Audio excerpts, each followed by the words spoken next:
Chapter 1. Report to the magistrate. The perpetrator has been identified as Yu Quan, a resident of Lulong Village. Have they been apprehended? Is there any motive discerned for the crime? Are there other accomplices involved?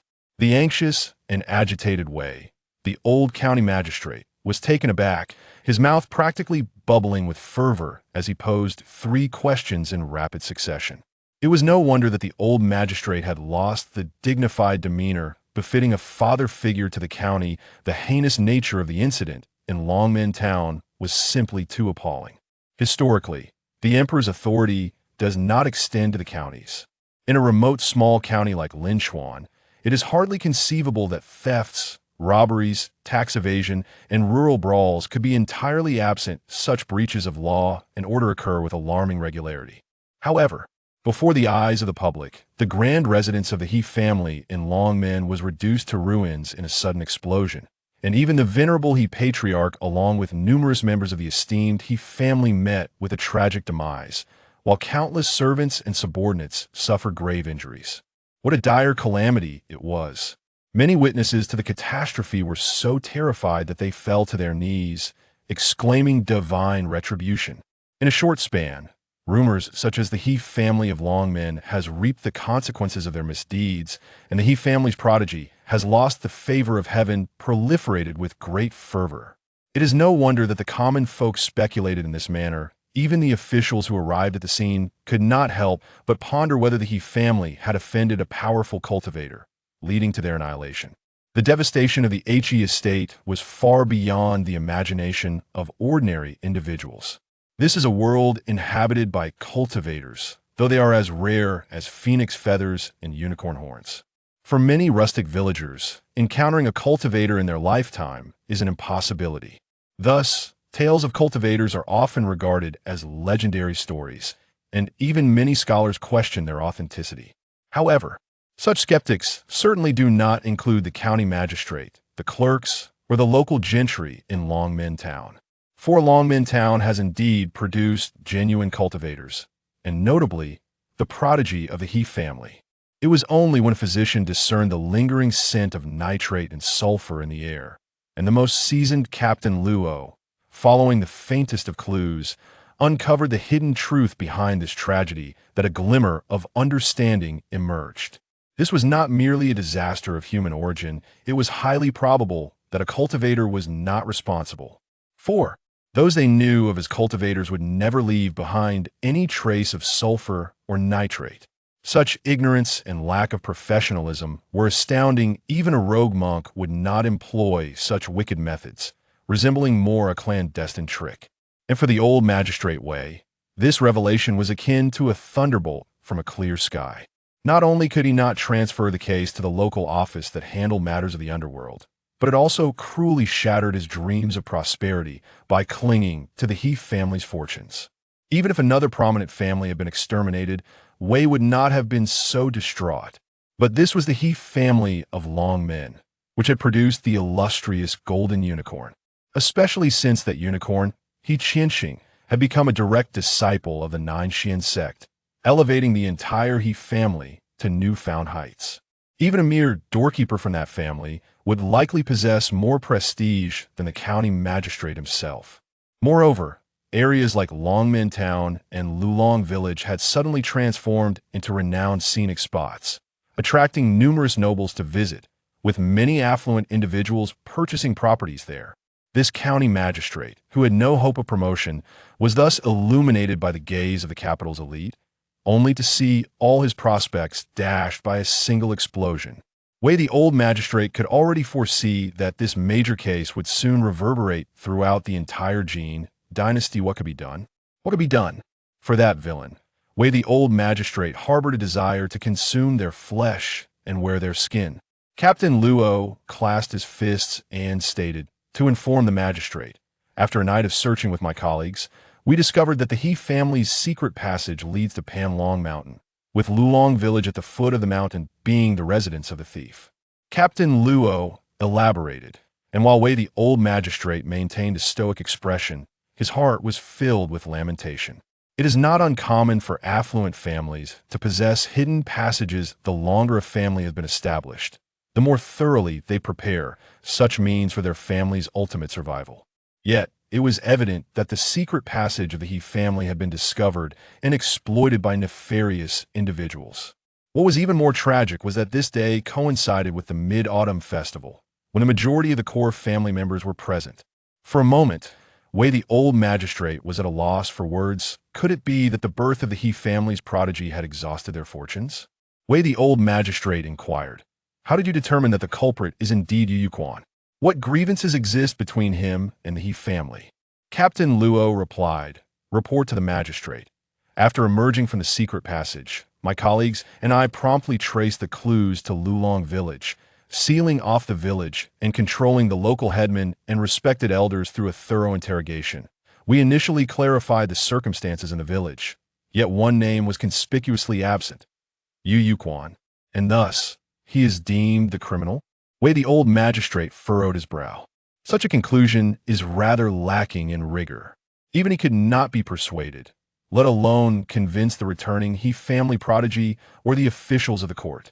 From Captain Luo's words, it seemed that Yu Yuquan was at best a mere suspect. He could not believe that a rural lad possessed the capability to annihilate the He family with a mere flick of his wrist. Captain Luo's expression was particularly animated as he declared, Your Excellency, Yu Yuquan is a child prodigy. A child prodigy? This revelation left even Wei the old magistrate unsettled. Yet Yu Yuquan is but a mere child? Wei the old magistrate raised an eyebrow, finding it hard to believe. If this were true, it would imply that not only had a prodigy emerged from the He family, but also a young dragon from the Yu family? Is this not the very place where the dragon's spirit converges? The crux is, if such a prodigy truly exists, how come he was previously unknown to him? Captain Luo continued, Initially, I too did not dare to believe, but the villagers of Lulong said that the old Yu family had farmed for generations without producing any scholars. His name was given because on the day of his birth, old Yu stumbled upon a copper coin inscribed with Yuquan 20 and deemed it auspicious, hence naming his son Yuquan, though everyone usually calls him Yu Shaolu. Yu Shaolu, like the village's other children, had never received an education, yet at the age of 3, he could write with a twig, astonishing everyone upon inquiry. It was revealed he learned by watching Liu's 2 sons write. Moreover, Lu Er and several other children testified that Yu Shaolu had even accepted payment to assist them with their homework, but his handwriting was discovered by Old Master Tao. Old Master Tao, seeing his talent, refused payment, and allowed Yu Shaolu to audit his lessons. He learned quickly and well, to the extent that Old Master Tao made an exception to take him as a disciple. By the age of 4, Yu Shaolu was composing poetry, with one line when spring arrives, I do not speak first which insect dares to make a sound astonishing even Old Master Tao, who forbade him from composing further poetry. As Captain Luo recounted, the name Yu Yuquan emerged vividly. Wei the old magistrate could not help but applaud, even letting out a sigh of regret. Old Master Tao has misled me. Had Yu Yuquan penned a few more poems, he would have surely gained fame, and I would have heard of him long ago, thus preventing such a prodigy from being buried in the countryside. That would have been a matter of political merit and renown. However, Wei the old magistrate could also understand Old Master Tao's perspective. Extreme talent can lead to misfortune, and a child's mind is still unformed. Becoming famous too early may not necessarily be a blessing. Captain Luo added, Old Master Tao truly had the best interests of his disciple at heart. He not only personally taught him reading and writing, but also instructed him in swordplay and martial arts at such a young age. He was already well versed in both literature and martial prowess, with a seemingly boundless future ahead. Wei the old magistrate was taken aback and suddenly asked, Is Old Master Tao a cultivator? That should not be the case. After some contemplation, Captain Luo replied, Though Old Master Tao is revered as a teacher, in truth he is old and impoverished, plagued by chronic illness, and none of his disciples have achieved success. Wei the old magistrate remained silent. One should not judge by appearances. What if he is a hidden sage? In truth, Wei the old magistrate preferred to believe that Old Master Tao was a cultivator. Otherwise, the mind of this prodigy Yu Yuquan would be far too frightening. Captain Luo continued, Yu Yuquan is indeed deserving of the title of genius. He not only learned from Old Master Tao, but also sought knowledge from every talented individual in the village. He learned carving from the carpenter, agriculture from the farmers, and even simply by observing the herbalists selling medicines, he mastered the identification of medicinal herbs. Under his guidance, old Yu and his sons, Yu Dalong and Yu Erlang, learned to identify and prepare medicinal materials, earning quite a bit of silver, and their family's fortunes were on the rise. Truly a prodigy. Wei, the old magistrate, listened with rapt attention. He sighed, but what unforeseen calamity has befallen them? Captain Luo replied solemnly. Just as the Yu family's medicinal business was flourishing, the He family intervened, causing the old Yu family to suffer tremendous losses. Wei, the old magistrate, was rendered speechless. Even if the Longmen He family was not on par with the aristocratic families, they were still a prominent clan. Would they truly covet the meager medicinal business of the old Yu family? Captain Luo explained. It was Yizhong who set his sights on it. Wei, the old magistrate, inquired. Who is Yizhong? Captain Luo remarked. The servants of the He family in Longmen have seen a remarkable rise since He Qilan became a direct disciple of the Nine Xian sect. The entire He family has thrived, with Yizhong and his brothers and brothers-in-law claiming the entirety of Panlong Mountain. Old County Magistrate Wei was left speechless. Could it be that the root of all this turmoil was merely a servant? The truth must surely leave the venerable He Patriarch and the esteemed members of his family restless in their graves. As Old County Magistrate Wei furrowed his brow tighter, memories of the past began to resurface. Since He Qilan's ascent, transactions involving lands, mountains, rivers, and various businesses ranging from grains and textiles to medicinal herbs and antiques related to the He family had seen a meteoric rise, accompanied by a surge in legal disputes. For this, he had received numerous tributes from the He family. Little did he know that lurking in the shadows was a ruthless character like Yu Yuquan. Contemplating this, beads of cold sweat began to form on Old County Magistrate Wei's brow. Be more specific. Indeed, after Yizhong laid claim to Panlong Mountain, he unexpectedly discovered that the Yu family had sold some rare medicinal herbs, such as Eijishou Wu and Huangjing. Not only did he demand the Yu family return the money, but he also quoted an exorbitant price. At that time, Yu Xiaolu was still quite young, and old Yu was left with no choice but to sell his fields and land, even forcing his betrothed daughter to sell herself as a maidservant in the He family. Wait, the He family also employed servants? Old County Magistrate Wei's eyes bulged in anger, his fury surpassing even the rage he felt upon hearing of Yizhong's violent deeds, transgressions of boundaries, and acts of disrespect. Captain Luo was at a loss for words, unsure of how to respond. Perhaps in the eyes of an old magistrate like him, transgression and usurpation held more significance than mere lives. Old County Magistrate Wei was aware of his own loss of composure, yet he could not help but reflect. The He family of Longmen, despite its lineage, was ultimately rather shallow, lacking in rigorous governance, allowing a mere servant to wield the family's power to commit heinous acts, nearly leading to their own annihilation. Shaking his head, Old County Magistrate Wei coldly declared, "Crimes have their origins, debts have their creditors. Yu Lu has misdirected his vengeance." Captain Luo continued. A year later, when Yu Xiaolu turned 5, they unexpectedly learned that the eldest daughter of the Yu family had been beaten to death by Yizhong's cruel wife.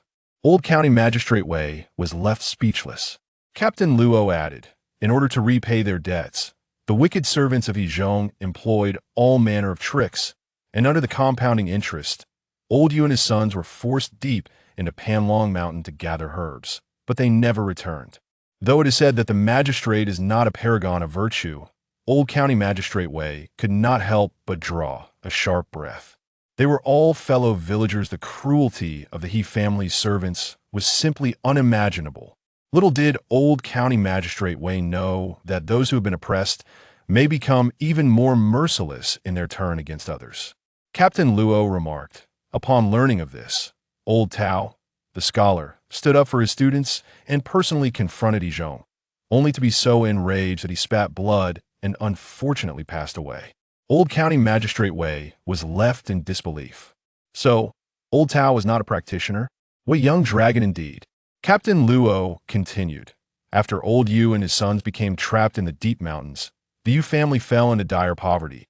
Unable to make ends meet, Yu Sailang soon fell ill and shortly thereafter passed away, and Yu Zhong's wife succumbed to the grief. Even old County Magistrate Wei could not suppress his pangs of sympathy at this moment. Sighing, fate seems to target the unfortunate, and calamity seeks out the suffering. How tragic and lamentable. Was He Zhong killed? Captain Luo shook his head. He Zhong's family is thriving. The venerable County Magistrate Wei let out a cold laugh, remarking that if Yu Yuquan was not to be disturbed, then neither would they. As the county chief, how could he not grasp Yu Youquan's intentions? Although He Zhong's family was the immediate cause, the roots lay with the Longmen clan, that if they could inflict pain upon the Longmen, not a single one of He Zhong's vile servants would escape. Due to the He family's illustrious reputation, this incident might reverberate throughout the entire Jin territory, potentially causing all the prominent families under heaven to tremble and rectify their family conduct. Truly, he was a prodigy. So ruthless, so perceptive. Alas, Magistrate Wei mused, after all this discourse, you still have not elucidated how it was confirmed that the culprit was Yu Yuquan. Captain Luo replied, on the path from Lulong Village to Panlong Mountain. We discovered a smooth rock face, upon which was inscribed a note from Yu Yuquan. One must bear the consequences of their actions. Do not harm anyone from Lulong Village. Magistrate Wei fell into a prolonged silence. After a while, he spoke with a glimmer of insight. A youth with the audacity to kill in vengeance embodies a profound truth of humanity. Yet, to take a life is to face the cycle of retribution. Immediately organize a search party to scour the mountains. We must not allow the perpetrator to escape. Furthermore, ensure that all of his servants are closely monitored. No one must meet with mishap. Understood, Captain Luo affirmed. T.O. informed the magistrate. The direction of the note may be a ruse. Oh, the note seemed overly contrived, and the footprints too conspicuous. Likely a deceit orchestrated by that Yu Xiaolu. I humbly request to mobilize all hunting dogs from the town and nearby villages to assist in the search.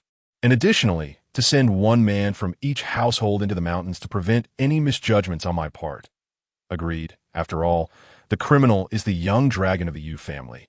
Caution is never excessive. The young dragon of the Yu family? Captain Luo could not help but be taken aback. This title was on par with the illustrious He family Eschilin. Yet soon enough, Captain Luo discerned that Magistrate Wei was seeking an escape route. Should their operation falter, it could easily be claimed that their adversary was a prodigy, a young dragon of the Yu family, renowned alongside the He family's Qilin. If they were unable to apprehend someone of such repute, it would seem entirely reasonable. Damn, the machinations of officials are convoluted. At that moment, however, Captain Luo's heart resonated with a sudden thunderclap. Issue a decree, disseminate the bounty for the capture of the culprit Yu Yuquan. A reward of 1,000 taels for the living capture of the criminal, 500 taels for the corpse, and 10 taels for any informant. Now, not only Captain Luo, but all the officials felt their spirits ignite. Under heavy reward, there will surely be brave souls. The bounty for the 10-year-old Yu Yuquan even surpassed that of many notorious bandits. The young dragon of the Yu family? Merely a decaying corpse in a grave. The moon hung full and bright, casting its silvery light over the entire Longtan Valley. A gentle breeze swept through as a few dark clouds slowly veiled the mountain moon, akin to a beautiful maiden half concealing her face behind a peepa, adding a touch of ethereal beauty. Regrettably, amidst such splendor, Yu Yuquan had no heart for appreciation. Fatigued, weary, hungry, drowsy, in pain, a torrent of negative sensations assailed him like a tidal wave, eroding his body and spirit repeatedly. Ultimately, unable to endure any longer, Yu Yuquan collapsed onto a stone, his burden dragging him backward. The contents of his pack were not numerous, yet to him, they felt like a 1,000-pound weight, pressing painfully upon his shoulders. Exhaustion overwhelmed him. Yu Yuquan gasped for breath, resembling a wild dog, albeit lacking their graceful panting. The prolonged trek through rugged terrain had far exceeded the limits of his small frame. His legs felt swollen and sore, as though they belonged to someone else. This was still due to the bindings he had applied. Without them, he would likely be incapacitated by varicose veins by now. Moreover, the gnawing hunger left him lightheaded, his body swaying as though a gust of wind could topple him. Instinctively, Yu Quan rubbed his stomach and cautiously opened his coarse cloth bundle, retrieving a handful of wild vegetable dumplings mixed with a bit of sorghum flour, and began to consume them eagerly by the stream. Regrettably, even this meager fare could not be indulged in freely. However, with something in his stomach, he finally regained some strength, and upon gazing at the round moon overhead, found it somewhat more agreeable. Yesterday was the Mid-Autumn Festival, a time for family reunion and joy, and the Jin people place great importance on filial piety. Surely my firecracker must have inflicted some effective damage. After nearly a day and night of flight, Yu Quan could finally pause to contemplate this matter. A teen merely 10 years of age, he had spent 2 years preparing to present a firecracker to the Long Minhe clan. Since discovering the secret passage leading to the ancestral home of the Long Minhe family, he had begun plotting his revenge. His enemies were He Zhong, He Yong, and He Quan, those vile servants. Yet he had chosen to reserve the firecracker for the venerable He Lao Tai and the direct descendants of the Long Minhe clan. The reasons were twofold. First, he had only uncovered the secret passage to the He ancestral home, and he truly lacked the ability to dig his way into the courtyard where He Zhong resided. Secondly, Yu Quan believed that if the esteemed members of the He family felt pain, the loyal and dutiful servants would undoubtedly experience 100-fold of that suffering.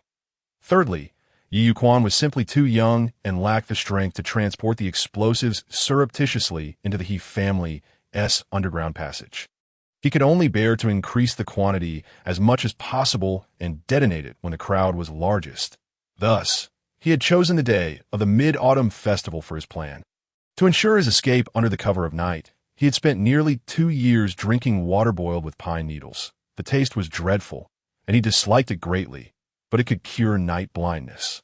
Therefore, Yu Quan had not ceased this regimen for the past 2 years. To avoid being tracked by hunting dogs, he even repeatedly rubbed the juice of the stinkwood tree over his body and clothes before his endeavors. A gentleman's vengeance is not late even after 10 years. Yet Yu Quan never considered himself a gentleman. His revenge had to be swift and relentless. Moreover, his enemies had already enjoyed a lavish life for several years. Their retribution was long overdue. Whether it was due to the recent detonation of the firecracker he had prepared for 2 years or not, as he gazed towards the direction of Lulong village, vivid memories began to flood his mind. Even though he had only traversed this world for a little over a decade, the memories of his past life felt distant enough to seem dreamlike. Yet, at this very moment, those memories began to crystallize with startling clarity that Yu Quan vaguely recalled a saying. Modern individuals have lost their imagination regarding poverty. Yet, the years of destitution had truly awakened him to the essence of poverty. It encompasses not only a lack of material wealth, but also a deprivation of opportunities and pathways to ascend that Yu Quan had regretted more than once. If only he had not been so hasty.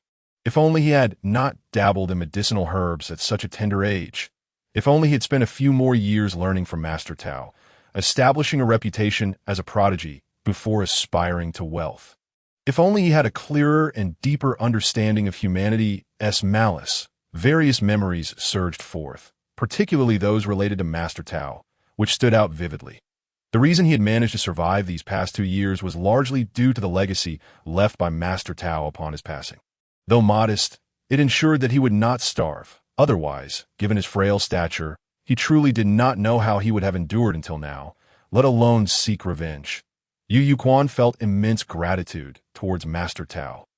The core reason for his audacity this time was also the gift from Master Tao, which offered him the possibility of altering his fate. However, this realization also deepened Yu Chuan's understanding of the fickleness of fate. No decision is flawless. Master, I understand your intentions. You fear I might harm Zhongyong. Yet at that time, I merely intended to emulate the poetry of hope, and I have never held any resentment towards you. The fault lies with this world. With this thought, Yu Chuan's gaze grew increasingly resolute. After regaining a modicum of strength, he leaned on his small wooden sword and continued upstream against the current of Longtan Valley. He dared not pause. After all, he was unaware of when the pursuing officials would arrive. Should any practitioners be among them, his time would be even more limited. As for the possibility of encountering wild beasts, he could only take his chances. Boom! He knew not how much time had passed when a deep rumble suddenly resonated from the sky. Was a storm approaching? Yu Yuquan froze momentarily. He dared not be caught in the rain. A cold could be fatal. This was one of the most crucial lessons he had learned in this life. After deliberating, he gritted his teeth and resolved to continue his journey that if a torrential rain fell, the ordinary officials would at least hesitate to pursue. Furthermore, the deluge would wash away any traces and scents associated with him. As for catching a cold, he was already gambling with his life. Should he lose this wager, everything would be at an end. Yu Yuquan promptly set down the burden on his back and retrieved a tattered raincoat from within. Though worn, it fit his frame quite snugly, for it had been personally woven by his elder brother. Donning the raincoat and an ill-fitting conical hat, he continued on his journey. Meanwhile, a group of constables, leading hunting dogs, gazed up at the sky in astonishment. "Captain, a torrential rain is about to fall. Shall we continue the pursuit?" The constables and the nearby summoned laborers all turned their eyes toward Captain Luo. Given the gravity of this case, their determination was palpable. Furthermore, the prospect of a substantial reward invigorated their spirits. Although Yu Yuquan exhibited a keen sense of evasion, to the seasoned detectives led by Captain Luo, he appeared rather inexperienced. After eliminating distractions and confirming the direction of Yu Yuquan's escape, they pressed on without hesitation. Moreover, Yu Yuquan was currently traversing an established path carved by the stream, making the likelihood of getting lost virtually non-existent. It was merely a matter of time before they caught up with him. Despite their current camaraderie, should they truly apprehend Yu Yuquan, they would likely turn on each other in an instant. For the sake of dividing the spoils, these officers and commoners might even resort to dismembering Yu Yuquan's corpse. Throughout history, such practices of rewarding for body parts have not been uncommon. The most notable case being Xiang Yu, whose head was claimed by Yang Shi, who was subsequently granted the title of Marquis of Yongquan, with his descendants flourishing for over 1,000 years. However, if they all ventured into the storm to pursue him, that would be an entirely different matter.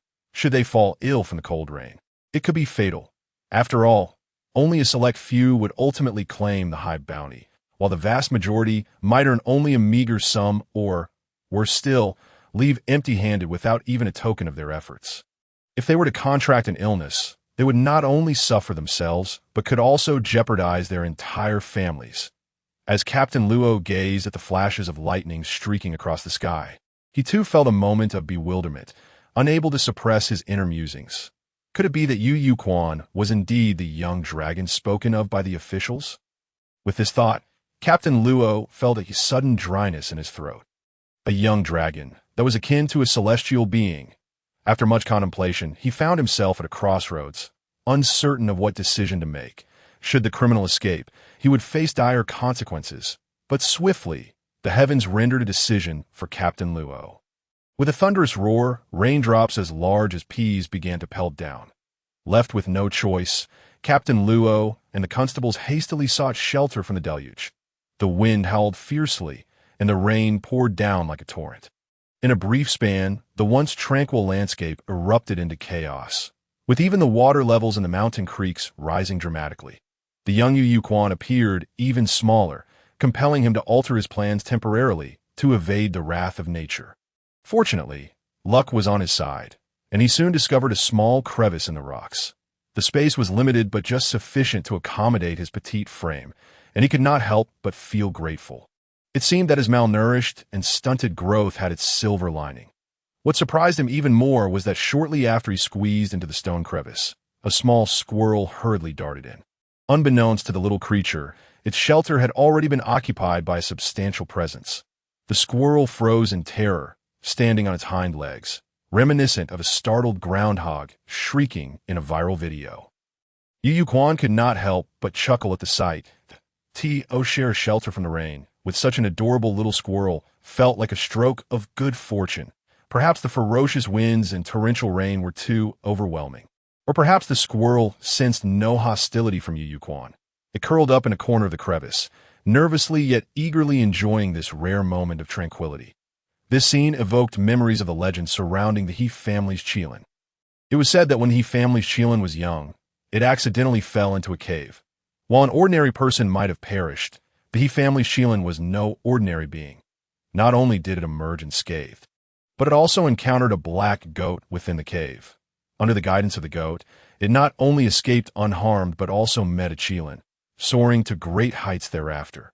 The tales were vivid and colorful, akin to the exaggerated accounts crafted by the foolish for the sake of successful individuals. Just like the ancient historical texts that proclaimed the birth of an emperor to be accompanied by auspicious signs and radiant light. Those with a modicum of knowledge would hardly believe such fabrications. However, Yu Quan was convinced that this legend bore a significant truth. Before the passing of Master Tao, he had left Yu Quan a notebook, an ancient map, and some unique coded messages that belied deciphering the information on the map. Yu Quan had unexpectedly uncovered a passage leading from Panlong Mountain directly to the He family's lair in Longmen. Inside the tunnel, he had come across a multitude of goat bones. Yu Quan even speculated that the black goat mentioned in the He family's Qilin legend might have been a sacrificial offering. Of course, such suspicions remained mere conjectures.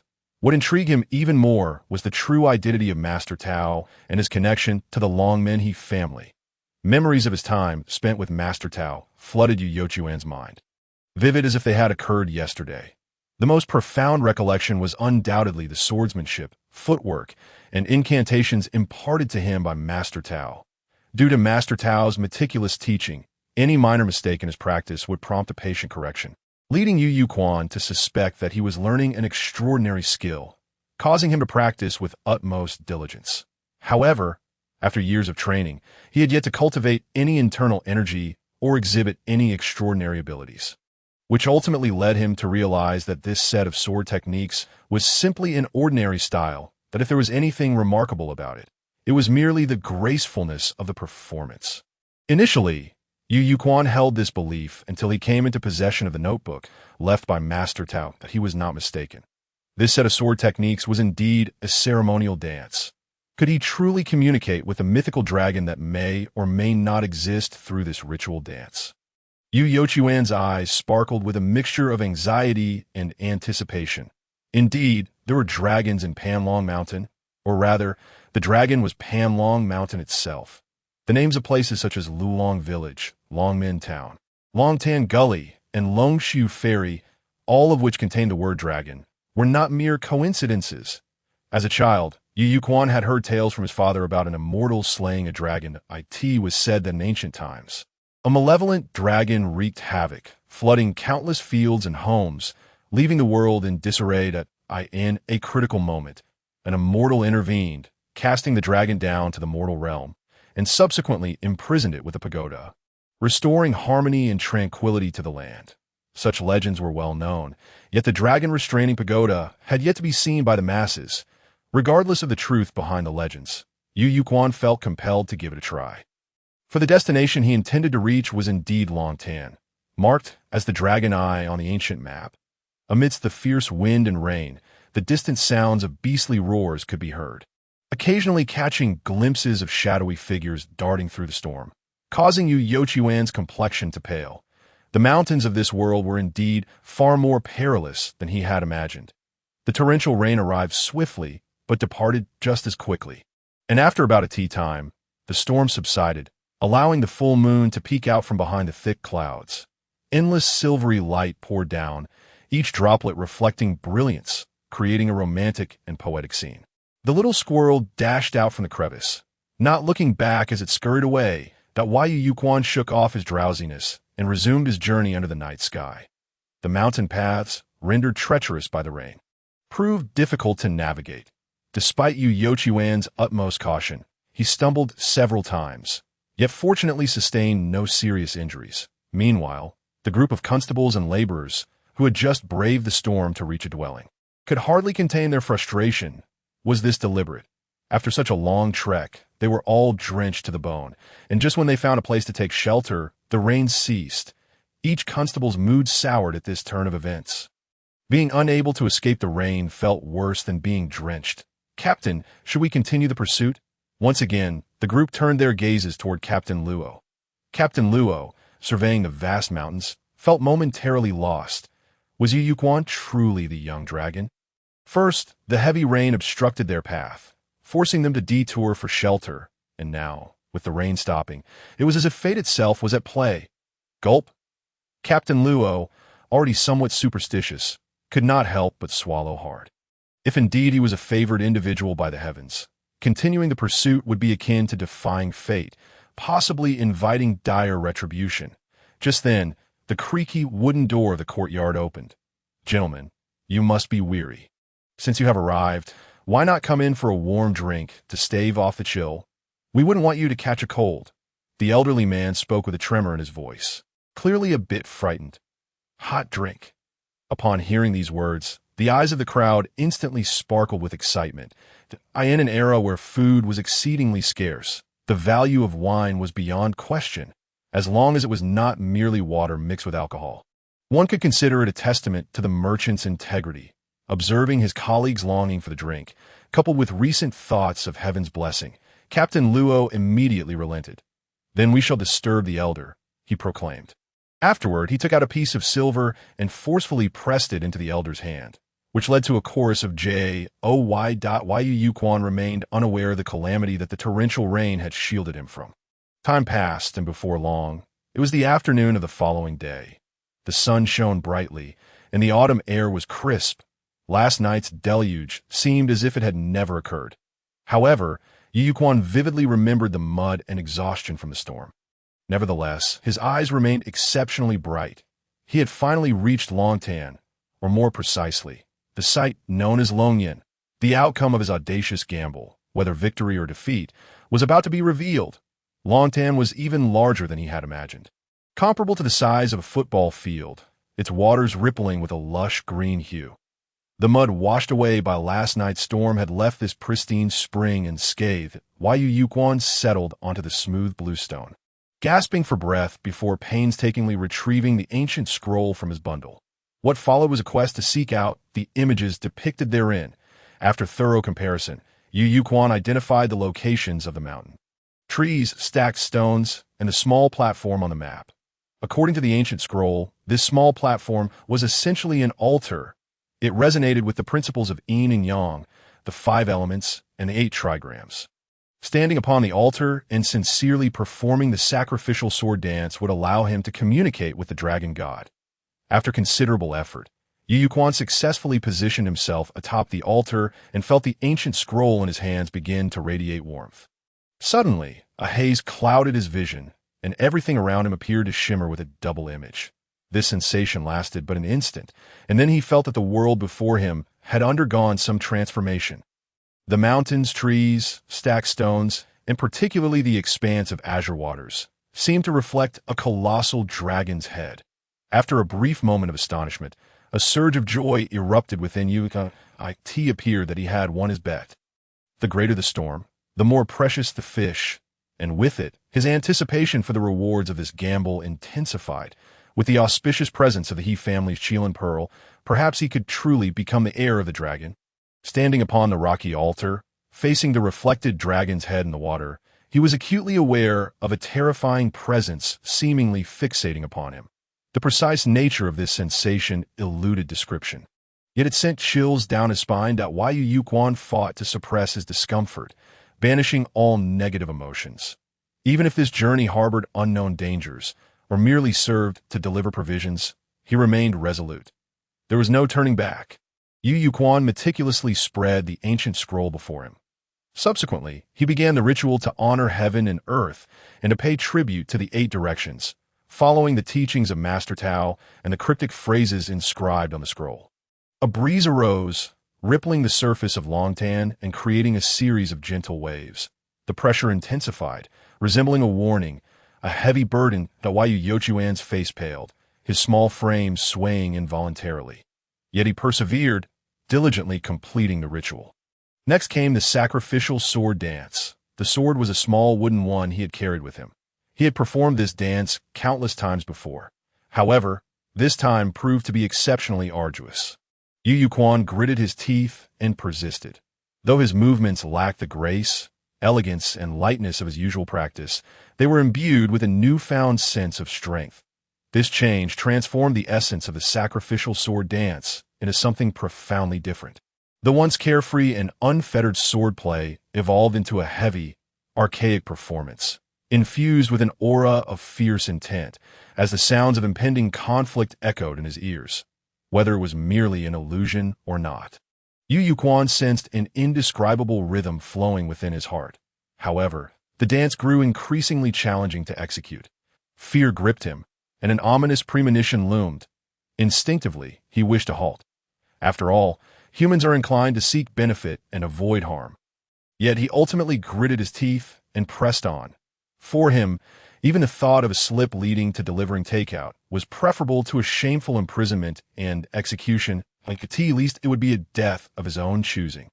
Furthermore, should he perish at the hands of a true dragon, perhaps it would not be in vain for him to have lived in this world. Fortunately, he had practiced this sacrificial dance enough times for it to have become muscle memory. Even in a state of mindlessness, he could rely on instinct to perform it. All that remained was to endure. Seconds turned to minutes, and he lost track of time, feeling the winds and thunder intensifying around him, as if a pair of eyes were opening somewhere within.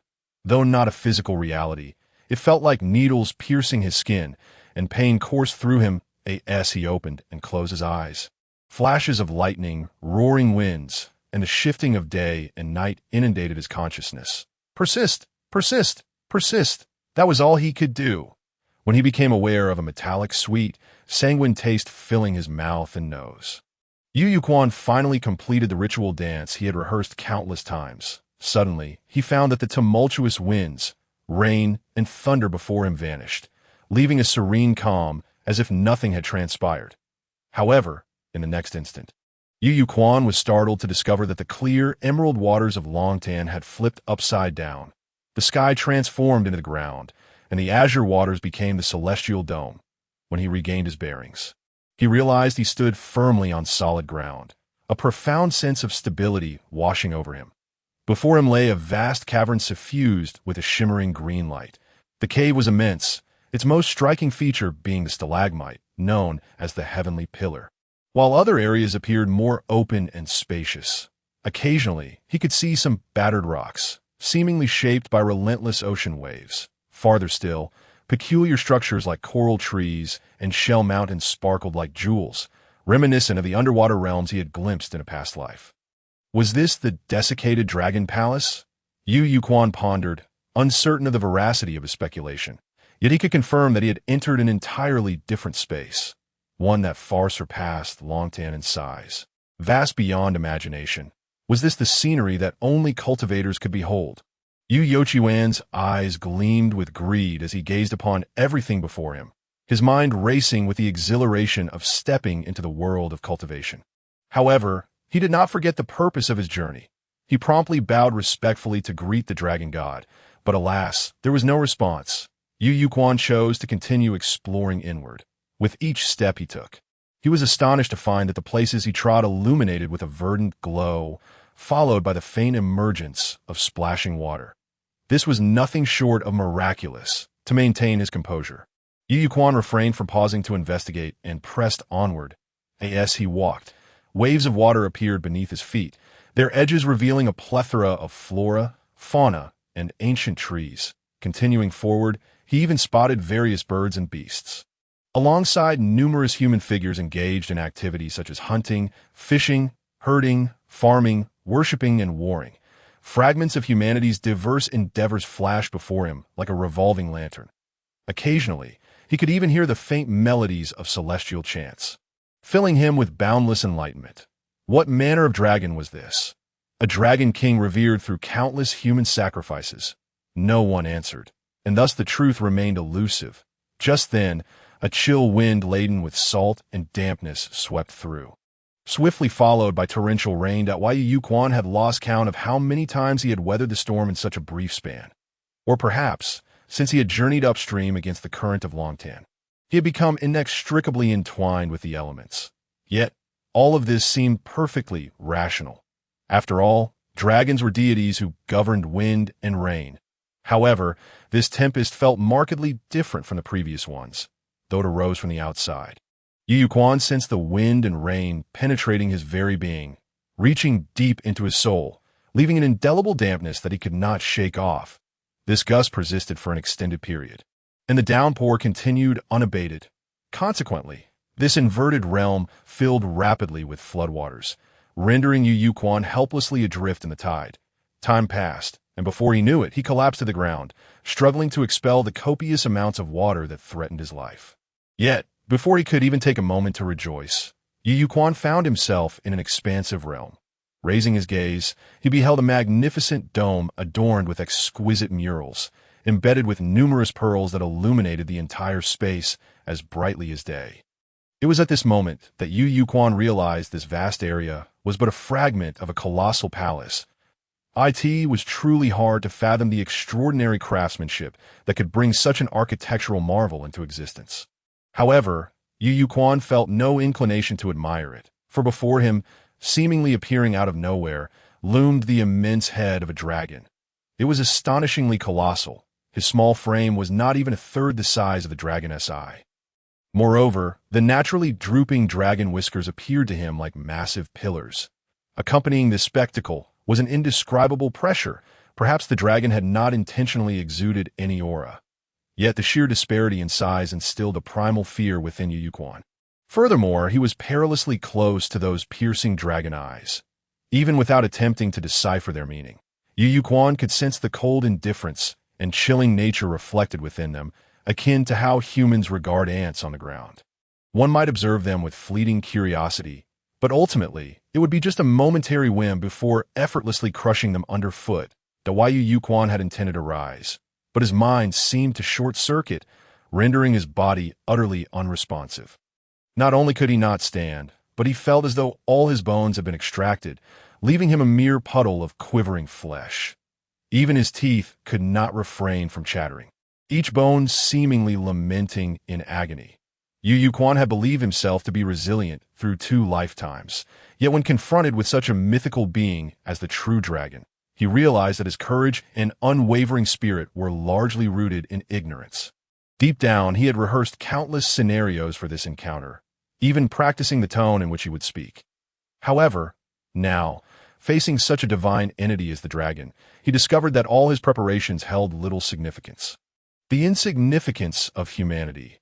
A peculiar cadence echoed in his ears, one that was not recognizable as any language Yu Yuquan knew, yet he understood it.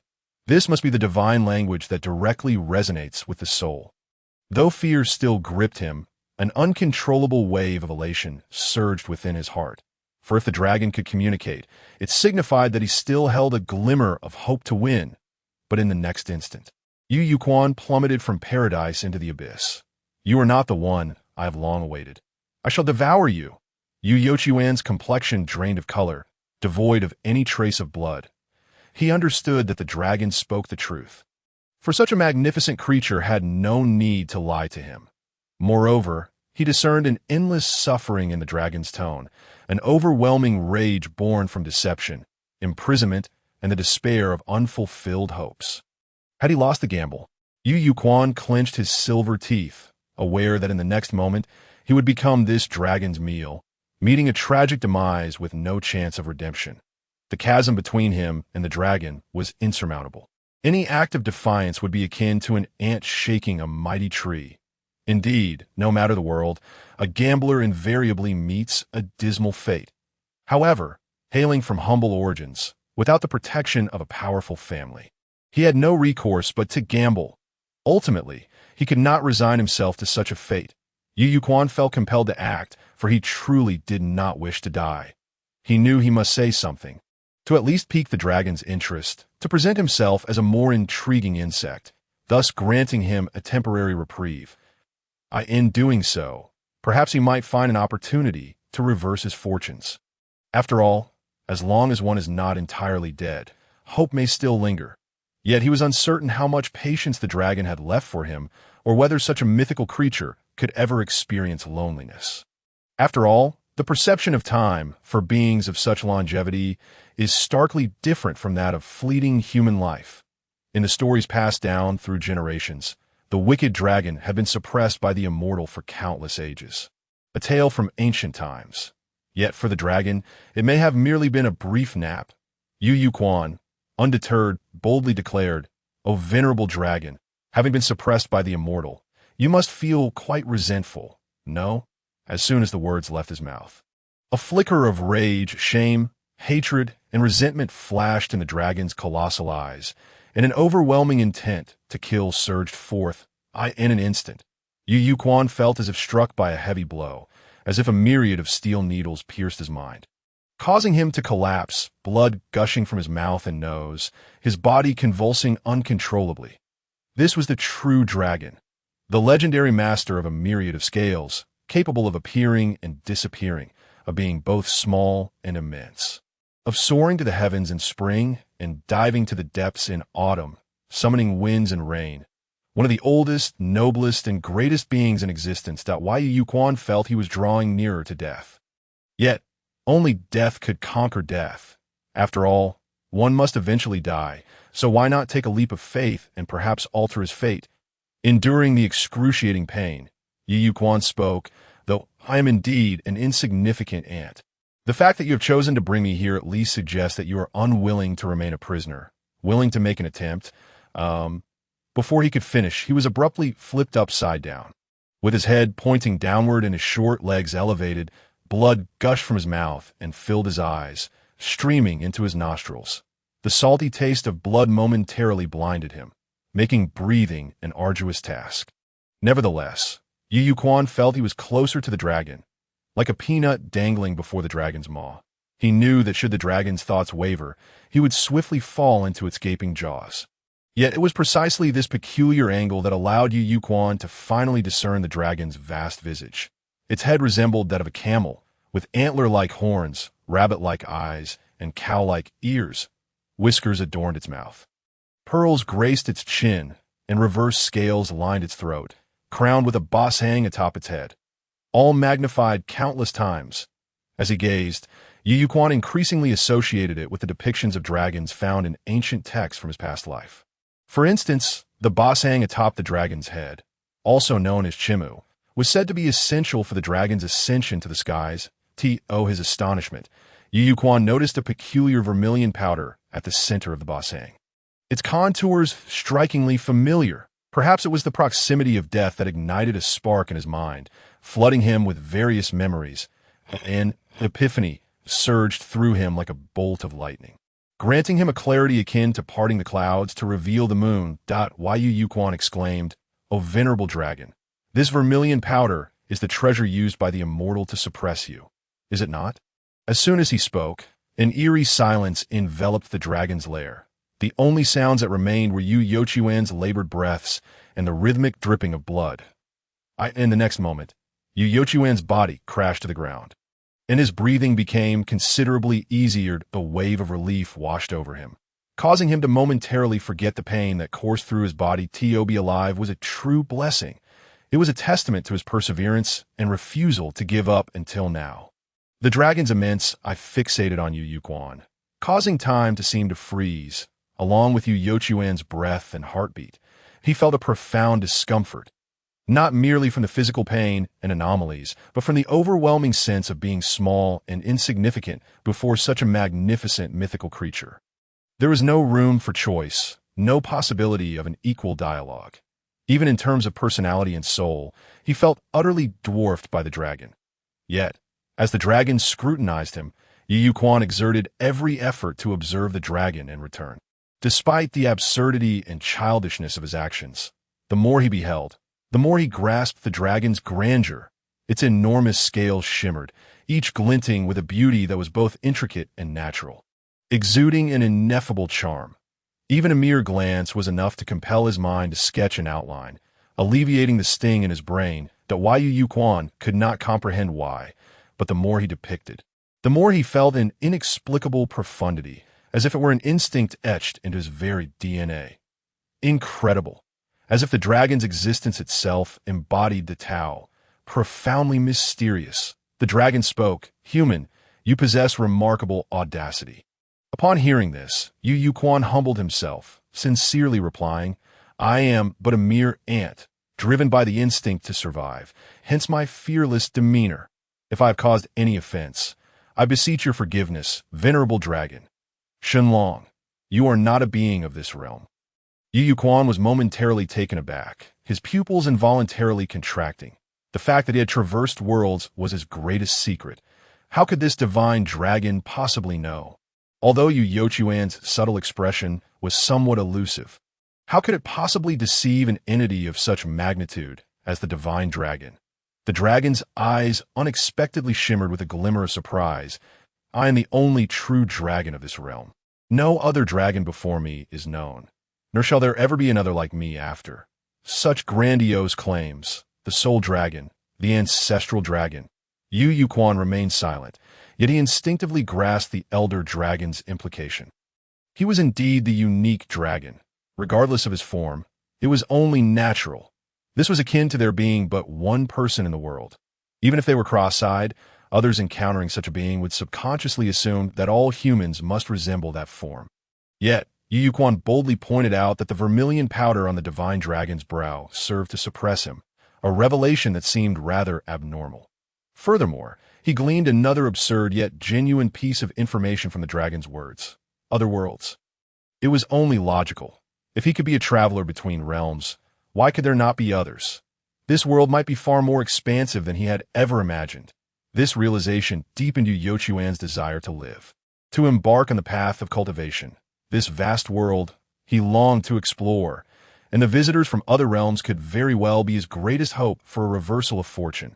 Yu Yochuan's small face turned serious, adopting a mature demeanor as he addressed the elder dragon. Your discernment is indeed admirable. I am not of this realm, that I was born with this knowledge. Perhaps I am the only variable in this world. Why not grant me a chance, which in turn could also benefit you? A variable. The dragon's eyes flickered with a new emotion, clearly intrigued by the notion of a variable. Heaven and earth are but a grand chessboard, with every piece bound by its fate. Yet a variable can bring about unforeseen changes to the board, even overturning it entirely. Countless visions danced through the dragon's eyes, recalling a certain enchanting figure who caused chaos in the heavenly court, as well as the towering silhouette that cleaved through the ancestral veins of the heavenly court's dragon mountain. A variable. A variable. The brilliance in the dragon's gaze intensified, and in the next moment, Yu Yu Quan felt as though he was entirely transparent, thoroughly seen through. Simultaneously, myriad fleeting images of Yu Yochuan's life emerged within the dragon's eyes, particularly striking with the traits of wisdom, decisiveness, and the tenacity and ruthlessness he had displayed in preparing for revenge over the past 2 years, all of which captivated the dragon's attention. However, the dragon's gaze ultimately fixated on a singular scene. Before a sickbed, Master Tao, gasping for breath, pointed to a hidden compartment, urgently instructing Yu Yu Quan, the Tao clan bears heavy sins. By my generation, the last remnants of its legacy have been utterly consumed. It is only natural for our lineage to face extinction. With a prodigy like you, I can rest in peace even in death. Do not act impulsively. Do not seek revenge. Merely live well. Dispose of what lies within that compartment as you see fit. It will be best to incinerate it.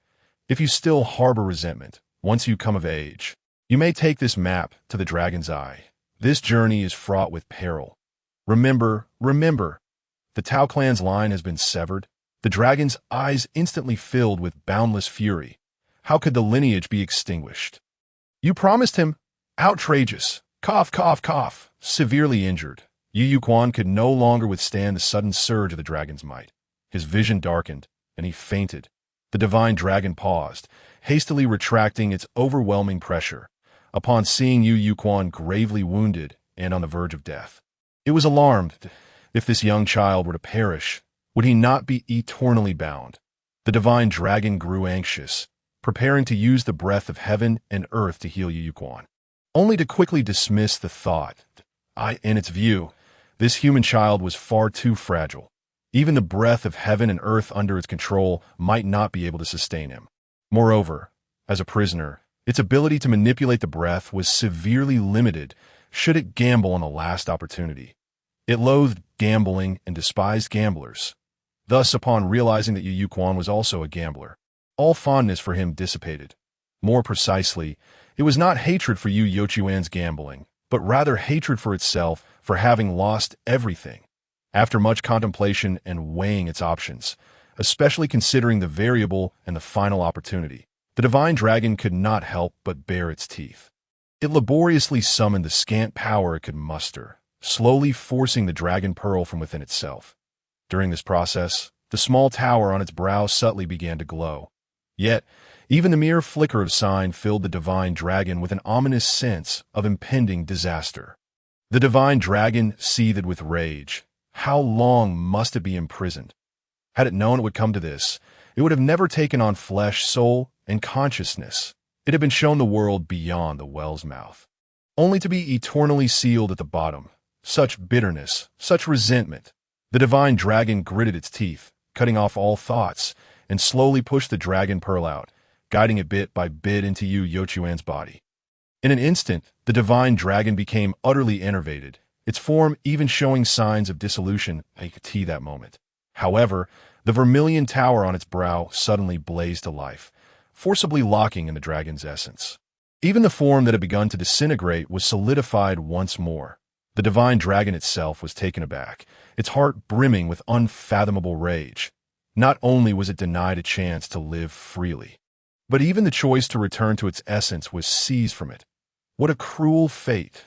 The divine dragon's form revealed itself, vast and unbounded, with no chains to bind it, yet it remained a prisoner without hope of release. Once a creature that despised gamblers due to its own losses, the divine dragon was now consumed by overwhelming hatred, no longer caring. Its claws lunged fiercely toward its own heart. With a resounding crash, a torrent of viscous heart's blood poured forth, akin to molten lava, carelessly splattering onto Yu Yochuan's forehead in mere moments. Yu Yuquan was entirely enveloped in the searing dragon's blood. Under such extreme temperatures, even steel might melt. However, infused with the dragon pearl, Yu Yuquan seemed to receive some form of complementation. His flesh radiated light, divine markings coursed through his organs, and even his brain was suffused with ethereal brilliance. Undergoing a remarkable transformation. Should any cultivator witness this spectacle, they would surely be left agape. Such a transformation was nothing short of astounding. Not to mention ordinary practitioners, even those born with a golden key, would be driven to madness.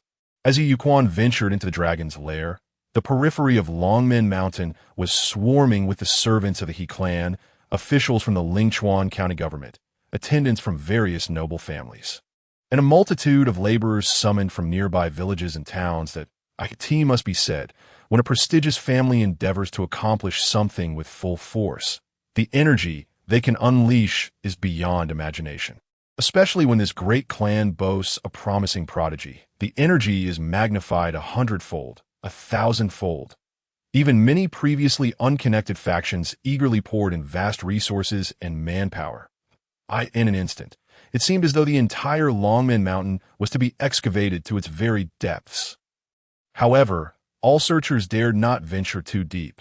Not to mention ordinary laborers. Even those with some martial prowess found the depths of Longmen Mountain to be a forbidden zone. The mountains have always been the realm of fierce beasts. From ancient times to the present, time slipped by unnoticed during this search, and in the blink of an eye, a week had passed. He clan of Longmen, in a certain villa, a young man, with both legs and arms still bound in splints, coldly gazed at the myriad of kneeling servants before him. His eyes were as dark as ink, and the air felt as though it had frozen. The trembling servants, especially those who had taken advantage of the He clan's power to seize lands in recent years, were utterly petrified. The young master, named He Chinyu, was one of the few survivors of that catastrophic explosion. Even so, he had sustained grave injuries. His arms and legs were broken, and his face bore the marks of disfigurement. Yet, none of this compared to the anguish in his heart. With a single deafening roar, he had lost nearly all his kin. He Chinyu looked down at He Zhong, who knelt before him like a dog, and his rage threatened to consume everything. "You truly are a marvelous He Deleoi." Upon hearing this, He Zhong was so frightened that he repeatedly bowed his head, soon drawing blood from his forehead. He Chinyu sneered, "I am but a mere wastrel. How could I possibly deserve your reverence, He Deleoi?" A servant nearby stepped forward, restraining the desperately bowing He Zhong. "Young master, this servant acknowledges his crimes. I beg you, grant me a swift end. Terrified nearly to the point of losing his wits, He Zhong could only utter pleas for mercy. He regretted his actions and recognized his wrongs. Alas, it was all too late.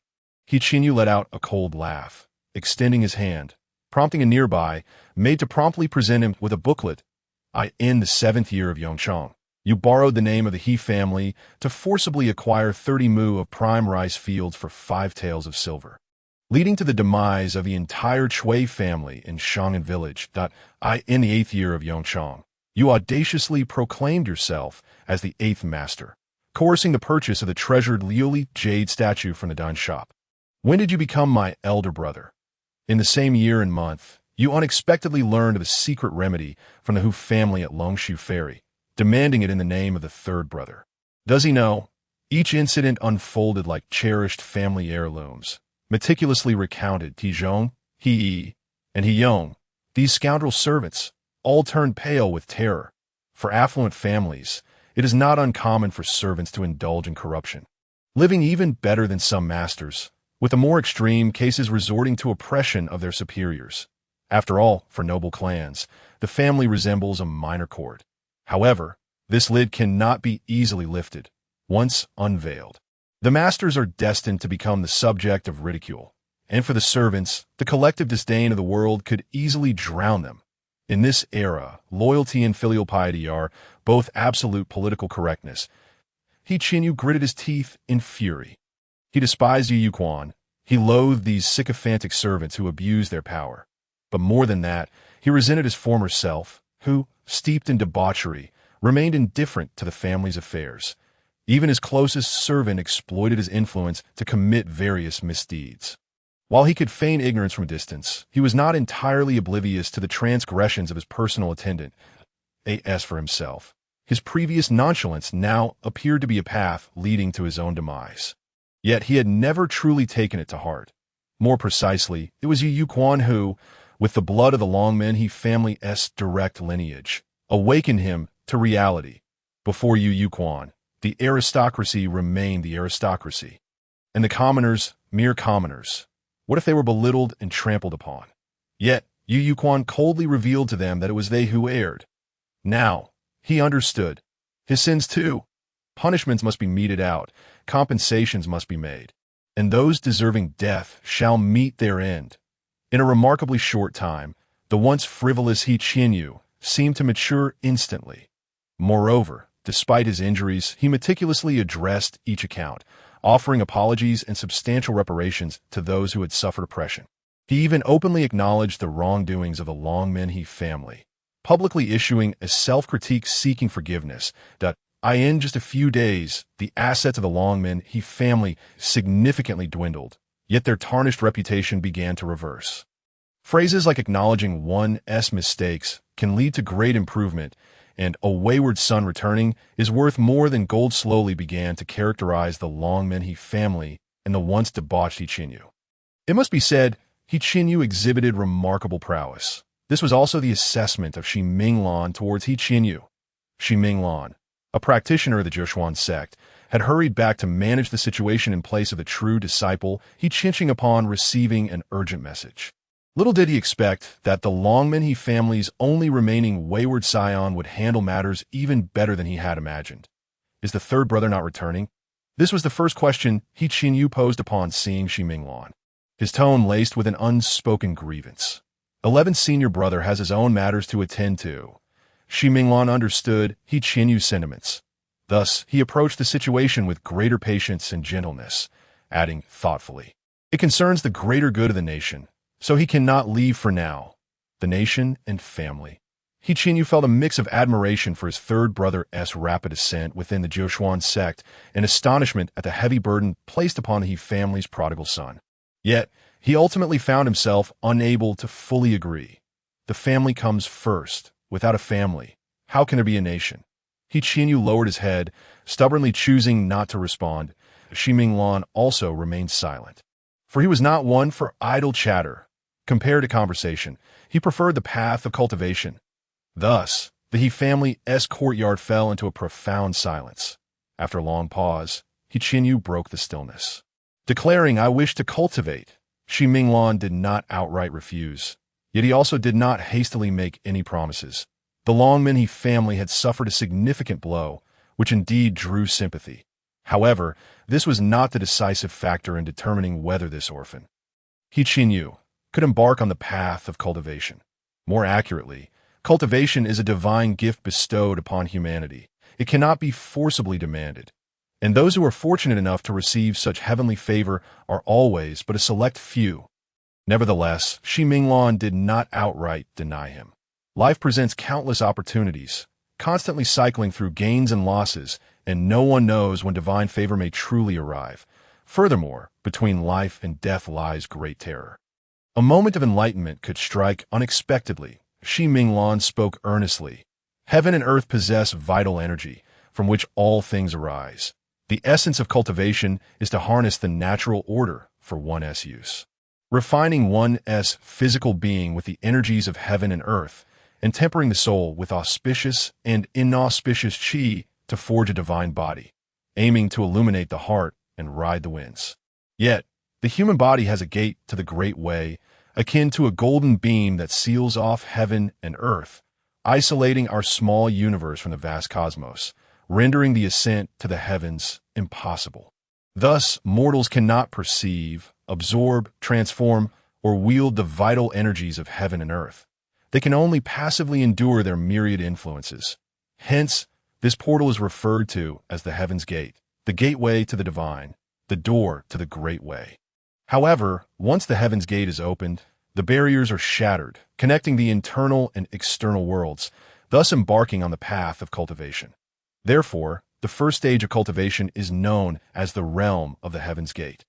As long as one does not knock upon Heaven's Gate, they remain forever mundane. With the prodigious He Qinxing in the family, He Qinyu possessed profound knowledge of these foundational aspects of cultivation. He even gleaned unique insights into the various realms of cultivation from the insights left by the prodigal son. For the vast majority of the populace, the Heaven's Gate is not only as narrow as a grain of rice, but also as solid as divine iron. It seems as if an infant wielding a massive hammer could never breach even a tiny crevice in a lifetime. However, for certain exceptional individuals, that portal can appear vast and open from birth. It is said that Yi Hanyuan, the leader of the Jiushuan sect, is a naturally gifted sage, possessing a Heaven's Gate that spans 108 inches, with vital energy cascading like a waterfall, ceaselessly flowing. Not only is his speed of cultivation astonishingly rapid, but his recovery of vital energy is akin to a whale devouring a cow. The Heaven's Gate opened by the He family's prodigy is equally expansive, and the first cry upon stepping onto the path of cultivation is nothing short of extraordinary, prompting the leader of the Jiushuan sect to feel a connection and accept him into the fold. The size of the Heaven's Gate inherently varies, with a predetermined upper limit that cannot be chosen or altered. Yet cultivators can strive to unleash their potential to the fullest, inching closer to the theoretical upper limit. This is the distinction between innate limits and acquired limits. Furthermore, once the Heaven's Gate is opened, it becomes permanently fixed. Thus, the state at the moment of its opening decisively determines one's aptitude for cultivation. Therefore, knocking upon the Heaven's Gate is of utmost importance. To do so requires both heart and spirit. The heart signifies intent, representing the will of the soul. The spirit denotes vitality, embodying the vigor of the body. Thus, truly profound sects and families invest in nurturing their disciples' heart and spirit from a young age through various means. For instance, medicinal baths, physical training, meditative visualization, reading for enlightenment, nurturing the body, and cultivating the spirit. Among others that, in more extreme cases, even life and death combat is employed to strengthen willpower. Yet, none of these methods can compare to the external support of experienced predecessors. Those with genuine experience and capability can assist their juniors in stabilizing their breath, continuously fueling their potential and drawing them closer to their innate limits. This is the fundamental reason why the strong grow even stronger within sects and noble families. Xi Minglan calmly regarded He Qinyu, stating, "Your Heaven's Gate, I presume 11th senior brother has already examined it." He Qinyu forced a smile. "Yes, the limit is merely 12 inches. One cannot help but remark how vast the disparity between individuals can sometimes be. even greater than that between man and dog. He once felt an overwhelming jealousy that drove him to madness, even sinking into despair. Yet now, none of it mattered. Yu Yu Quan had awakened him and taught him much. Shi Minglan remarked, "Your aptitude may be considered mediocre, but with great resolve and wisdom, you might still carve out a path in the realm of cultivation." He Qinyu nodded. His heart brimmed with rage. Blood boiling, soul ignited. It was indeed the opportune moment to knock upon the heaven's gate. Most importantly, if that child, Yu Yu Quan, could endure for years in pursuit of vengeance, how could he languish in the shadows? Very well, I shall guide you in knocking upon the heaven's gate. Upon finishing, Shi Minglan pointed decisively at He Qinyu's brow. In an instant, He Qinyu was seized by excruciating pain, his visage contorting. Yet He Qinyu remained silent. Gritting his teeth to endure Yu Yu Quan, he would kill him. The greatest respect for an enemy is to eradicate them completely. Yu Yu Quan found himself ensnared in a dream, wherein he seemingly transformed into a colossal mountain. Enveloped in a state of unconscious slumber for an eternity, the sunlight and rain, the thunder and lightning, the ancient trees, the myriad creatures, each constituted a trivial fragment of its existence. Alternatively, one might assert that it was, in truth, an integral part of the cosmos, indistinguishable from the heavens and the earth. The mountain winds caressed its form, etching the marks of the breeze upon its surface. The babbling waters inscribed declarations of fluidity upon its exterior. Cataclysms of nature chronicled the movements of the Earth's crust upon its being. Even the stars in the celestial dome left their unique imprints as testament to their passage. Flowers and grasses, trees and shrubs, insects and fish, birds and beasts, and even mankind, all left their marks, each unique to their essence.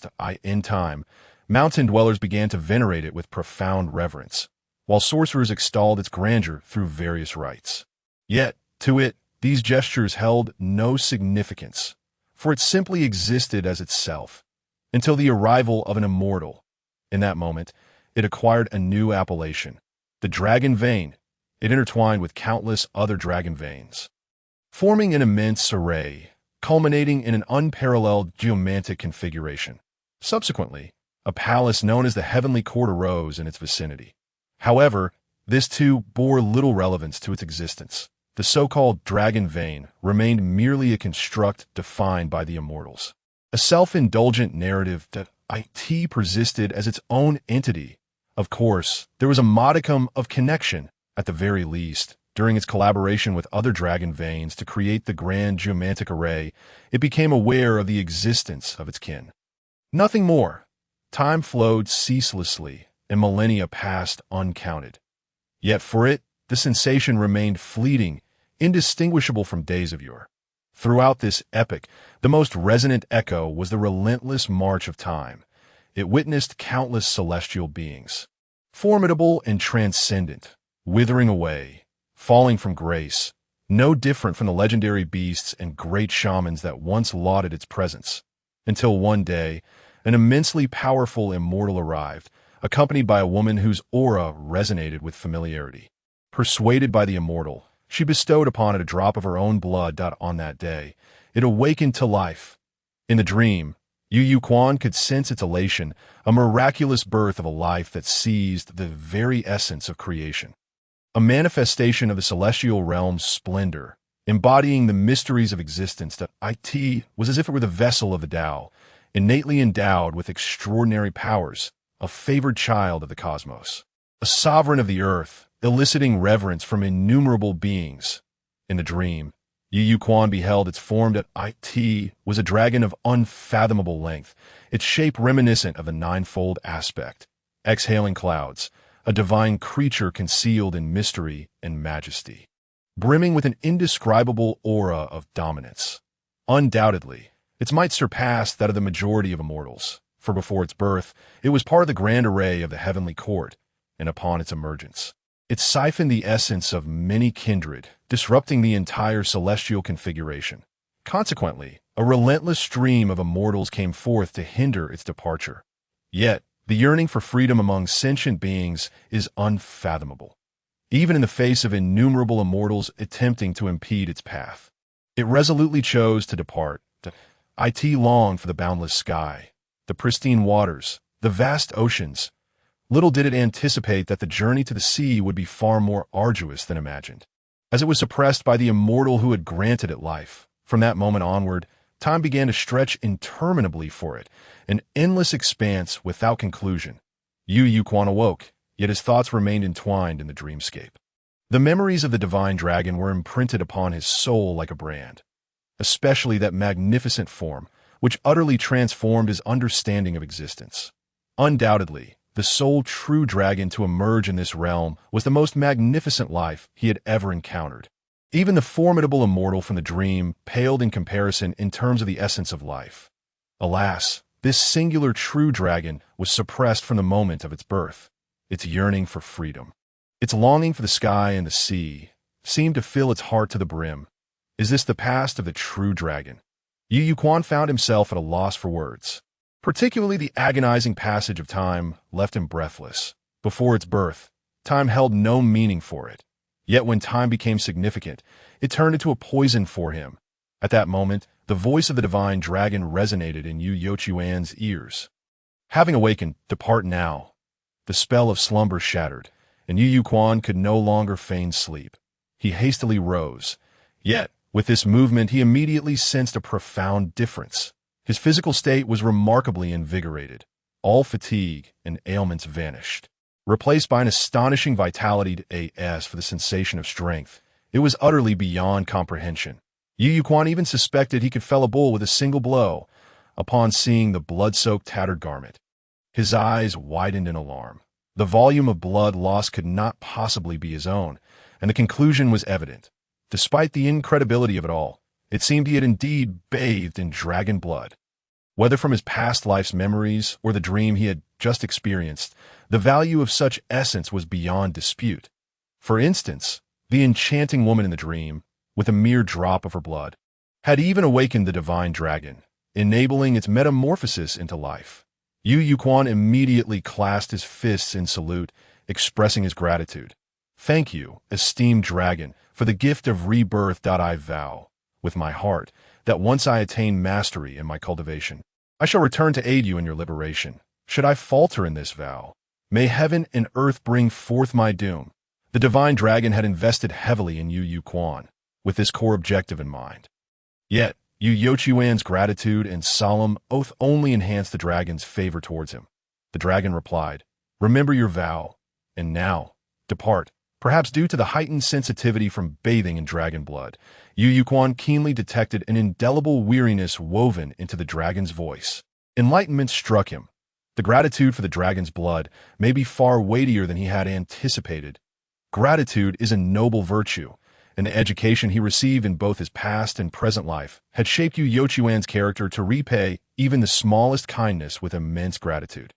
Yu Quan refrained from making further promises, instead etching the memory deep within his heart. He lifted his gaze earnestly and said, esteemed dragon, you may not yet know me well. Please allow me the honor of formally introducing myself. Yu Quan then proceeded to recount his name, lineage, and various experiences from childhood to the present. The narrative was intricate and disordered, yet he deemed it essential. The divine dragon remained silent, merely observing Yu Yochuan's performance as he delivered his monologue. In truth, the dragon had long been aware of all that Yu Quan shared. For an entity of its nature, reliance on language was no longer paramount. However, it did not interrupt Yu Yochuan's discourse, instead listening quietly.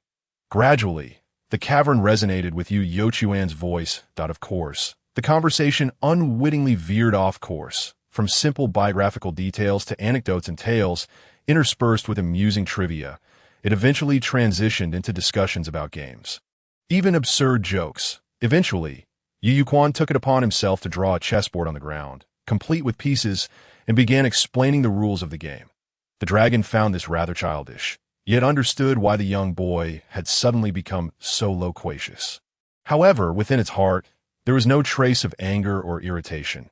Instead, it began to savor the exchange. Time, indeed, is the most ruthless and sharpest of blades.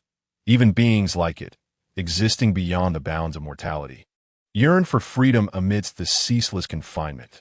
The more it felt this way, the stronger its yearning for the sky and the sea became. They had diverged from their true essence, transforming entirely into the forms it had envisioned. Thus, everything Yu Yu Quan shared seemed to shimmer with golden light. Engaging in a game against oneself appeared to be quite enjoyable. Yu Yochuan's words seemed to unveil a portal to a new world for the dragon. In the following days, Yu Yu Quan continued to share various whimsical ideas and countless games of leisure, each seemingly entertaining, piquing the dragon's curiosity further. It seemed that this loquacious youth had once inhabited a world rich in vibrancy. After several days, having consumed all his rations and feeling ravenously hungry, Yu Yu Quan reluctantly prepared to leave the dragon's lair. On the eve of his departure, after days of performing his monologue, he once again heard the divine dragon's voice. "Live well, certainly, and do not forget your promise. I shall not dare forget." Yu Yochuan's smile was suddenly warm and radiant. Although the elder Long remained silent, Yu Yu Quan could still sense the elder's smile, evoking a long-lost feeling of ease and comfort. Everything was worth it. At that moment, Yu Yu Quan recalled a matter of utmost importance and hurriedly inquired, "Elder Long, I have yet to learn your esteemed name." The divine dragon paused, taken aback at a name, then fell into a prolonged silence. After a while, the divine dragon finally spoke softly. "I have no name." "No name?" Yu Yu Quan was momentarily stunned, then mustered his courage to suggest, "Might I be so bold as to bestow a name upon you?" Another silence ensued. "Very well." Yu Yu Quan contemplated. "In my recollection, dragons typically bear the surname O. Why not adopt O as your surname?" Upon sensing the surname, the divine dragon felt an undeniable connection to his lineage. Agreed. Yu Yu Quan smiled and continued. "In the I Ching, the foremost hexagram is Qian, representing the utmost auspiciousness that a dragon trapped in water finds fortune. How about we simply use the character Qian? Qian hexagram, a dragon trapped in water. Shall I be named Ao Qian?" "Excellent. Henceforth I shall be called Ao Qian." Upon uttering these words, the elder dragon could not help but let out a joyful dragon roar, a sound imbued with indescribable delight. Listening to the dragon's roar, Yu Yu Quan felt a surge of joy within his heart. Perhaps due to having bathed in dragon blood, he held a natural familiarity and affinity for the sound. Yet regardless, he ultimately had to depart. On Panlong Mountain, within several hastily erected thatched huts, fragrant smoke wafted through the air. One woman held a sword, another fanned herself, a third played the zither, and a fourth prepared ink. It was indeed an elegant scene, painted with hues of spring, as red sleeves added fragrance to the night. Reading, in such a splendid setting, the charming young man He Qianyu immersed himself in study and cultivation, drawing envy from those around him. Even more enviable was the fact that the flamboyant He Qianyu did not let his leisure interfere with his training, having successfully opened the heavenly gate to 11 inches. He was on the verge of reaching the innate limit. For any practitioner, this was a source of immense pride, as for enjoyment. He Qianyu perceived nothing amiss, from his birth to his coming of age. This had always been his way of life. The so-called cultivation, aside from revenge, was fundamentally about living better.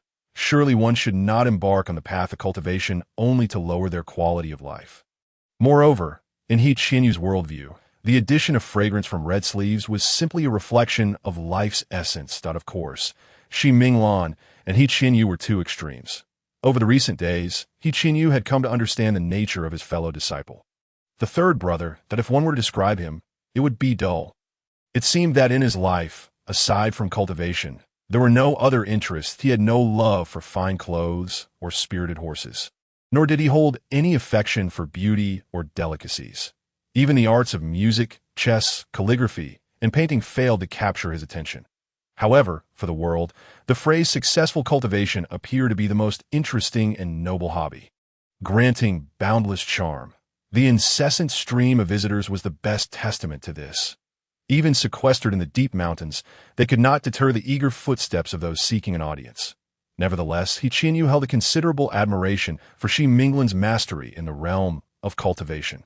Thanks to the auspices of the Kalinzi, He Qianyu had now officially become a disciple of the Jiu Xian sect. The foundational cultivation methods of the sect were fully accessible to him. And with the guidance of esteemed mentors, He Qianyu's cultivation progressed by leaps and bounds. Not only had his injuries completely healed, but his strength had also doubled, boosting his confidence and deepening his commitment to cultivation. Clutching a tome of scriptures, He Qianyu made his way to the thatched hut where Shi Minglan was meditating. Unlike his own space, this one was exceedingly simple, furnished only with a small table, a bowl of clear water, a cushion, and a few scrolls of scripture. He Qianyu presented his accumulated questions, and Shi Minglan responded effortlessly, elucidating with remarkable clarity. Open the heavenly gate is to sense the essence of the heavens and earth.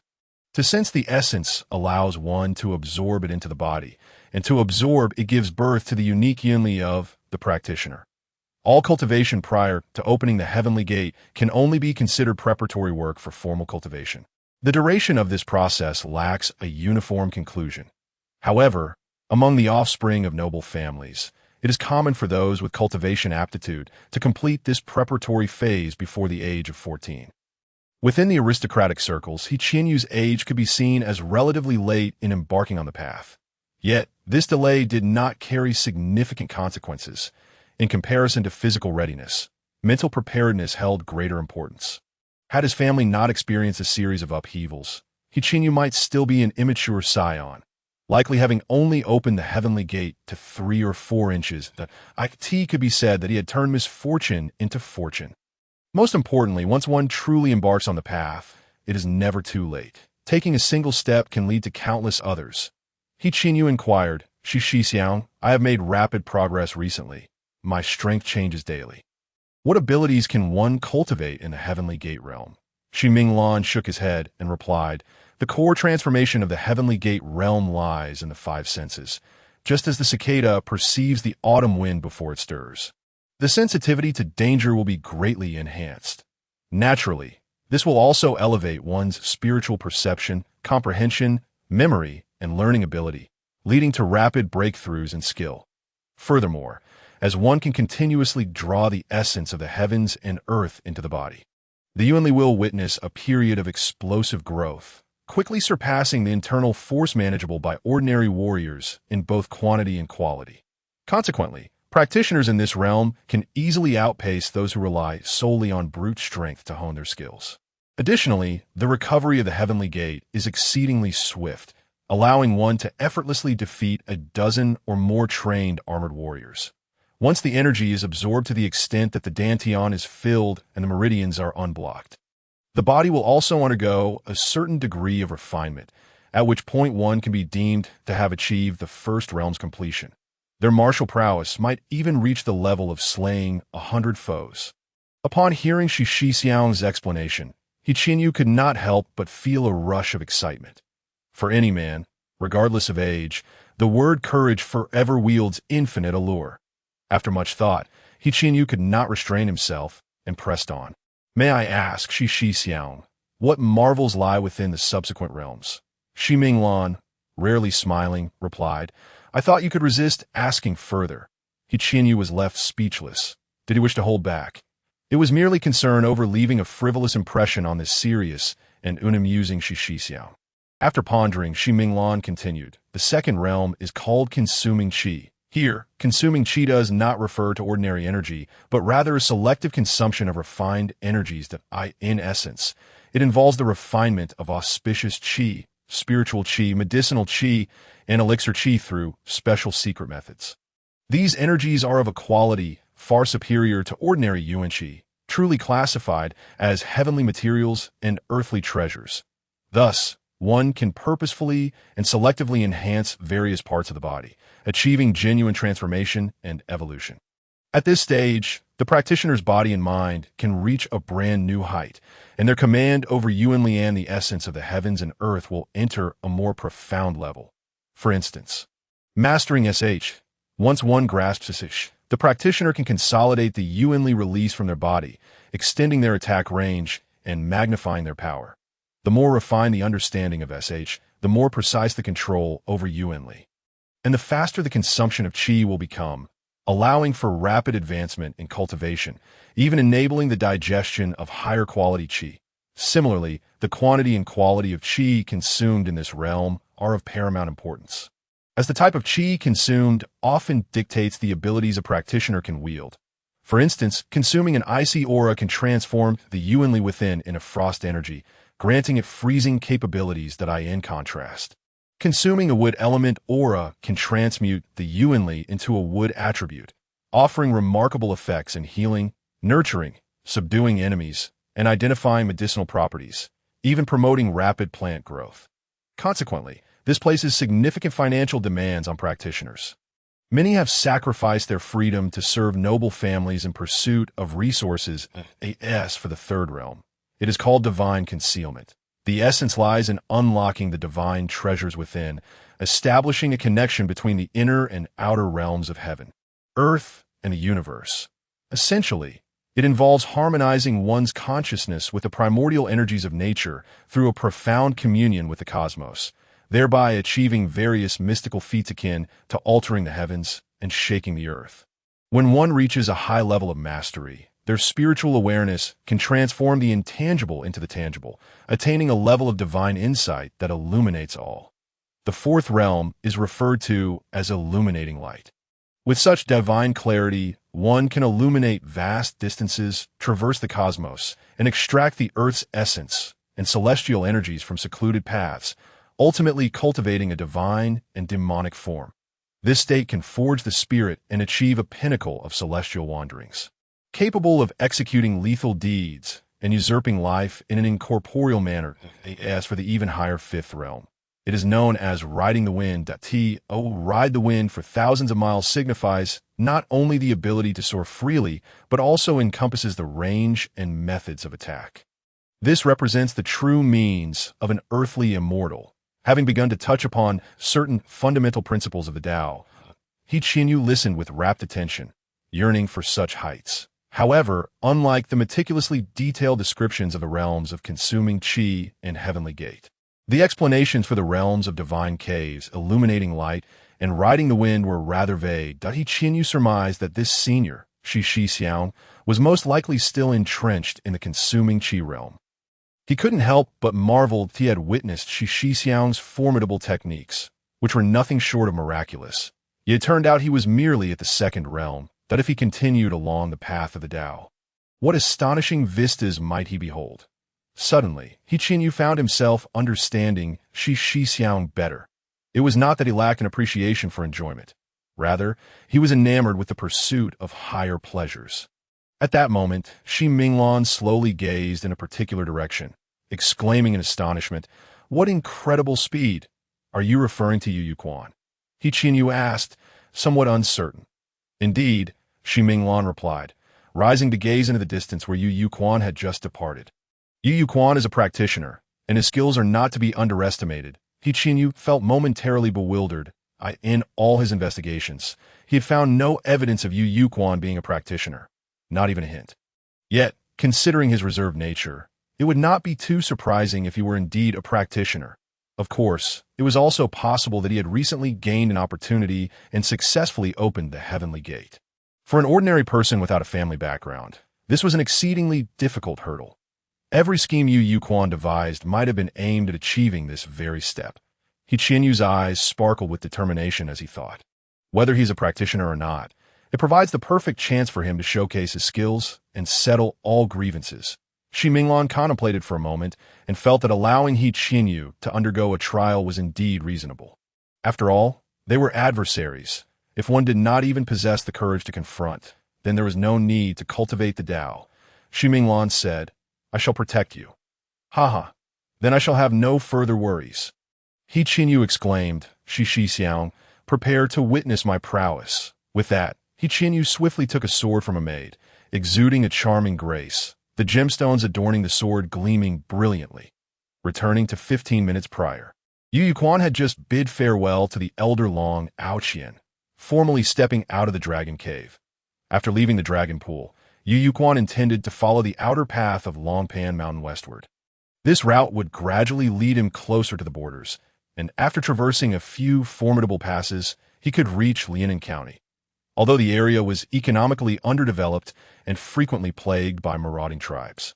For Yu Quan, it represented a promising destination that on one hand, the local government exerted little control, allowing for anonymity. On the other hand, he could potentially regain his status through military merit. Most importantly, General Yu, who guarded the western borders, was not only rich in legendary tales, but also enjoyed a commendable reputation, even receiving praise from Master Tao. Enlisting under his command could provide opportunities for acquiring valuable cultivation techniques that Yu Yuquan understood the full weight of his quest for vengeance. Moreover, the bloodshed he inflicted upon the He family would be but a minor aspect of his retribution, rooted in the greater principles of justice. For the rulers, what truly rendered him irredeemable was that he had set a perilous precedent. Previously, treacherous ministers had deceived their lords, while those in power were always seen as wise and untainted.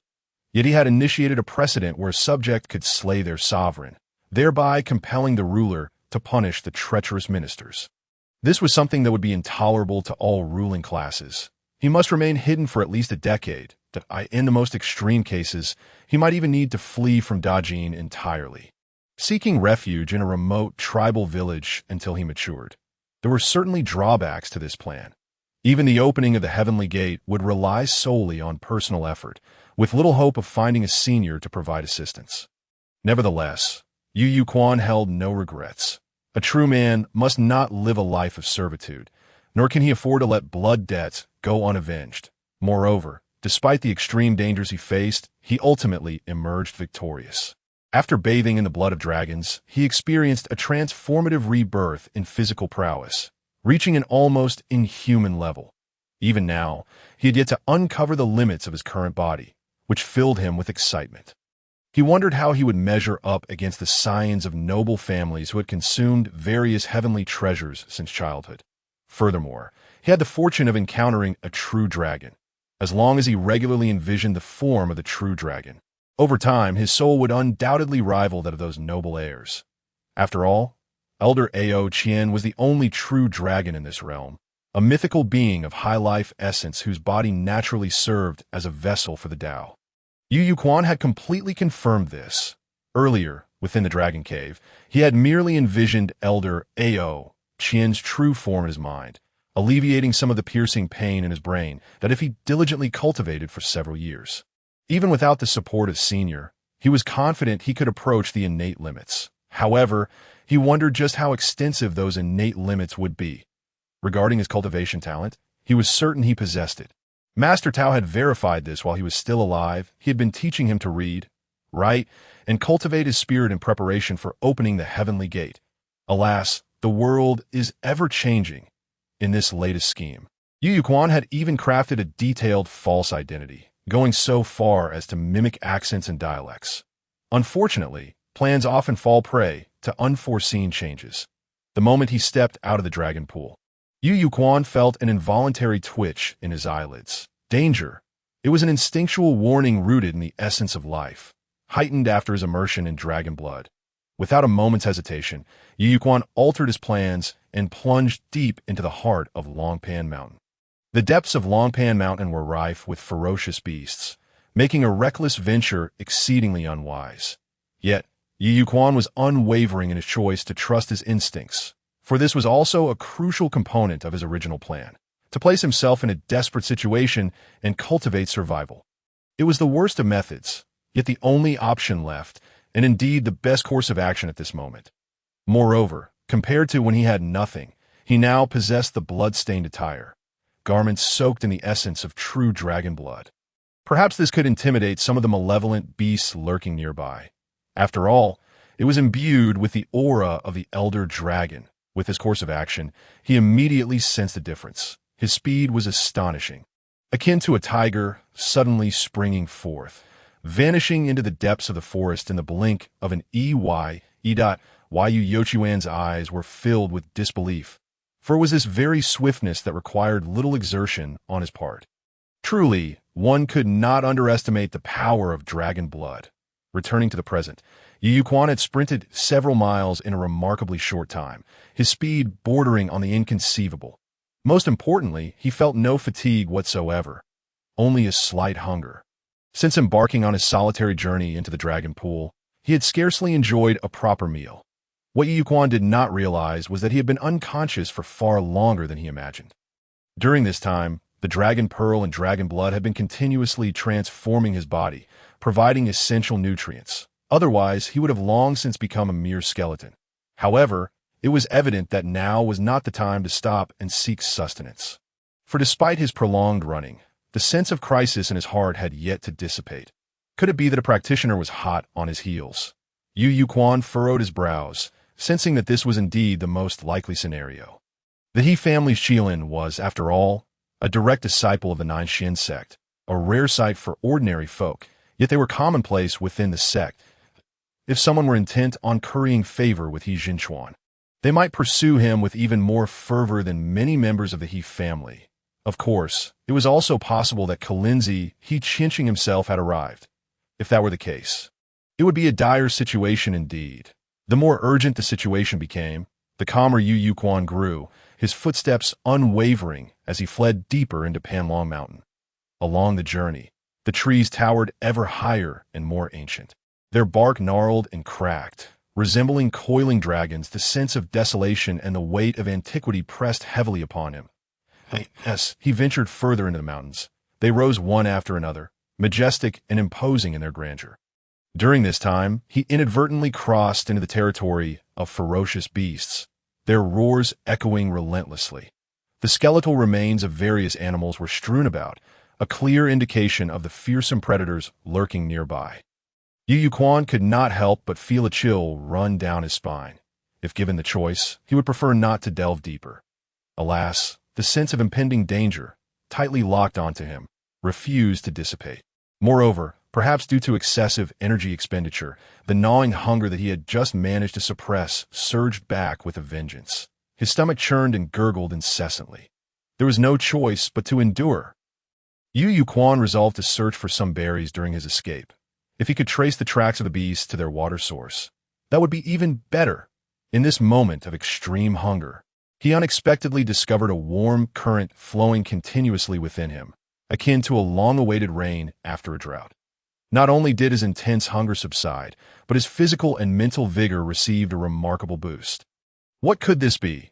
After bathing in dragon's blood, aside from a transformation of his body, had he not fully digested the mysterious energy within it, leading to a further release of potential after enduring extreme hunger and exhaustion?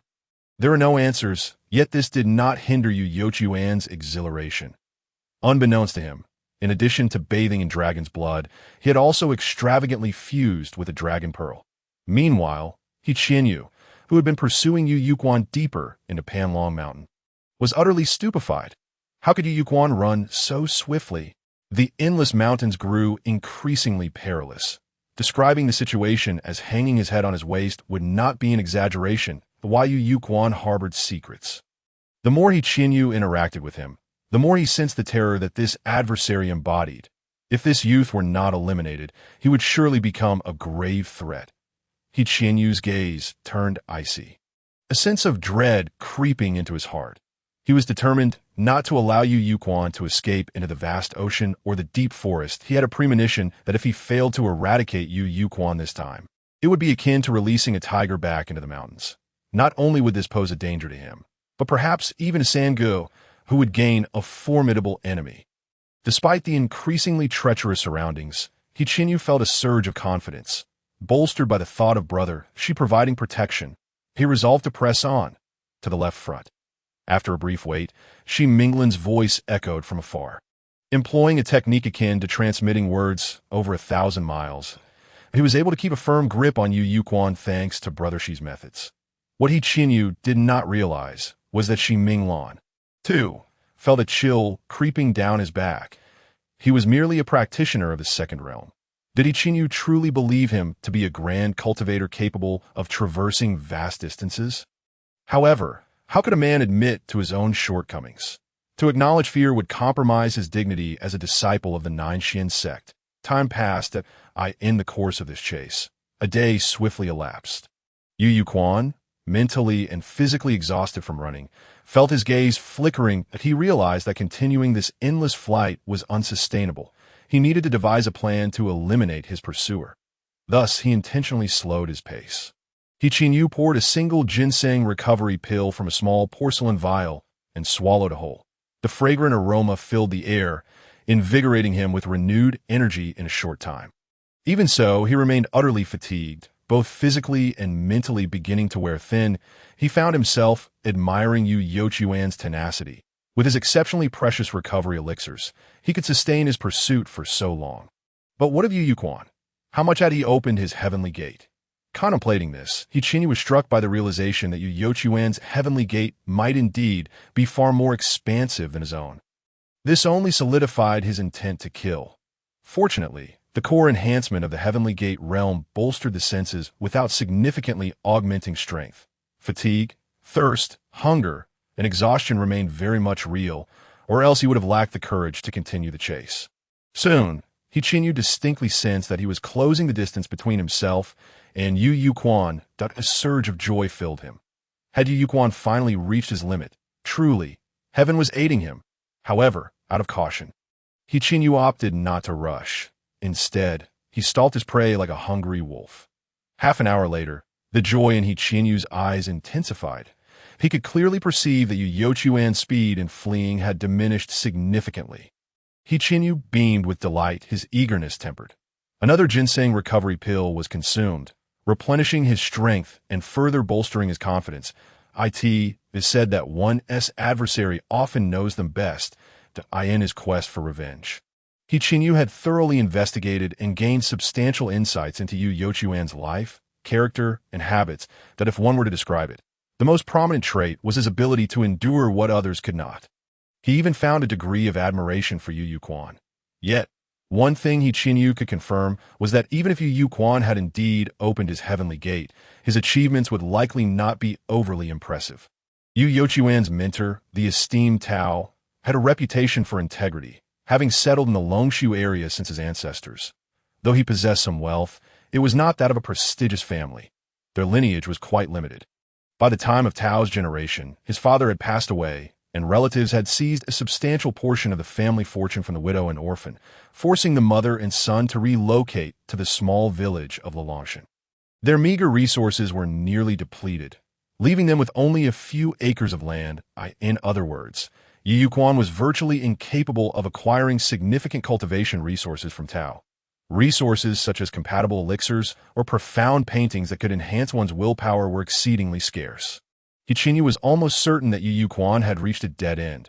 However, to guard against Yu Yuquan making a desperate move, He Qinyu accelerated his pursuit while deliberately maintaining a certain distance.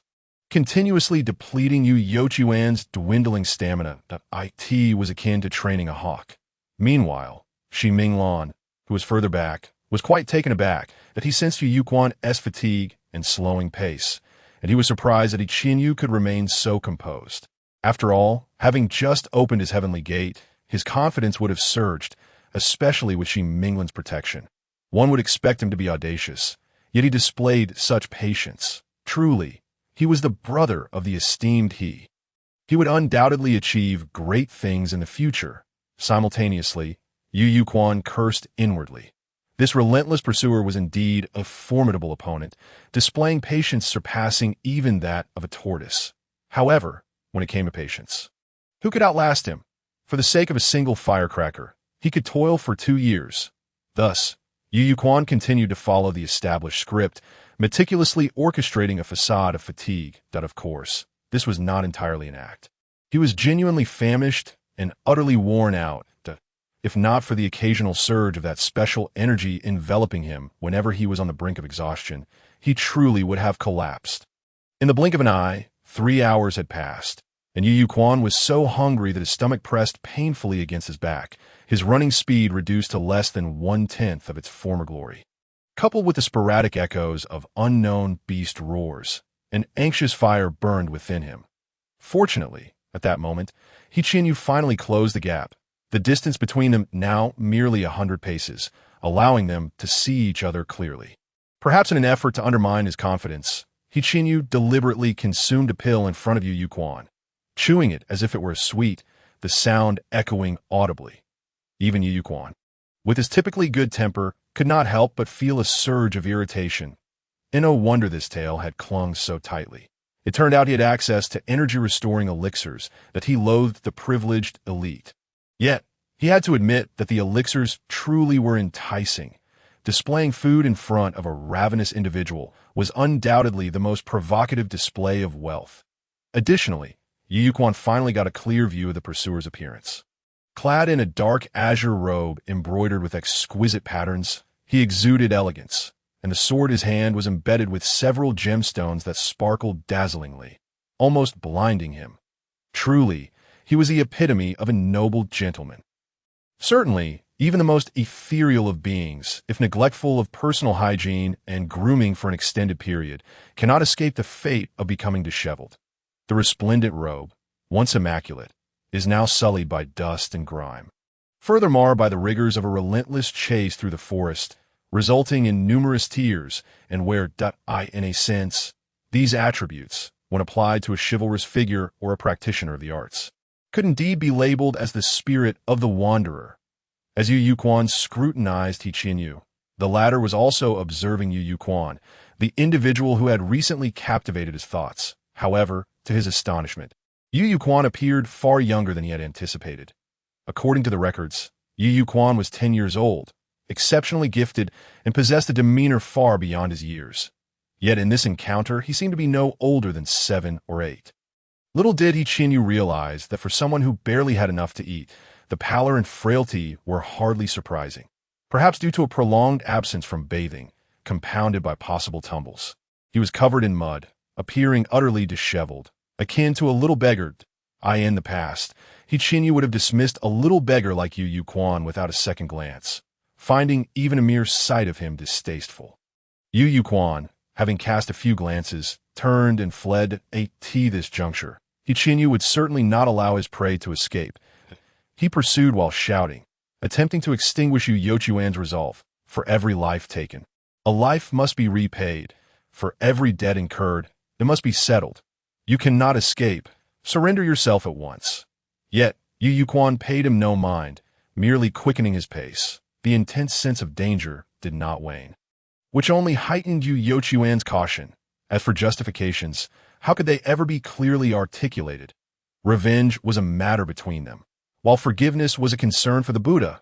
Just as Yu Yuquan was about to flee again, He Qianyu shed all pretenses and, with a deep breath, lunged at Yu Yuquan like a tiger descending from the mountain. The speed was astonishing. In mere blinks, he covered dozens of paces, 30 paces, 20, 10. He was almost upon Yu Yuquan. Like a hawk diving toward a scurrying rabbit below, he even extended his claws, ready to seize and incapacitate him. Yet in that critical moment, He Qianyu was taken aback to find that his assured grasp met only air. How could this be? Alarmed, He Qianyu swiftly shifted his focus in that fleeting instant, Yu Yuquan propelled himself off the ground with tremendous force, creating a thunderous sound as leaves exploded beneath his feet. Simultaneously, his body shot forth like a cannonball, darting past He Qianyu's side. But He Qianyu was utterly astonished. What extraordinary explosive power was this? How could it be possible? Furthermore, Yu Yuquan had chosen the perfect moment to strike. Right as He Qianyu was fatigued from exertion and had not yet regained his strength, placing him in an undeniably precarious position. He could only instinctively raise his arms in defense, attempting to absorb Yu Yuquan's onslaught to the best of his ability. However, he had clearly underestimated the strength bestowed upon Yu Yuquan by the blood of dragons.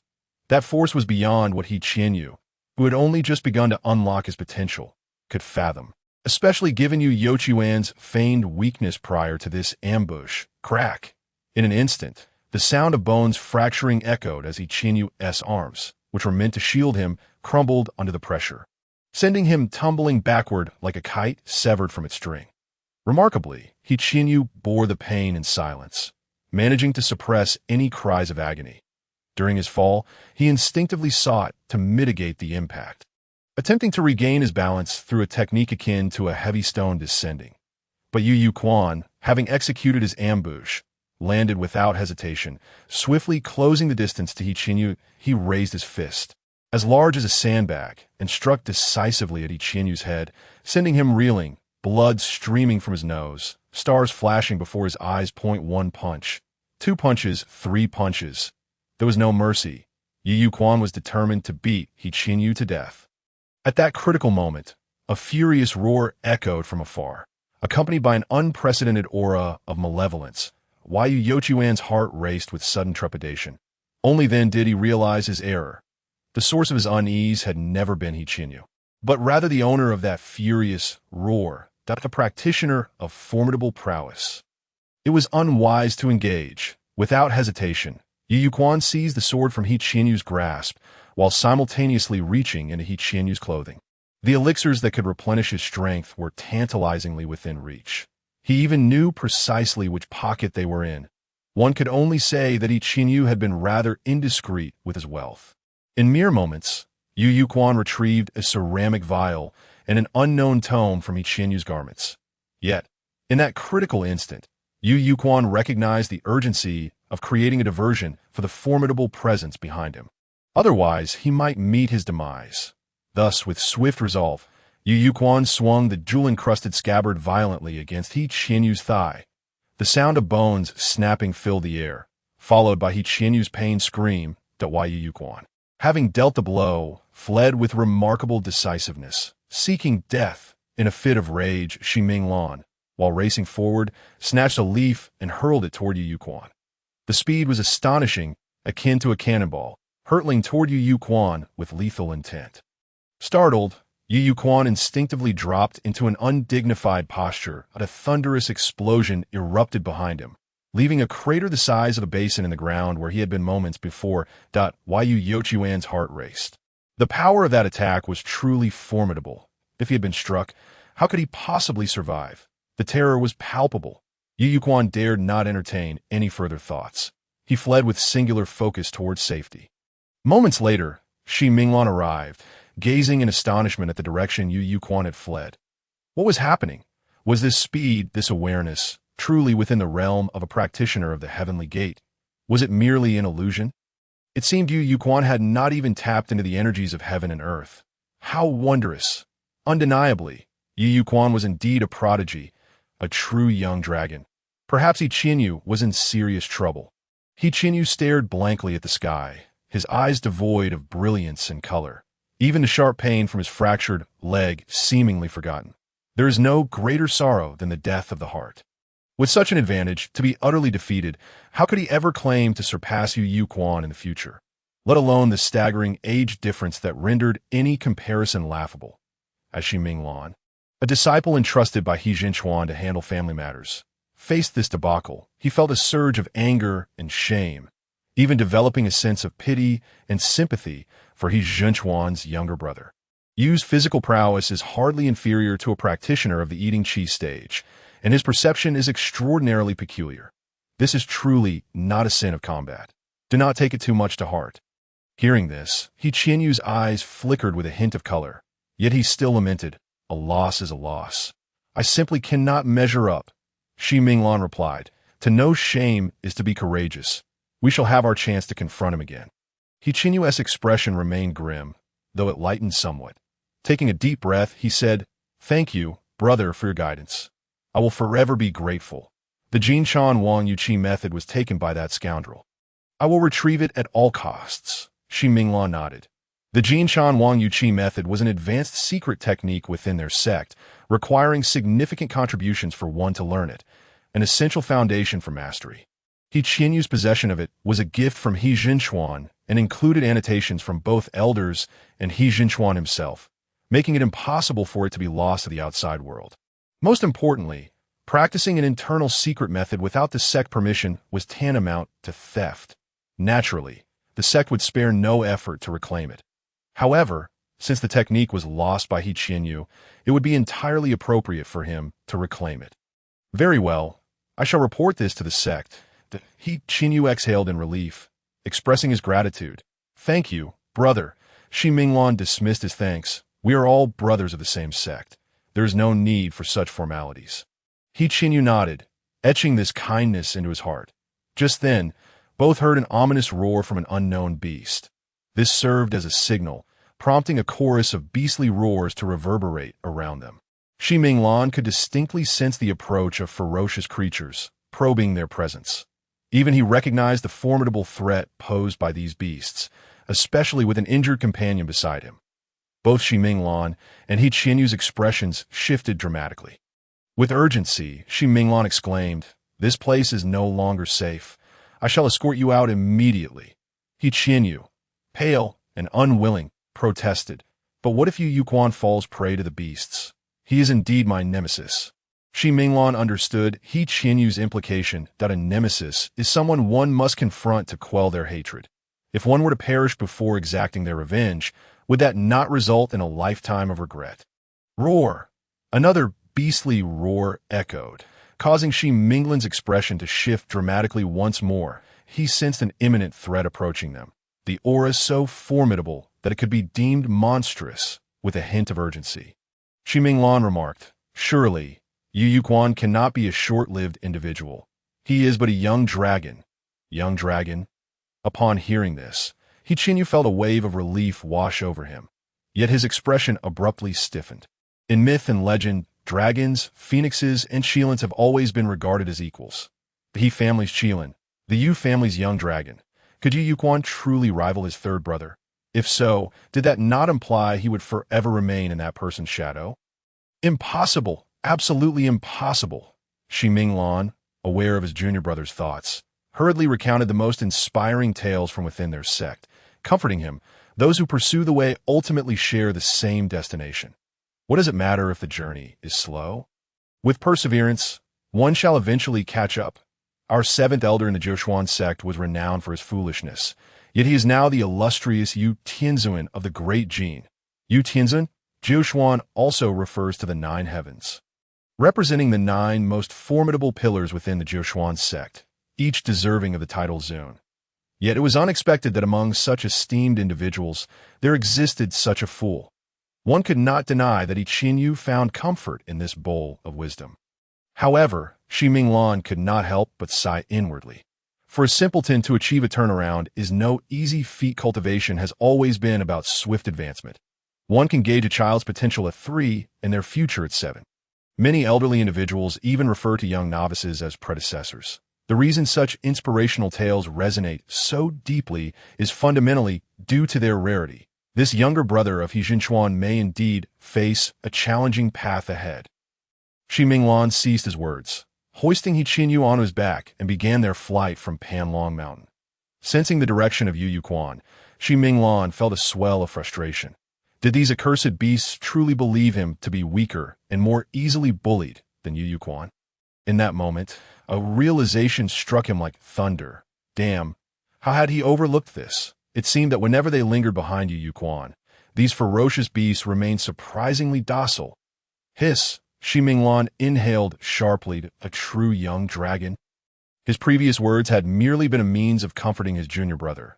Yet now those 2 words were firmly imprinted in his heart. He Jinchuan might truly have encountered trouble. Xi Minglan furrowed his brow.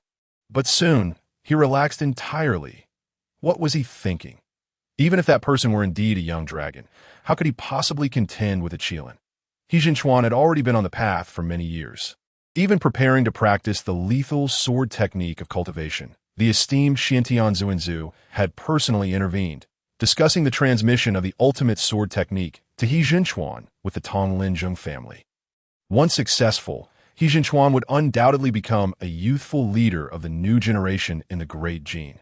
Even if he were a young dragon, he would merely serve as a backdrop to highlight the grandeur of the Qilin. With this thought, Xi Minglan felt clarity wash over him, his cultivation benefiting as well. Meanwhile, on his back, He Qianyu suddenly declared, "I have decided to train within this sect." Good. Xi Minglan felt a surge of satisfaction. Over this period of interaction, he had distinctly sensed the awkwardness and tension in He Qianyu's character. Despite having a sibling like He Jinchuan, whose future was limitless, he persistently sought to evade those expectations. In his cultivation, he constantly felt the need to prove himself. Though Xi Minglan could understand, he found this behavior rather foolish. With He Jinchuan as his backing, what was there to be stubborn about? The enhancement of one's own cultivation is paramount. Xi Minglan smiled. Junior brother has grown. He Qianyu offered a bitter smile. He would rather not grow. After losing his kin, he felt he had also lost his obsessions and pride. Sensing that the ferocious beasts were gradually retreating, Yu Yuquan could not help but wipe the sweat from his brow. It seemed the blood of the dragon elder had indeed intimidated those great beasts. Otherwise, he might have truly faced a perilous situation this time. Gulp. Yu Yuquan hastily swallowed a ginseng recovery pill, feeling the surging potency rapidly spread through his mouth, throat, and stomach. Fatigue dissipated at a visibly accelerated pace, leaving him with a sensation akin to a small knife cutting his backside. Is this the world of the wealthy? How extravagant! The small porcelain bottle contained very few pills, only 3 remaining. However, based on the size of the bottle and the pills, it could roughly hold 8 or 9 pills. This suggested that the chase after Qinyu had perhaps consumed 4 or 5 of them. Reflecting on this, Yu Yuquan felt a pang of heartache, but was also deeply gratified. Perhaps his physique was better than he had imagined. The mysterious energy that continuously nourished his body was far more potent than he had anticipated. Delightful. Sensing that the mysterious cultivator had departed with the He family child, Yu Yuquan finally felt at ease and began to examine his spoils. The first item was a sword adorned with 7 large gemstones, undeniably ostentatious. If sold, it would surely provide ample funds for their subsequent escape. Grateful for the generosity of Boss He, Clang, drawing the sword revealed its exquisite craftsmanship, instantly brightening Yu Yuquan's eyes. A fine sword. Not only was its design ancient and elegant, but its sharpness and flexibility were also exceptional. Indeed, one may not trust the character of the scions of noble families, yet their aesthetic sensibilities are undeniably reliable. The sword measured approximately 17 inches in length and weighed around 2 pounds. From a length perspective, it was somewhat cumbersome for Yu Yuquan at present, but in terms of weight, it felt unprecedentedly light, giving him the sensation of wielding something ethereal. Yu Yuquan's eyes sparkled. The dragon's blood truly lived up to its legendary status, providing remarkable effects. Before long, Yu Yuquan discovered an inscription on the blade, boldly proclaiming, He family Qinyu, with jade-like elegance. Goodness, it turns out to be a custom-made sword. Yu Yuquan once again felt the extravagance of a Longmen He family. Regardless, this sword shall henceforth be known as his Han Zhong sword. After playing with it for a while, Yu Yuquan sheathed the sword and then opened the unexpected tome he had acquired. The cover bore the striking characters, Golden Toad gazes at the moon, breath-devouring technique. Yu Yuquan was taken aback. He had heard of this technique. Gazing at the prominent words on the cover, his hands trembled slightly. The Golden Toad gazes at the moon, breath-devouring technique was exceedingly well known, especially in the vicinity of Longmen Town, where was the stuff of legends. The tale of He Qianxing encountering the Qilin and being personally taken as a disciple by the Zhoushuan sect's master included passages about this technique. And this technique was precisely the Golden Toad gazes at the moon. Yu Yuquan felt an absurdity akin to fiction merging with reality. First He Qianxing, then He Qinyu. Without a doubt, both could attest to the excellence of this cultivation method. It would be perfect for solidifying one's foundation while knocking on the heavenly gate. However, Yu Yuquan could not help but harbor some concerns. Taking something without permission could be construed as theft. Though he was not a paragon of morality, he still felt a certain aversion to the concept of theft. Furthermore, in this world, the value of knowledge exceeded imagination, not to mention the secret arts of cultivation sects. Even a single volume of secular literature could bolster an entire clan's prosperity. This bears resemblance to the Han Dynasty's classical studies, where mastery of a text's interpretation could translate into tangible benefits. Thus, the two factions of modern and ancient classical studies often clashed. There is nothing new under the sun. The disputes over orthodoxy in the great Jin's official academies have never ceased. As for the secret arts of cultivation, they are of paramount importance. Should he privately practice it, he would inevitably come into conflict with the Zhoushuan sect. As a transmigrator, Yu Yuquan had no doubt about the Zhoushuan sect's determination to keep their techniques confidential. In some respects, this action could be likened to the 3 major self-destructive behaviors of his previous life. Nevertheless, after a brief moment of contemplation, Yu Yuquan resolutely decided to cultivate it. When one has many lice, they feel no itch. When one accumulates debts, they feel no worry. Given the severity of his current transgressions, he was already deserving of 1,000 cuts. Offending the Zhoushuan sect seemed hardly consequential. Most importantly, He was barely at the stage of accumulating initial funds, struggling on the brink of death. All his actions and aspirations were solely aimed at survival, striving to live a little better. It was impossible to remain untainted. Prioritizing development before establishing principles is the righteous path. With this thought, the last remnants of doubt dissipated from Yu Yochuan's mind, his eyes brightening with renewed determination. Without hesitation, he opened the tome. Upon glimpsing the text within the tome, Yu Yochuan's eyes immediately sparkled with delight. What exquisite calligraphy! In this realm, calligraphy stands as one of the most practical tools. Every young scholar must diligently practice this art that Yu Yuquan has, of course, devoted considerable effort to mastering it. Moreover, with the insights gained from adult reasoning and past experiences, he places an even greater emphasis on calligraphy, for the character reflects the person, and a fine hand is often one's foremost business card.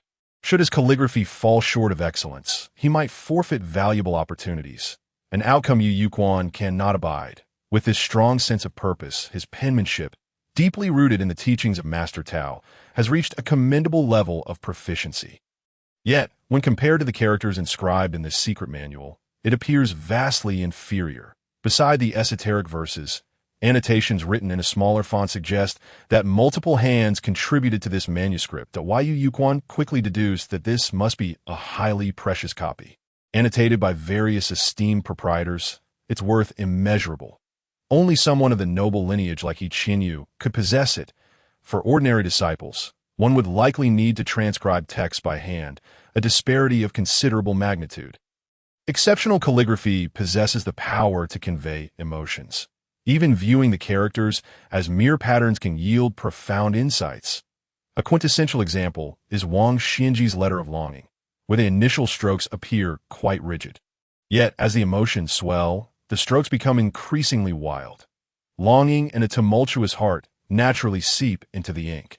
Merely appreciating the evolution of the calligraphy can evoke the underlying sentiments. Such is the allure of calligraphy, which in the world of cultivation serves as an unspoken teaching. In this manual of cultivation, the script appears as ordinary regular script, clear strokes and a balanced structure, devoid of ostentatious flourishes. Yet this very simplicity imparts a sense of uprightness. Each stroke subtly conveys the mindset required for practicing this method. The path of the Tao requires integrity in one's being. From this, one can discern certain styles and principles of the Zhoushuan sect, a renowned and righteous lineage. This might be the only favorable news since his offense against this sect. As for the second page of the manual, it features an illustration of a golden toad devouring the moon. The sky showcases a bright moon, beneath which lies a small hill, atop which rests a toad. In stark contrast to the hill and the moon, the toad's proportions appear exaggeratedly large, and its positioning suggests an almost predatory intent towards the moon. Between the toad and the moon, a faint luminescence seems to flicker, elusive yet palpably present, as if the toad is consuming the moon's essence in a cascade akin to a flowing waterfall. The more Yu Yuquan gazed upon this painting, the more he felt its inherent artistry, a subtle, indescribable charm that seemed to blur the lines between Tao and Zen, prompting him to instinctively visualize and emulate. In a brief span, he found himself entranced, feeling as if the painting had come to life, transforming him into the toad gazing at the moon amidst the hills, inhaling the essence of the lunar energy. Time slipped away, and when he finally regained his senses, his mind felt remarkably clear, as if cleansed. Even the recent fatigue and agitation had dissipated considerably. This sensation was not unfamiliar to Yu Yuquan. It echoed the moment he first encountered the Dragon Elder's true form in the Dragon Cave, where he instinctively fell into a wondrous trance. Was this painting a visualization diagram?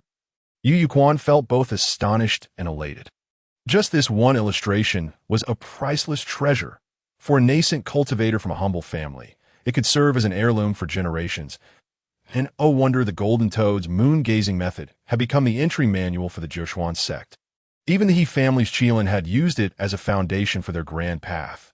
As long as he continuously visualized this image, his spirit would inevitably undergo transformation, that Yu Yuquan was overwhelmed with joy and began to suspect that this manual might be the original teachings passed down by He Qianqing, the sect leader who had once accepted disciples. If his conjecture was correct, this single visualization could be worth risking 1,000 lives. However, what took him by surprise was the sudden warmth enveloping his body. His temperature rose steadily, and beneath his skin, ethereal scales began to emerge.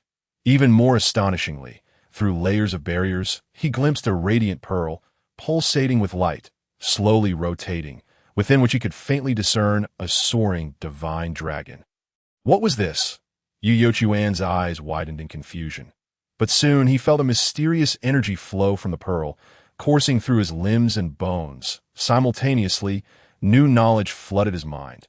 This pearl was a dragon pearl, a convergence of the essence of a true dragon, embodying the wonders of creation and the mysteries of the sun and moon.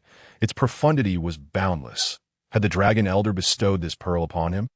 Yu Yuquan was left dumbfounded, unable to fathom the impossibility of it. Amidst the torrent of knowledge, his mind became somewhat muddled, as fragments of memories swirled before him like a revolving lantern. Even those distant memories from a past life, which he had nearly forgotten, began to resurface, becoming clearer. These experiences, memories, and observations etched themselves like marks upon him, indelibly inscribed upon his heart and soul. This transformation was not unfamiliar to Yu Yuquan.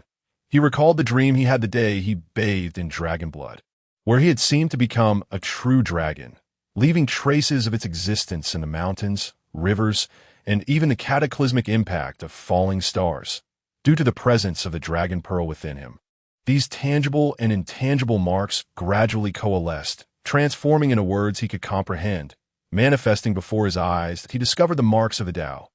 Tao mark name: Golden Toad, moon-gazing breath method, by gathering the Tao marks carriers. One could recreate the true form of the Tao within the Dragon Pearl's realm, invoking the clarity of time and comprehending the principles of the Tao. Tao mark carriers: 1 toad, 1 jade rabbit, 1 laurel tree, a written name of the moon, and a basin of cold spring water. As he gazed at the words that materialized in his iris, Yu Yuquan found himself momentarily stunned. Despite his efforts to appear composed, he could not conceal the overwhelming joy within. Had he just received his golden finger? A golden finger may arrive late, but it certainly will not be absent. For the first time since his transmigration, the sense of being like a mere blade of grass began to dissipate. Having grasped the existence and significance of the Dragon Pearl's realm, his joy was overshadowed only by an endless gratitude towards the Dragon Elder. Such profound kindness and grace would never be forgotten. It was from this moment that Yu Yuquan realized his life no longer belonged solely to him, at least until he fulfilled his promise to the Dragon Elder. He could not afford to act recklessly. Adventuring alone into the dragon's lair was a foolhardy risk he could not take again unless absolutely necessary. As a transmigrator, he was never short of imagination. The term Dragon Pearl Realm was inextricably linked to concepts such as blessed lands and celestial abodes. Coupled with Dragon Pearl, it evoked thoughts of dragon veins and spiritual springs. Soon, visions of personal spaces, fertile fields, storage gear, and celestial abodes flooded his mind. He could hardly wait to explore their possibilities. Alas, disappointment awaited Yu Yuquan. He could clearly sense the Dragon Pearl realm nearby, yet he found himself unable to enter. Was it because he had not yet opened the celestial gate? Without access to the celestial realm, his small body could not connect with a vast world outside. Alternatively, perhaps he needed to locate the carriers of the Golden Toad, moon-gazing breath method to unlock this blessed realm. Regardless of the reason, anticipation filled Yu Yuquan's heart.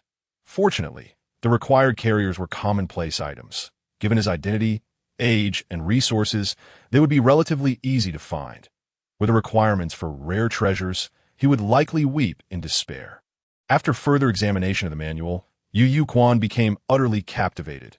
The recorded practices of offering incense, reciting scriptures, meditating, studying martial arts, and observing precepts formed a comprehensive system of cultivation, encompassing a well-structured worldview and methodology. It was an eye-opening experience for him. akin to a connoisseur savoring exquisite delicacies or a wolf encountering a stunning beauty. The various sets of martial techniques and swordsmanship detailed within were remarkably refined. A sense of regret for not discovering them sooner. He found it hard to part from them. Yet, Yu Quan summoned immense resolve to suppress his desires, for compared to delving into the secrets of the manual, his immediate priority was survival, at least until he exited the Panlong mountain range. Ensuring his survival must remain his foremost task. It would be ideal to hunt some prey. People are like iron, and food is like steel. He must replenish his strength. However, it remains uncertain whether it is due to the lingering aura of the venerable Long that even the smallest creatures, let alone fierce beasts, are nowhere to be seen. Whenever he makes the slightest movement, the keenly perceptive animals instinctively vanish without a trace, leaving Yu Quan in a state of helplessness. Fortune may reside in misfortune, and misfortune may conceal fortune. Fortunately, during the following days, the starved Yu Quan first stumbled upon a mysterious granary filled with an unknown variety of rodents. Among the bounty of chestnuts, acorns, and pine cones, he was able to feast to his heart's content. Subsequently, he serendipitously discovered a fragrant deer, grievously injured by a predator and on the brink of death. After using his sword to relieve the creature of its suffering, Yu Quan skillfully skinned and butchered it with the confiscated Hanzhong sword. Especially after he managed to ignite a fire using the method of friction, a previously unimagined delight of barbecued meat began to sizzle enticingly. Merely the act of barbecuing had him salivating incessantly. As the rich, aromatic scent of the grilled meat, with a hint of char, wafted through his mouth, Yu Quan was overcome with an indescribable sense of gratitude. How rare and blissful it was for him. The ability to indulge in such copious amounts of meat felt like a distant memory from a past life. Not a morsel of the deer was wasted. He even savored the bones, chewing them into fragments before swallowing them down. As for the notion of enduring an upset stomach from prolonged deprivation, Yu Quan cast such thoughts aside, in the presence of a famished individual. Consuming every visible morsel of food becomes almost instinctive. This reminded him of videos he had seen in his previous life, depicting African children voraciously devouring meat that was barely cooked, their hands grabbing it eagerly despite the scalding heat. A particular comment had struck a chord with him. I saw greed in the eyes of those children. In his past life, Yu Quan had harbored prejudices against those children. Yet now, he found himself empathizing with them completely. When the granaries are full, the rights are known. When food and clothing are sufficient, dignity and disgrace are understood. This once simple phrase from his textbooks now resonated with profound accuracy. Of course, Yu Quan was eventually taken aback himself. Because, apart from the entrails, he had consumed the entirety of the deer, and yet he still felt only moderately satiated, longing to indulge further. Ultimately, he managed to restrain his desire to continue eating, fearing that gluttony might lead to his demise. Even though he had been imbued with the essence of dragon blood, his body could not be governed by ordinary reasoning. As the saying goes, knowledge gained from books feels superficial. At this moment, Yu Quan truly comprehended why some individuals could literally eat themselves to death. After his hearty meal, Yu Quan cleverly wrapped the remaining delicacies in the deer hide, particularly relishing the fatty portions. Undoubtedly, this unexpectedly acquired deer provided him with the most urgent nourishment he required. However, the vastness of the depths of Panlong Mountain far exceeded his imagination. A week later, Yu Quan, who had been living in a manner more primal than wild men, still saw no signs of emerging from the mountains. His already tattered hemp clothing had become even more inadequate for covering his body. Time flew by. A few days later, Yu Quan unexpectedly discovered a colossal beehive. Without a moment's hesitation, he skillfully climbed the towering tree using a vine. This method he had learned from short videos in his previous life, a feat demanding both skill and physical strength. Before he began his ascent, he felt a twinge of insecurity, but once he started climbing, all worries and self-doubt dissipated in a thin Yu Quan realized that he had no concrete understanding of the strength and potential of his current body. Fortunately, all the bees within the hive were intimidated by the aura of the bloodied garment, fleeing early and allowing him unhindered access to the honey. Upon approaching the enormous beehive, Yu Quan felt a tingle of excitement. The hive was so massive that perched atop the treetops, it resembled a small house, making him appear diminutive in comparison. What kind of bees are these? After pondering for a few seconds, he dove right into the hive, resembling a wriggling little worm, and began to feast. The honey, a delightful gift from nature, intoxicated him. Perhaps it was because the hive was nestled deep within Panlong Mountain and nourished by the essence of the dragon. Yu Quan felt he had never tasted such exquisite honey before.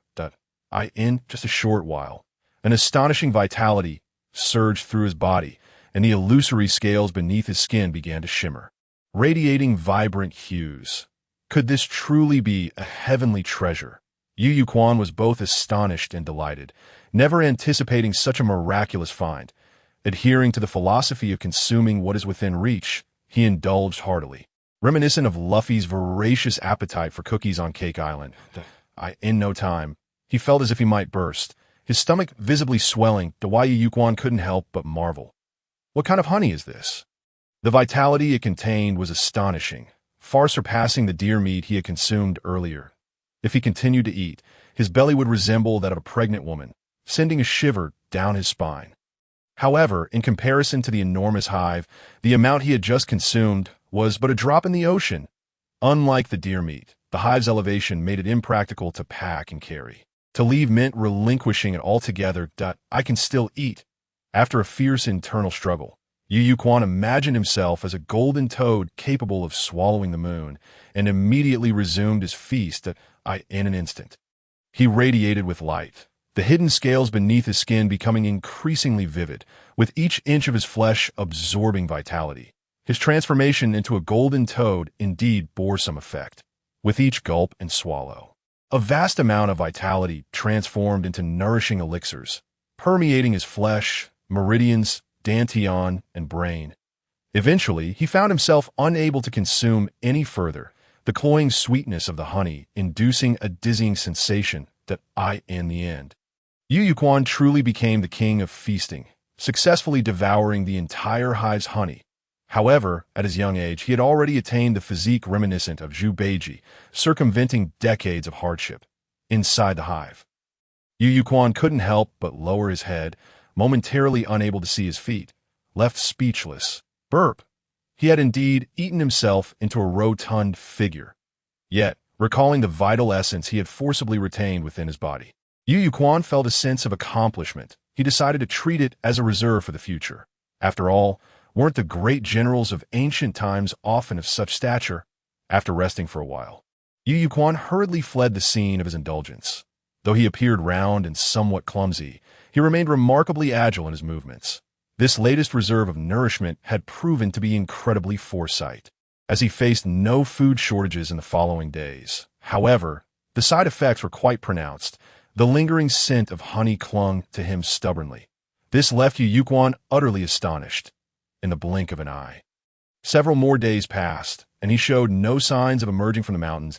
Yu Quan felt increasingly numb. Just how vast is Panlong Mountain? Thunder rumbled. With each resounding clap, a torrential downpour followed. The thunder crashed like falling mountains, and the rain cascaded like countless peaks. Gazing in the direction of Panlong Mountain, Qinyu's eyes were devoid of confusion, filled only with hope. He had managed to survive and emerge from the mountain. Yu Quan, you must not perish. You are the only one I am meant to slay. Shiming Lan, there is news from the sect.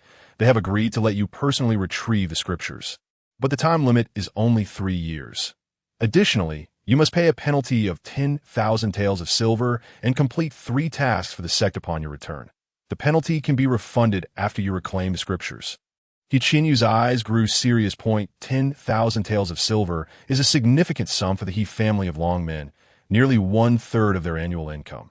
Moreover, much of their income consisted of tangible goods like grains, textiles, and medicinal herbs, making it quite challenging to gather such cash in a short time. However, the fact that the penalty could be refunded upon retrieval of the scriptures was quite considerate. Thank you, Senior Brother. Shiming Lan smiled. I'm glad you understand. Here, take this. When He Qianyu received it, he found it was a letter, the envelope clearly bearing the words to my dear brother, a letter from his third brother. He Qianyu restrained his excitement, though he could not completely hide his joy. Upon opening it, he saw the words, Qianyu, my brother, reading this feels like seeing you in person. That I am delighted to hear of your willingness to embark on the path of cultivation, which brings me great comfort. Recently, I have been burdened with pressing matters, and I fear I may not be able to meet with you at the earliest opportunity, which deeply saddens me, having been in the sect for many years. I possess profound knowledge of its workings. The master is strict yet benevolent, and I have fostered a spirit of camaraderie with my fellow disciples, so you may approach this place to seek enlightenment with peace of mind. There exists a venerable teacher, Yu Tianzuns, whose moral standing is esteemed and whose erudition is vast. He could serve as a guide for generations to come, should you wish to take him as your mentor. The latter part of the letter elucidated, in exceedingly plain language, the profound sorrow he felt upon receiving the tragic news from home and the regret of being unable to fulfill his filial duties to his parents. To put it succinctly, the age-old conflict between loyalty and filial piety remains a daunting challenge. Currently, with the formidable Wei dynasty casting a covetous gaze upon us, it is imperative that he swiftly master the dual techniques of the Lushing sword art to confront the challenges posed by the northern adversaries. The letter contained much content, revealing his apprehensions regarding the powerful foes, as well as the significance of self-cultivation and family harmony, which caused He Qianyu's eyes to glisten with unshed tears. This was the first time he realized that his extraordinarily talented elder brother bore such immense pressure. Are the enemies truly that formidable? Shi Minglan inquired gravely. Indeed, they are quite powerful, if brother he fails to master both the Lushing and Jueshing techniques. The younger generation of our great Jin will lose face before our ancestors, and our ancestral temple may even face ruin. He Qianyu remained silent. The Jueshing sword art is a family secret of the Zheng clan from Tonglin. Could they truly be persuaded to impart it to my elder brother? The Tonglin Zheng clan has, over the years, evolved into one of the most prestigious aristocratic families in the Great Jin. Despite being significantly weaker than the Zhishuan sect, the Zhishuan sect would not recklessly sever ties with the Zheng clan. When discussing this momentous matter, Shi Minglan's expression was equally grave. It is indeed a challenging endeavor. The Jueshing sword art is known within the Zheng clan as the Sea of 10,000 Swords, their ancestral secret. Convincing them to share it with outsiders is no simple task, and to bestow it upon the Zhishuan sect is even more arduous. However, the unification of these two sword techniques is an overwhelming trend of the times, and the Zheng clan would find it difficult to resist such momentum. He Qianyu understood. This era necessitates the convergence of the Lushing and Jueshing techniques, and the Zheng clan would find it hard to oppose the tide of history. Yet persuading them to relinquish their treasured techniques with ease is no trivial matter. Even if the Zhishuan sect were to offer ample incentives, it would still be an uphill battle. For a true lineage that has endured for millennia, witnessing the rise and fall of dynasties is a mere norm. Even without significant advancement, as long as they can preserve their family legacy for generations to come. That is sufficient. Although He Qianyu appeared troubled, Shi Minglan instead wore a smile that he harbored absolute confidence in both the sect and in He Zhen's teachings. Especially with Shi Tianzuns personally involved, there are few matters in the world that cannot be accomplished. Most importantly, Shi Tianzun possesses three admirable qualities: strength, patience, and a remarkable audacity. Even if the current head of the Zheng clan avoids him, his uncle will surely find a myriad of ways to ensure the Zheng patriarch cannot evade him. In a certain area of Panlong Mountain, the head of the Tonglin Zheng clan, Zheng Xuanqing, looked upon Shi Tianzuns with disdain, wishing he could stomp his foot on that plump, old face he had encountered shameless individuals before. But never one as audacious as this. He had explicitly rejected the proposal for a mutual exchange of techniques, and to avoid relentless pursuit from a certain individual, he had even deliberately retreated to this mountain.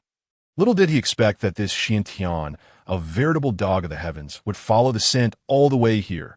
Zheng Xuanqing cut to the chase and stated, Shi Tianzuns, my stance has always been consistent. The Great Jin belongs to all people of the world. Should the northern invaders come to attack, The men of the Zheng clan will certainly sacrifice their lives to protect our home and country. But do not bring up the matter of passing down our family techniques again. Xin Tian remained unperturbed, responding with patience. Why must you speak so resolutely, Brother Puxian? The exchange of techniques will be mutually beneficial, and our two families would surely rise together, in our lifetimes. We may even witness the younger generation reclaiming their homeland. Puxian is Zheng Xuanqing's courtesy name, signifying the aspiration to flourish for the Zhoushuan sect. It represents the reclamation of their homeland and the severing of the strongest adversaries. The Northern Court's master is the most formidable sage of the age, and the Zhoushuan sect has even lost their ancestral land because of him. This is an utter disgrace for the esteemed sect of the Great Jin. Every disciple takes it upon themselves to reclaim their ancestral land. However, what does this have to do with the Tonglin Zheng clan? When the Zhoushuan sect flourished in their ancestral land, they never shared their glory. Zheng Xuanqing did not respond, instead displaying a slight sneer. If their generation cannot succeed, how could they expect the next to achieve it? He did not witness how tirelessly those from the south labored day and night. Rather, he observed them seizing land and resources through various means. Tito speak plainly. Recently he had seen nothing but increasing taxes burdening the populace, and numerous nobles imprisoned for criticizing the government and slandering the monarch. The fervent call for a northern expedition was nothing but a farce. Zheng Xuanqing bluntly remarked, Brother Xin Tian, you may be a man of the mountains. Perhaps you have not descended for a long while. Regarding the northern expedition, I truly have little faith. This statement nearly pointed directly at Xuantian's nose, accusing him of being oblivious to the suffering of the common folk. Xiantian feigned ignorance, his expression resolute as he declared, Our generation may not be capable, but when the next generation of Qinqing grows up, the northern expedition will be inevitable. Zheng Xuanqing retorted without reservation. He Qinqing is a highly regarded disciple of your esteemed sect. You may see him however you wish, but to me, he is merely an exceptional junior, in the eyes of the Zhoushuan sect. He Qinqing may very well be the greatest prodigy in the world. Yet to Zheng Xuanqing, an outsider, what does it matter how talented he is? Xintian Zun's eyes sparkled with confidence as he proclaimed. Qinqing is accompanied by a Qilin. This is a sign of a sage's descent. Brother Puxian, why must you be so constrained by sectarian biases? Zheng Xuanqing shook his head, his gaze resolute and unyielding. The Zheng clan has a sword that spans the ages. The sea of 10,000 swords suffices. We have no need to covet the legacies of other families. Xintian Zun's, too, began to feel a headache. Without desire, one remains steadfast, faced with this clan that wishes to confine their teachings to themselves. Even his thick-skinned demeanor found it challenging to navigate this situation. Nevertheless, Xiantian Zun's was never short of patience or the ability to endure humiliation. He lamented, the flow of water does not rot, and the door hinge does not decay. Brother Puxian, you are young and strong, yet you remain so insular. How misguided! Zheng Xuanqing remained silent. While Xintian Zun's reasoning may hold merit, it certainly did not resonate with him. Perhaps to the world, Zheng Xuanqing is seen as a short-sighted individual, clinging to his sectarian views, but what does that concern him? The Zheng clan's legacy of the Sea of 10,000 Swords is sufficient. To this day, the transmission of the Sea of 10,000 Swords has been painstakingly studied by the Zheng clan for generations. Yet, the deeper they delve, the more they sense the unfathomable depth of this sword technique. Even if the Lushing sword art is exceptional, its ties to their ancestral technique are too intricate for him to consider exchanging. The more profoundly he understands the Sea of 10,000 Swords, the more Zheng Xuanqing believes that with this sword, he can slay all enemies in the world. Most importantly, while this proposed exchange appears remarkably equitable, the Tonglin Zheng clan would never emerge as the ultimate victors. For with Qinqing, accompanied by a Qilin, a boundless future awaits him. While the descendants of the Zheng clan have none to compare, the disparity between the rich and the poor is evident, and he does not wish to partake in such a foolish endeavor. As for discerning heroes and forging connections with the future, does the Zheng clan even require that? They are already exceedingly affluent. Further advancement may only bring misfortune. As for acquiring yet another supreme sword technique, It is entirely unnecessary. The lushing and jueshing sword arts are the strongest killing techniques in the world, but they exact a tremendous toll on the body, and the Zheng clan is simply unworthy of such burdens. Should they proceed with this exchange, they would attract unwanted attention, potentially becoming a coveted treasure trove for all. But to refrain from exchanging, thunder rumbled ominously, and torrents of rain cascaded from the heavens. Yet, these torrential downpours did not affect Zheng Xuanqing and Xiantian Zuns in the slightest. Simultaneously, their gazes shifted toward a certain valley deep within Panlong Mountain. They observed as an array of the world's deadliest toxins converged from all directions, rapidly escalating toward a battle of the Poison Kings. Xiantian Zuns seized the moment to interject. In times of great contention, one must either advance or retreat. Brother Puxian, do you see that valley? Even the most renowned toxins, when faced with an opportunity for advancement, will charge forth without hesitation. This is the divine revelation. Zheng Xuanqing found himself momentarily at a loss for words, utterly astonished by the fierce carnage of the toxic creatures within that small valley. Even at his level, witnessing such a scene was truly shocking. For instance, the scarlet-eyed toad, the thousand-legged centipede, the giant horned viper, the red-backed plum spider, and the black-gold death scorpion, all were among the most lethal and fearsome toxins, each having evolved into formidable beasts, and now they were engaged in a brutal struggle for survival. In Xiantian Zun's words, this is the era of great contention. If one does not advance, they will perish. Perhaps it was the sheer audacity of the situation that rendered Zheng Xuanqing momentarily speechless.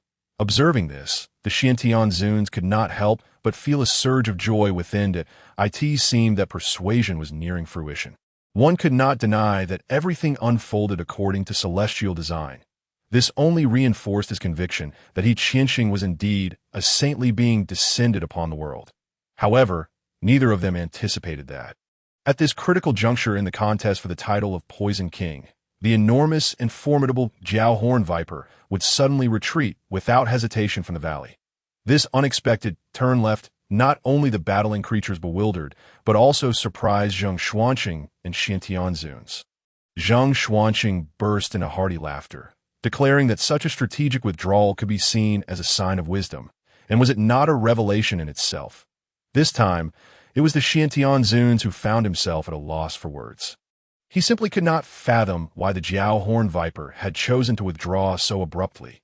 Furthermore, was it merely an illusion, or did the retreating serpent appear almost jubilant, as if it had discovered something of greater significance than devouring that extraordinary treasure of heaven and earth? How strange!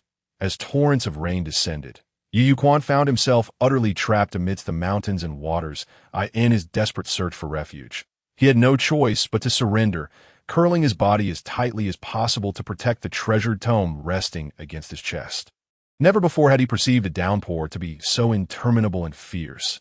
It felt as though the rain was a tempest of ice, fire, thunder, and the most brutal of tortures imaginable. Time slipped away, and suddenly he heard faint rustlings nearby. Instinctively alert, he turned to see his pupils constrict in terror, his body instinctively freezing as if paralyzed by fear at a snake. No, a colossal snake. Its girth was as thick as a water barrel.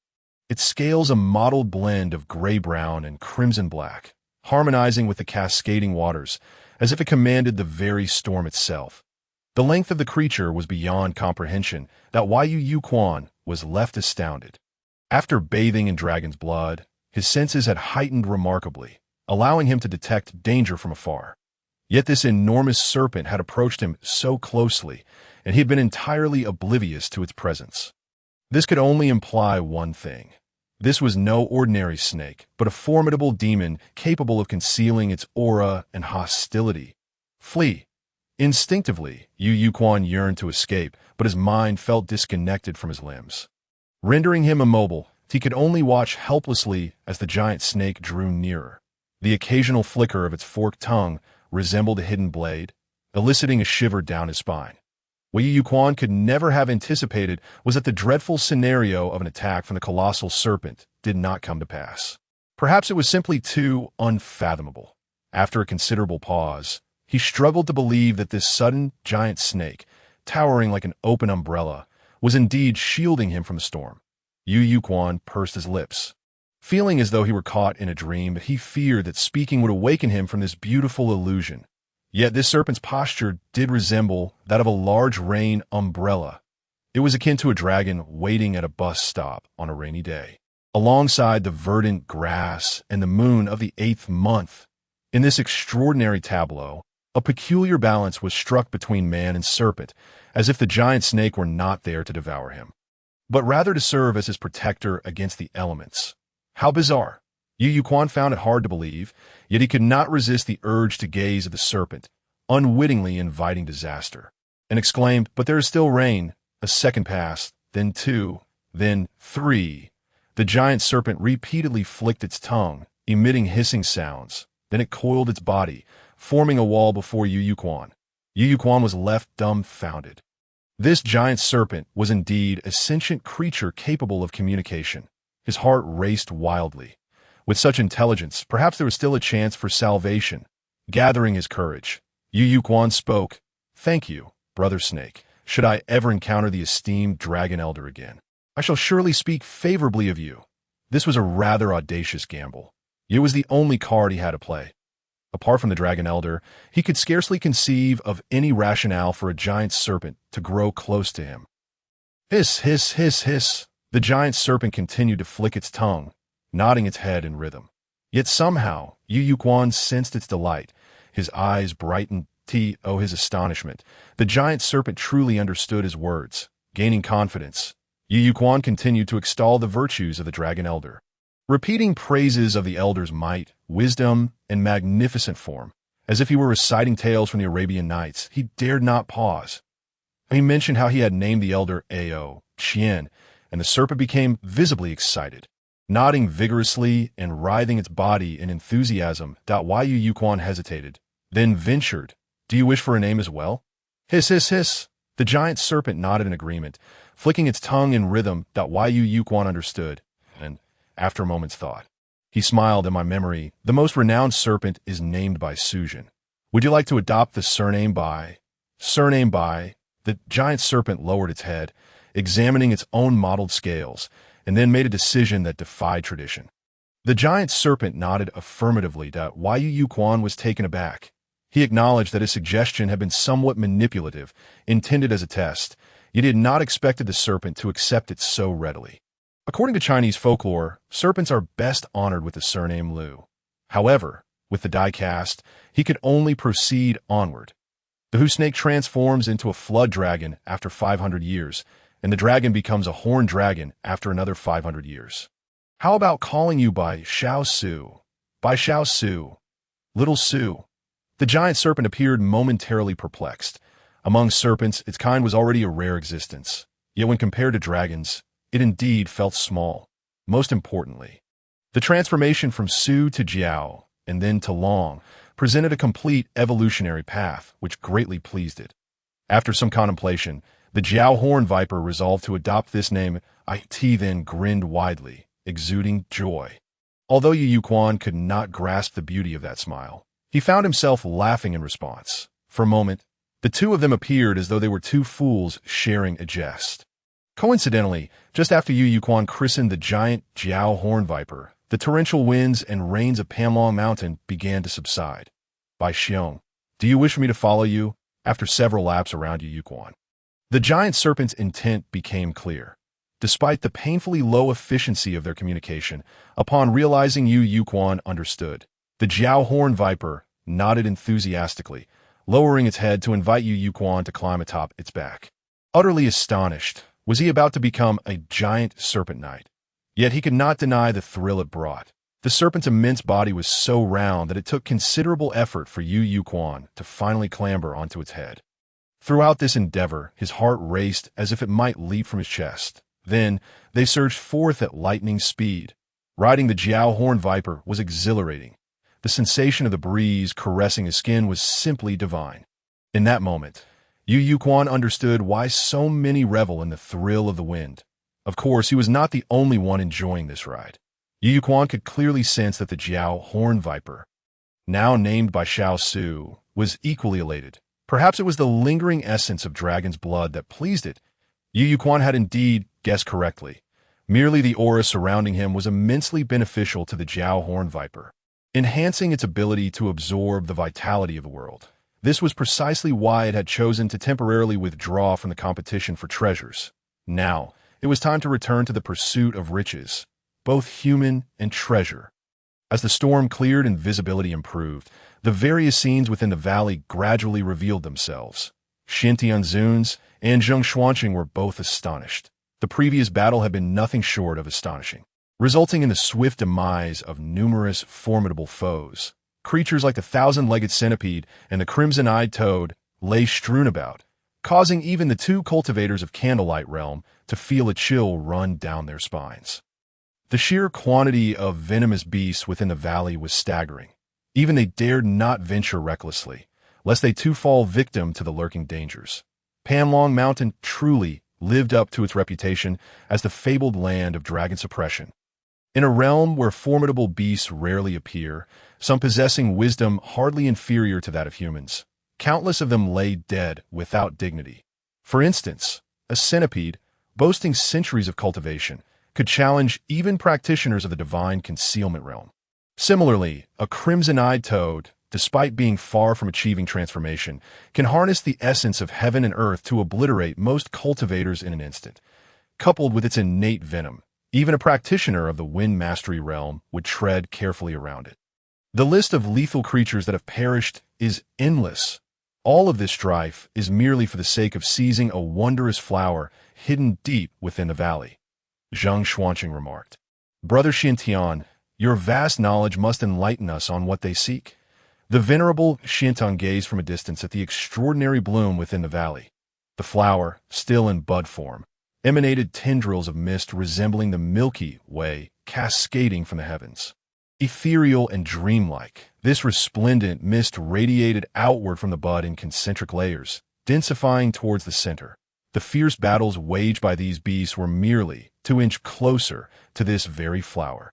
After contemplation, Xintian concluded, it must be the Yaochen flower, capable of greatly enhancing the intelligence of demonic creatures, awakening their bloodlines, and even prompting mutations, thereby increasing their chances of transformation. Zheng Xuanqing couldn't help but gasp in astonishment.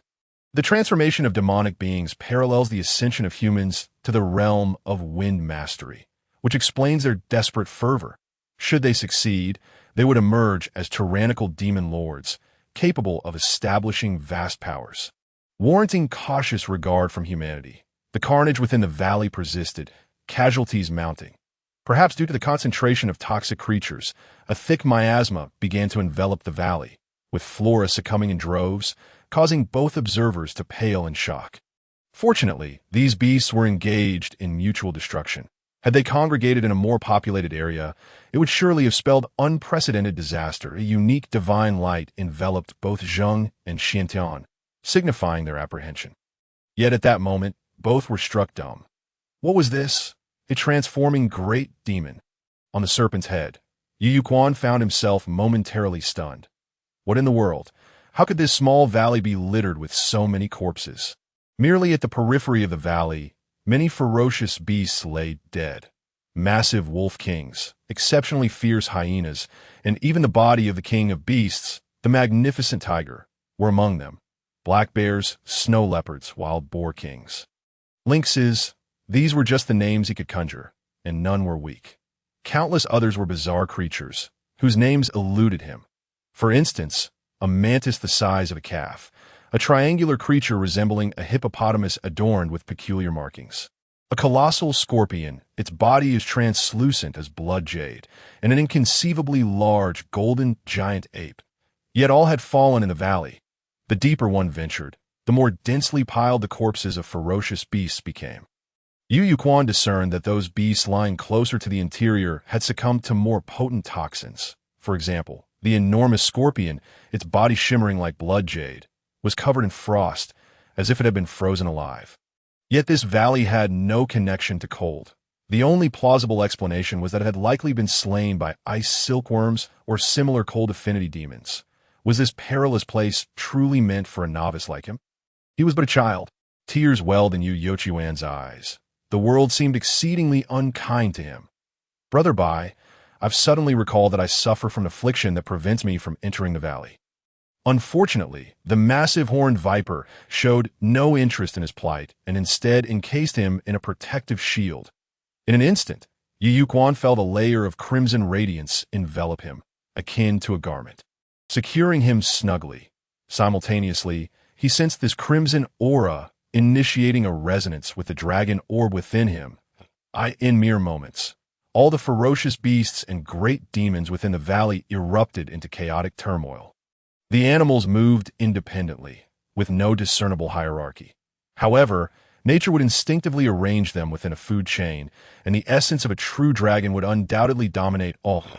In a brief span, numerous ferocious beings in the valley, compelled by the overwhelming aura, begrudgingly prostrated in submission.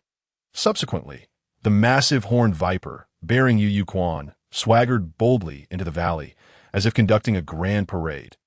Even Yu Quan, despite his naivety, could not fail to recognize that he was being used as a pawn by the horned viper to command the others. What an outrageous spectacle! At the heart of the valley, thick miasma suffocated the air, and numerous plants lay withered that Wei Yochuan's heart raced at the sight, grateful for the viper's sturdy shield. Otherwise, he might have withered away entirely. As for the stones within the gorge, they left him astonished. These were no ordinary rocks, but copper ores gleaming with a metallic sheen, exhibiting a brownish-green hue to the copper sulfate valley, an open-pit copper mine of high grade. Yu Quan was once again taken aback. Should these copper deposits be successfully mined, he would likely become instantly wealthy. Copper, after all, could be directly used to mint currency. Yet Yu Quan was soon overwhelmed by astonishment once more. Perhaps the frequency of his shock had rendered him somewhat numb. Amidst the astonishment, he felt less impact. For instance, at the innermost part of the Copper Valley, a small tree, about 3 feet tall, rooted atop the copper ore, swayed in the wind that bore 9 leaves of varying hues, some a vibrant red, others a rich emerald, some as dark as ink, with the most dazzling being the bud poised to bloom. Surrounding the bud was a thick mist, interspersed with innumerable sparkling grains resembling stars scattered across the celestial expanse, a heavenly treasure. In that moment, Yu Quan comprehended why so many formidable beasts had perished in this valley. They were all vying for opportunity. And now, thanks to his association with the viper, he had successfully entered. Hiss! The massive horned viper continuously flicked its tongue, amplifying the dragon's essence. The ferocious beasts closest to the wondrous flower, such as the red-backed tarantula, the black-gold death scorpion, and the emerald-eyed sea serpent, could not contain their frustration, letting out agitated roars of defiance that Wei Yochuan's heart raced with trepidation. Yet ultimately, these beasts were quelled by the true dragon's aura and retreated in fear. The viper, having successfully assumed an air of authority, carried Yu Quan with an ostentatious gait directly to the vicinity of the Yaochen flower, where it rested, as the coveted treasure of the myriad demons lay within reach. Yu Quan felt a surreal thrill that he realized that the viper's cunning surpassed his expectations. But he had to admit, it was undeniably exhilarating. He could only wonder what benefits this heavenly treasure might bestow upon him. As the abundant starry mist enveloped him, Yu Quan felt an unprecedented surge of vitality, his spirit invigorated. In that moment, it seemed as if every cell in his body had awakened, greedily absorbing the mist. Each star within the fog contained immeasurable value. Gradually, Yu Quan became entranced, seemingly forgetting himself, as countless starry particles appeared in his mind, and he unknowingly began to visualize the true form of the Dragon Elder. During this process, the dragon orb within him accelerated its rotation, gradually merging with him. The illusory scales beneath his skin became increasingly tangible, every inch of his flesh glowing, undergoing a remarkable transformation. Furthermore, having indulged in copious amounts of rare honey days prior, he had stored a wealth of life essence, propelling him forward on the path of evolution. Indeed, every sip and every morsel holds its own destiny.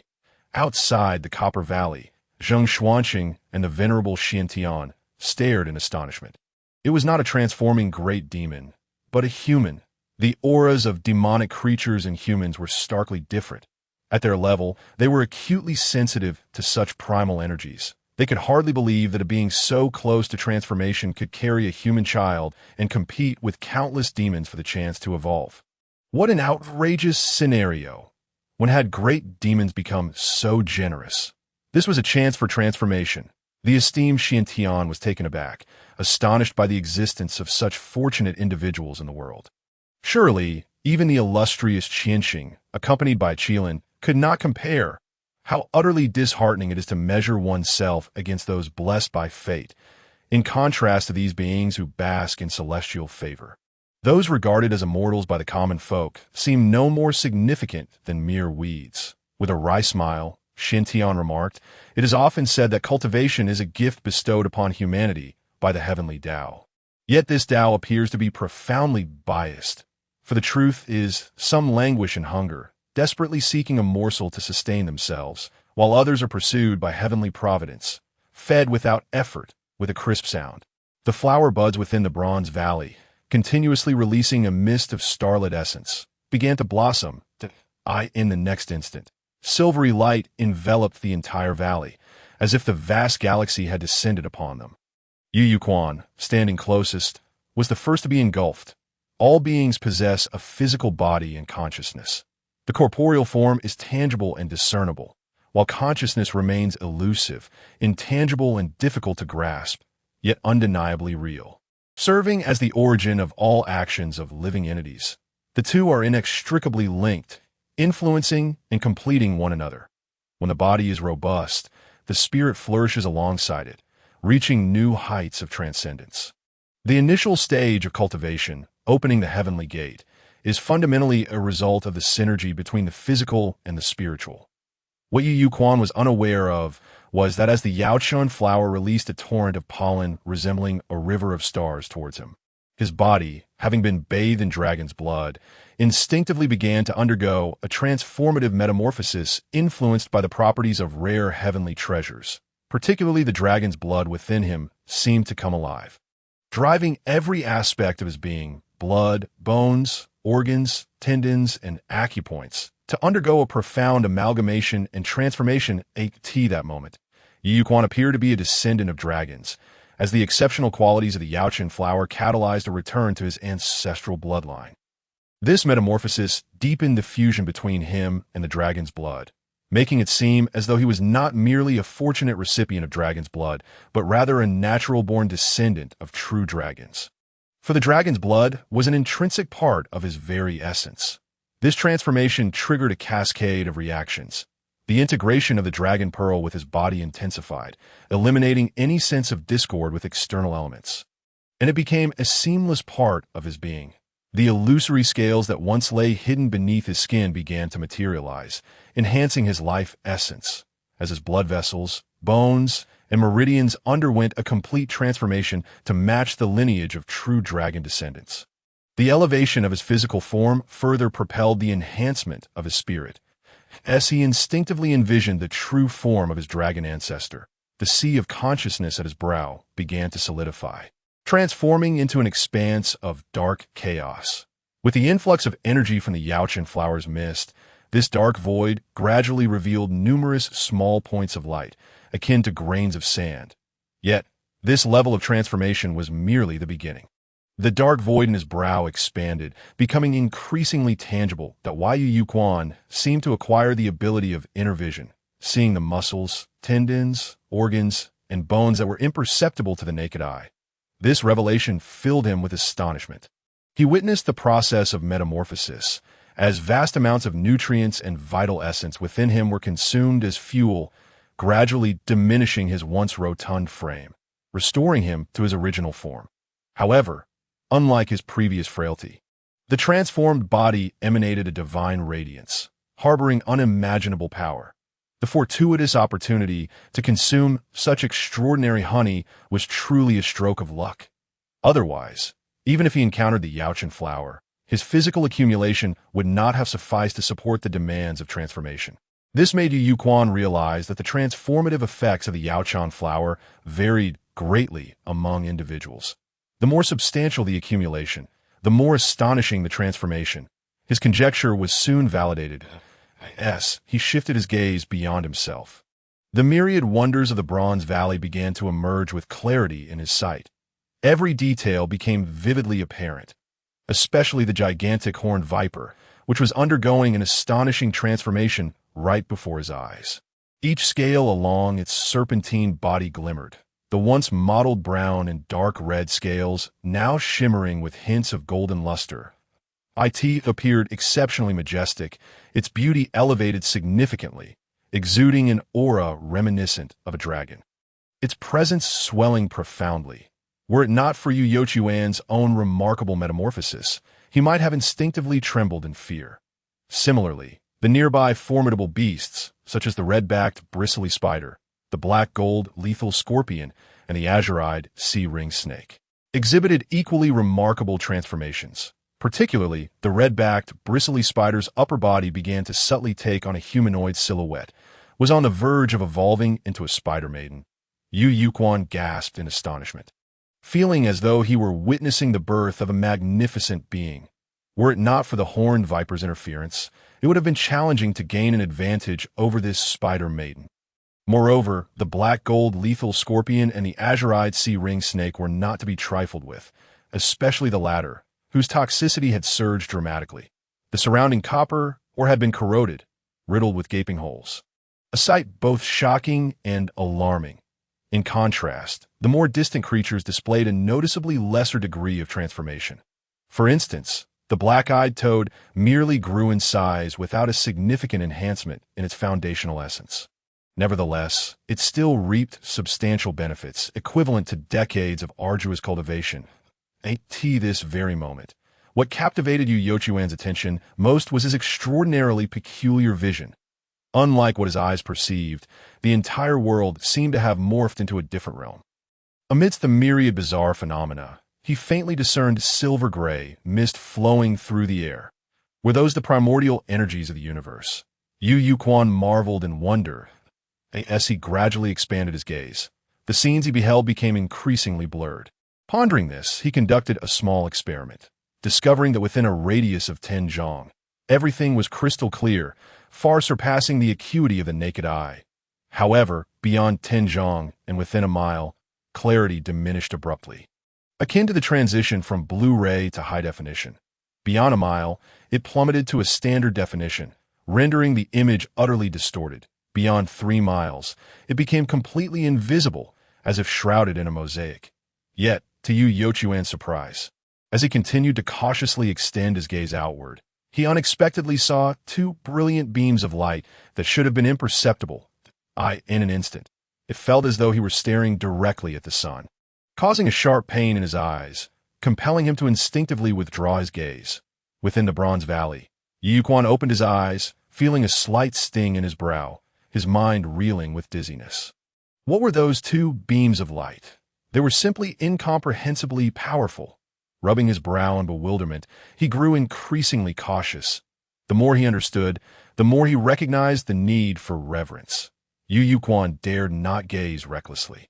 Compared to those 2 unknown, powerful lights outside the valley, he was more concerned about his recent eyes and sight.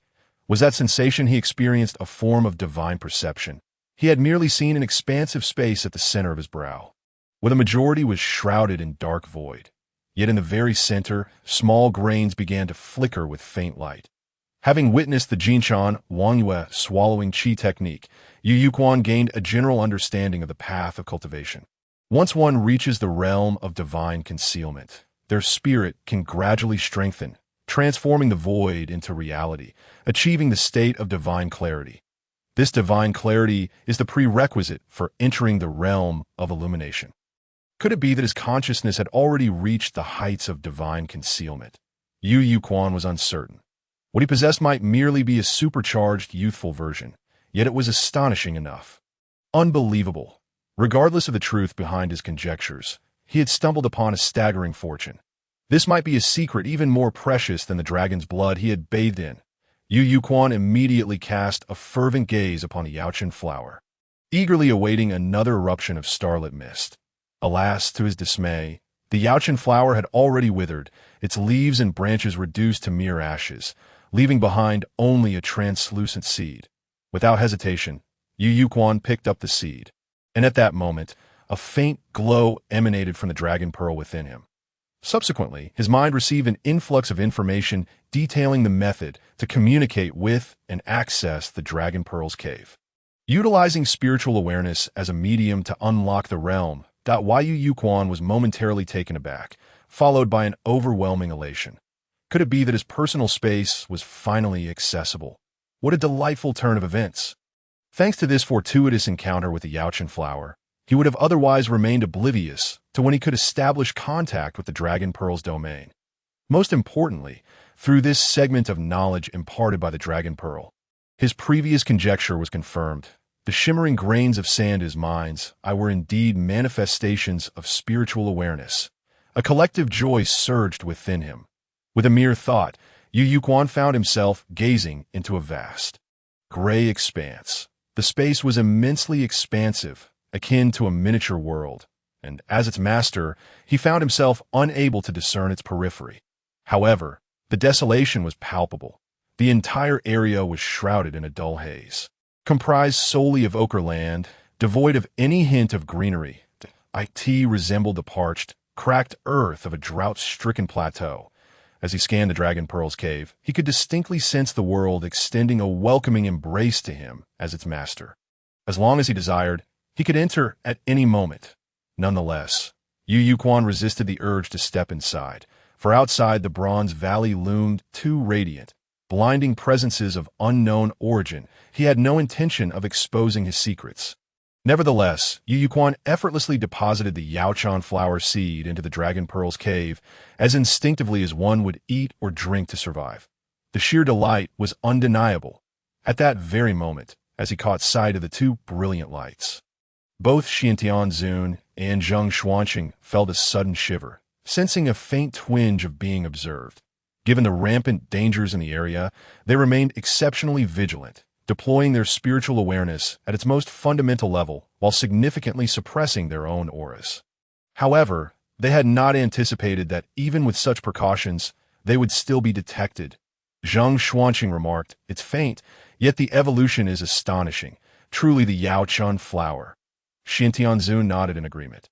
For these creatures, achieving sentience was an arduous and protracted journey. Once they attained awareness, they would rapidly distance themselves from other beasts, cultivating their prowess at an astonishing rate. At this stage, they could indeed be referred to as monsters. Furthermore, should they develop divine thoughts, it would signify a near-complete embodiment of physical wisdom, enabling the wielding of formidable magical arts, surpassing ordinary great monsters and ascending to the ranks of monster leaders. Such beings could command legions of monsters, and if they harbored malicious intentions towards humanity, it could precipitate a catastrophic beast tide. In ordinary circumstances, both of them would have been tempted to eradicate the monsters. Yet what piqued their curiosity further was the human youth being carried into the valley by the giant horned viper, who had secured the most advantageous position. With this thought, both pairs of eyes gleamed with intensity.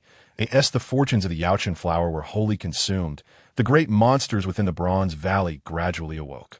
Within a brief span, the entire valley emerged from its slumber. The once improbable gathering of these powerful monsters now eyed each other warily, each occupying a space amidst the others. Occasional roars and threats erupted, serving as warnings to deter any overzealous adversaries. Naturally, at this moment, few dared to act recklessly. With the allure of the Yaochen flower diminished, the monsters, valuing their lives, were disinclined to engage in mutual slaughter. Particularly, those of relatively weaker strength positioned near the valley's edge dared not approach the corpses scattered across the ground, hastily fleeing instead. In a short time, what had once been a bustling valley was now left largely vacant. Within the deepest part of the valley, the most fortunate of the great monsters, having reaped the most from the Yaochen flower, fixed their gazes upon Yu Yuquan and the giant horned viper. Their heightened intelligence, combined with the bountiful essence they had acquired, had significantly enhanced their cognitive capabilities. Consequently, they now regarded Yu Yuquan and the giant horned viper with a sense of displeasure. After all, witnessing others prosper can be more disheartening than experiencing one's own losses. Yu Yuquan felt an acute tension, yet compared to before entering the valley, His confidence surged. After all, as long as he wished, he could retreat into the Dragon Pearl's cave at any moment. Once a person possesses confidence, their courage flourishes, allowing them to stand tall. Thus, even when confronted by the most astonishingly transformed monsters, he did not betray an ounce of trepidation. The red-backed hairy spider, having nearly transformed into a young maiden, gazed at Yu Yochuan's face and, with a somewhat awkward smile, remarked, "You are an intriguing human boy. We shall meet again." With that, the red-backed hairy spider departed. Half-transformation, capable of speech? Yu Yuquan pondered thoughtfully. Though he was unaware of the implications of a transformed monster, the singularity of this half-transformed being in the valley spoke volumes about its significance. This spider creature was indeed formidable.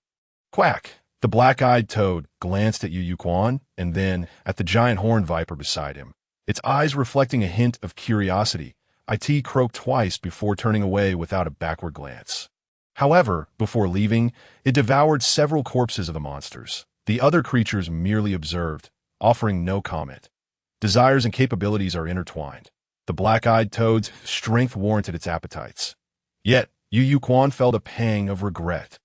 If the corpses of these monsters were taken to the human realm, they could surely fetch a handsome price. However, among such formidable monsters, he dared not speak carelessly. Next, the black gold death scorpion emerged. Exuding a particularly chilling aura, Yu Yuquan sensed the most profound malevolence emanating from it. Nevertheless, the giant horned viper immediately targeted the black gold death scorpion, its icy tongue flicking menacingly, ensuring the scorpion dared not make a move. In the unforgiving realm of nature, injuries are most abhorred. After careful consideration, the black gold death scorpion ultimately chose to exercise caution. After consuming a few monster corpses, it too departed. Lastly, the azure-eyed sea-ring snake remained. Regarding Yu Yuquan with a gaze full of curiosity akin to Jade, a serpent from the sea, it held no substantial malice towards humanity, yet neither did it harbor any particular fondness. For reasons unknown, this human evoked both joy and fear within it. Particularly, the aura surrounding Yu Yuquan, while terrifyingly potent, sparked a subtle sense of familiarity and delight. The azure-eyed sea-ring snake communicated, "Human, you are quite extraordinary." A voice resonated in Yu Yochuan's mind. Unlike the direct conversation with the red-backed hairy spider, this was a transmission of spiritual awareness. Yu Yuquan was uncertain which form of communication was superior, but he welcomed the opportunity to engage.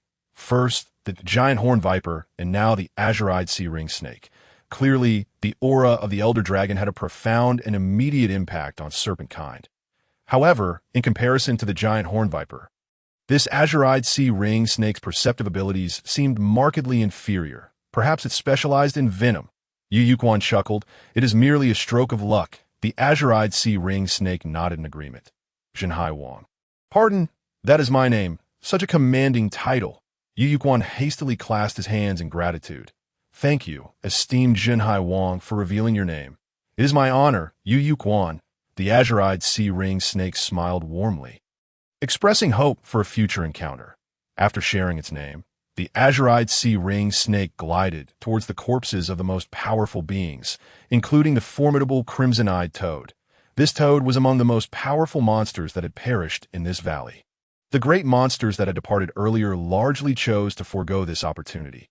After all, Yu Yuquan and the giant horned viper were the undeniable victors in this treasure hunt within the valley. Due to the golden toad's moon-swallowing breath, Yu Yuquan had long set his sights on the corpse of the crimson-eyed toad. Observing this, he eagerly interjected, "Esteemed Jinhai Wang, might I request the privilege of claiming the corpse of the crimson-eyed toad? Consider it a favor owed to you." The azure-eyed sea-ring snake, taken aback, transmitted with spiritual awareness, "Since it is your wish, young brother Yu, I shall leave the crimson-eyed toad for you. Let us consider it a small token of goodwill." Yu Yochuan's heart swelled with gratitude. Before long, the azure-eyed sea-ring snake departed, leaving the entire Bronze Valley eerily desolate. Yu Yuquan, unwilling to dawdle, promptly urged, "Brother Bai, choose swiftly what you desire. Let us act with haste." The giant horned viper nodded vigorously, sensing that formidable presences lurked beyond the valley. Yu Yu Quan immediately approached the red-eyed toad, which was roughly the size of a basin, covered in various mysterious protrusions and magical patterns, exuding an aura of profound enigma. Beside its lifeless form, a considerable quantity of copper or had transformed in a liquid, bubbling ominously. Toxic, highly toxic. Yu Yu Quan gasped, hesitant to make any physical contact. Instead, he locked onto it with his divine consciousness and communicated with the Dragon Pearl Cave, drawing it into the realm. Subsequently, a stream of information was transmitted to his mind through the Dragon Pearl. His suspicions were confirmed. The corpse of this red-eyed toad indeed fulfilled his need for a Dao Mark carrier. Exceeding all expectations, seeing the toad's body vanish, the giant horned viper was momentarily stunned. How astonishing! As a great demon that had lived for ages, it had long awakened its intelligence, and with this recent transformation of the demon flower, its divine consciousness had significantly augmented, even acquiring a measure of bloodline inheritance. Yet, the ability to summon object from thin air left it in awe. This only solidified its determination to follow Yu Yu Quan. Unlike that foolish sea-ring serpent, it had genuinely felt that powerful, mysterious, almost soul-deep aura. Although this overwhelming presence had nearly dissipated post-transformation, even a lingering trace was sufficient to leave it trembling. Big centipede. Do you want it? The giant horned viper's telepathic message came awkwardly, as if it were its first attempt. Yet Yu Yu Quan was filled with delight. The inquiry for his opinion indicated that this serpent brother held him in even higher regard than he had anticipated. Yu Yu Quan exclaimed joyfully, this 1,000-legged centipede, measuring over 3 feet in length, must be exceedingly rare in the human world. Priceless. Once we sell it for silver, we can buy many things that if there is anything you desire to eat. I shall procure it for you, meat. I will buy it for you. Yu Yu Quan, elated, stowed away the body of the 1,000-legged centipede. Thereafter, the giant horned viper began to feast heartily. Meanwhile, Yu Yu Quan discovered some remnants in the desolate area, several unidentified large scorpions, a few toads slightly smaller than the red-eyed toad, and the carcass of a vibrant tiger. What he found was not mere scraps, but genuine treasures, a few taels of gold, 10 taels of silver, hardly compared to the hide of the great beast. And this was merely the most ordinary tiger hide. The one in his possession was from a demon tiger, its value exorbitantly high. Not to mention the tiger bones and tail. Wealth was within grasp. However, it wasn't long before Yu Yu Quan sensed a hint of danger. Without hesitation, he leaped onto the giant horned viper's head. Brother Bai, we must flee. It seems a formidable presence approaches. The giant horned viper showed no signs of reluctance, immediately dashing away with lightning speed. Moments later, the Xiantian sovereign and Zheng Xuanqing exchanged glances in the empty bronze valley, speechless. They bore no hostility, yet both the giant horned viper and the young boy seemed overly wary of them. Moreover, that giant serpent moved with astonishing swiftness. Should they choose to pursue, they might not be able to keep up, but such a misunderstanding could lead to significant repercussions. They shared a knowing look and continued on their path, resolved to follow Yu Yu Quan and the giant horned viper, albeit from a respectful distance. The peculiar pairing of a boy and a serpent demon was truly extraordinary, not to mention their dominance among other demons. Having seized the greatest boon from the demon flower, it was utterly absurd. This brought a rare spice to the otherwise monotonous lives of the two sovereigns. Meanwhile, Yu Yu Quan was overjoyed from this day forth. He would no longer lead a life as fragile as paper. He was set to embark on the path of cultivation.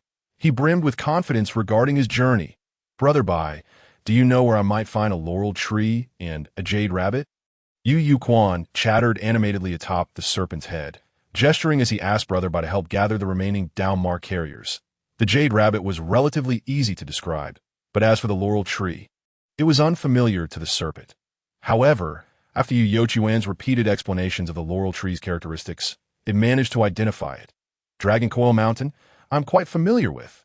As for the jade rabbit, was it simply a white rabbit? That was even simpler. For its kind, hunting rabbits was instinctual. It knew precisely where rabbits could be found within its territory. The giant horned viper promptly assured him, "Leave it to me." Yu Yu Quan erupted in cheers. Crackle, crackle, crackle. Over a campfire, A deer leg sizzled to a golden brown, with fat dripping onto the coals, producing a series of crackling sounds. With each crackle, the aroma of the roasted meat intensified. Brother Piyuan, can you sense that extraordinary beings and events in the world are gradually increasing? I feel nothing, the corpulent Xintian replied, and it was evident he was holding back a retort. Zheng Xuanqing showed no inclination to entertain him. The Xintian sovereign continued. Undeterred, the demon flower is a rarity.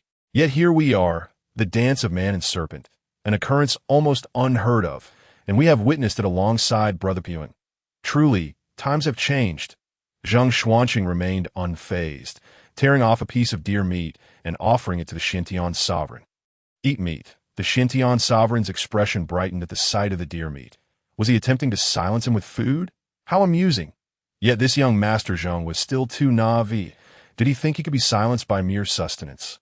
The Xintian sovereign accepted the deer meat, devouring it with gusto, laughing as he chewed. Brother Ping, in my Jiushuan sect, with a Qilin by my side, this indeed embodies the demeanor of a sage. Have you truly considered taking him as a disciple? Indeed, the Xintian sovereign had relented, permitting Zheng Xuanqing to become one of He Qinqing's mentors. Zheng Xuanqing felt increasingly troubled. Silence is golden, was one of his guiding principles. Witnessing this gluttonous Xintian consume with abandon while incessantly chattering only heightened his irritation, making him yearn to draw his sword. However, the Xintian sovereign's concession left Zheng Xuanqing momentarily speechless. Accepting the Qilin as a disciple, he understood that this was a significant concession from the Xintian and the Jiushuan sect. Most importantly, Zheng Xuanqing knew that even if he were reluctant, it would be exceedingly difficult to resist.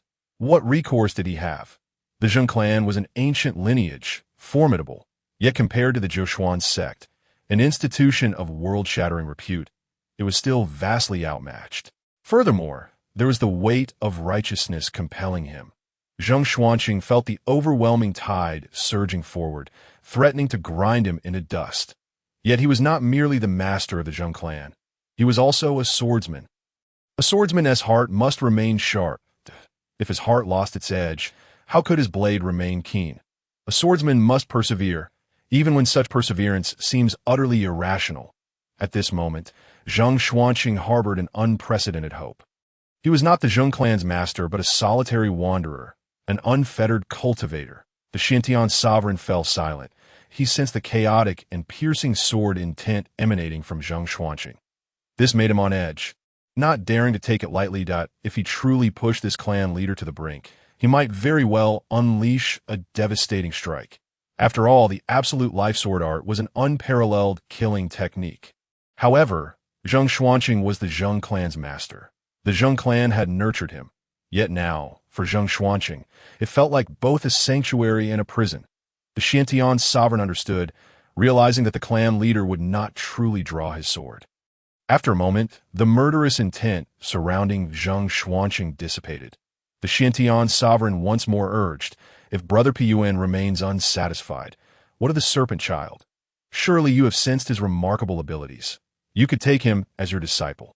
I assure you, I will not compete with you for him, and the Tonglin Zheng clan will undoubtedly reach greater heights. The serpent child referred to Yu Quan, who had increasingly captured the attention of the two board sovereigns over these days. They were both considering the idea of cherishing talent and taking him as a disciple. However, in comparison to He Qinqing, Yu Quan was naturally less appealing in the eyes of the Xintian sovereign. He Qinqing was a sage in stature. A single disciple was more than enough for the Jiushuan sect. Zheng Xuanqing smirked. He indeed felt a twinge of regret for missed talent. However, did he truly need to pick up the scraps left by others? More importantly, the Zheng clan was a lineage of blood inheritance. Apart from direct descendants, only sons-in-law were considered. He did indeed have daughters, too, in fact, but the eldest had already been betrothed, and the youngest was merely 3 years old.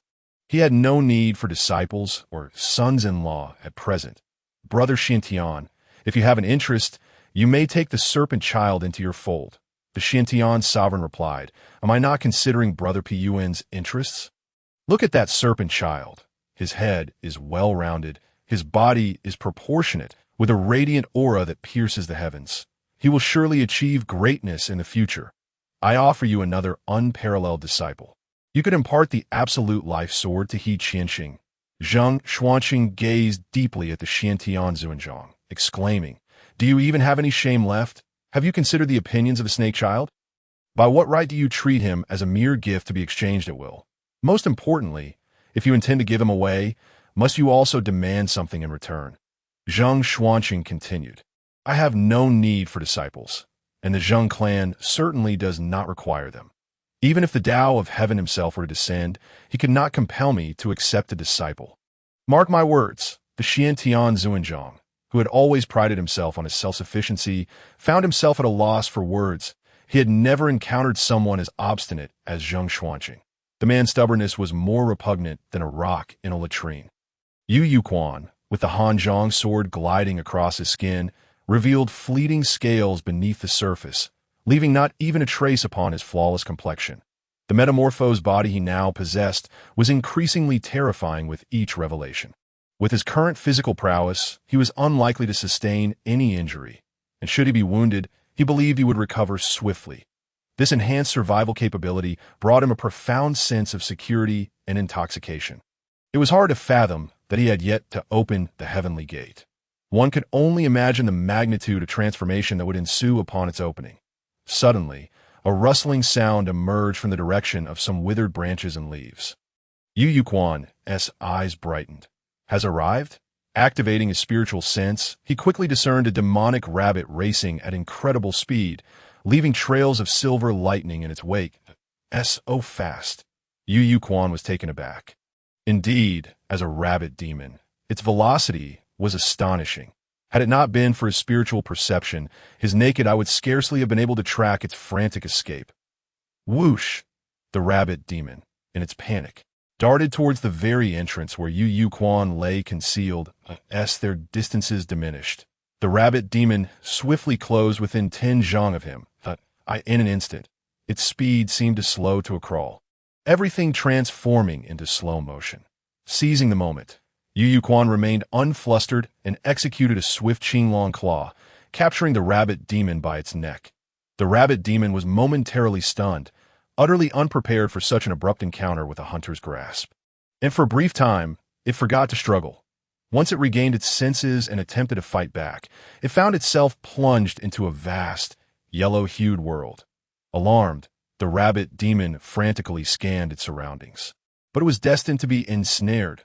Rustle, rustle, hiss, hiss. Accompanied by a flurry of sounds, the giant horned viper charged forth. Clearly, the rabbit demon had inadvertently stumbled into Yu Yuquan's ambush while fleeing from the viper. The giant horned viper communicated telepathically. "You seem pleased. Did you catch the little rabbit?" Yu Yuquan replied with delight. "Indeed, and I owe much to Brother Bai for his assistance." The giant horned viper, indifferent, nodded. Capturing a satisfactory rabbit brought it joy as well. In recent days, while hunting, Yu Yuquan had helped it with roasting, greatly elevating its appreciation for culinary delights. It would be reluctant to return to a life of consuming raw flesh. Most importantly, it relished the aura emanating from Yu Yuquan. Remaining by his side allowed it to sense significant growth. This was a treasure, a chance for encounters that were irreplaceable. The giant horned viper cheerfully remarked, "Now, all that remains is the laurel tree." Yu Yuquan, equally exhilarated, acknowledged, "Yes, it is indeed only the laurel tree that we seek." This tree was essential for initiating the Jinshan Wang, Yu swallowing Qi method. Besides the toad, the jade rabbit, the laurel tree, and the profound writings of the moon, as well as the water from the chili pond. However, for Yu Yuquan, accompanied by the giant horned viper, the chili pond water was the most accessible. After all, serpents favored the shade, and within the giant horned viper's lair lay an exquisite chili pond from which Yu Yuquan had procured water long ago. Just moments ago, he had successfully captured the jade rabbit. As for the writings on the moon, he remembered quite a few, particularly Su Dongpa's Shui Jiao Gu Tu, which eloquently expressed the themes of the moon's phases and the joys and sorrows of life, perfectly fitting the requirements. Thus, only the laurel tree remained. Once a suitable laurel tree was found, he would be able to rely solely on his strength to successfully open the heavenly gate. Remarkably, the time spent in search of the laurel tree was far less than he had anticipated. Merely half a day's time passed before they discovered a magnificent laurel tree. Due to the season, it had yet to blossom, but the shade provided by its branches and the enchanting fragrance it emanated were utterly captivating. Most importantly, the ease with which they found the laurel tree elicited a delightful mood in him, making everything appear extraordinarily beautiful. Everything was in readiness. Only the opening of the heavenly gate awaited. Yu Yuquan sat cross-legged beneath the laurel tree, visualizing the true form of Senior Long, immersing himself fully in a state of complete oblivion to self and surroundings, in the molten gold hues of the evening sky. Yu Yuquan connected with the Dragon Pearl through his spiritual sense, actively commencing the refinement of the Jinshan Wang Yu swallowing qi method. The moment he initiated this process, he felt his body enveloped by a layer of mysterious silver light. Soon, everything transformed. He was drawn into the inner sanctum of the Dragon Pearl. Yet this realm was unlike any he had encountered before. It was a place of fluidity and stillness, where time seemed to accelerate and decelerate in an unusual manner. Contradictions, oppositions, dispersions, and gatherings became exceedingly peculiar, defying comprehension. Though this was merely the beginning, opening the heavenly gate was the first hurdle on the path of cultivation, representing the initial explosive convergence of physical vitality and spiritual intent. It could be likened to a grand culmination of all previous preparations for cultivation, a significant examination. It was akin to the Gaokao of his past life, from the moment one entered kindergarten to learn the first character. All subsequent learning and efforts would ultimately converge at this solitary bridge. In a sense, opening the heavenly gate was even more stringent than the Gaokao of his previous life, a true examination that determined one's destiny. After all, every practitioner had but one chance to open the heavenly gate, and thereafter, its dimensions would be irrevocably set. Thus, any force with a modicum of foundation would exhaust all means to assist their younger generations in solidifying their foundations. Even the most exalted scions of powerful clans would not hasten to open the heavenly gate. They would prepare thoroughly and invite capable and experienced seniors to assist in their protection. Conversely, Yu Yuquan, who embarked on this journey later and was relatively young, without a guardian, relying solely on personal effort, was indeed a rarity. However, Yu Yuquan's physical and spiritual foundations were far from ordinary, bathed in dragon blood, feasting on special honey, nurtured by the mist of the Yaochun flower's starlight, and possessing awakened spiritual sense. Even the secret manuals at his disposal were from the Zhoushuan sect's profound texts. All these elements forged his unparalleled foundation. Furthermore, he had the backing of the Dragon Pearl's cave realm, enhanced by the Jinshan Wang Yu swallowing qi method, in this state of the Tao mark being activated within the Dragon Pearl's cave realm. Yu Yuquan unexpectedly discovered that his approach to opening the heavenly gate differed somewhat from his previous imaginings. His thoughts were unusually vibrant, not in a state of excitement, but in a peculiar heightened state of perception, active, calm, rational, and wise. It was as if he had suddenly attained a higher level of wisdom, and everything lay within his control. Moreover, he did not directly seek to open the heavenly gate, but remained in a uniquely advantageous state for practicing the Jinshan Wang Yu swallowing qi method. No one had informed him, yet Yu Yuquan instinctively understood, as if inspiration had struck him. It was peculiar, marvelous, and profound. Thus, following the guidance of his intuition, Yu Yuquan began practicing the Jinshan Wang Yu swallowing qi method. This was a high-level, fundamental technique reserved for the inner door of the Zhoushuan sect and its true disciples, encompassing a complete system of cultivation philosophy that permeated the entire practice of the heavenly gate realm. In recent days, Yu Yuquan had diligently studied it, gaining a profound understanding of its teachings. Yet, under this strange state, he astonishingly realized that many of his previous interpretations had either been skewed or had led him astray entirely. Even his grasp of the more profound aspects had yielded new insights and deeper levels of comprehension. It should be noted that the manuscript he was studying contained annotations from several esteemed individuals, including that of the Qilin. However, now, under the influence of the Tao mark's ambience, even the insights of these great masters began to seem somewhat inadequate. Yu Yuquan's eyes sparkled, thoroughly immersed in the intricacies of enlightenment. As new understandings blossomed within him at every moment, it was not that the annotations of these great figures were flawed, but rather that the limitations of language and imagery could scarcely convey the depth of understanding. One could only grasp the essence intuitively. As the saying goes, the difficult is not difficult for those who know that as time flows inexorably onward. Yu Yu Quan, perpetually ensconced in the highest realms of meditation, finds himself inexplicably drifting into a slow oblivion. Forgetting everything, he forgets the scriptures of the Jin Chan Wang Yu's breathing technique, the most treasured illustration of the moon swallowing from his handwritten secret tome. And even the myriad annotations left by esteemed masters, he even loses sight of the very pursuit of knocking upon the heavenly gate to embark upon the path of cultivation.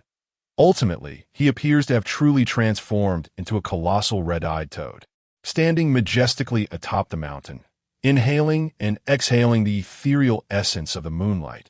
Below the mountain lies a vast, frigid pool, within which also resides a moon and a red-eyed toad.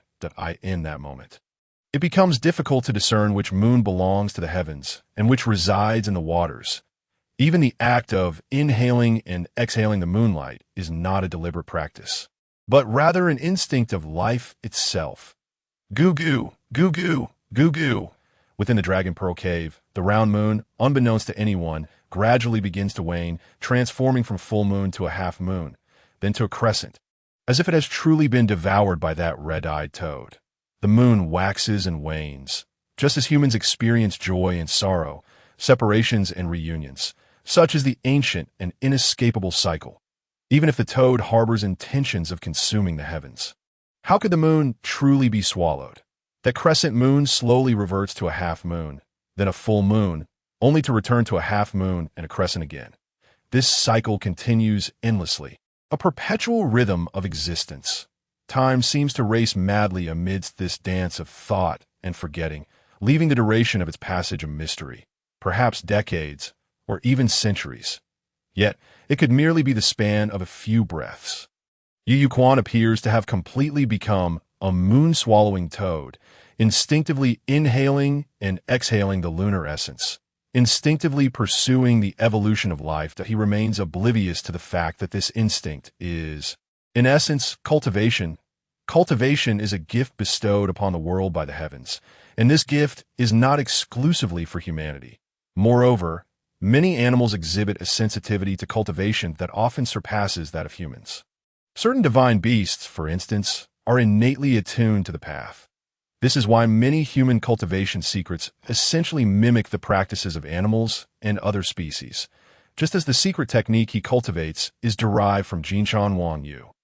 Embodying the meaning of moon swallowing, as night falls, he invariably appears atop the mountain.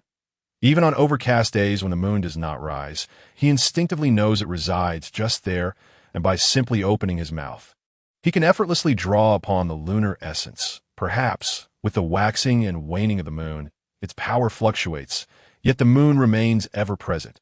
Not too far, not too near. This is the way of the heavens. Cultivation transcends the boundaries of day and night. Time slips away like grains of sand. After years of steadfast dedication, his cultivation deepens, and both body and soul undergo a profound transformation. Even the void within his brow begins to dissipate, with the luminous grains of sand not only multiplying, but also growing brighter, some even beginning to shimmer with the radiance of the moon. Unbeknownst to Yu Yu Quan, as his spirit immerses itself completely in the essence of Jin Chan Wang Yu's breathing technique, a layer of shimmering moonlight begins to envelop his form.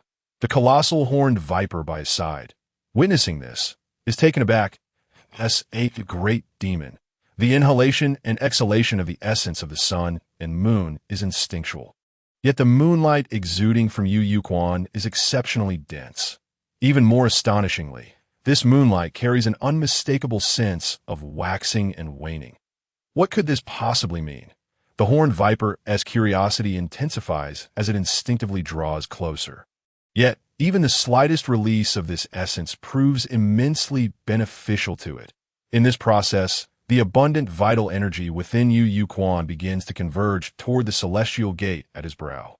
It is akin to a signal for a grand offensive, though one might also liken it to a dam bursting in a brief moment. The life essence contained within his blood, bone marrow, organs, and fascia begins to gather toward the location of the celestial gate.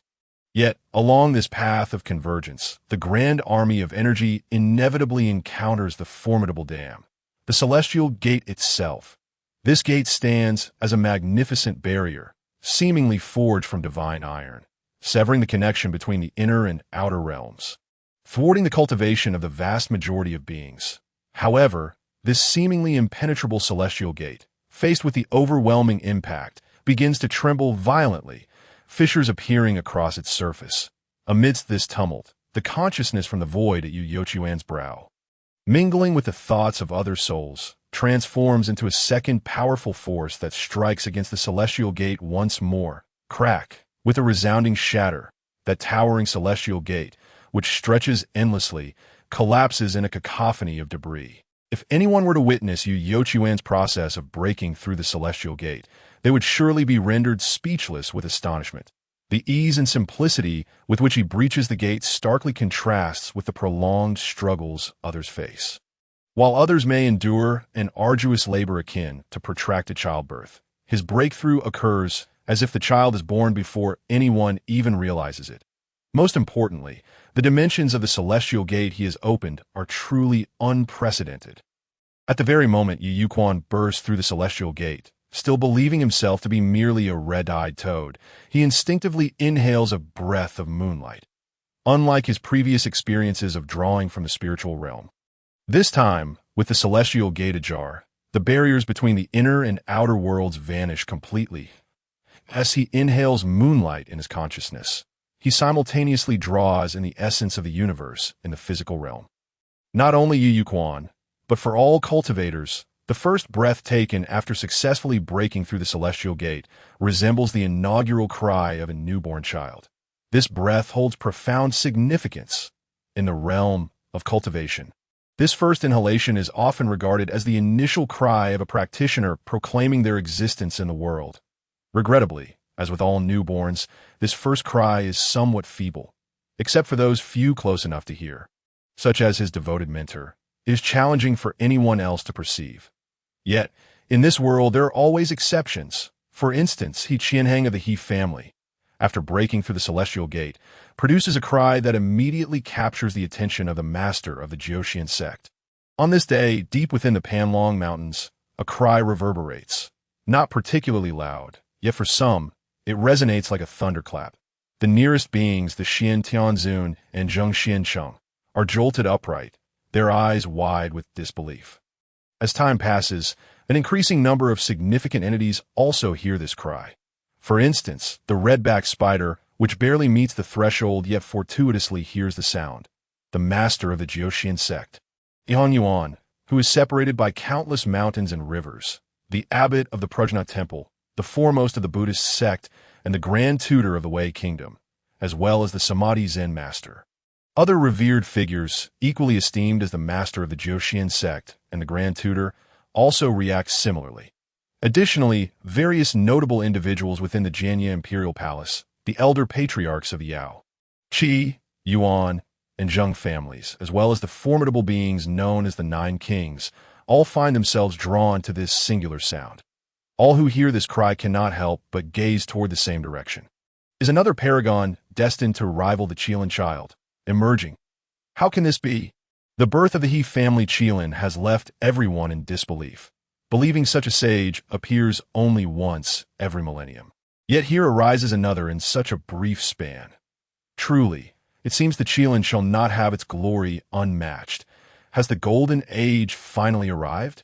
Once the path of enlightenment within the Dragon Pearl Cave reaches its limit and dissipates, Yu Yuquan gradually emerges from this uniquely profound state of comprehension that in contrast, the towering laurel tree that stood behind him, reaching several feet high and having aged decades, crumbles into dust. This realization dawns upon Yu Yuquan. The objects that facilitate the path of enlightenment within the Dragon Pearl Cave are essentially consumable. As the gentle breeze rustles around him, his senses gradually return. Not far in front of him is the horned viper that has been guarding him. Yu Yuquan expresses his gratitude, saying, Thank you, Brother Bai. The horned viper hisses, craving to uncover the secrets of its companion, Yu Yu Quan. Though a serpent, it is at its core also a cultivator, pursuing the Tao with a fervor not lesser than Yu Yuquan's. However, it understands that probing too deeply can lead to complications. At the very least, this time, as Yu Yu Quan feasted, it has savored some of the broth. This morsel of essence has saved it countless hardships, solidifying its resolve to follow Yu Yu Quan. Unlike the complex thoughts of humans, who weigh honor, shame, benefits, and losses, the thoughts of demonic beings are simpler and more straightforward. As long as it serves their interests, they will act without hesitation. Most importantly, a hearty meal can still be discerned. "You're welcome," the giant horned viper communicated, its voice tinged with a hint of cordiality. Upon hearing this, Yu Yu Quan couldn't help but smile, feeling a wave of relief wash over him. He sensed the emotions conveyed by the giant horned viper. Compared to humans, the thoughts of demons are indeed far more straightforward, sparing him much unnecessary discourse. Subsequently, Yu Yu Quan found himself momentarily stunned in the technique of the golden toad's moonlit inhalation. Opening the heavenly gate is regarded as the first threshold of cultivation. To open the heavenly gate is to allow the essence of the universe to flow into one's being. However, a fact often overlooked is that the prerequisite for absorbing the essence of a universe is to first perceive its existence and then accurately capture and manipulate it. It is akin to using one's hand to pick up food. Yet the method of capturing and absorbing the essence of the universe is far more ethereal, fundamentally relying on one's intent. It resembles a thread, a net, visible yet intangible, but it can engage with and govern the essence of the universe in unexpected ways. However, a typical novice attempting to open the heavenly gate would find their outward intent nearly imperceptible. The method of absorbing the essence resembles a spider weaving its web, passively awaiting prey. Even so, opening the heavenly gate remains an extraordinary transformation. In Yu Yu Quan's understanding is akin to a transcendence from nothing to something, imbuing the subsequent zeros with significance. Indeed, the act of opening the heavenly gate proved to be remarkably transformative, turning the entire world upside down. The strands of the essence of the universe flowed through his body, sometimes at his fingertips, at other times before his eyes, around his mouth and nose, and even at his ankles, pervading his skin and heart, as if a playful little sprite. Given that Yu Yu Quan had early on developed his consciousness, his intent was incomparable to that of other practitioners of the same realm. Perceiving, engaging with, and manipulating the essence of the universe became effortless for him. He could even intentionally manipulate it, condensing it at his fingertips and palms. As this was his first practice, his technique was somewhat juvenile. Yet, Yu Yu Quan felt as though he had grasped the entirety of the world, gazing at the essence of the universe swirling around his fingertips and palm. He found himself momentarily lost in thought. If he could cause the essence of the universe to entwine around his fingertips, undoubtedly, he could envelop his entire body with it, thereby achieving a protective effect.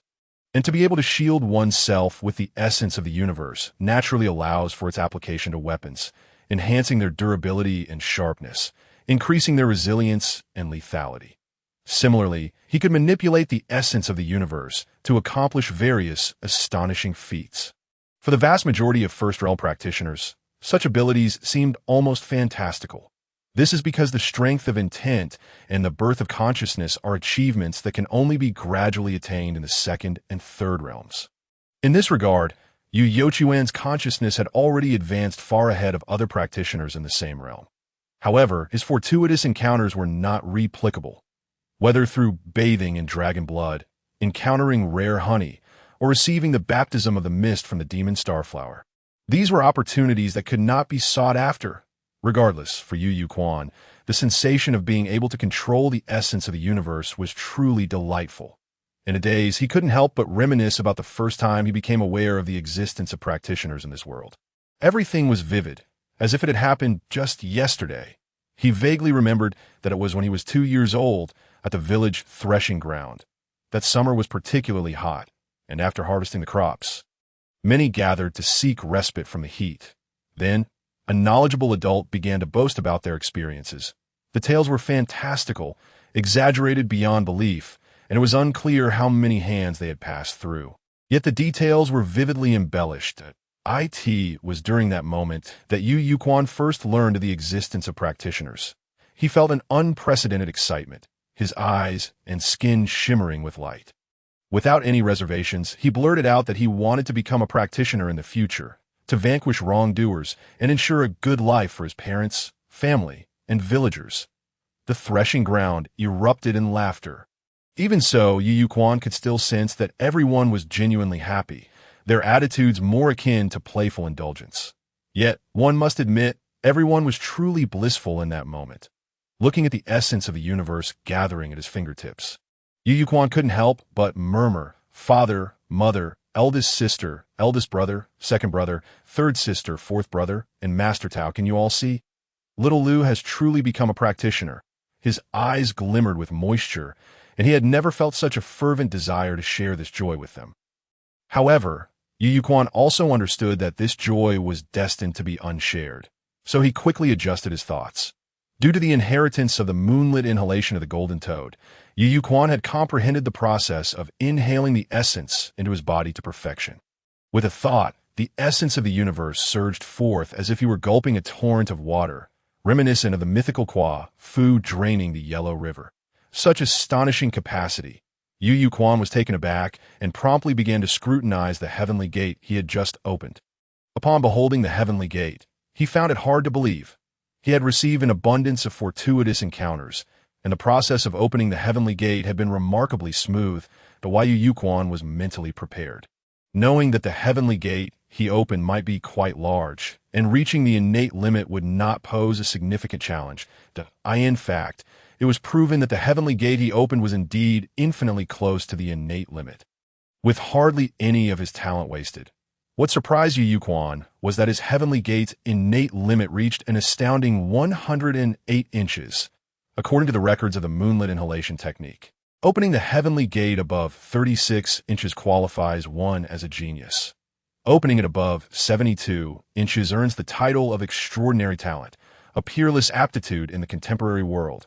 However, if one can open the heavenly gate to above 81 inches, they are deemed an unparalleled figure, a rarity even in the annals of history.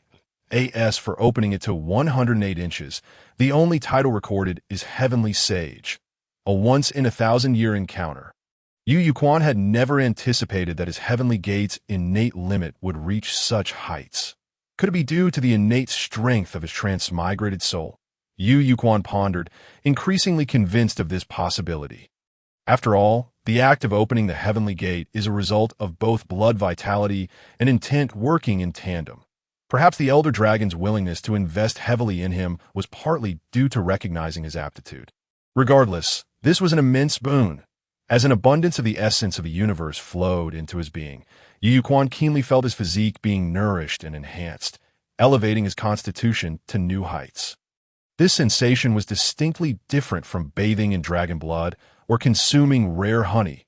After opening the heavenly gate, the essence flowed continuously, providing nourishment and enhancement at every moment. Overall, it felt as though he had transitioned from the occasional feast to an unending banquet, gradually cultivating a sense of perseverance. Not only was his body invigorated, but his mental state also achieved a new level of completeness. Most importantly, successfully opening the heavenly gate established a connection between the internal and external realms. A feeling that was simply exhilarating. It was akin to a clogged pipeline being cleared, impurities being washed away, and hooves being trimmed, resulting in a refreshing sense of liberation. Yet this euphoria was fleeting, as both Yu Yuquan and the giant horned viper soon sensed powerful beings approaching rapidly. Even more astonishingly, before either could respond adequately, the two formidable figures had already appeared not far away from them. In the blink of an eye, they were within 100 feet. Another flicker later, they stood directly before Yu Yuquan, so powerful. Both Yu Yuquan and the giant horned viper remained highly cautious, with the viper occasionally hissing warnings. The unexpected guests were none other than Zheng Xuanqing and the Xintian elder. Sensing the viper's alert, the two quickly donned expressions of benignity, yet their gazes directed at Yu Yuquan were undeniably fervent. "Oh, not be alarmed, young serpent. We mean you no harm." The first to speak was the exceptionally robust figure of the hefty man. However, before he could finish a sentence, his mouth suddenly fell silent. As if he had suffered a stroke, that Yu Quan was taken aback. With his remarkable perception, he immediately realized that this loquacious gentleman had been backstabbed by his companion. He had not expected that this elegantly dressed man with a charming beard, exuding an air of grace and poise, was, in fact, a habitual backstabber. Truly, these two were close friends, bound by camaraderie. The dashing gentleman who had successfully ambushed his companion eagerly declared, "I am the head of the Zheng family of Tonglan. Our family has been renowned for generations, and I wield a sword that has transcended the ages. Young serpent, would you care to become my disciple?" A family head seeking a disciple? Yu Quan suddenly realized something that must be that not long ago, he had opened the heavenly gate, revealing some extraordinary phenomena, prompting the head of the Zheng family and this plump gentleman to eagerly rush over to take him as a disciple. As Yu Quan breathed a sigh of relief, he couldn't help but feel a twinge of pride. However, what was this snake boy? Just as he was about to respond, the seemingly half-paralyzed, plump gentleman trembled, shattering the endless Yuan light. The Xiantian sovereign was furious. He had always prided himself on his shamelessness, yet today he found himself unexpectedly ambushed by an even more shameless opponent. Nevertheless, this was not the time to settle scores with Zheng Xuanqing. The Xiantian sovereign donned an innocuous demeanor, smiling as benignly as Mithra Buddha. Not heed the nonsense of that rogue. The Zheng family is indeed one of the prominent families with a long history. However, the four great families, Yao, Qi, Yuan, and Zheng, are beneath my Zhixuan sect, which is the sole world-shaking sect of the Great Jin. Even the emperor must show my Zhixuan sect some respect. Zhixuan sect, Yu Quan was astounded that he had unexpectedly encountered a powerful figure from the Zhixuan sect. What intrigued him even more was that this plump gentleman seemed to have employed some method to isolate the heavens and the earth, rendering the voice of the head of the Zheng family inaudible. Impressive, such a remarkable skill. On the very first day of entering the cultivation world, Yu Quan witnessed what true celestial techniques looked like. His eyes sparkled with curiosity about this path. The Xiantian sovereign was quite pleased. This technique had become his signature move, and it had indeed proven to be remarkably effective. With a crack, the head of the Zheng family broke through the barrier and shouted, "Snake boy, do not be deceived by him. The Zhixuan sect is indeed formidable, but there is already a Qilin child within. If you join the Zhixuan sect, you will certainly have to yield to the Qilin child in all matters. Better to be a head of a chicken than a tail of a phoenix." Yu Quan felt as if he had been struck by a bolt from the blue. How could he have forgotten the existence of that Qilin? As he saw Yu Quan wavering, the Xiantian sovereign became anxious. How could a mere small family comprehend the foundation of my world-shaking sect? Not to mention adding a personal disciple, even if 2 or 3 came. It would be a simple task. Zheng Xuanqing scoffed. "It is said that you Xiantian are shameless. This time, I have certainly gained insight. You claim that cultivating 2 or 3 unparalleled talents is easy. Such a boast is as ridiculous as a toad yawning. Speak with a clear conscience. Can the Zhixuan sect truly provide resources equivalent to cultivating a Qilin child?" The Xiantian sovereign, embarrassed and furious, felt his face flush. However, his thick skin allowed him to recover quickly. "Oh, as if you are well acquainted with my Zhixuan sect's treasury. Can your Zheng family truly produce resources for nurturing unparalleled talents?" Zheng Xuanqing did not take the bait, retorting, "You shameless old man, not long ago, you confidently declared that you would hand the snake boy over to me as a disciple. And I agreed." The Xiantian sovereign was furious. "You shameless rogue, you said you did not need disciples. And the Zheng family does not need them either. Even if the heavenly Tao himself came, he could not force you to take on a disciple. A man is a man. How can you retract your words?" Zheng Xuanqing replied, "I will not retract, but I will go back on my word." "What can you do about it?" "This disciple is mine." The Xiantian sovereign's face contorted with rage, but ultimately he laughed in fury. "All right, I have always played the rogue, yet I never expected you, this rogue, to turn the tables on me." "As you wish," Zheng Xuanqing declared, his eyes sparkling with unprecedented brilliance that he wielded a sword, his heart filled with purpose. Yet since meeting this plump gentleman, the sword had remained sheathed. Now, the sword could finally be drawn. The two disregarded everything and instantly transformed into streaks of shadow that be by the time Yu Quan caught sight of their figures again. They had already appeared a mile away, vanishing and reappearing as mere blinding lights. Yu Quan was astonished. It turned out that the two glowing orbs he had seen in the Bronze Valley were indeed them. The distance had rendered them invisible to the naked eye. The brilliance was too bright for the divine sense to perceive that Yu Quan felt two divine rainbows intersecting, unleashing thunderous roars, with fierce winds kicking up dust and ancient trees crashing to the ground in response. Both he and the giant horned viper were utterly captivated. In that moment, Yu Quan pondered many things. If he could take such powerful figures as his teachers, it would undoubtedly be far superior to struggling alone. However, the trouble was that his reputation was currently in tatters, burdened with a criminal record, and he had even stolen the Jiuquan sect's techniques. Logically, it would be better to join the Jiuquan sect and become a mountain dweller. But they already had a Qilin child. Worse still, he was sworn enemies with that Qilin child. As for joining the Zheng family, it was clearly a family business, and in such a bloodline-centered enterprise. It would inevitably feel awkward that Yu Quan found himself in a dilemma. Yet soon he chuckled to himself. Could the matter of apprenticeship truly be entirely within his control? To be honest, he felt quite complex about it. Perhaps it was a touch of pretentiousness, or perhaps it was the prideful innocence of a traveler from another world. He placed great importance on the freedom of choice. True contentment lay in the ability to choose freely. Yet, regardless of the circumstances, he should feel more joy in his heart. Opportunities are precious precisely because they arise at the most critical junctures. Arriving too early or too late would not suffice. Before long, Zhang Xuanqing and the Xintian sovereign returned side by side.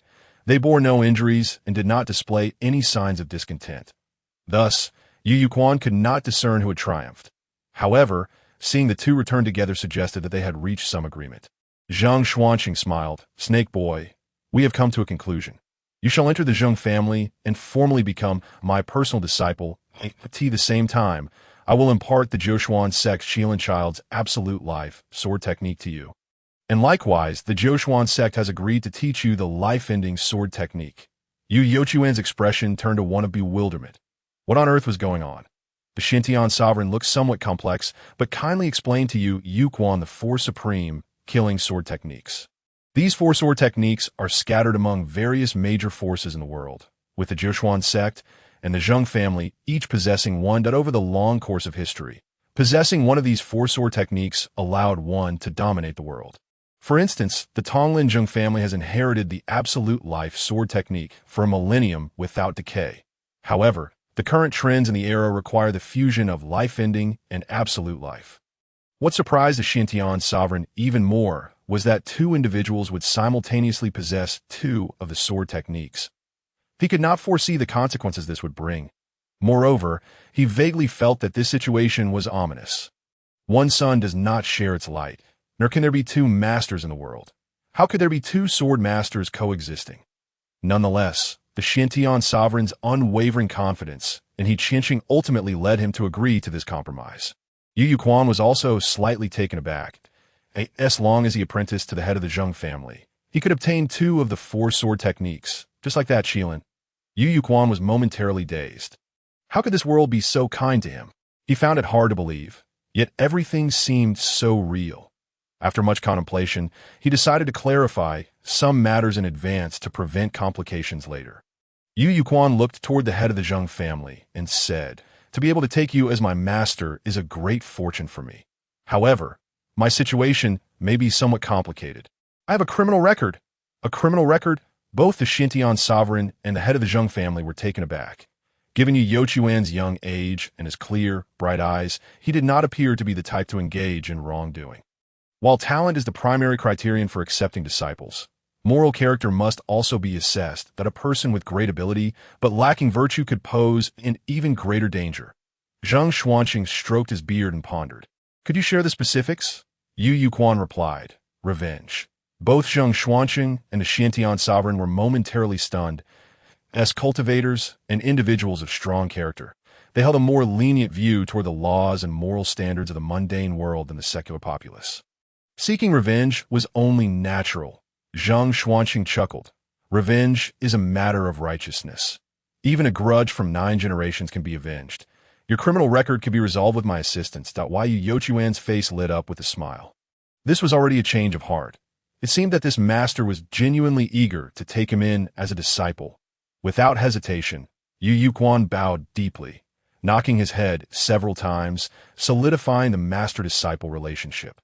This was the gentleman's way of being straightforward. For true masters, they rarely accept the bows of others without consideration. In the cultivation world, this act is known as karma.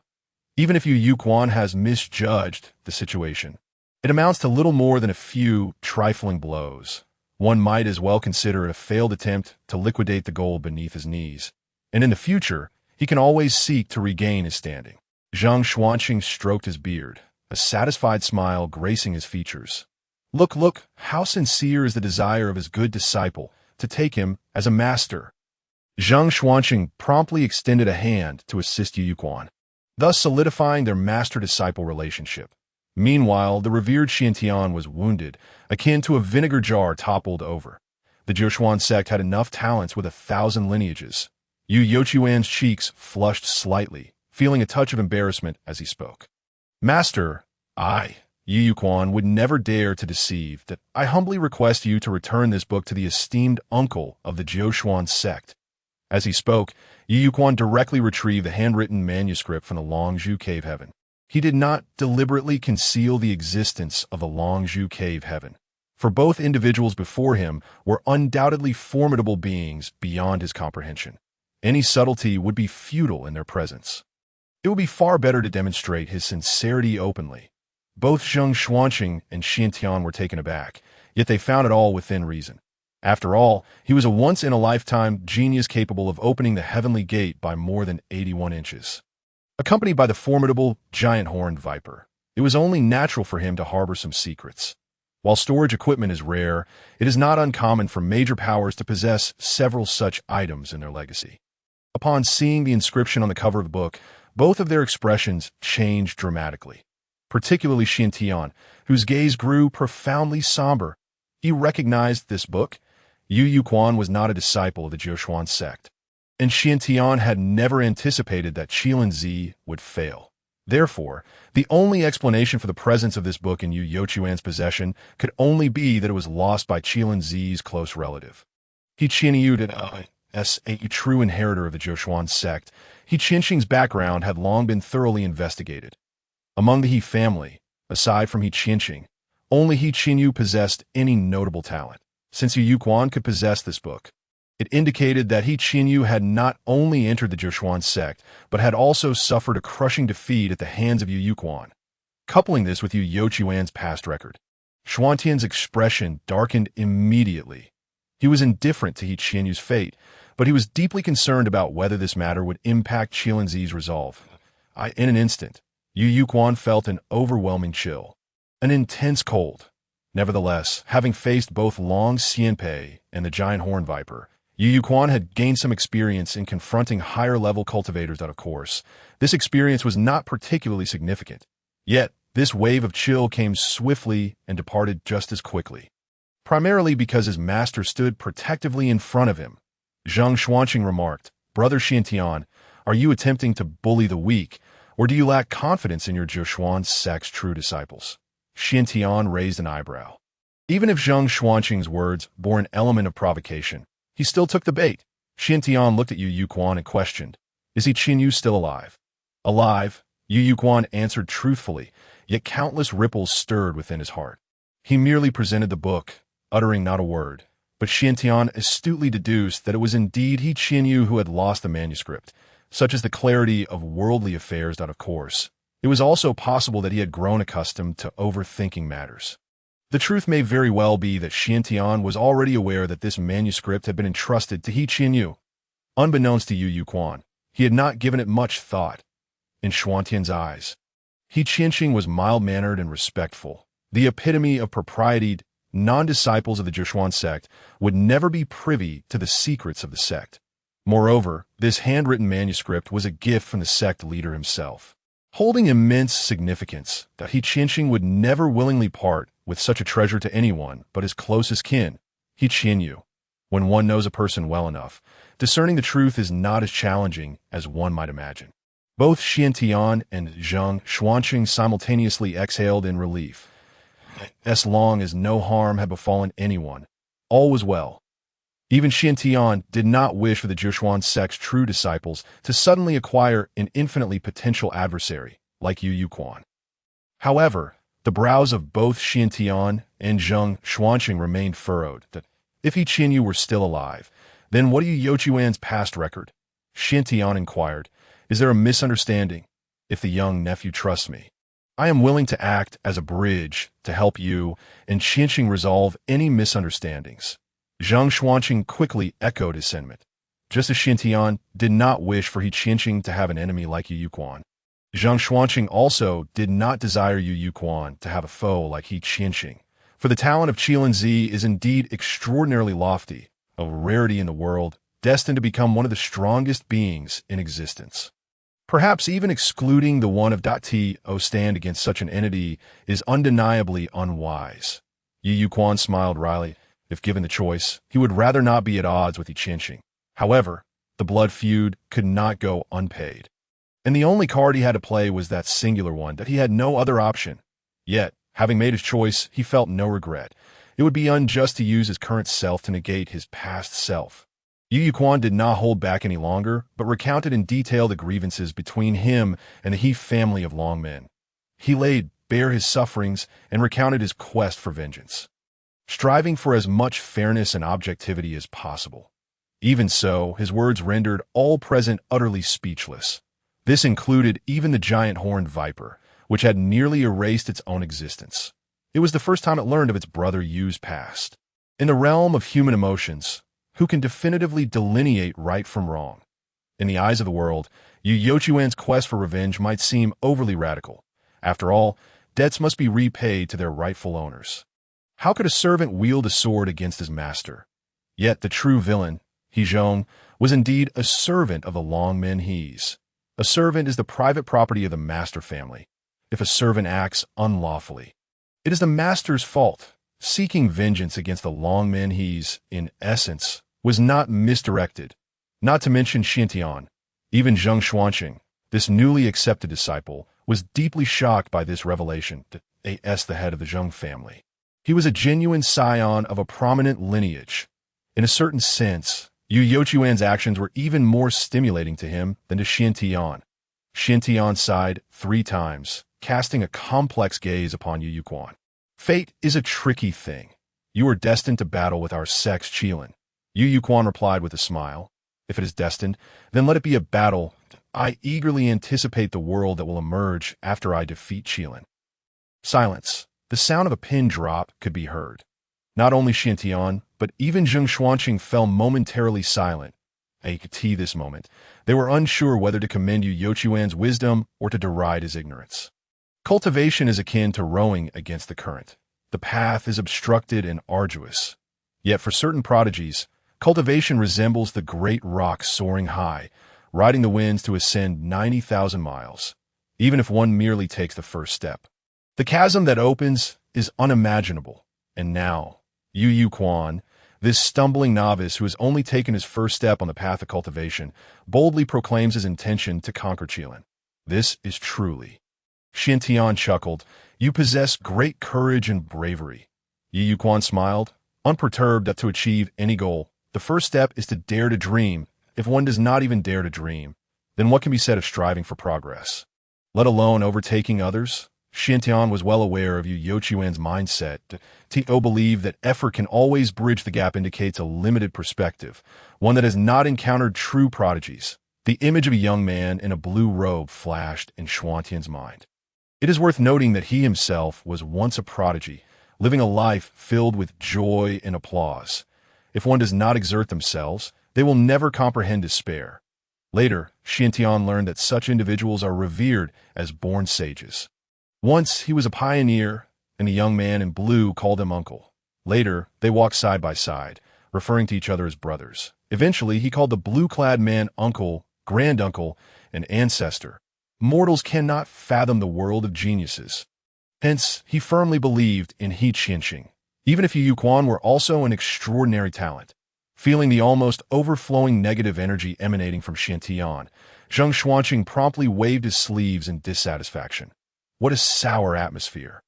You, fat man, should cease this cryptic talk against my disciple, that is it not merely a battle with Yi Qianqing. If my disciple says he can, then he surely can. If my disciple says he can, then he surely can. Xiantian let out a hearty laugh. Indeed, Qianqing is Qilin, while this young man before us is merely a snake boy. Since you are so stubborn, let us use this to temper Qianqing. Xiantian continued, 10 years after 10 years, you shall battle Qianqing, and all grievances will be resolved at you dare. Zheng Xuanqing turned to Yu Yuquan, who smiled in response. Since the senior has set the time, why not let the junior choose the location? Upon hearing this, Xiantian burst into hearty laughter. Splendid. Where would you like to fight? Zheng's estate. Jiushuan's sect. The choice is yours. Yu Yuquan replied. Then let it be atop the imperial city. Xiantian Zuns and Zheng Xuanqing were momentarily taken aback. For the audacity displayed was indeed remarkable.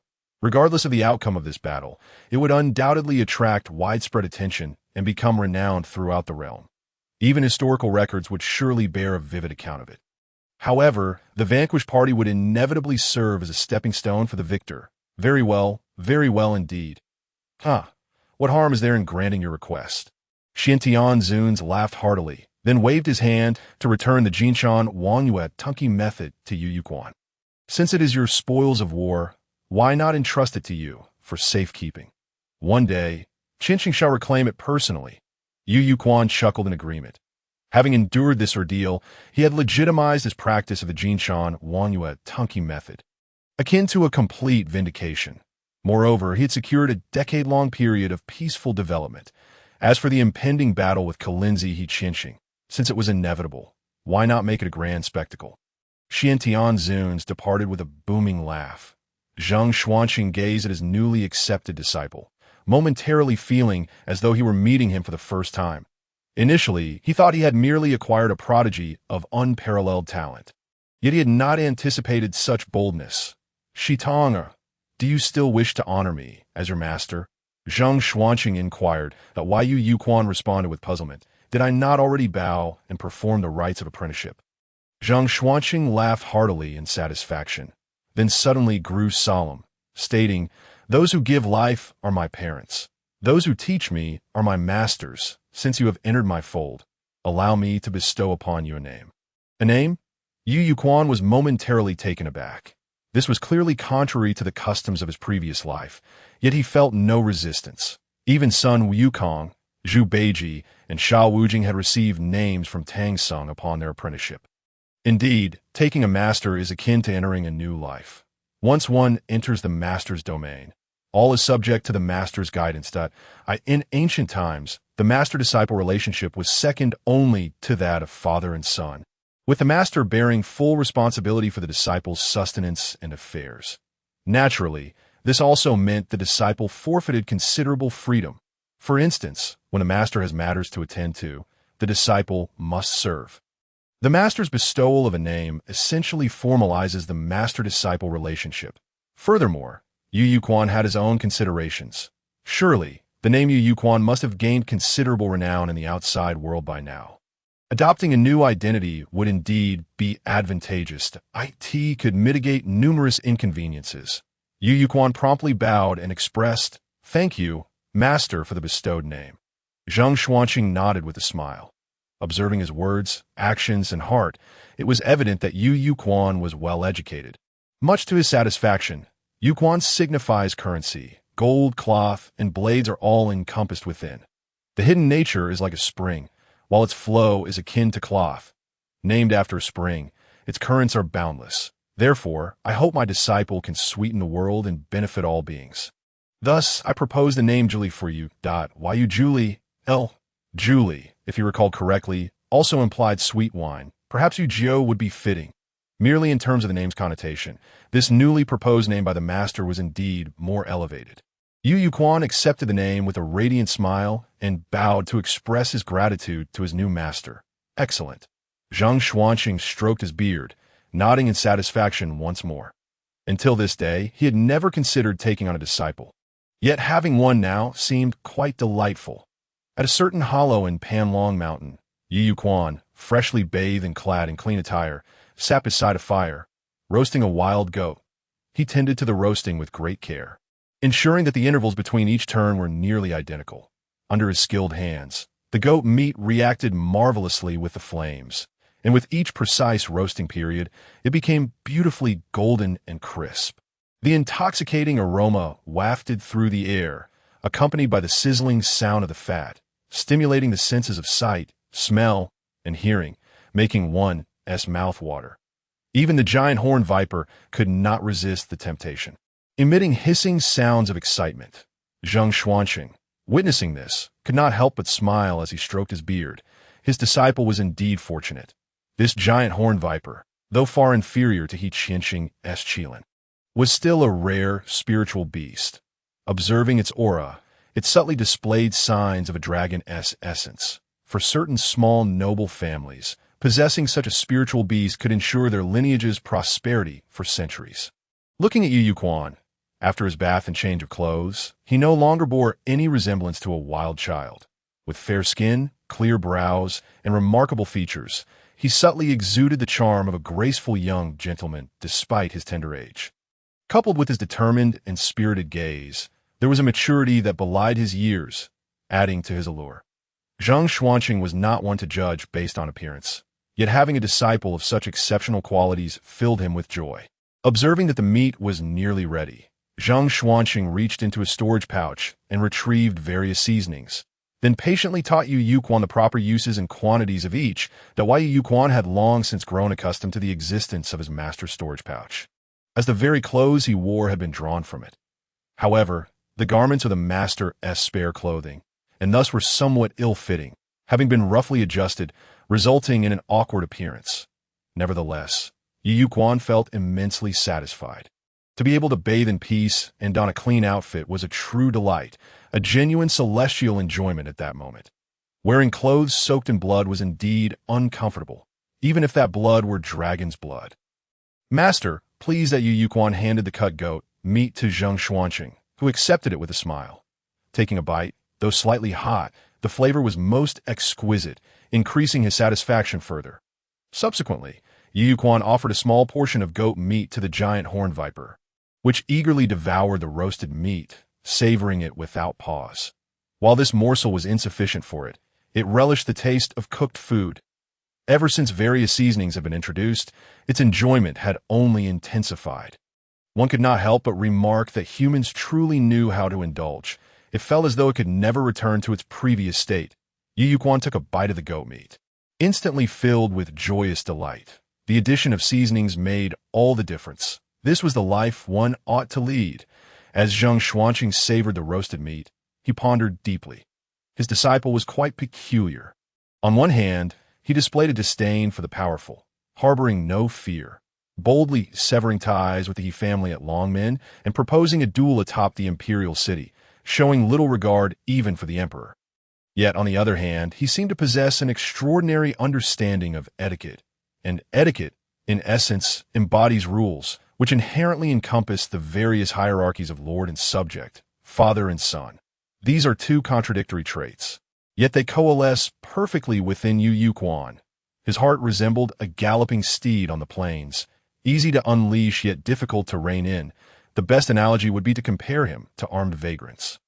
Prior to wielding weapons, they adhered strictly to their roles. Yet once armed, they became exceptionally brutal that a glance at historical records reveals that any peasant uprising is often accompanied by heaps of corpses. Wherever they wander, slaughter and pillaging inevitably follow. Strangely enough, Yu Quan seemed to have shattered all constraints, yet his heart appeared easily reined in once more. More astonishing was the fact that such qualities resided within a mere 10-year-old boy. Zheng Xuanqing found himself at a loss for how to instruct him. After the meal, Zheng Xuanqing stroked his beard and said, "Julie, my disciple, I understand that you have endured great hardship, but now that you have taken on a master, such toil need not persist. You are still young, and should engage in pursuits befitting your age." In the brief time they had spent together, Zheng Xuanqing discerned much. Conversely, Yu Quan also perceived a great deal. The act of apprenticeship, despite his limited choices, remain fundamentally a mutual selection, but a ruler who regards his subjects as kin will have them view him as their confidant, if he sees them as mere servants. They will regard him as one of the populace. If he views them as insignificant, they will see him as an adversary. If Zheng Xuanqing's earlier confrontation with Xian Tianzun's had granted Yu Yuquan a glimpse of his master's prowess, their subsequent interactions allowed him to perceive some of his character. At least for the moment, it seemed his master was indeed trustworthy. Do I appear childlike? Yu Yuquan mused, while his body may still be youthful. The marks of time on his soul are truly difficult to erase. Thank you, master, but I believe that presenting myself as mature is not a flaw. I quite enjoy my current self. Oh, pray, elaborate. Children fail to grasp the essence of true maturity, despite their envy of adults and their yearning to grow up quickly. Conversely, adults often lose their innocence and begin to long for the untainted simplicity of their childhood. However, no matter how diligently children imitate, they can never truly comprehend what it means to be an adult. Once a person matures and their thoughts evolve, they can never revert to the carefree innocence of youth. What a delightful notion of freedom and ease. Zheng Xuanqing immediately applauded, his heart resonating with those 4 words. Only those who are truly at ease possess no ulterior motives and can navigate life with natural grace. Yet, he felt a profound sense of confinement, as if he had long been trapped in a cage, yearning for freedom that he intended to impart a lesson to his disciple, but found himself the one gaining invaluable insights. Truly, he was a prodigious talent capable of stirring the heavens and earth. He could not be regarded as an ordinary disciple. Zheng Xuanqing asked, "What do you perceive a sword to be?" What a profound question! Furthermore, was the master testing his wisdom and insight? Vivid descriptions of sword from his previous life flooded his mind. A gentleman among weapons. The formless triumphing over the formed, the emotional and unemotional paths of swordsmanship, the commoner's sword versus the noble's sword, the emperor's sword. For a moment, he found himself grappling with a dilemma of choice. Ultimately, Yu Yuquan realized that his understanding of sword was rather superficial, that he either echoed the thoughts of others or simply admired the aesthetic of swords from various films, leading him to believe that swords were inherently prestigious. However, these notions seemed not to belong to him. After deep contemplation, Yu Yuquan articulated his answer. Stripped of all ascribed qualities and symbols, a sword is merely a sword, a weapon of lethal intent. Fundamentally no different from knives, spears, or halberds. Zheng Xuanqing remained non-committal, yet his gaze upon Yu Yuquan revealed a subtle uplift, his eyes shimmering with a bright gleam, a blend of approval and astonishment. Was Yu Yuquan's response remarkably profound? Not at all. Rather, it was exceedingly simple, an elementary truth. Yet, within the imaginative minds of youth, a sword transcends mere weaponry. It becomes a tool for displaying might, competing fiercely, and winning the favor of a maiden smile. In contrast, the middle-aged or elderly, often eager to impart wisdom, tend to ascribe various qualities to the sword. Terms like gentleman's sword, the sword of righteousness, and the sword of the state are not entirely erroneous, but can easily mislead the uninitiated. Observing his master's silence, Yu Yuquan felt an unavoidable tension, reminiscent of the anxiety experienced while awaiting a teacher's evaluation after submitting an exam. Zheng Xuanqing chuckled. Remember your earlier words. A sword is a weapon, no different from knives, spears, or halberds. However, one can indeed imbue a sword with character. If you are a gentleman, your sword is the sword of benevolence. If you are the best in the world, your sword is the foremost sword. Yu Yuquan contemplated deeply. The implication was clear. The sword is an extension of the individual. Mastering the sword requires a harmonious alignment of mind, body, and weapon, much like writing. One may have profound thoughts and ideas, but if one cannot translate those into words, the resulting work may starkly diverge from the original intent, exemplifying a disconnect between mind and body. Conversely, if the mind and body align, but the sword does not, such as aiming for a heart and striking the abdomen instead, it signifies a lack of finesse, an inability to integrate the weapon as part of oneself. Both scenarios are relatively minor issues. And do you know why? Yu Yuquan pondered before responding. The 2 examples you provided, Master, both involve the heart being present. The heart can also be interpreted as knowledge, wisdom, desire, and intent. Once the heart is aligned, the path becomes clear. With diligent practice, the technical aspects will inevitably be mastered. This is akin to composing poetry. If one's intellectual realm is elevated, even if the literary skill is somewhat lacking, it can still resonate deeply. Conversely, if the intellectual foundation is poor, even the most ornate and beautiful prose becomes mere platitudes unworthy of attention. Zhang Xuanqing stroked his beard, laughing heartily. Encountering a clever disciple as a teacher was indeed a delightful experience. I shall impart to you a technique known as the cloud-overturning sword. If you can achieve the harmony of mind, body, and sword, I shall reward you with a surprise. A surprise? Yu Youquan's curiosity was instantly piqued. The manual detailing the cloud-overturning sword was a pale yellow tome, seemingly crafted from silk, though its texture felt otherwise. Just by glancing at its cover, one could sense an air of antiquity, indicating it was indeed an old artifact. Such a relic could only be carried by the esteemed head of the Zheng family, renowned for their opulence, underscoring its value. As Yu Youquan held the book, a wave of nostalgia washed over him. Not long ago, such an enigmatic treatise had seemed an unattainable dream. Yet now, his master had casually presented it to him. The mysterious twists of fate in life are truly beyond comprehension. After a brief moment of reflection, Yu Youquan envisioned the true form of the dragon ancestor, and his mind gradually calmed. He gently and cautiously opened the tome, wary not to approach it carelessly. There was no one to supervise him, nor was there anyone insisting he handle it with utmost care. After all, it was merely a book, not a rare treasure requiring delicate handling. Nevertheless, Yu Youquan instinctively treated it with reverence, perhaps believing that the sword techniques recorded within were indeed more precious than any rare gem.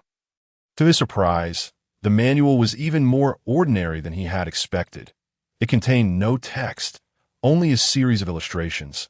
The images depicted a man with a sword at his waist, devoid of any acupoints or energy pathways, resembling nothing like a traditional manual. However, having previously perused the hand-copied Golden Toad gazing at the moon-breathing technique, Yu Youquan had gained some experience. For such manuals, the words are not the crux. Rather, the essence conveyed through the imagery is paramount. Put more dramatically, even the text of the Golden Toad technique embodies the essence of its transmission. Yu Youquan immediately focused intently on the first illustration, adopting a posture reminiscent of Wang Yongming's bamboo. At first glance, the swordsman in the illustration did not seem like a swordsman at all. He exuded an air of tranquility, devoid of any signs of intent to draw his sword. Could there truly exist a swordsman so lacking in ferocity? However, Yu Youquan refrained from hastily dismissing this notion, as doing so would only reveal his own superficiality. As he continued to observe, the image began to shift, and the figure seemed to come to life, gradually emerging from the silk scroll and beginning to wield its sword techniques before him. Crack! Accompanied by a blinding flash of lightning, Yu Youquan felt his vision abruptly engulfed in a pure white void. As if rendered completely blind, while tears streamed from his eyes, unable to withstand the overwhelming stimulus. When his sight was restored, he found the long sword had somehow pierced his vital points, but Yu Youquan had yet to register the pain when a thunderous sound echoed in his ears. In an instant, his ears buzzed, as if rendered completely deaf, while a faint sting coursed through his mind. It was an indescribable sensation. Everything transpired too swiftly. The movements were ghostly and elusive, striking like lightning, all occurring in a flash that transcended the limits of sight and hearing. Most astonishingly, before drawing his sword, this swordsman had managed to conceal his murderous intent perfectly. He stood still yet struck with astonishing impact. The sword strike truly exceeded the speed of lightning. It arrived before the sound followed, leaving no time for defense. Incredible! Even more troubling for Yu Youquan was that he began to feel the encroaching pain, which intensified rapidly. His complexion paled as he instinctively glanced down his chest, sensing a sword had indeed pierced him there. Not only that, but his eyes ached increasingly. His tearful eyes could no longer restrain the deluge of tears cascading down his cheeks. Was this the pinnacle of swordsmanship? Though Yu Youquan felt discomfort, His heart was unable to suppress its elation, akin to witnessing the most magnificent spectacle in the world. Unable to resist, he stole a glance at the second page of the manual, eager to behold the next illustration. The space was not overly large, and a nearby rock formation was perfectly suited for a person to sit cross-legged upon, to avoid disturbing Yu Yochuan's study of the manual and to conceal his own slight mischievousness. Zhang Xuanqing had deliberately chosen this vantage point, eagerly awaiting an amusing spectacle. After all, this was a treasured tradition passed down through generations. I still vividly remember the moment my grandfather imparted to me the art of the cloud-overturning sword, a practice steeped in his peculiar sense of humor. Now that he has, after much effort, acquired a disciple, it is only fitting that this noble tradition be preserved. However, what Zhang Xuanqing did not anticipate was that his promising apprentice would silently shift his gaze towards the second illustration. Zhang Xuanqing's eyes could not help but widen in astonishment. He acknowledged that this disciple possessed extraordinary talent, with a rare innate ability to open the heavenly gate. Yet the most crucial test of this manual was, above all, one's willpower. Could it be that this young apprentice's resolve surpassed his own in his youth? How could that be possible? Back in his early years, he demonstrated remarkable aptitude, receiving the full support of the Zheng family from a tender age. The trials of willpower he faced were relentless, one after another. Having perused numerous tomes rich in profound meaning, he had lost consciousness countless times. Outsiders, his encounters with these texts may have seemed like a paradise. Yet, unbeknownst to them were the tears he had quietly shed. In the most extreme instances, his grandfather even confined him within a beast's cage, forcing him to battle ferociously for his will to be honed to strength. The reason his heavenly gate was not as exceptional as Yu Yochuan's was not due to a lack of willpower. It was merely a limitation in his innate potential, and he was only 13 when he first engaged with this manual. Zhang Xuanqing, twisting his beard, found himself wide-eyed, having snapped several strands in disbelief that Yu Yuquan, oblivious to his master's reaction, remained entirely captivated by the manual in his hands. Unlike the rapid flashes of the first illustration, this time Yu Yuquan first felt the gentle droplets of rain upon his face. The light drizzle was refreshing and comfortable, instilling a sense of ease. Following that, he beheld a shower of falling petals. Mesmerizingly beautiful, resembling apricot blossoms, yet reminiscent of peach blossoms as well. Regardless, the scene was breathtakingly exquisite, filled with poetic grace. It could have been the apricot rain that leaves no trace, or the peach blossom rain that invites drunken slumber. Both captivating and enchanting, evoking a longing to linger. With a mere stretch of his hand, he could catch the petals, and a gentle inhale revealed their fragrant allure. Suddenly, with a sound akin to blood gushing forth, Yu Yuquan realized that, unbeknownst to him, his carotid artery had been severed. Stumbling, he nearly fell, instinctively clutching his throat, desperate to staunch the flow of blood. Yet upon grasping his neck, he discovered that his throat was intact. What sort of sword technique was this? Was it not exceedingly exquisite? Yu Yuquan then realized that, within the recent transcendental vision, all his attention had been absorbed by the cascading flower rain, leaving him utterly unaware of the presence of the assailant who had slashed his throat. His complexion grew increasingly pale, his mind trembling as he envisioned the true form of the venerable dragon elder, which brought him a measure of tranquility. It was undeniable that engaging with such transcendental techniques posed a significant test of willpower. Yet, Yu Yochuan's eyes shone ever brighter. What a treasure, an invaluable gem. Embracing the philosophy that seeing is akin to gaining, his eyes sparkled with excitement as he turned his gaze towards the third illustration. Throughout this process, he even disregarded the message about the path marks that the Dragon Pearl had conveyed to him. Since the onset of his cultivation journey, Yu Yuquan had long harbored a yearning for the mysteries of cultivation. To him, cultivation was filled with enigma and the unknown. Now, as the path of cultivation gradually opened up to him, the mystery began to dissipate ever so slightly. However, today, Yu Yuquan discovered that the mysteries he perceived in cultivation had not faded. Rather, they had deepened, and the mere act of peering into these secrets was imbued with endless allure. This intoxicated him. He reveled in the very essence of cultivation, viewing strength merely as a natural reward along the path. Was this not a form of fortune? Before his eyes lay a magnificent waterfall, cascading 3,000 feet down, as if the Milky Way were descending from the heavens. He found himself transformed into a rock beneath the waterfall, as if it would shatter him to pieces, reducing him to mere dust. Yu Yochuan's breath grew labored, his complexion increasingly pallid, yet he was ever more captivated. Tia witnessed the third illustration consecutively. The already sparse beard of the head of the Zheng family could not help but suffer more breakage. Upon seeing the third illustration, Zhang Xuanqing was astounded, a hint of pride swelling within him. Behold, this was his newly acquired disciple, endowed with extraordinary gifts, possessing the bearing of a sage. The thought that the Zheng family might flourish for another millennium due to this beloved disciple sent shivers of anticipation through him. Most importantly, Zhang Xuanqing saw in this young apprentice the hope of unlocking the golden chains that bound the dragon, that if he could nurture this cherished disciple to greatness, would he not become a hands-off master? Marvelous. Then he witnessed Yu Yuquan gaze upon the fourth, fifth, sixth illustrations. Zhang Xuanqing suddenly felt a wave of disbelief. Could it be that he was not truly a genius? The head of the Zheng family, who had always been seen as a paragon of talent, found himself questioning his own brilliance for the first time. That moment, he began to comprehend the plight of the venerable Xintian. Reflecting upon it, that fellow was indeed pitiable, though one could also argue he was fortunate. In the earlier part of his life, he had a network of mentors and relatives, while in his later years, he had the prodigious He Qianxing to support him.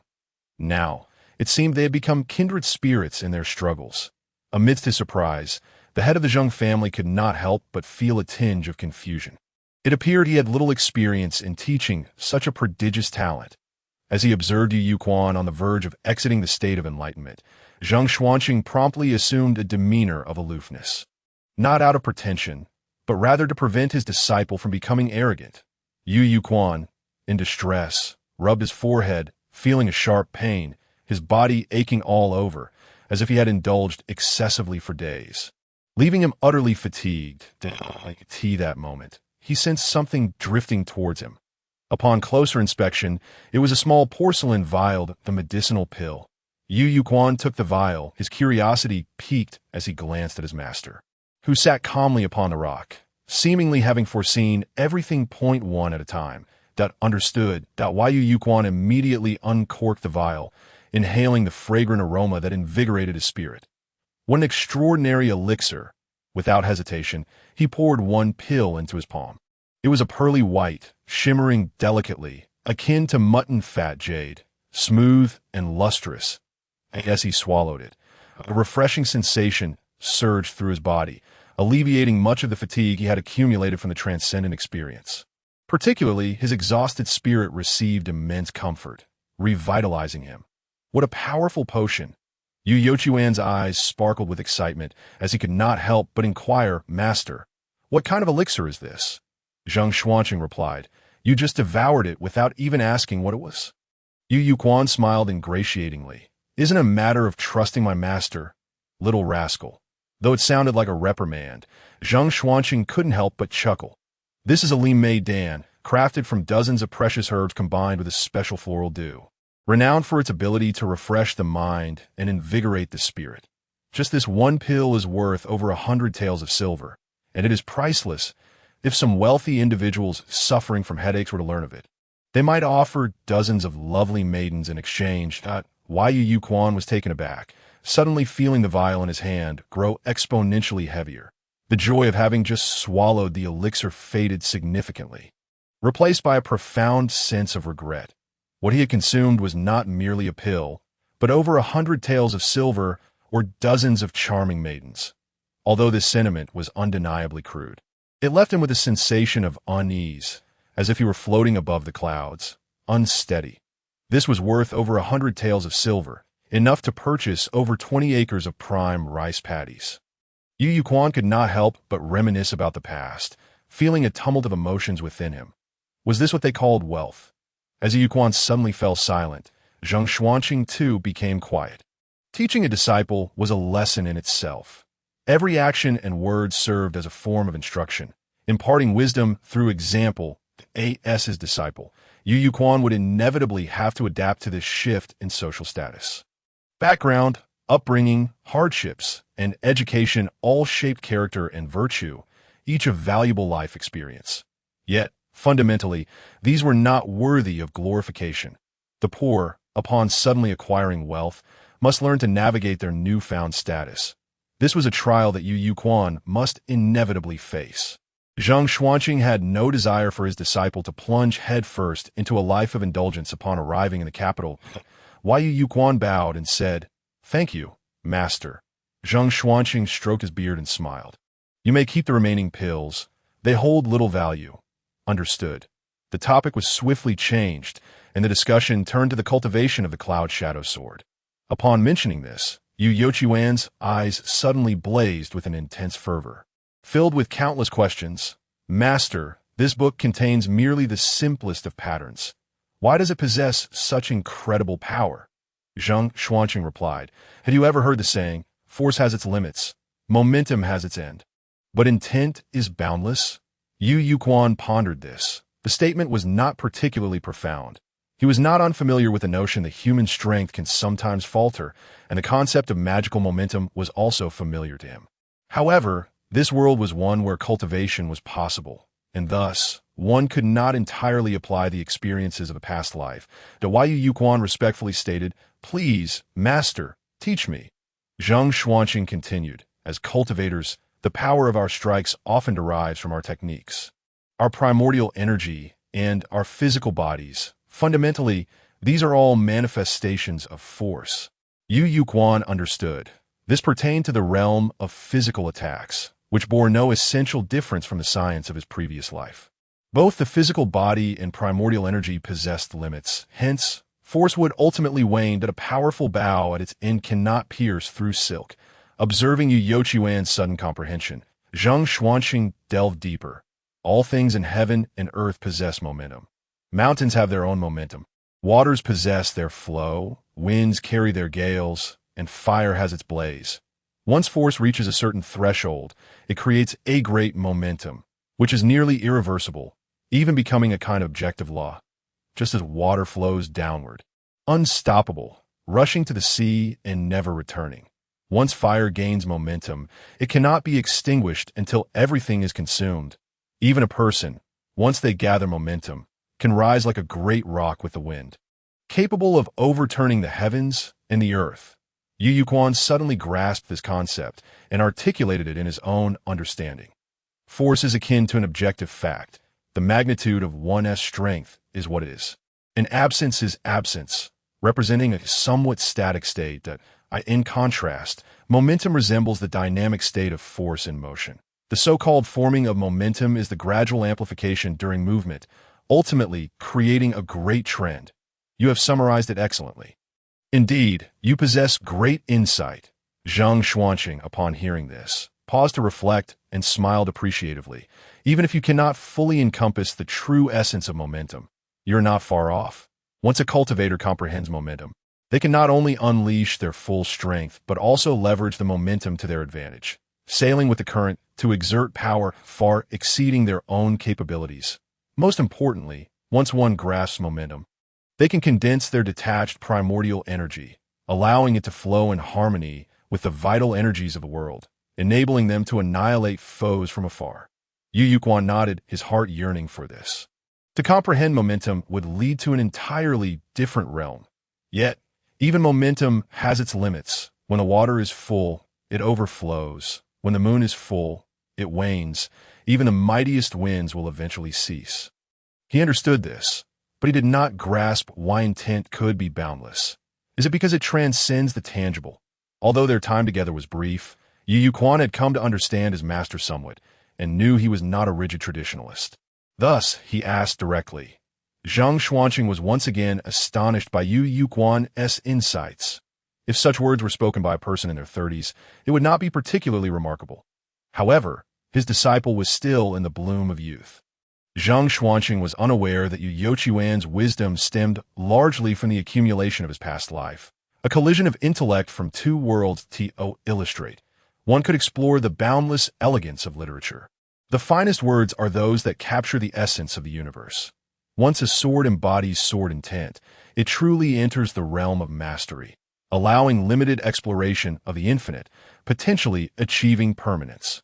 Yu Yu Quan suddenly comprehended why this cloud shadow sword, with its simplistic illustrations, could convey such exquisite sword techniques. The artist behind this legacy must have been a true master of the craft. Yu Yu Quan had not anticipated that. Having only just stepped into the world of cultivation, he would encounter such a treasure of esoteric knowledge. The grace of imparting knowledge is greater than the heavens. Yu Yu Quan clasped his hands in gratitude once more towards Zhang Xuanqing. Zhang Xuanqing stroked his beard and nodded with a smile. Compared to before, this time his disciple was genuinely sincere. Thus he began to understand his disciple's character, a mutual appreciation, a recognition of kindness. Embodying true sentiment. What great virtue! Yu Yu Quan solemnly declared, when I have comprehended sword intent in the future, I shall surely leave a legacy of intent for the Zheng family. Zhang Xuanqing laughed heartily. As your master, I eagerly await that day. However, it seems your time is rather limited. Yu Yu Quan was puzzled. Zhang Xuanqing, with a serious expression, remarked, because Yi Qinqing has already grasped intent. In 10 years, you are to battle him at the peak of the imperial city. Are you not? While you are still taking your first steps, your opponent has already ascended several peaks, and time, along with Yi Qinqing, shall not wait for you. Yu Youquan's countenance turned grave. He finally understood the lesson his master intended to impart on his first day of apprenticeship. Force has its limits, momentum has its end, yet intent is boundless. Just like this brief lesson, the intent conveyed could profoundly influence his cultivation journey for the next decade. It hung over him like a sharp blade, urging him forward. One must admit, Zhang Xuanqing is an excellent teacher. He began to grasp what it meant for intent to be boundless. It resembled a trace of the path, although the one who left it behind may no longer exist. It can endure, repeatedly guiding future travelers to acknowledge their presence. The trace of the path is named Cloud Shadow Sword. Why gathering the carriers of the trace, one can recreate the true essence of the path within the Dragon Pearl Cave, summoning the clarity of time and comprehending the storms of the Tao. The carriers of the trace include Apricot Blossom Rain, Thunder Rain Dew, Autumn Waters, Waterfalls Washing Stones, Rainbow, and the illustrious verses of rain. Upon examining the emerging carriers of the trace, Yu Yu Quan found himself momentarily lost in thought.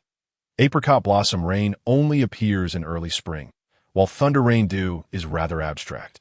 It is unclear if it refers to the natural phenomenon of thunder and rain or the imperial grace of heaven. If it is indeed true thunder, does it require the thunder of midsummer? And could autumn waters symbolize the great floods of autumn? Is the rainbow represented by the term Fei Zhao? Conversely, waterfalls, washing stones, and the illustrious verses of rain are comparatively straightforward. As he contemplated these carriers of the trace, Yu Yu Quan recalled his first experience entering the state of clarity within the Dragon Pearl Cave. In that unique state of enlightenment, cultivation felt as though it were aided by divine intervention. The reason he managed to open the celestial gate by 108 inches was largely due to the assistance of the Tao comprehension experienced in the Dragon Pearl Cave. This ultimate state of enlightenment even revealed aspects that language and imagery could not convey, effectively communicating elements that could only be intuitively understood. Now, Yu Yu Quan could proudly declare that his understanding of the Golden Toad's moon-gazing breath technique is fundamentally closer to that of its creator. Reflecting upon it now, the illustrious verses required by the carriers of the trace should indeed provide boundless intent. However, compared to the carriers of the trace required for the Golden Toad's moon-gazing breath technique, this set of carriers was clearly more ambiguous. Moreover, the time required to gather them would span nearly a year. Nevertheless, Yu Yu Quan harbored little concern. Learning without contemplation leads to confusion. Contemplation without learning leads to peril. The Cloud Shadow Sword inherently possessed the essence of transmission. Thus, grasping the techniques was not particularly challenging. What truly posed difficulty were the momentum and intent contained within. Fortunately, he could utilize the time spent gathering the carriers to diligently cultivate and refine his understanding of the Cloud Shadow Sword in all aspects. By the time he truly opens the Dao transmission of the Dragon Pearl Cave, he might even innovate and gain insights into momentum and intent. The Panlong Mountain is vast beyond imagination, without sufficient strength. One hardly qualifies to survive here. Whether intentionally honing his disciple or not, Zhang Xuanqing chose not to accompany Yu Yuquan in the coming days. Instead, he remained at a distance, remotely controlling the situation, pointing him in a direction, and then allowing him to venture forth alone. This decision was quite a trial for Yu Yuquan.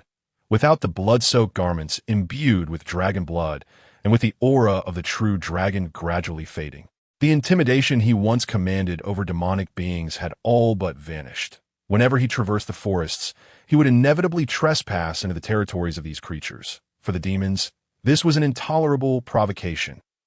Subsequently, Yu Yuquan encountered several fierce battles in succession. The first was against a vividly striped tiger, stretching several yards in length, which had evidently grown formidable, perhaps evolving in a direction markedly different from its kin. It seemed that the essence of heaven and earth it inhaled and exhaled was dedicated solely to its growth, endowing it with an astonishing aura of intimidation, being the inaugural direct confrontation. The stark disparity in size delivered an unimaginable shock to both Yu Yuquan's psyche and physique, particularly with such a large creature as the striped tiger, a natural apex predator. Its speed was several times that of a human, rendering Yu Yuquan's movements merely a sluggish blur in its perception in their initial clash. Yu Yuquan was immediately overwhelmed by the tiger's imposing size and its fearsome roar, plunging him into a state of passivity. Fortunately, his mental acuity was formidable, allowing him to perceive even the minutest details within a 10-yard radius.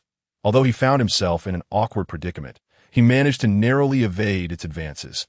After overcoming the initial chaotic phase of being bound and flustered, Yu Yuquan gradually regained his composure, tapping into his primal instincts, and began to exchange blows with the striped tiger in a more balanced manner. Ultimately, he succeeded in turning the tide, forcing the striped tiger to retreat and flee. However, having fought to the peak of exhilaration, Yu Yuquan would not permit it to escape. He pursued it across several mountain peaks, ultimately slaying the striped tiger. This victory awakened Yu Yuquan to the true essence of this trial. Following his master's guidance, he realized that the creatures he encountered were essentially those meticulously selected by his master. Every adversary was deemed by Zhang Xuanqing to be one Yu Yuquan could conquer and must triumph over. In a gesture of filial piety, Yu Yuquan presented the tiger's pelt to his master, intending for it to be fashioned into a majestic coat. Zhang Xuanqing laughed heartily. The bond between individuals often deepens through seemingly trivial matters.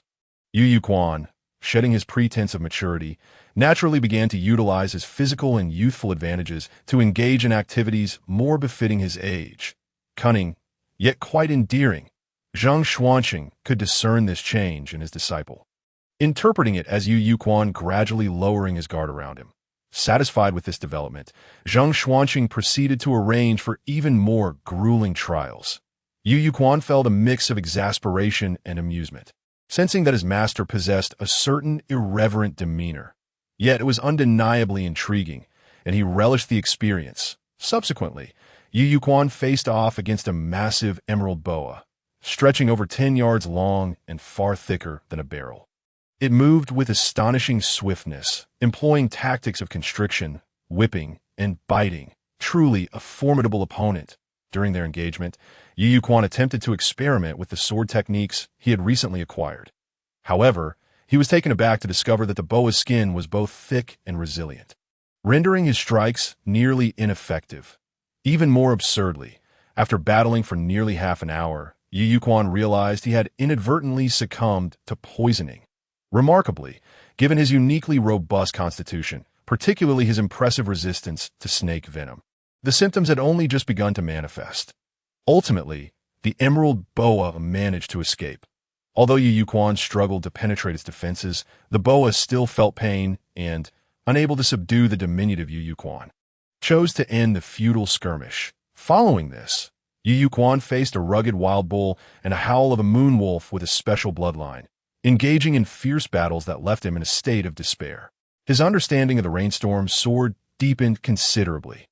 In the end, he achieved a decisive victory over the howl of the moon wolf, and also dispatched the wild bull for a sumptuous feast.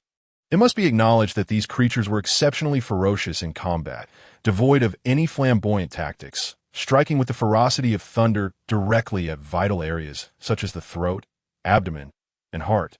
Truly exhilarating. Of course, the most perilous encounter was yet to come, as he was suddenly ambushed by a falcon demon. Its speed was unfathomably swift, even though Yu Yu Quan could sense movements within a 10-yard radius. By the time he detected the falcon demon, it was already too late. Even if he had perceived its assault, his body could barely react in time. The demon's sudden claw strike landed squarely on the back of Yu Yochuan's head. Ultimately, the illusory scales beneath his skin manifested, thwarting the falcon demon's attack, and it was through this momentary advantage that Yu Yu Quan successfully retaliated. However, the shock and impact of the falcon demon left an indelible mark on him, leading to a transformation in his mindset. In the perilous realm of Longpan Mountain, where demons roamed freely, the laws of survival were stark and bloody. Only the strong prevailed, and there was no room for negotiation. One could attain victory countless times, but a single defeat could spell the end. Following this harrowing battle, Yu Yochuan's strikes became increasingly decisive and clean-cut, discarding many of the superfluous techniques he had once employed. Yet, he found himself puzzled by his master's faith that he could conquer the falcon demon. Was it to impart the lesson that speed is paramount and that a single mistake could lead to total failure? The answer remained elusive. The time for trials slipped away imperceptibly, the winds and clouds gentle, leaving seemingly no trace. However, battered and bloodied, Yu Yu Quan returned to his primitive state, having undergone a complete transformation. Thus, the trials orchestrated by his master came to a satisfactory conclusion. Gazing into the distance, he could faintly discern signs of human habitation. Through his keen perception, he even observed individuals harvesting crops, hunting, and setting fires for fertilization. Unbeknownst to him, he had traversed out of Longpan Mountain and into the realm where humans could thrive peacefully. Witnessing all this, Yu Yu Quan felt a profound sense of nostalgia. Indeed, it had been far too long since he had encountered the human world.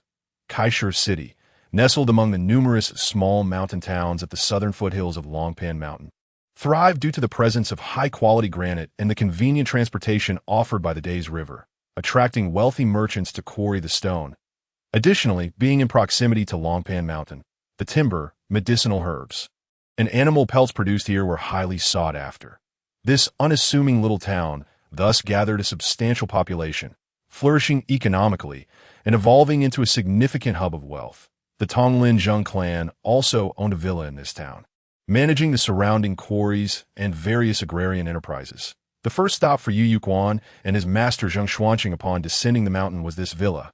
However, before that, they first needed to find a place to bathe and change, followed by a ritual to honor their internal organs. Humans are peculiar. After spending so long in the wilderness, they seemed unbothered. Yet upon returning to civilization, both Yu Yu Quan and Zheng Xuanqing could no longer tolerate their travel-worn appearances. Although the villa was not far away, less than a day's journey on foot, and even less if mounted, both felt an inexplicable urgency. Meanwhile, the massive horned viper curiously shrank down, coiling around Yu Yu Quan's wrist like a bracelet.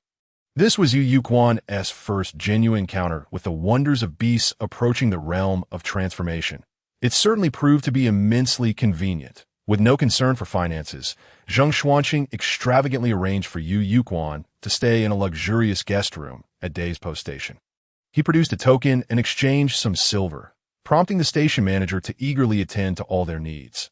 During the bathing process, several maidservants were even arranged to assist Yu Yu Quan, leaving him somewhat bewildered.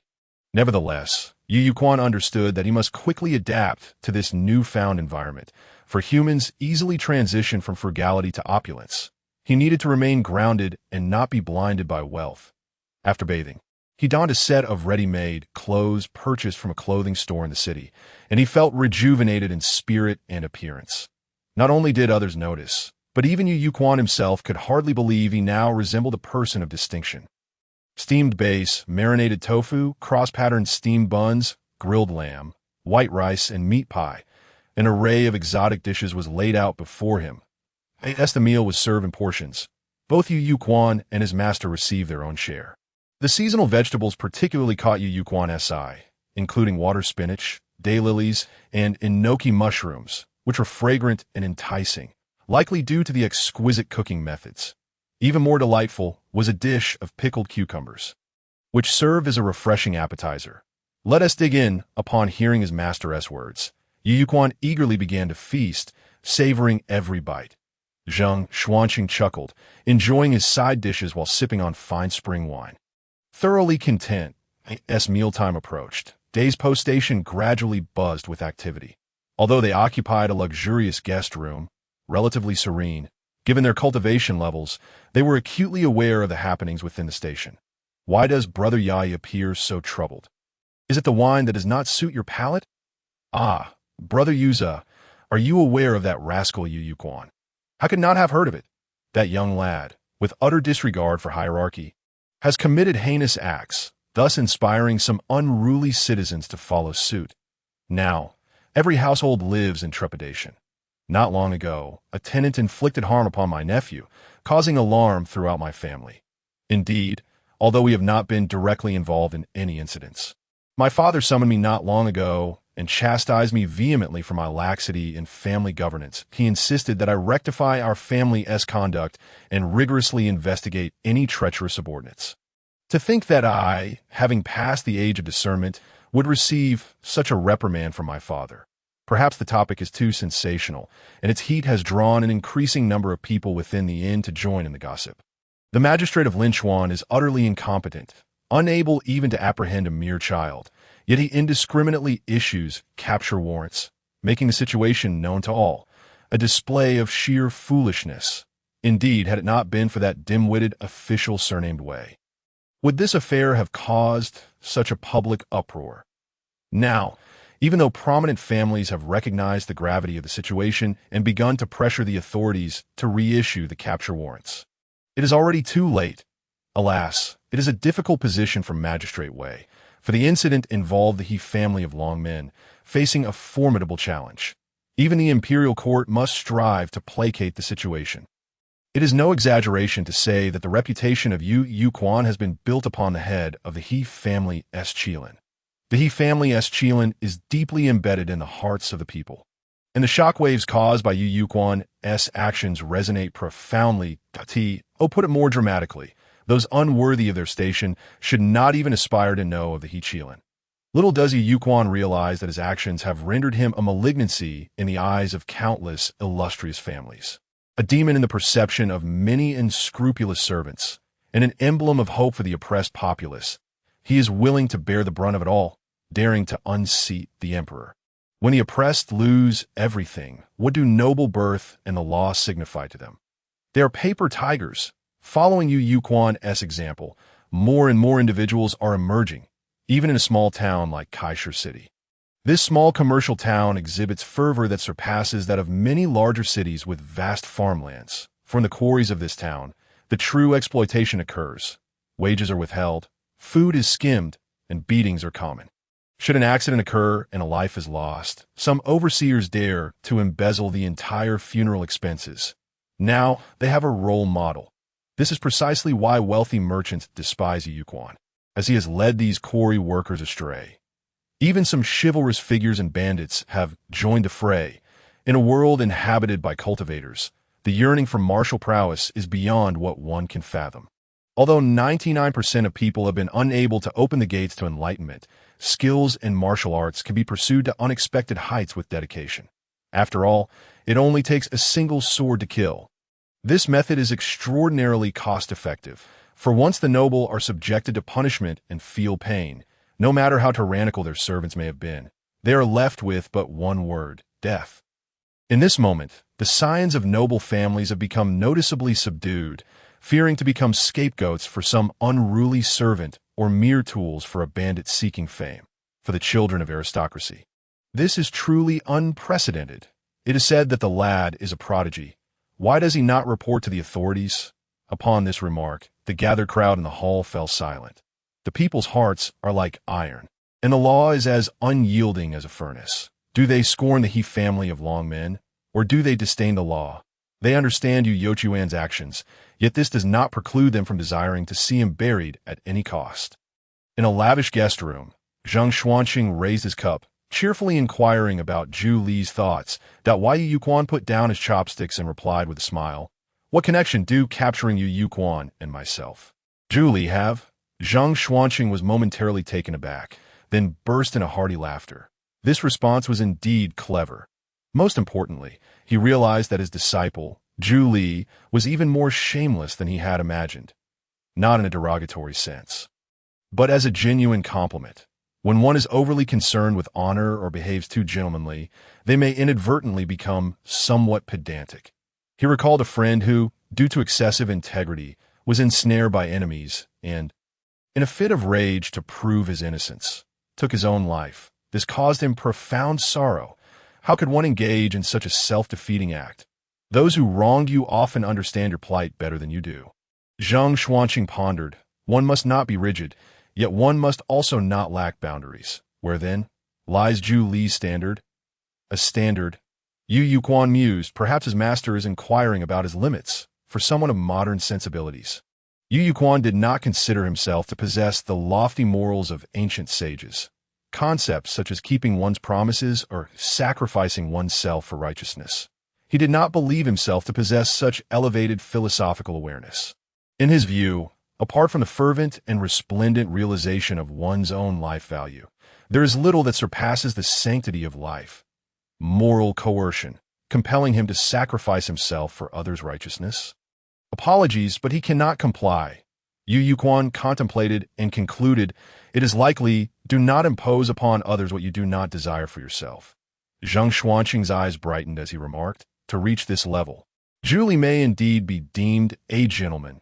Is this what it means to be a gentleman? A sense of confusion. Zhang Xuanqing did not elaborate, raising his cup and asking, Zhu Li, might you indulge in a drink? Yu Yochuan's eyes sparkled, and he eagerly lifted his cup and toast. Little drunkard, Zhang Xuanqing chuckled inwardly, feeling they had found yet another common topic. Kaisha City, renowned for its stone resources, features most of its buildings constructed on stone foundations. Yet, the structures are lowly, with walls haphazardly assembled from various types of wood.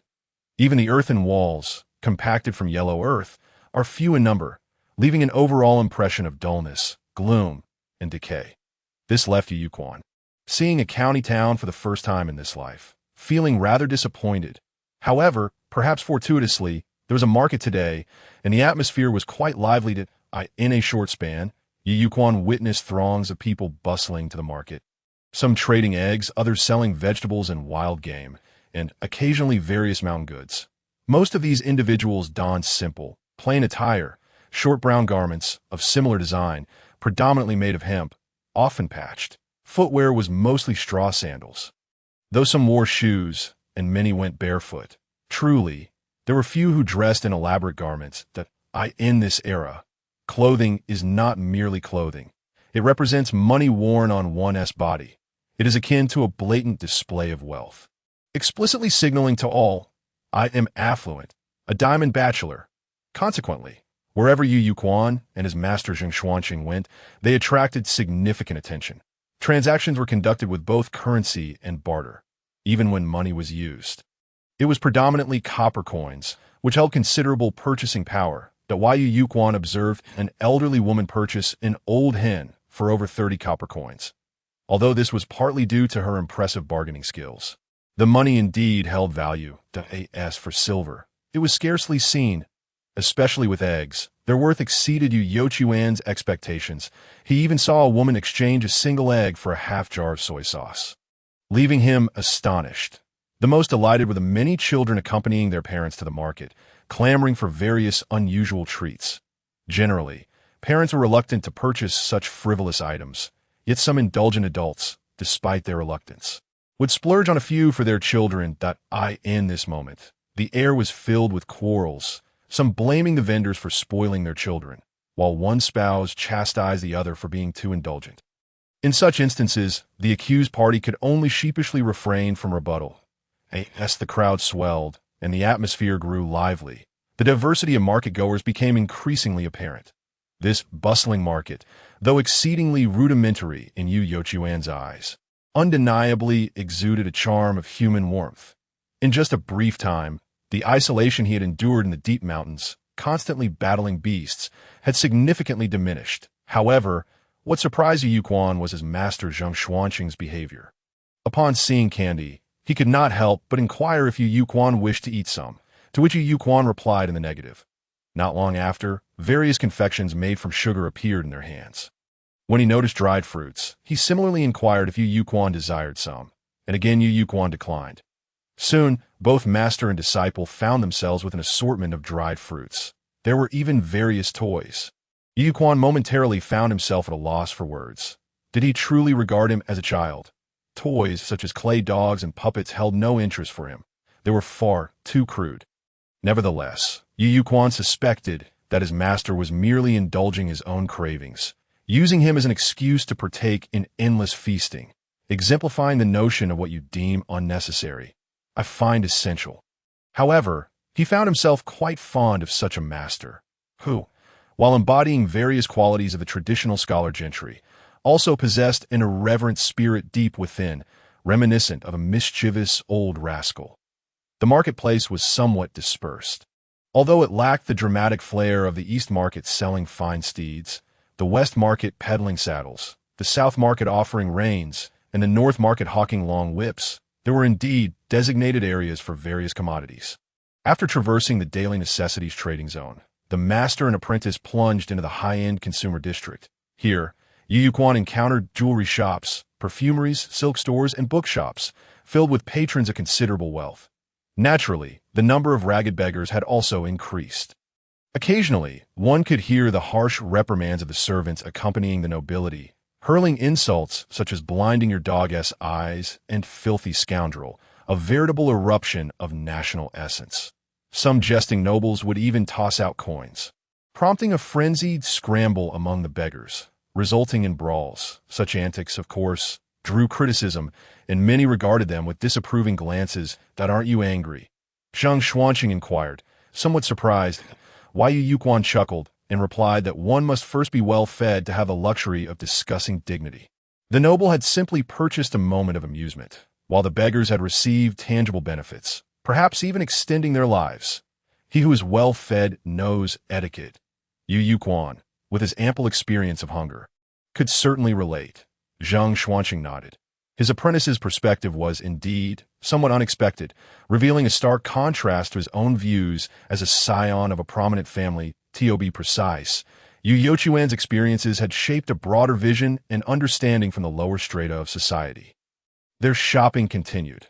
Later, Yu Yuquan encountered a group of street performers, surrounded by an enthusiastic audience, whose cheers erupted sporadically.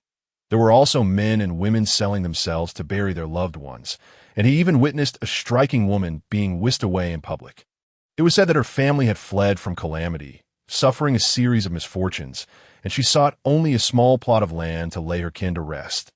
There were even martial artists, swords in hand, who agreed to duel in the street over disputes, drawing cheers from the crowd, with the authorities turning a blind eye. It must be said that the people of Jin held a considerable reverence for martial prowess. The most absurd spectacle, however, belonged to a troop of heavily armored soldiers galloping through the marketplace, leaving Yu Yuquan bewildered. But once they had passed, some bystanders cryptically remarked that there must be yet another case of someone imprisoned for slandering the sovereign and discussing state affairs. This left him utterly perplexed. Was there to be a literary inquisition? He had never heard of anyone in Jin being punished for their words. Of course, these were mere interludes. Upon entering the most bustling district, everything transformed into beauty. The hues of the world seemed to brighten. The stone houses remained, but they now featured intricately carved beams and painted eaves. The wooden doors and walls persisted, yet were adorned with crimson lacquer. The most striking change was in the fabric of the garments worn by the pedestrians. More and more individuals donned flowing robes, and the prevalence of silk garments increased. Even the complexions of both men and women appeared fairer and more alluring. It felt as though they had stepped into an entirely new realm. Most surprisingly, however, was the openness displayed by the men and women strolling the streets, perhaps due to the lingering warmth of autumn. Many women wore exceedingly revealing attire. Not only were their delicate arms exposed, but some donned sheer veils that were nearly transparent.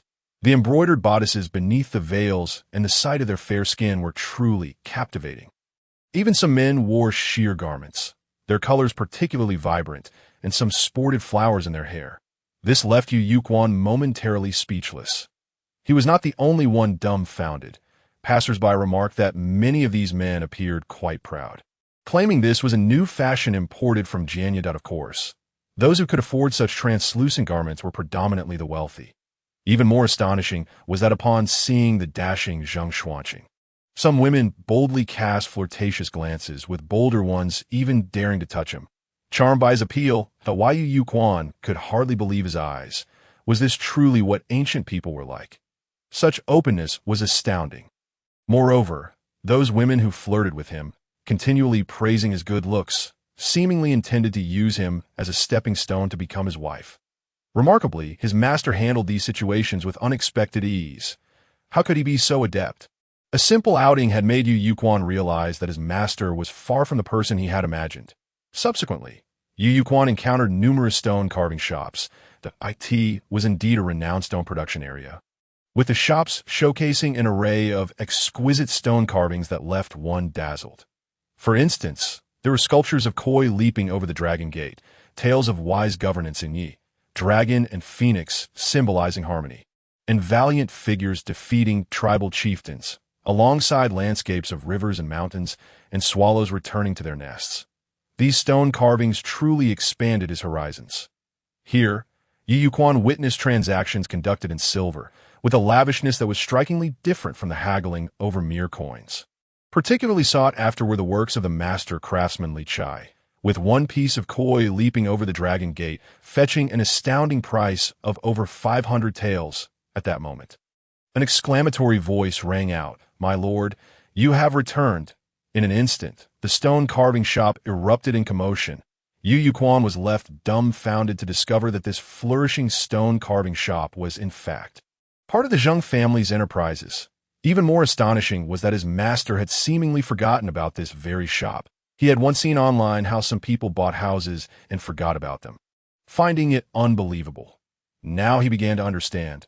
It was not that the wealthy were careless or pretentious, but rather that their enterprises were so numerous that they genuinely could not keep track. Poverty had indeed limited his imagination. Currently, under his master Zheng Xuanqing's suggestion, Yu Yuquan had changed his name to Yu Jewel, symbolizing the sweet springs of the world, yet he still adhered to a dual name system. On one hand, it was a matter of writing habit. On the other, there might be some psychological factors at play, as he felt that the name Yu Yuquan, given by his parents, was tied to his identity. Considering reader feedback, using two names might indeed pose some reading difficulties. Now he sought opinions to see if everyone preferred the singular use of Yu Jewel or wished to continue the dual name system. The author was quite open to suggestions, so he urged everyone to voice their opinions, lest it affect the survey results. Just as Yu Yuquan was pondering Zheng Xuanqing's apparent absent-mindedness regarding his own stone carving shop, he realized he had been too conservative in his thinking. More precisely, he lacked imagination about what it meant to belong to a prominent family. Not only had Zheng Xuanqing forgotten the stone carving shop, but he also did not recall the weapons shop, gambling den, paper mill, tavern, pawn shop, or cosmetic store, among others. After the first excellent employee recognized their master, it sparked a relay-like excitement throughout the street, with voices calling out, "The Lord has returned." In an instant, a scene of throngs eager to catch a glimpse of Zheng Xuanqing unfolded. Yu Yuquan was left astounded. Was the Zheng family truly so influential in Kaisha City? Was their stronghold not located in Kaisha City? He could sense that Zheng Xuanqing was not particularly fond of such an atmosphere. Yet, it was evident that he had become entirely accustomed to such occasions. No longer was he the amiable companion he had been while shopping with Yu Yuquan. He had transformed entirely, that on one hand, he exuded an innate authority that inspired respect. On the other, he possessed a natural charm. Even a simple greeting from him felt like a refreshing breeze that Yu Yuquan obediently followed his master. watching as he effortlessly impressed many of the stewards awaiting the master's inspection. It must be said that Zheng Xuanqing had thoroughly mastered the art of leadership presence. Throughout this process, Yu Yuquan also found himself at the center of attention. Almost every steward being inspected by the master discreetly scrutinized him, due to their uncertainty regarding Yu Youquan's precise identity. Their attitudes were relatively reserved, neither overly reverent nor disrespectful, striking a perfect balance that Yu Yuquan could even perceive the stewards shifting from reverence in the presence of their master to a more casual familiarity with him in the blink of an eye. No flattery, but a palpable respect. Remarkable. Yu Youquan's eyes were opened wide, feeling that the steward's ability to change their demeanor was something he could never master in a lifetime. In this process, he also gleaned that the stewards viewed him as a potential new apprentice of the master. He was a servant, but not to be underestimated, much like a favored courtier beside an emperor, regardless of their humble status. However, due to the ability to access the heavens discourse, even the loyal ministers in the court must grant a modicum of respect. Yet, such conjectures remain mere speculations, and thus, it is often wiser to remain still than to act impulsively. In both past and present, Yu Yuquan finds himself experiencing this unprecedented situation of being the center of attention for the first time. To be candid, he feels somewhat uncomfortable and is not particularly fond of it. Within a short span, the Zheng family's numerous stewards have prepared an entourage for the reception. The core carriage is drawn by 4 exceptionally tall and majestic horses, all of a uniform color, with hardly a blemish upon their coats. Accompanying the carriage is a retinue of ceremonial attendants, numbering in the dozens, creating a spectacle that surpasses even that of high-ranking officials. Yu Yuquan feels a sense of enlightenment wash over him. Previously, he prided himself as a time traveler, never considering himself lacking in experience. Yet now he increasingly feels his own ignorance. "Your lordship, please board the carriage." The highest-ranking steward bows deeply in deference, while a groom has already knelt to serve as a stool. Zheng Xuanqing utters no more words, accustomed as he is to stepping upon the human stool to take a seat. Yu Youquan's pupils constrict, a sense of discomfort arising within him, that he understands that this world is starkly different from the one he once knew, where notions of hierarchy and status are deeply entrenched. Yet, the education he received in his past life has indelibly shaped his character and beliefs. Nevertheless, Yu Yuquan harbors no desire to instigate any change, setting aside whether he possesses the capability to do so. He has never been the type to act impulsively and shout about freedom and equality like a youthful idealist. He recognizes that, in a certain sense, this is also the world's way of conditioning his thoughts and behaviors. However, he remains resolute in his intent to change nothing, nor will he enter a mode of introspection. Perhaps, in some respects, his mindset has long been dulled, a product of societal and worldly pressures that have smoothed away all his edges. Yet, he does not despise this version of himself and does not feel the need to alter anything. He merely wishes to pursue the endeavors he desires. Let us share the same carriage. Julie, upon uttering this phrase, hundreds of eyes turned towards Yu Yuquan in unison. Unlike earlier assumptions that he was merely a newly acquired young servant of the Lord, the gazes now reflected disbelief. The Zheng family is a lineage, not a sect, with its core reliance on blood ties. Even in the matter of accepting disciples, it is typically done within the clan. It is akin to an esteemed elder whimsically selecting a child from a branch family. The child status would immediately rise. However, it is virtually unheard of for a minor sect to be absorbed into a major one, let alone for a child of a different surname to be accepted as a disciple. Yet possessing such a master-disciple relationship transforms the significance entirely. This youth named Zhu Li is a master, and his status is on par with that of the young lords within the estate. Furthermore, as the head of the family, Zheng Xuanqing is a practitioner, the true pillar of strength. Naturally, the head's disciple must also be a practitioner, and one can surmise that his talent is exceptionally outstanding. Otherwise, the head would not dare to make such a decision that contradicts ancestral traditions that a prodigious youth, the head's direct disciple. Just a moment's thought reveals the boundless potential this young man possesses. Instantaneously, the way the onlookers regard Yu Yuquan shifts dramatically. Point one of the chief stewards, his expression changing in an instant, bends slightly at the waist and beams. "Young lord, please board the carriage." Taking a deep breath, Yu Yuquan steps onto the human stool and boards the carriage, uttering not a single word throughout the process. The carriage rolls smoothly, the horses trotting gracefully. The opulence and stability of the carriage exceed Yu Yochuan's expectations, drawing numerous curious and envious glances along the way. It is undeniable that the interior and exterior of the carriage represent two entirely different worlds, and this elevated sensation is indeed intoxicating. Truly, wealth and nobility dazzle the eyes. However, Yu Yochuan's mind remains exceptionally clear. Just as a servant should not presume the master's villa as their own, he understands that all the glory he now enjoys fundamentally belongs to his master. Zheng Xuanqing, the master-disciple relationship, while second only to that of father and son, does not cloud Yu Yochuan's judgment. He is acutely aware that relying on others is a precarious endeavor. Only oneself can be a true pillar of support. Moreover, he has a 10-year pact with He Qianqing. Should he fail to triumph in battle, all will be for naught.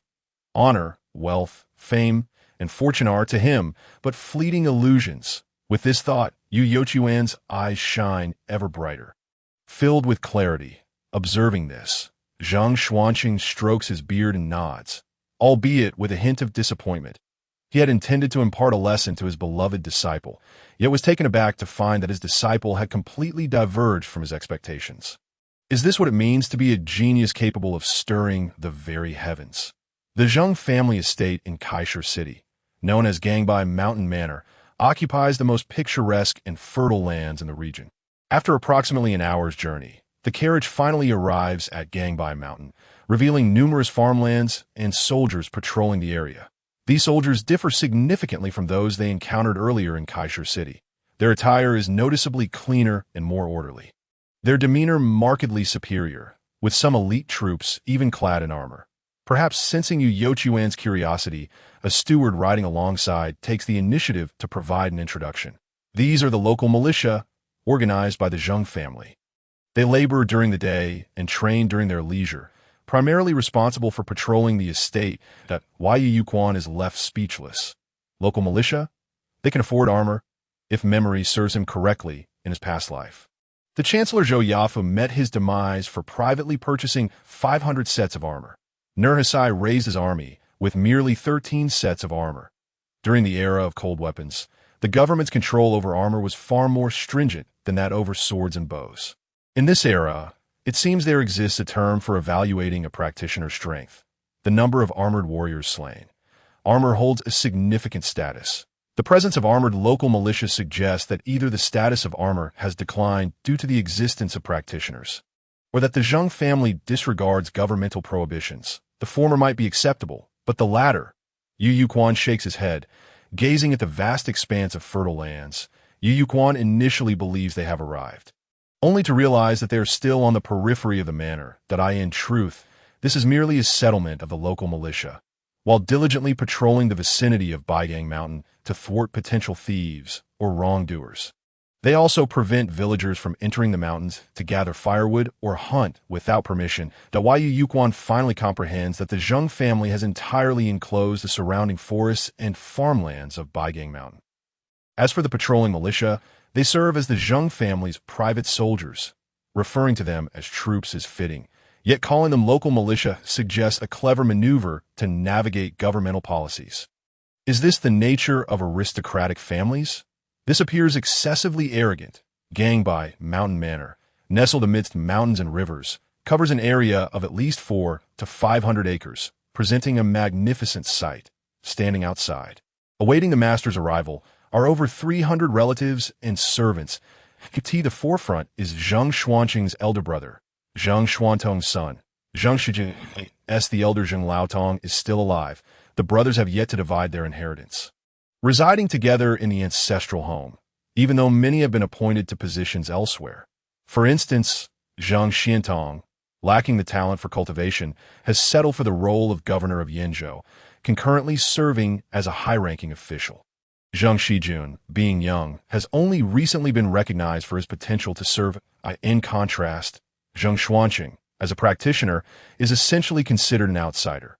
Even as the lord of the Zhang family, he generally does not involve himself in daily matters, serving more for significant decisions and to instill awe.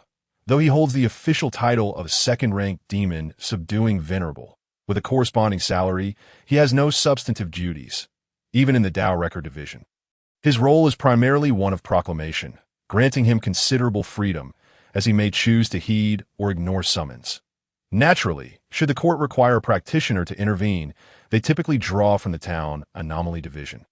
While the Dao Record Institute largely comprises guest officials, similar to the town sect, prominent aristocratic families often dispatch disciples to serve in the town anomaly division, occupying crucial positions. Essentially, it resembles the celestial court depicted in Investiture of the Gods. Truly high-caliber practitioners, such as golden immortals and primordial saints, generally disdain official positions in the court and are even less inclined to heed the Jade Emperor's summons. However, for the second or third generation disciples, it can serve as a commendable opportunity. Zhang Shijun, filled with delight, greets, nephew pays respects to uncle. Zhang Xuanqing assists Zhang Shijun to his feet and exchanges pleasantries. It seems you've taken on the appearance of a parental official, but you must remain humble and cautious, avoiding the reckless behavior of your youth. Zhang Shijun, feeling somewhat embarrassed, promptly replies earnestly, "Nephew shall heed uncle's teachings." Zhang Xiancheng, this is my newly accepted disciple. Yu Zhu Li, you two should cultivate a closer relationship. Zhang Shijun had already been informed by his subordinates, so upon hearing his uncle's formal introduction, he was instantly filled with joy. This was a practitioner, a realm he yearned for, but had yet to enter. Zhang Shijun quickly donned a smile, extending both hands to grasp Yu Quan's, expressing his intimacy. "Brother Zhu Li, I hope you will guide me generously." Yu Quan felt a bead of sweat form and subtly withdrew his hand. Although it resembled a modern handshake, it still felt somewhat awkward. He despised the elaborate formalities of the ancient world, but was well aware that it was often better to err on the side of caution. In such matters, it was best to put on a good front. Yu Quan smiled and replied, "You're my elder brother, so it is I who am remiss that I look forward to your guidance in the future."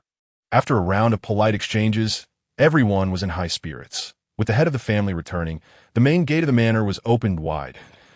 As a disciple and a member of the direct lineage, Yu Quan also entered through the main entrance, while the numerous servants who had come to greet them could only take the side door. This small act of entering showcased the profound implications of propriety and status.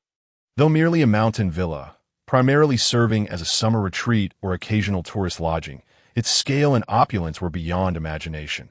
During this time, the group meandered through several long corridors, traversed expansive gardens, and passed multiple pools, pavilions, and waterside pavilions until they finally arrived at the main residence of the villa. Yu Quan found himself somewhat dazzled, especially after recently wandering through the marketplaces of Kaisha City. The stark contrast between the two settings unfolded before his eyes. They were not similar. Rather, they were worlds apart. Yu Quan was once again struck by the staggering disparity between wealth and poverty. In Kaisha City, most houses were constructed of simple wood, while here, the architecture was exquisitely adorned and breathtakingly beautiful. The sheer magnificence of the timber left him astounded. Just how many years old were these trees? The remnants of royal residences from his previous life on Earth were scarcely comparable. Subsequently, a variety of welcoming ceremonies commenced, each more elaborate than the last, with no fewer than a dozen attendants catering to him, creating a bustling service team around him. This spectacle opened Yu Quan's eyes anew. Fortunately, throughout this process, he was not required to lift a finger. For his ablutions, he merely needed to extend his hand, and the maidservants skillfully took care of everything. The subsequent grooming and changing of clothes were similarly effortless. Yu Quan felt an unusual discomfort, especially as a series of youthful maidens, their skin as delicate as peach blossoms, assisted him with bathing, dressing, and adorning, inevitably leading his thoughts astray. However, he could not deny that this was indeed a celestial indulgence. He felt akin to Dong Zhuo or Lu Bu, having stumbled into the splendor of Luoyang. Utterly captivated, if a Jiao Chan were to appear, he would likely have fallen prey to her charms. Time passed. It was akin to Lin Dayu's first entrance into the Jia household, observing more and speaking less. Everything proceeded according to customary decorum. Even though many customs were unfamiliar to him, he accepted them all with a smile. It turned out that this seemingly cumbersome and passive approach was, in fact, the simplest and most effortless way. The entire welcoming process unfolded seamlessly. Even his somewhat disheveled hair was expertly untangled and styled into a lovely double bond by the maidservants. This hairstyle, resembling that of the little Neza, was known as Zhong Jiao, a common style for children before they reach maturity, irrespective of gender. It was favored not only by the affluent, but also by the common folk.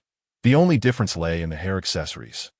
Wealthy families used much finer materials, often opting for silk, satin, or leather in vibrant and festive colors, while commoners typically chose more economical hair ties. That Yu Quan had grown accustomed to this, though a universal hairstyle. The difference in craftsmanship revealed a significant disparity. Throughout the process, the maidservants displayed remarkable professionalism, neither appearing awkward, which could induce discomfort, nor overly casual, maintaining a perfect balance. This indicated that this group had undergone the most rigorous training. Moreover, it was evident how stringent the Zheng family's rules were and how meticulously they managed their household. Amidst all this, Yu Quan found himself experiencing an unusual sense of instability in his mindset. Can a poor man suddenly become wealthy and remain at ease? Although he had not truly become wealthy, he had glimpsed the world beyond the well through his bond as a disciple. Previously, Yu Quan had prided himself on being a well-traveled and knowledgeable traveler of time. However, upon truly immersing himself in this world, he realized how shallow his understanding had been. The term well-informed seemed exceedingly superficial. When it came to modern technology, science, and the internet, he could confidently outshine everyone in this world. Yet when faced with the opulent world of the wealthy, he felt profoundly ignorant. Did he believe that the rich were truly happy? No, their joys were unfathomable to him. However, this ethereal sensation also left him feeling quite unsteady. Thus, Yu Quan devoted himself to envisioning the true form of his dragon predecessor, imagining himself as a divine dragon riding the winds and soaring through the boundless sea of clouds. Perhaps due to the unique state of his mind, this time of visualizing the dragon, wisps of clouds began to encircle it, and the dragon's form shifted from solid to ethereal, gaining an air of otherworldliness. Yet, it was precisely this touch of ethereality that brought Yu Quan immense comfort. It felt as if a true dragon was destined to be accompanied by clouds. Clouds follow the dragon. Winds follow the tiger. Yu Quan felt a sudden epiphany as the dragon pearl within him began to revolve slowly, releasing strands of genuine dragon energy that permeated every part of his being. Even this slight infusion of dragon energy thrilled the giant horned viper, joyfully coiling around his wrist. Just this mere trace of dragon energy was enough to gradually entice it to transform into a dragon. What a valuable prospect. Before long, Yu Quan managed to compose himself, regaining his usual calm demeanor, and glanced at the giant horned viper on his wrist, saying with a smile, "Brother Bai, you are my trump card now. If we come across any delectable dishes at the banquet, be sure not to expose our secret due to your cravings." Hiss! The giant horned viper seemed displeased. After all, human food was the most delectable. Upon seeing the opulent estate, it had hoped for a feast. However, recalling the dragon energy from earlier, it suppressed all its desires. "All right, but you must make it up to me later." "Not a problem," before we set off. "I will have the chef prepare an abundance of delicacies for you to enjoy as snacks. A promise is a promise. A promise is a promise." After the simple cleansing ritual, the Grand Manor was abuzz with various feasts. And the number of guests arriving was astonishing that Yu Quan could hardly believe it. In this small place called Kaisha City, there were so many with the surname Zheng. It made him wonder if Zheng was indeed the most prevalent surname in Kaisha City. Moreover, as Yu Quan was an unprecedented disciple of the family head, and being relatively young, many of the female relatives gravitated towards him, eager to establish connections. In no time, he found himself with an auntie and soon learned of yet another grand aunt. As for the countless other distant relatives, they were too numerous to count. It seemed that compliments flowed freely, as if they were of no cost. Once it was confirmed that he possessed considerable talent, these relatives and elders suddenly became even more affable, praising him as if he were unparalleled in the world. This made Yu Quan feel a bit of a chill run down his spine. He realized that the ability to cultivate and possess talent was, in itself, the most alluring quality in the world, at least in the eyes of these relatives and elders. Thus, in a short span, Yu Quan received a continuous stream of precious gifts: glistening longevity locks, highly valuable writing implements, exquisitely crafted sachets, and even gleaming little goldfish were among the offerings that Yu Quan was left astounded, as if he had suddenly become the most sought-after individual in existence. However, in this vibrant world, he felt increasingly lucid. Just as he was welcomed for his talent and cultivation, he too could obtain everything he desired through his high level of attainment. The atmosphere of the welcoming banquet was one of harmony and joy. Yet, following the banquet, this amiable atmosphere abruptly shifted. Especially with Zheng Shijun leading the way, he, along with several elder clan uncles, couldn't contain their eagerness to step forward. It seemed they feared that if they delayed even a moment, the clan leader would vanish in a puff of smoke. In a remote corner, Yu Quan, fortunate enough to witness all of this, could not help but feel a mix of laughter and tears. That it seemed that the master of this household was even less reliable than he had imagined. Zheng Shijun spoke with righteous fervor, saying, "Uncle, those southern migrants from the north are truly insatiable, always seeking more. Today they claim the 3 mountains, tomorrow they enclose the 5 lakes, and they pay fewer taxes than we do. Many tenants have been lured away by them." As Zheng Shijun's passionate discourse unfolded, Yu Quan gradually grasped the situation. Simply put, the conflict between the locals and the incoming migrants had escalated, particularly concerning the tax policies, which favored the newcomers. The local southern populace felt utterly aggrieved, and the discord became increasingly irreconcilable. Following the Jiakong Rebellion, a significant influx of northern gentry migrated south, leading to a surge in the number of displaced persons. Displaced individuals have always been a volatile element, prompting the court to institute a policy known as Qiaoji Prefecture, which involved relocating the names of northern prefectures intact to the south in order to gather the displaced and issue them land deeds. Also migrating south were the aristocratic families who, having distanced themselves from their homeland and lost vast tracts of land in the north, inevitably faced an economic crisis. Unlike the ordinary people fleeing from disaster, these northern aristocrats brought with them thousands of family members and retainers that, in essence, entire clans with the same surname relocated together. Wherever they settled, they immediately disrupted the local equilibrium, even turning the tables on the locals. This situation can be likened to the African Americans demanding that white people leave Paris. Once immigrants outnumber the local population, a myriad of issues follows that curry favor with these upper-class migrants. The emperor not only refrained from dispersing them throughout the south, but, through the Qiaoji Prefecture policy, allowed them to amass land without restraint. This, however, placed the local southern people in a dire predicament. After all, although the south may be less developed than the north, it is still relatively sparsely populated, and the land's capacity is ultimately finite. Moreover, transforming a piece of wasteland into arable land requires years of diligent cultivation. When compared to the arduous task of clearing and nurturing land over several years, how could one not prefer the expediency of simply seizing land? Thus, from Jiakong to Yongchang, in just a few short years, a multitude of Southerners found themselves in various predicaments. For instance, they were accused of slandering the government, undermining the state, defaming the emperor, engaging in unlawful stargazing, maliciously practicing cultivation, plotting rebellion, and other baseless charges.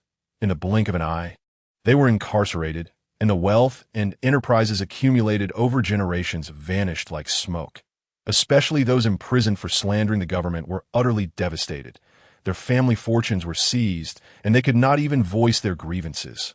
Yu Quan, equally bemused, couldn't help but recall a joke from his previous life, that a large pig was invited to a meeting to discuss how to consume pork, and the leader encouraged everyone to speak freely and actively offer suggestions, calling upon the large pig to set an example. Trembling and sweating profusely, the large pig timidly suggested whether it might be possible to refrain from eating pork. The other attendees immediately criticized. You, as a representative, have strayed from the topic. Your ideological awareness is still lacking. An elderly man with graying hair tearfully implored, "Your Majesty, please take a stand for us." This was akin to a toppled domino effect. As one by one, voices rose in unison, pleading for the Zheng patriarch to intervene. Yu Yuquan frowned slightly. The elders and clansmen here were either surnamed Zheng or related to the Zheng family by marriage. Even if they were distantly related, their ancestors were fundamentally of the same lineage, intricately connected to the Zheng clan. Even if the ties had weakened, they still held more influence than ordinary gentry. Let alone the common folk, that if they were reduced to beseeching the patriarch for justice, what are the other small and medium landowners? In a moment of dazed reflection, Yu Yuquan seemed to envision a sea of corpses and blood. The reality was far from the tender narratives found in history books. Or rather, history is often particularly stingy in its depiction of suffering. Zheng Xuanqing wore a similarly furrowed brow. Such mundane affairs typically would not directly reach him. Moreover, upon his arrival, his nephew and other clan elders eagerly gathered to exert pressure. This situation indicated either that the clan members were indeed suffering greatly or that someone was orchestrating events behind the scenes. Zheng Xuanqing's gaze narrowed. His mere presence commanded respect, and even those more distantly related, as well as the older elders, grew anxious. Meanwhile, Zheng Shijun, his conscience troubled, trembled with cold sweat. Zheng Xuanqing smiled, saying, "Elders, you are my seniors. How could you kneel before me? Please rise." The kneeling crowd exchanged glances, but one by one, they stood up. After some pleasantries, they all took their seats again. Suddenly, Zheng Xuanqing addressed Yu Julei. "Julei, what is your perspective on this matter? How should I act on behalf of the clan elders?" With these words, all eyes swiftly turned to him.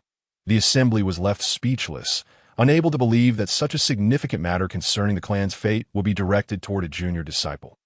While they represented the Zheng lineage in Kaisher City, this issue of familial interest being infringed upon was not confined to their branch alone.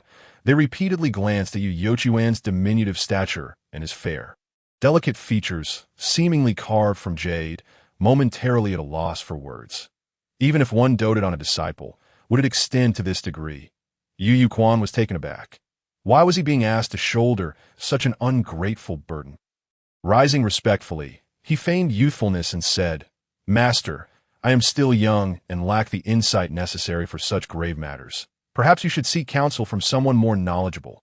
Upon hearing this, the assembly collectively breathed a sigh of relief. A youth is inexperienced and lacks the capacity to address such matters. Seeking political advice from a child is akin to consulting the blind. Fortunately, Yu Julei appeared to possess a clear understanding of his limitations. Zheng Xuanqing pressed on, "Julei, why should you be so modest about your innate wisdom? Let us hear your thoughts." Yu Yuquan, the assembly. Is this truly the Lord they know? Is he genuinely one to heed the words of a child? Especially Zheng Shijun, who felt as though he were witnessing a ghost. No one understood better than him the nature of his uncle's relationship with his cousin Zheng Shibai. Shibai was one of the 4 outstanding talents of the Zheng clan. Not only the son of his uncle, but also a prodigy with exceptional cultivation aptitude. At a young age, he had already become a formidable expert, even holding a position in the town of Anomalies. However, the strictness with which his uncle treated his cousin Zheng Shibai left even his nephew feeling apprehensive. What left the deepest impression on him was an incident where Shibai had carelessly practiced a sword technique, leading his uncle to invoke the family law. Could it be that Yu Julei is the illegitimate child of his uncle? Yu Yuquan was at a loss for words, yet as it was his master's request, he pondered for a moment and said, "Action must be taken, but it should not be in pursuit of justice for the Zheng clan." The moment he uttered this, the room erupted in an uproar. The gazes directed at Yu Yuquan shifted dramatically. Unfazed, he maintained his composure, understanding now why he wished to remain uninvolved in such sordid matters. Compared to these discontented clan elders, Zheng Xuanqing's eyes sparkled as he declared, "Please elaborate." Once again, all eyes in the room converged upon Yu Yuquan. When interests are threatened, action must inevitably follow. Interests like power will not simply be granted.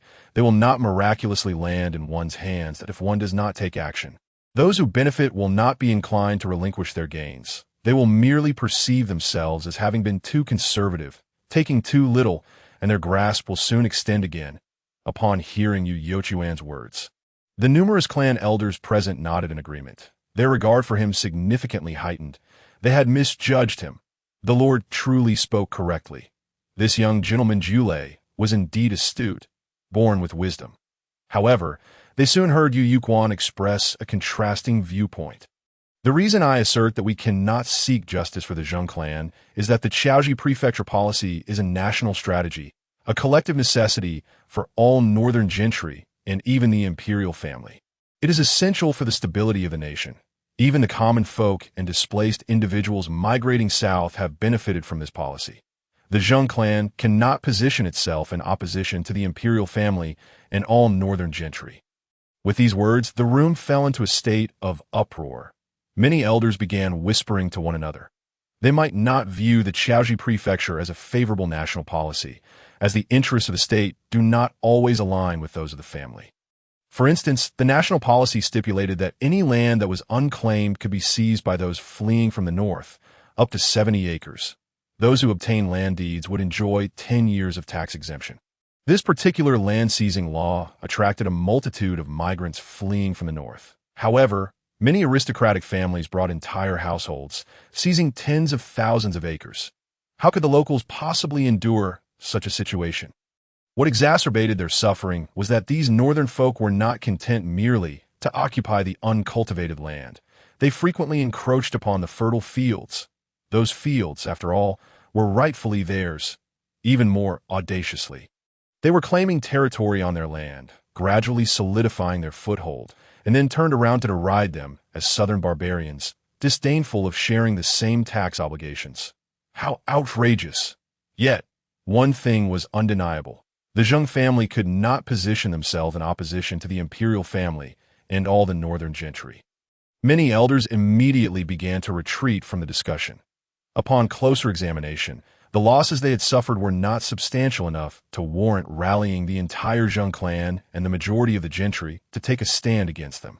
Brother Zhule's words were indeed misguided. Zheng Shijun stepped forward, exuding righteous fervor, declaring, "The reason His Majesty was able to swiftly take command of Jianye and stabilize the situation in such a short time is undoubtedly due to the support of us, southern nobles. The Tonglin Zheng family, being contributors to the dragon's achievements, should not be disregarded or deprived of our rightful positions in governance." Zheng Shijun eloquently articulated his sentiments. Yu Yuquan suddenly realized that the Zheng family's predicament was not primarily about the loss of certain enterprises, but rather about their appointed positions being usurped by other powerful families.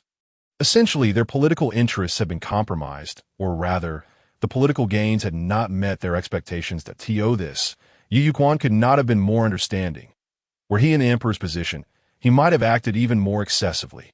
If they pushed him too hard, he might just unleash the formidable weapon of the imperial examination. Since the establishment of the Southern Dynasty, it had never been a normal court. The powerful aristocracy overshadowed the court and the imperial family, while the weakened court and royal clan sought to reverse the situation, leading to an inevitable escalation of conflict. The Zheng family's call for their sovereign to take action was, in essence, a countermeasure against the court and imperial repression. But the question remained, had the Zheng family truly prepared themselves to stand against the world? It was apparent that Zheng Shijun did not share this sentiment.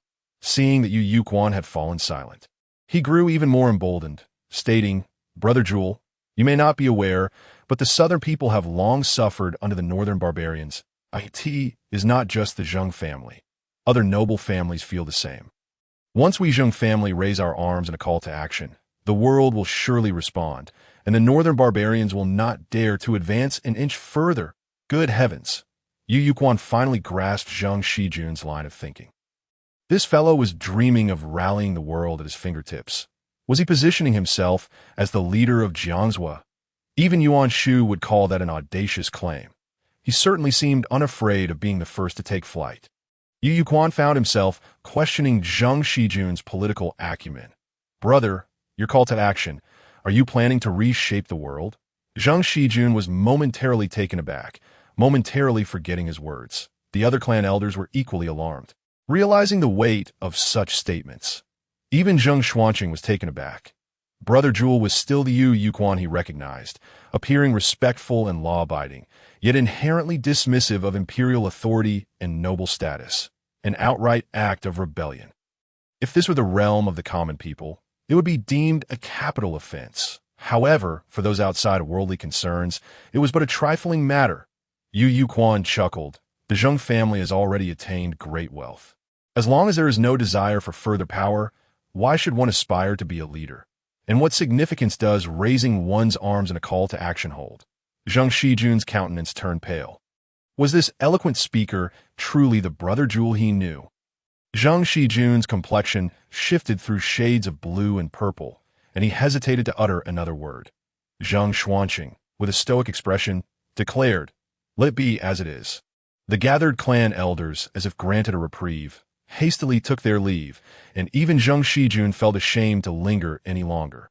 Once everyone had departed, Zheng Xuanqing let out a weary sigh.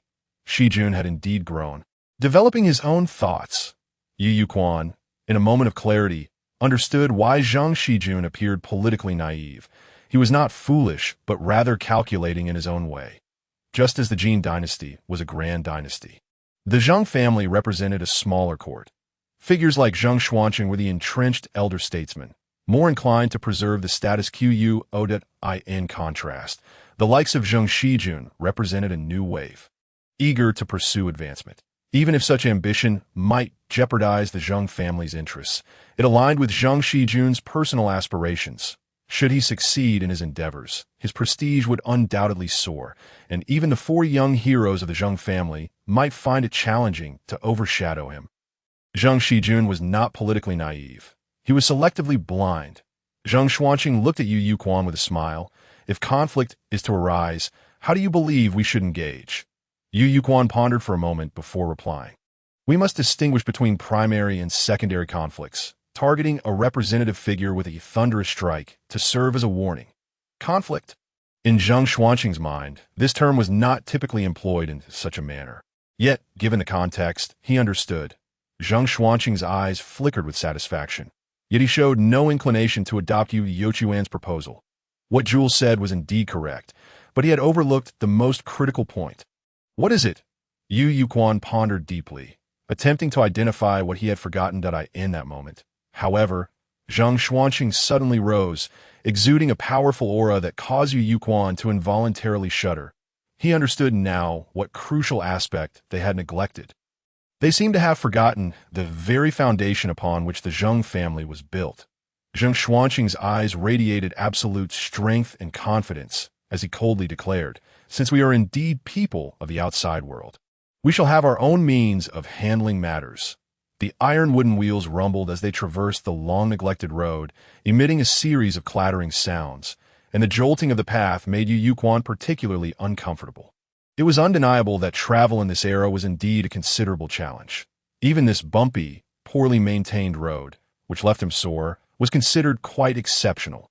The truly difficult paths were the narrow, rugged trails that barely qualified as roads. Some segments were even blocked due to landslides, requiring the removal of obstacles or detours. Over 10 days had passed since the master and disciple had left the Baiging Mountain Villa in Kaisha City, thrusting the recently indulged Yu Shaolu back into a life of hardship. Read thousands of books and travel thousands of miles. The development status of the Jin dynasty was far below what he had anticipated. Between cities, vast areas were sparsely populated, evoking a sense of primitive desolation. It was not uncommon for them to hear the howls of wild wolves or the roars of tigers while on their journey. This made Yu Yuquan fully comprehend why, despite the southern dynasty's seemingly expansive territory on ancient maps, they were consistently outmatched by the north. Without talent, there could be no economy. Without economy, there could be no national strength. The low level of development resulted in an absurdly low land utilization rate. For travelers like them, the most pressing concern was not the threat of wild beasts, but rather the need to be wary of miasma.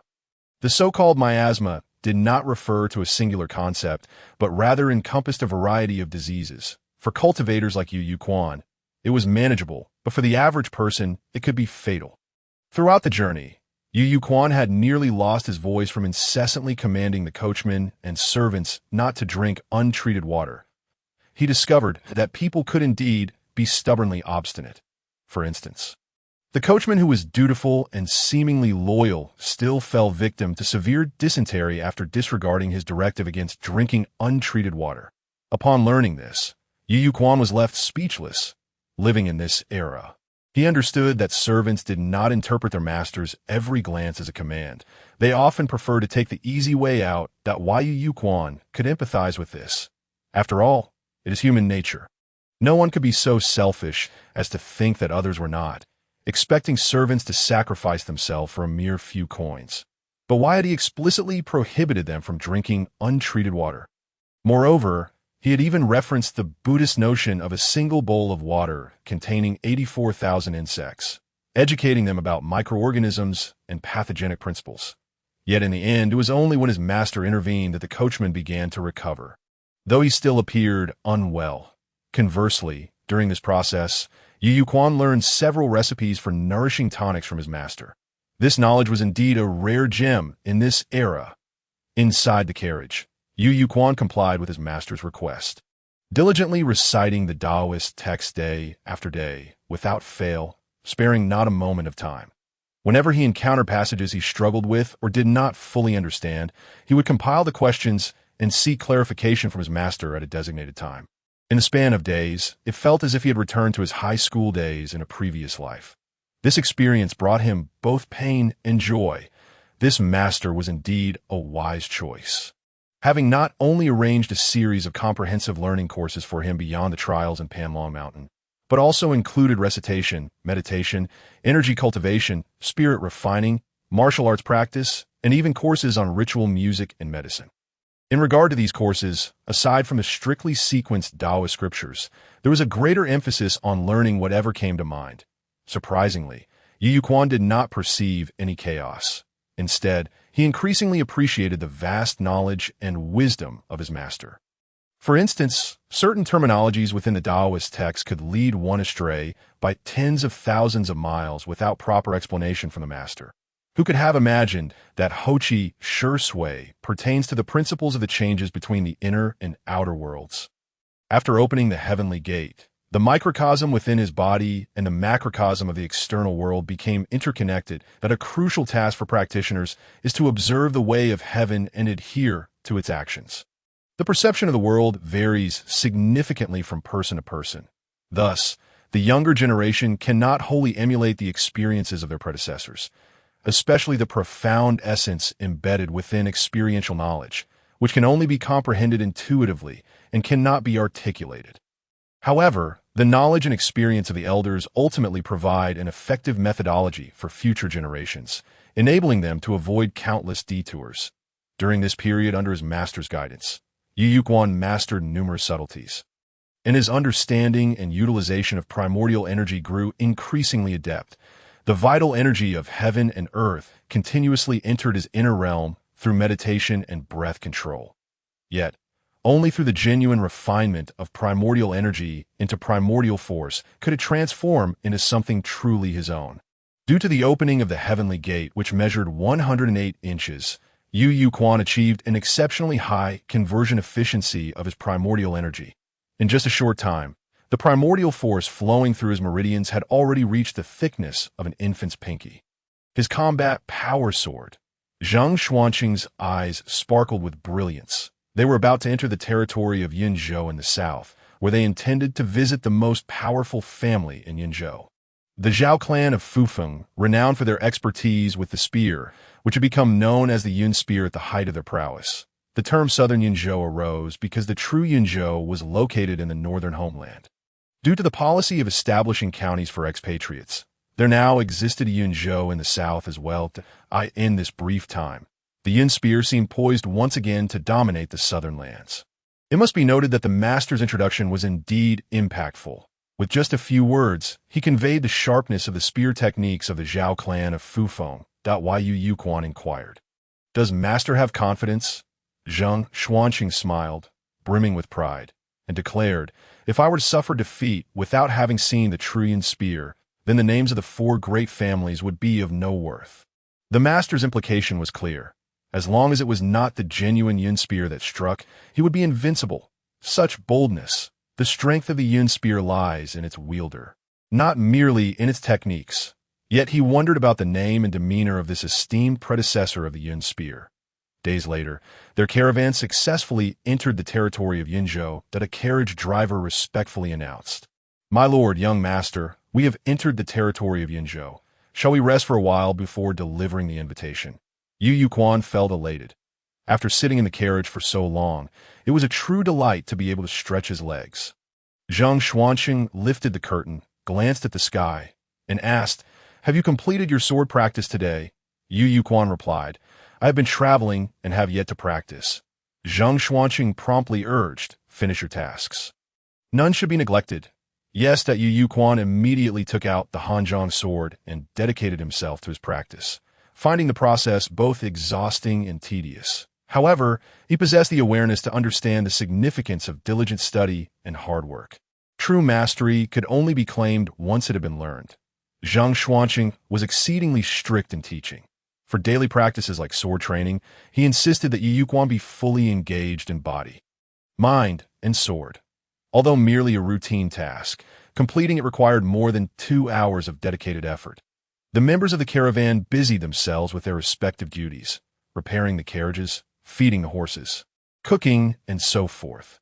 Initially, many were quite interested, hoping to learn a move or two. However, as time passed, the servants gradually lost interest.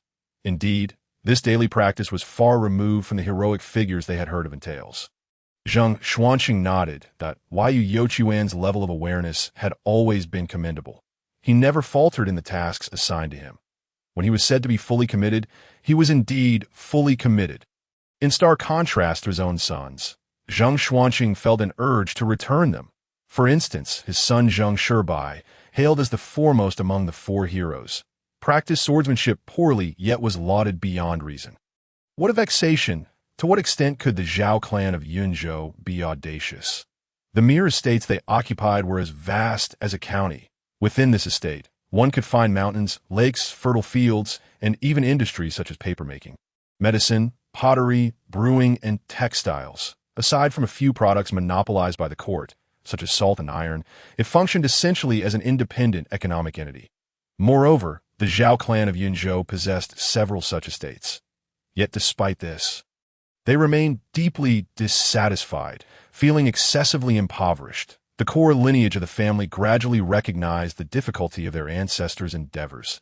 It was not that the Zhao clan of Yunzhou was being pretentious, but rather that it was a stark reality. Compared to the wealth accumulated over countless generations in their ancestral home, the current asset depreciation was simply unimaginable. Consequently, the descendants of the Zhao clan in Yunzhou were forced to live frugally. Fortunately, the Yun spear has always been the sharpest martial art of the military. The Zhao clan's troops were fierce and swiftly established themselves in the southern army. The only regret was their severe lack of manpower. Even with extensive recruitment of northern refugees, it was still insufficient. Fortunately, as an old prestigious family, the Zhao clan of Yunzhou was well versed in such operations. Recently, they had reached an agreement with several surrounding counties in Yunzhou to designate large swathes of wasteland as farmland, categorize farmland as medium-quality land and medium-quality land as high-quality land, enforcing that cultivators must pay taxes according to the assessed quality of the land in the following year. After several such maneuvers, should a year of disaster arise, these peasants would inevitably abandon their fields and turn to cultivate the Zhao's lands. The Zhao clan was experienced, not only adept in practical execution, but also highly attentive to their public image. In the north, they owned thousands of acres of fertile land and were renowned for their virtuous governance. At this moment, the Zhao clan of Yunzhou received an invitation letter from Zhang Xuanqing, the patriarch of the Zheng clan in Tonglin. Upon reading the letter, the Zhao clan couldn't help but be both amused and enraged. It was boldly stated within that they had long heard of the unparalleled prowess of the Yun spear, its unmatched intent, and its incomparable sharpness, expressing an earnest desire to witness a point 3 days hence, at Qinxi, under the rising sun, a gentleman of elegance shall arrive, ensuring my journey is not in vain. Soon, this invitation found its way into the hands of Zhao Ziyuan, the clan leader. After reading it, Zhao Ziyuan couldn't help but sneer. Was the Yun spear so long absent from the world that it had been forgotten?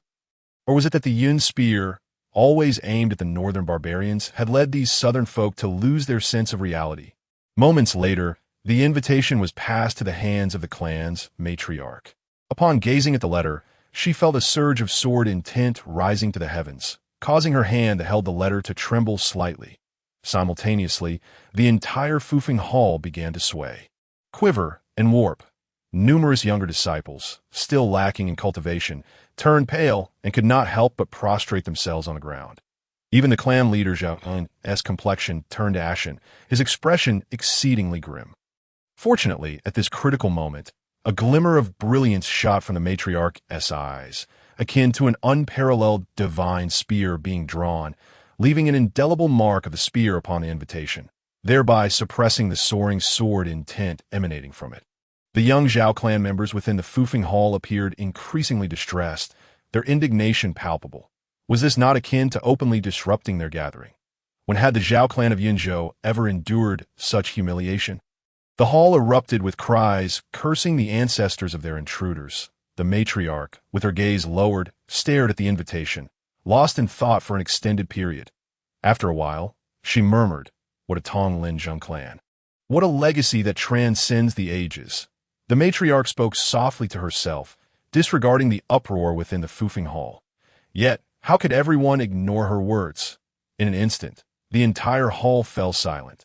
The matriarch commanded, "Disperse the order to prepare for the arrival of esteemed guests." Yes, the members of the Zhao clan of Yunzhou straightened, their spirits lifted. This reception could be taken literally, yet it also implied a deeper meaning. Nevertheless, the Zhao clan of Yunzhou harbored no intention of underestimating the situation. Did the Zhao clan have any past grievances with the Zheng clan? The matriarch inquired again, as a practitioner and the pillar of the family. Aside from the pursuit of Taoist longevity, there were few matters that could weigh upon his mind. However, the arrival of such a formal missive marked a drastic change in circumstances. Before long, a young man bedecked in resplendent attire, adorned with jewels and seemingly in the bloom of youth, hurriedly responded, "To inform our esteemed ancestors, the Zhao clan of Yunzhou has collectively relocated and established roots in the south, where we have encountered considerable grievances with the local aristocracy." The speaker was Zhao Yaoshu, courtesy name Yizhen, one of the most esteemed young talents of the current generation of the Zhao clan in Yunzhou. After their migration southward, he had taken on the responsibility of managing numerous family affairs. Having just crossed the threshold of adulthood, his youthful exuberance often led him to adopt a rather aggressive approach in dealings, resulting in numerous conflicts with other clans, yet he remained deeply favored within his own lineage. In response, the gathered Zhao family members within the Fufeng Hall remained unconcerned. What of a few frictions? Is the Yun gun not formidable? Zhao Laotai Gong scrutinized the assembly, observing them for several moments until an uneasy tension filled the air.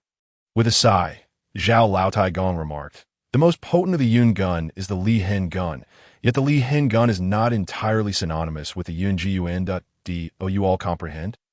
The Zhao descendants collectively stiffened at this revelation. Though many equated the Li Hen gun with the Yun gun, only the core members of the clan understood the distinction between the two. Adhering strictly to the teachings of their ancestors, "Go summon our ancestral spear," commanded Zhao Laotai Gong. The wave of apprehension washed over the assembly. Were they truly to summon the ancestral spear enshrined in the ancestral hall? Zhao Laotai Gong's murky gaze flickered with renewed clarity. This was a confrontation between the Yun gun and the myriad swords of the seas. Yes. Immediately, the entire Zhao clan of Yunzhou sprang into action. The Zhao estate bustled with activity as preparations commenced to welcome the formidable guests. Yunzhou on the way to the Zheng family's Shuexi mountain villa. Yu Yuquan found himself smiling broadly. Compared to Kaisha City, Yunzhou was undeniably more prosperous. Particularly striking was the extensive water network, with bustling river traffic visibly teeming with cargo ships and fishing boats, a sight that filled him with delight. beneath the setting sun. The lake shimmered like scattered diamonds, and the clouds above were painted in molten gold. Occasionally, he glimpsed fishermen casting their nets and heard the distant strains of fishing songs, a picturesque scene that was irresistibly enchanting, especially after witnessing the desolate wilderness of the less inhabited regions. These thriving areas of human activity were truly captivating that Yu Yuquan realized he had harbored a fundamental misunderstanding regarding the migration southward. The lands to which these migrants had relocated were not barren wastelands. Rather, they gravitated toward economically prosperous regions, it bore resemblance to the siphoning effect of Earth, wherein developed cities perpetually attract population and talent. Upon arriving at Shuexi Mountain Villa, Yu Yuquan was once again profoundly struck. Was this truly merely a villa and not a bustling commercial town? The expansive water body, with its deep waterline, seemed to house an impressively large shipyard. As he continued his tour, he encountered paper mills, breweries, taverns, inns, and fabric shops. Soon, the tale that transpired at Baiying Mountain Villa in Kaisher City began to repeat itself. In a short span of time, Yu Yuquan became acquainted with numerous elders and relatives, receiving an array of peculiar gifts. For instance, exquisite night pearls the size of an infant's fist, beautifully crafted coral trees, premium pearls, golden leaf ornaments, longevity locks, and red gold bracelets, among others. While Yu Yuquan received gifts with a feeling of overwhelming abundance, he could not help but reflect on his journey. The aristocratic families monopolized the mountains and lakes, leaving the common folk, who relied on the mountains for sustenance and the waters for their livelihood, unable even to gather firewood or fish. The stark contrast between the wealthy who owned vast tracts of land and the impoverished who had no place to stand was striking. It was a moment of profound revelation for Yu Yuquan. In that instant, he comprehended the ferocity of Zhu Yuanzhang's actions. The corruption of 60 taels of silver was merely a testament to the insatiable greed of these monopolistic families, though the land was abundant. The impoverished farmers had no inch of land to call their own, and even in death, they were forced to sell their children to secure a burial plot. Who, if not them, deserved such a fate? In this world, cultivators remained a mere minority. For ordinary people, their lives were serene, living off the nature's bounty, untouched by the mundane struggles of the world. Yet for cultivators, their battles would seldom be known to the masses. Firstly, the destructive capacity of their confrontations was immense, posing a risk of collateral damage. Secondly, cultivators themselves preferred to keep their conflicts hidden, eschewing any semblance of barbarism, as they would rather not sully their hands with such trivialities. Thus, the visit of Zheng Xuanqing and Yu Yuquan to the Zhao estate unfolded as a true visitation. Upon reaching the Zhao estate's boundary, they were warmly welcomed by the Zhao family steward, who treated them with hospitality and courtesy, showing no signs of rudeness or negligence. The eloquence and grace of their words felt like a gentle spring breeze, making it hard to believe that this elderly steward was hosting uninvited guests. Though these estates were newly acquired properties following the Zhao clan's migration, their affluence was clearly incomparable to the neighborhoods inhabited by common folk. Fields were lush and ripe, with bountiful harvests visible everywhere. For the commoners, farming was paramount.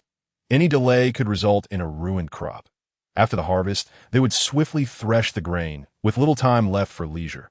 Threshing was primarily done using flails, with windmills utilized for separating the husks and impurities. However, the farmers residing within the Zhao estate appeared notably healthier compared to their counterparts elsewhere. This was chiefly because these tenants cultivated the Zhao family's fields and, upon fulfilling their rent obligations, were exempt from the imperial taxes. Though their burdens were considerable, the Zhao family's demands were relatively benevolent compared to the various oppressive levies imposed by the court. This phenomenon gave rise to what was referred to as escaping tenants and population concealment. For the imperial court, this posed a long-term threat, as reduced tax revenue would inevitably lead to financial instability. Yet for the commoners, it at least allowed them to survive. Naturally, the greatest beneficiaries were families like the Zhaos. These tactics were merely the rudimentary level of undermining the imperial authority that Yu Yuquan remained unfazed. Having witnessed numerous similar scenes recently, he found no inclination to overthink. Were it not for the presence of cultivators, he might have contemplated revolutionary ideas, but But in a world of cultivators, such notions were utterly foolish. If one could not contend, one must join. Yu Yuquan had resolved that once stability was achieved, he would invest in a few mountains and establish his own grand estate. The imperial court's grasp on power was tenuous. He saw no reason why he could not pursue his ambitions. After fully entering the core area of the Zhao estate, the master and disciple finally encountered the core members of the Zhao clan. The older individuals managed their emotions quite well, but the younger ones, despite their attempts to appear mature, still lacked the necessary finesse. In a brief span, Yu Yuquan sensed an almost palpable hostility emanating from them. If glares could kill, he and his master would have perished countless times by now. Yet, Yu Yuquan remained largely indifferent. After all, they had come to confront and disrupt, and it was unrealistic to expect cordiality from their adversaries. The fact that they maintained any semblance of composure was already a testament to their restraint and civility. As for Zheng Xuanqing, he was even less perturbed by it. Soon, the master and disciple were brought before the head of the Zhao clan and Zhao Laotai Gong. The venerable Zhao Laotai Gong had hair as white as snow and appeared frail, her back slightly hunched, her eyes reflecting a blend of murkiness and the weight of countless years. However, Yu Yuquan's sixth sense incessantly warned him that this elderly figure was exceedingly dangerous to the utmost degree. A mere glance could spell his doom. This heightened his alertness, compelling him to adopt an even more subdued demeanor, wary of any probing glances. Conversely, the Zhao clan head exuded a chilling demeanor, sharp and piercing, as if merely meeting his gaze could inflict mental anguish. Yet he did not seem as lethal as Zhao Laotai Gong. It was evident that Zhao Laotai Gong had mastered the essence of the Yun gun to a degree of fluidity, while the clan head's sharpness, though formidable, lacked that same finesse. Zhao Laotai Gong, perceptive as ever, cast her gaze upon Yu Yuquan and inquired, "And who might this young gentleman be?" Zheng Xuanqing, with a stern expression, interjected, "Julie, do not dawdle. Hurry and pay your respects to the venerable white-haired Spear King." Zhao Laotai Gong shook her head, stating, "In this world, there is but one Spear King, and that is the Li Hen gun. The title of white-haired Spear King is mere self-aggrandizement. I am but an old woman who enjoys a bit of trickery with my spear. The future belongs to you young ones. That old rascal is truly wicked." If one were to genuinely believe his words and regard him as a frail old man, one might find themselves at a loss for how they met their demise. Yu Yuquan did not take Zhao Laotai's modest remarks to heart. Instead, he respectfully paid his respects, addressing him repeatedly as Gun King Sr., even omitting the prefix white-haired. This was akin to the deputy preceding a leader's title. Much like S.C. Char Dinger's cat, it can exist or not, depending entirely on one's perspective. Zhao Laotai smiled and nodded, praising him. Indeed, distinguished master produces exceptional disciples. The perceptive abilities of my esteemed disciple far surpass those of my lackluster progeny, such a talent for inciting envy. Upon Zhao Laotai's words, the numerous young scions of the Zhao clan present glared at Yu Yuquan with palpable hostility. Akati must be said, children from other families, regardless of the world, always seem to evoke intense jealousy. Zheng Xuanqing laughed heartily, humbly stating, "Gun King Sr., you flatter me. Who does not know the name of Cloud Gun? It is I, the junior, who lacks awareness and has been overtaken by greed and anger. I implore the Gun King Sr. to bestow your guidance." Zhao Laotai's arm, which leaned on his cane, trembled slightly, resembling a frail old man who could easily topple over. Yet Yu Yuquan keenly sensed that Zhao Laotai had become even more formidable. As for his master Zheng Xuanqing, at this moment, his aura grew increasingly refined, brimming with combat spirit. Zhao Zuan stepped forward, saying, "My father is of advanced age. Perhaps I could have the honor of witnessing Brother Pai Xian's extraordinary skills." Zheng Xuanqing smiled and nodded. "If Brother Qingqiu is willing to offer his teachings, I would be most grateful. Please." Just as Zhao Zuan was about to speak, Zhao Laotai interrupted him, shaking his cane and scolding. "What? Do you think this old man can no longer wield a gun?" Zhao Zuan was taken aback and quickly admitted his mistake, exclaiming he dared not that as astute as he was. He realized that perhaps his father genuinely believed him inferior to Zheng Xuanqing. He must take matters into his own hands. With a sudden resolve, Zhao Zuan straightened his posture. After this brief interlude, Zheng Xuanqing and Zhao Laotai slowly entered the Zhao family's Fufeng Hall. The contest was to be conducted behind closed doors, and neither Yu Yuquan nor the Zhao clan's younger generation were permitted to observe out of course. At the level of such esteemed warriors, forcing an audience might not be beneficial for them. The only thing Yu Yuquan could perceive was the grandeur of the Zhao family's Fufeng Hall. From the outside, the roof tiles were arranged in a scaly pattern, resembling a series of dragon scales turned upside down. The intricate grooves and exquisitely carved eaves beasts showcased the Zhao family's prestige and profound heritage. What astonished Yu Yuquan the most, however, was the height and expanse of the Fufeng Hall. Still constructed of wood, he wondered if the choice of millennia-old timber contributed to its towering presence, evoking memories of reinforced concrete structures from his previous life. Yu Yuquan then realized that wooden palatial buildings could indeed possess such grandeur and majesty.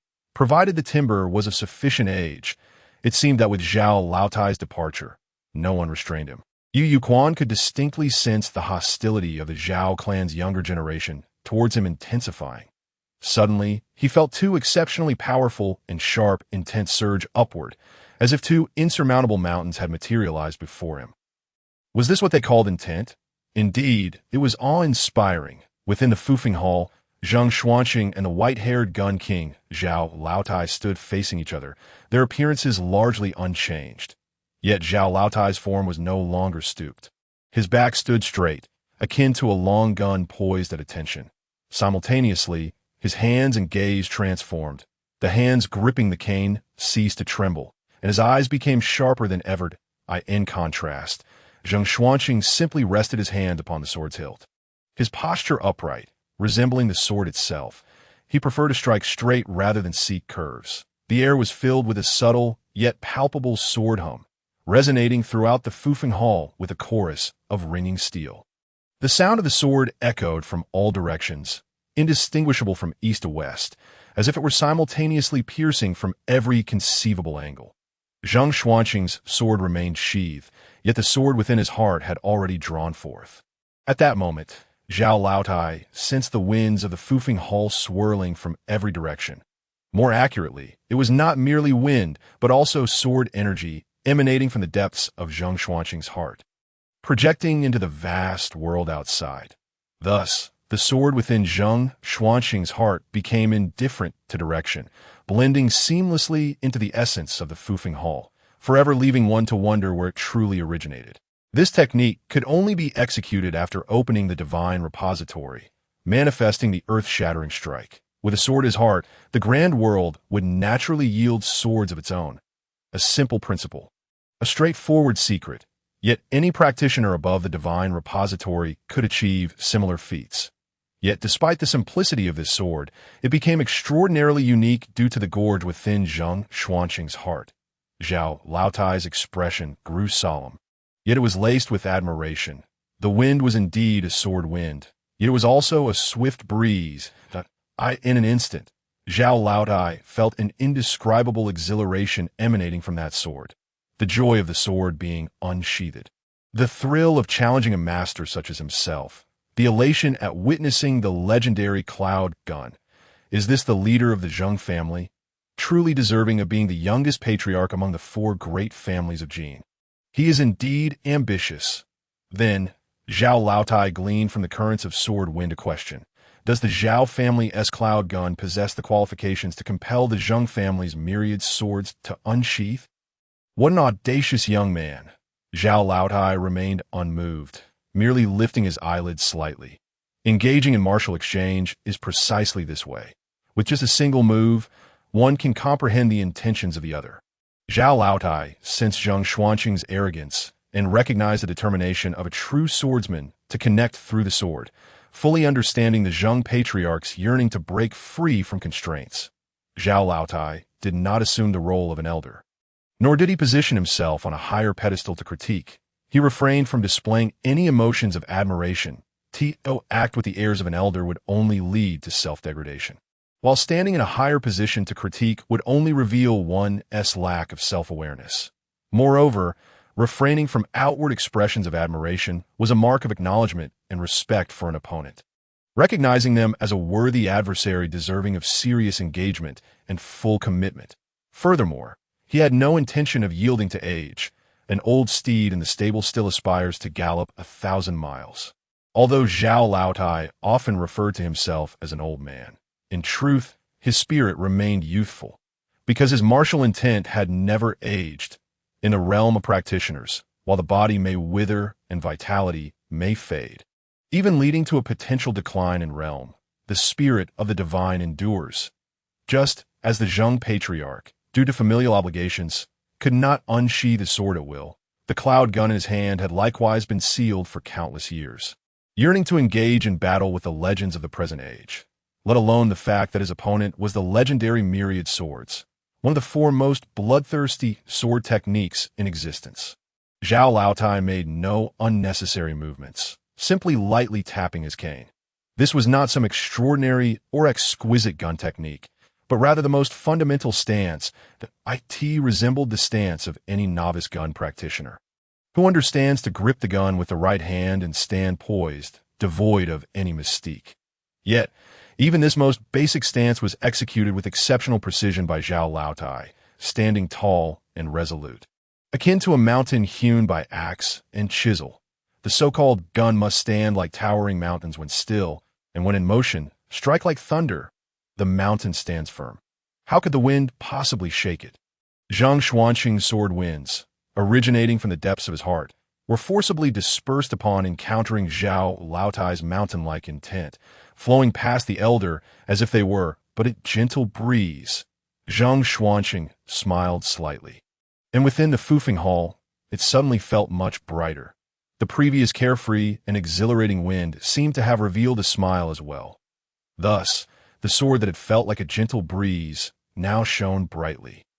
This was the essence of the world's vital energy, transformed through Zhang Xuanqing's will into a vast and sharp manifestation. In a brief moment, the vital energy within several miles surrounding the Fufeng Hall swiftly converged towards it. It was akin to a mighty river, rushing eastward, washing away all the heroes of the world. What had just been a martial exchange was merely the prelude to the true guidance that was about to commence. Zhao Laotai's murky eyes ignited with a flame, and at that moment, the world reflected in his gaze transformed entirely. The sword, indeed, the entire world was a sword. Manifest swords, formless swords, long swords, short swords, heavy swords, soft swords. Broadswords, they danced and flowed, as if seizing all of creation between heaven and earth, resplendent and dazzling. Gazing into the eyes of Old Master Zhao, one is met with a brilliance that is both resplendent and enchanting, drawing him into a profound immersion. In the depths of Old Master Zhao's gaze lies the essence of a battlefield, where the clangor of weapons and the thunder of war horses resound. Each sword, distinct in its lineage and experience, represents a foe of varied backgrounds and mastery. The myriad sword techniques and formations mirror the ever-changing strategies of a military formation. At this moment, Old Master Zhao seems to be transported back to the years of his youth spent on the battlefield. The smoke of war rises, banners flutter in the wind, and the sound of drums and horns reverberates as the cloud soldiers emerge, ready to vanquish all enemies that dare approach, radiating an aura of bloodlust. Old Master Zhao's body appears to be surrounded by countless phantoms wielding long spears. Some of these figures are strikingly vivid. Upon their arrival, it is as though two armies are facing each other, engaging in a relentless clash against the sword intent unleashed by Zhang Xuanqing. Throughout the ages, tales of legendary warriors wielding singular blades to conquer spears have pervaded the martial world. Within the ranks of an army, the might of a long spear is beyond question. Historically, the valiant spirits of Yinzhou have been known for their poignant songs of heroism, and for the elite cloud soldiers, their strength is indeed unassailable. In a fleeting moment, the sharp, enigmatic sword intent of Zhang Xuanqing is systematically dismantled by the magnificent spear intent of Old Master Zhao.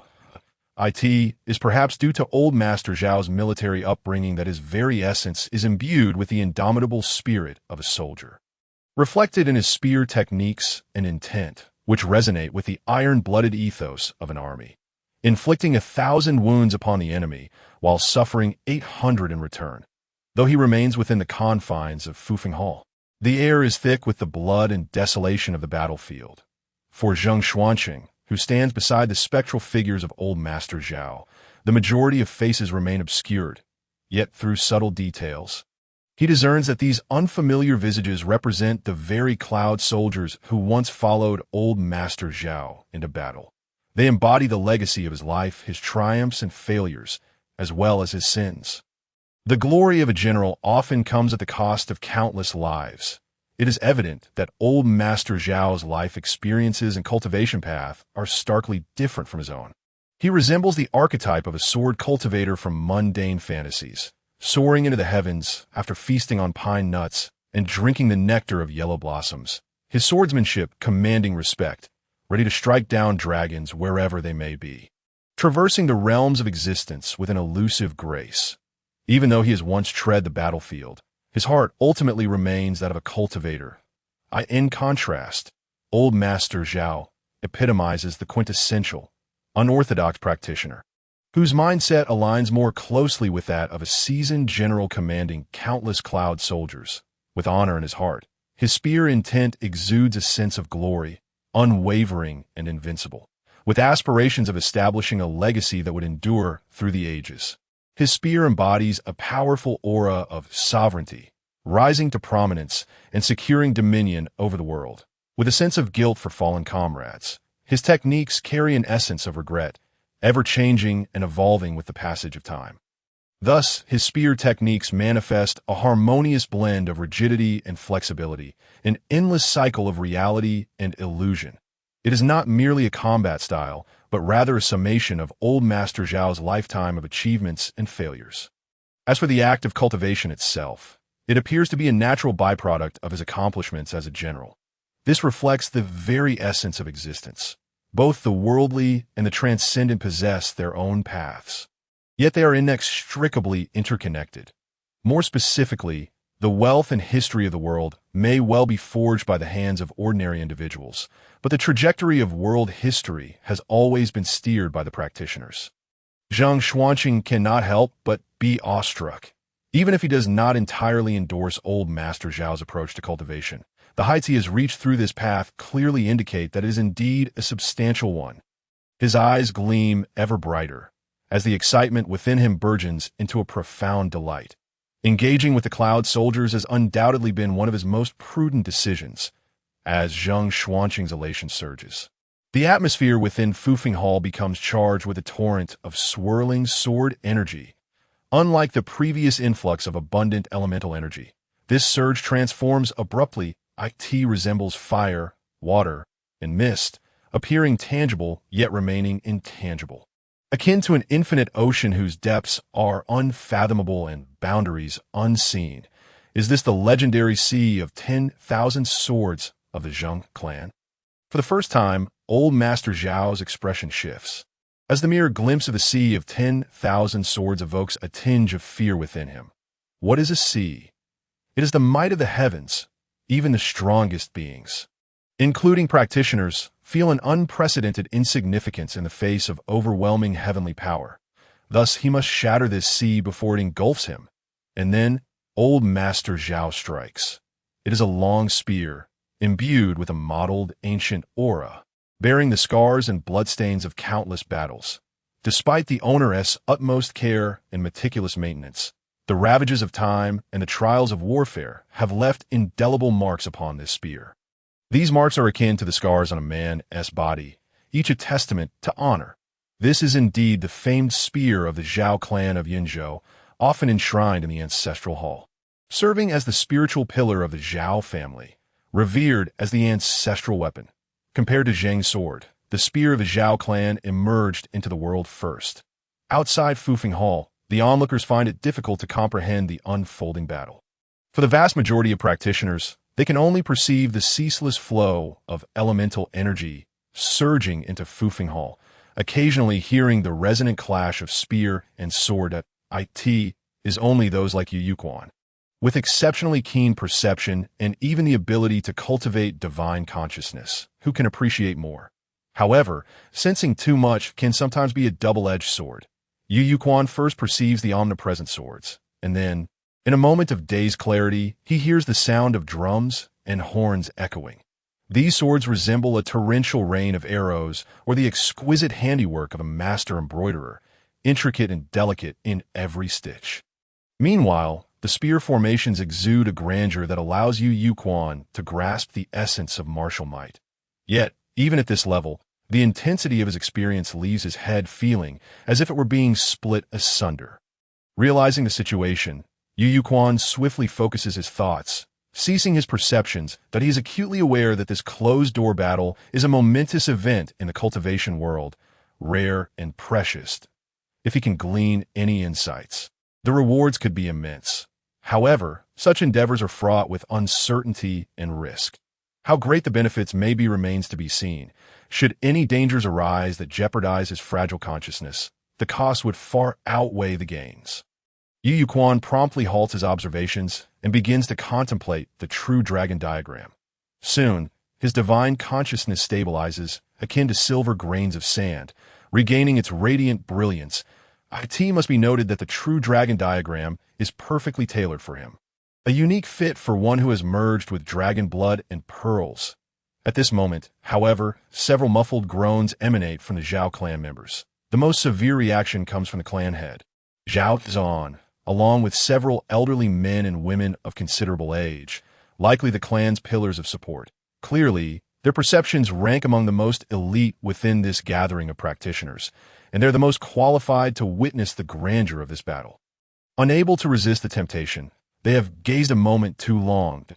In Yu Yuan's perception, Zhao Zuan's complexion pales, and his body quivers slightly, indicating he has sustained significant injury and shock. Yu Quan comprehends the situation.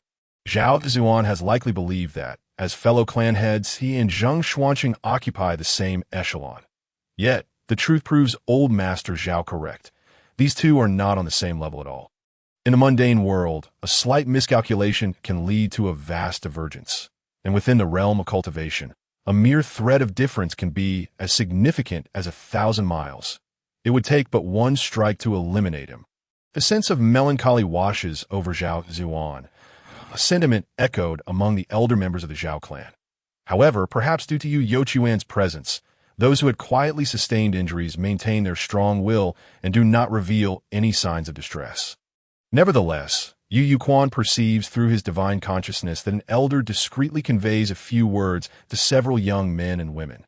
Moments later, the youngsters frequently glance in his direction, their eyes sparkling with excitement and eagerness. Yu Quan can't help but chuckle softly.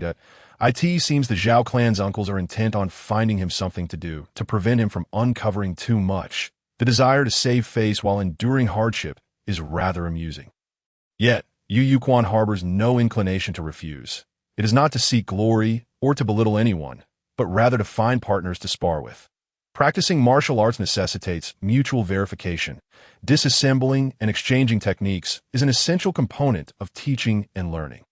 However, Yu Quan has now awakened his divine consciousness, and, having bathed in dragon blood, his abilities transcend ordinary standards.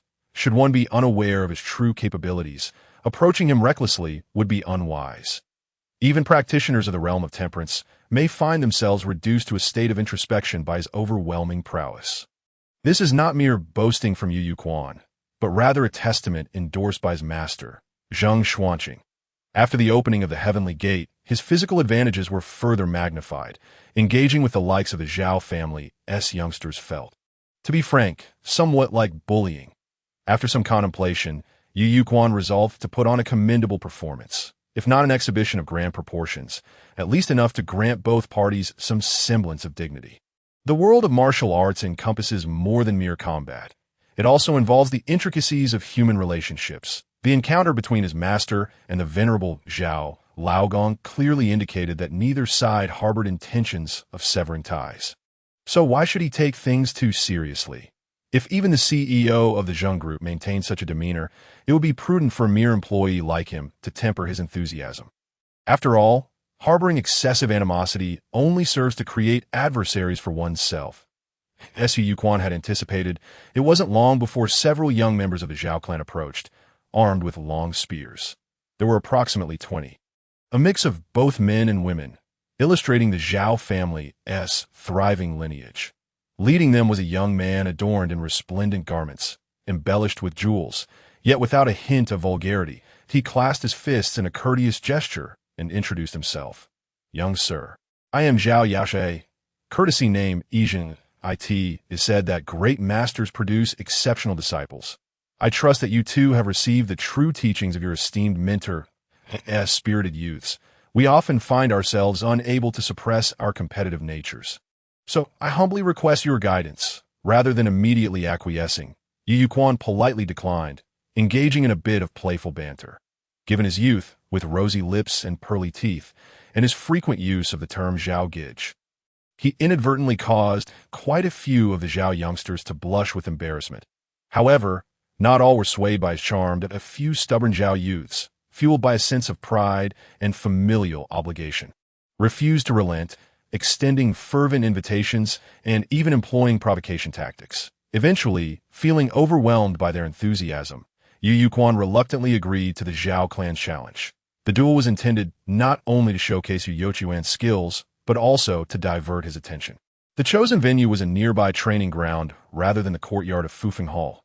The first to step forth was a robust lad of around 13 or 14 years, whose stature belied his age. "Mark my words, the one who will defeat you is none other than Zhao Yaoyan," he declared. Upon hearing this chubby youth's proclamation, Yu Yuquan could only smile wryly, mentally labeling him as a middle schooler. Nevertheless, if he was to play the part, he would commit fully. Yu Yuquan raised his sword in a formal salute, saying, "Yu Julei, I humbly request your guidance." Feeling the weight of Yu Yuquan's respect, Zhao Yaoyan puffed up with pride, showcasing his spear with flourish. "This spear, known as the Thunderous Wind Chaser, will surely make your defeat an honor." Yu Yuquan thought, is it really necessary to be so dramatic? However, despite his playful demeanor, Zhao Yaoyan's martial prowess was no trifling matter. He charged at Yu Yuquan with surprising agility, and though he appeared merely a chubby child, his movements were unexpectedly nimble. Yet, to Yu Yuquan, this display seemed rather sluggish. With swift precision, he evaded and countered, feeling as though Zhao Yaoyan's spear had taken on a life of its own, creating a flurry of strikes that blossomed before him.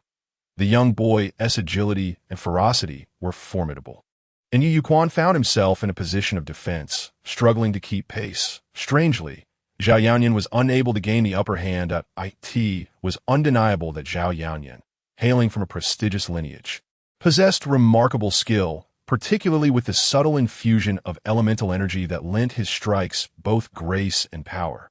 For Yu Yuquan, this encounter offered a fresh perspective, allowing him to truly appreciate the distinctions between swordsmanship and spear techniques.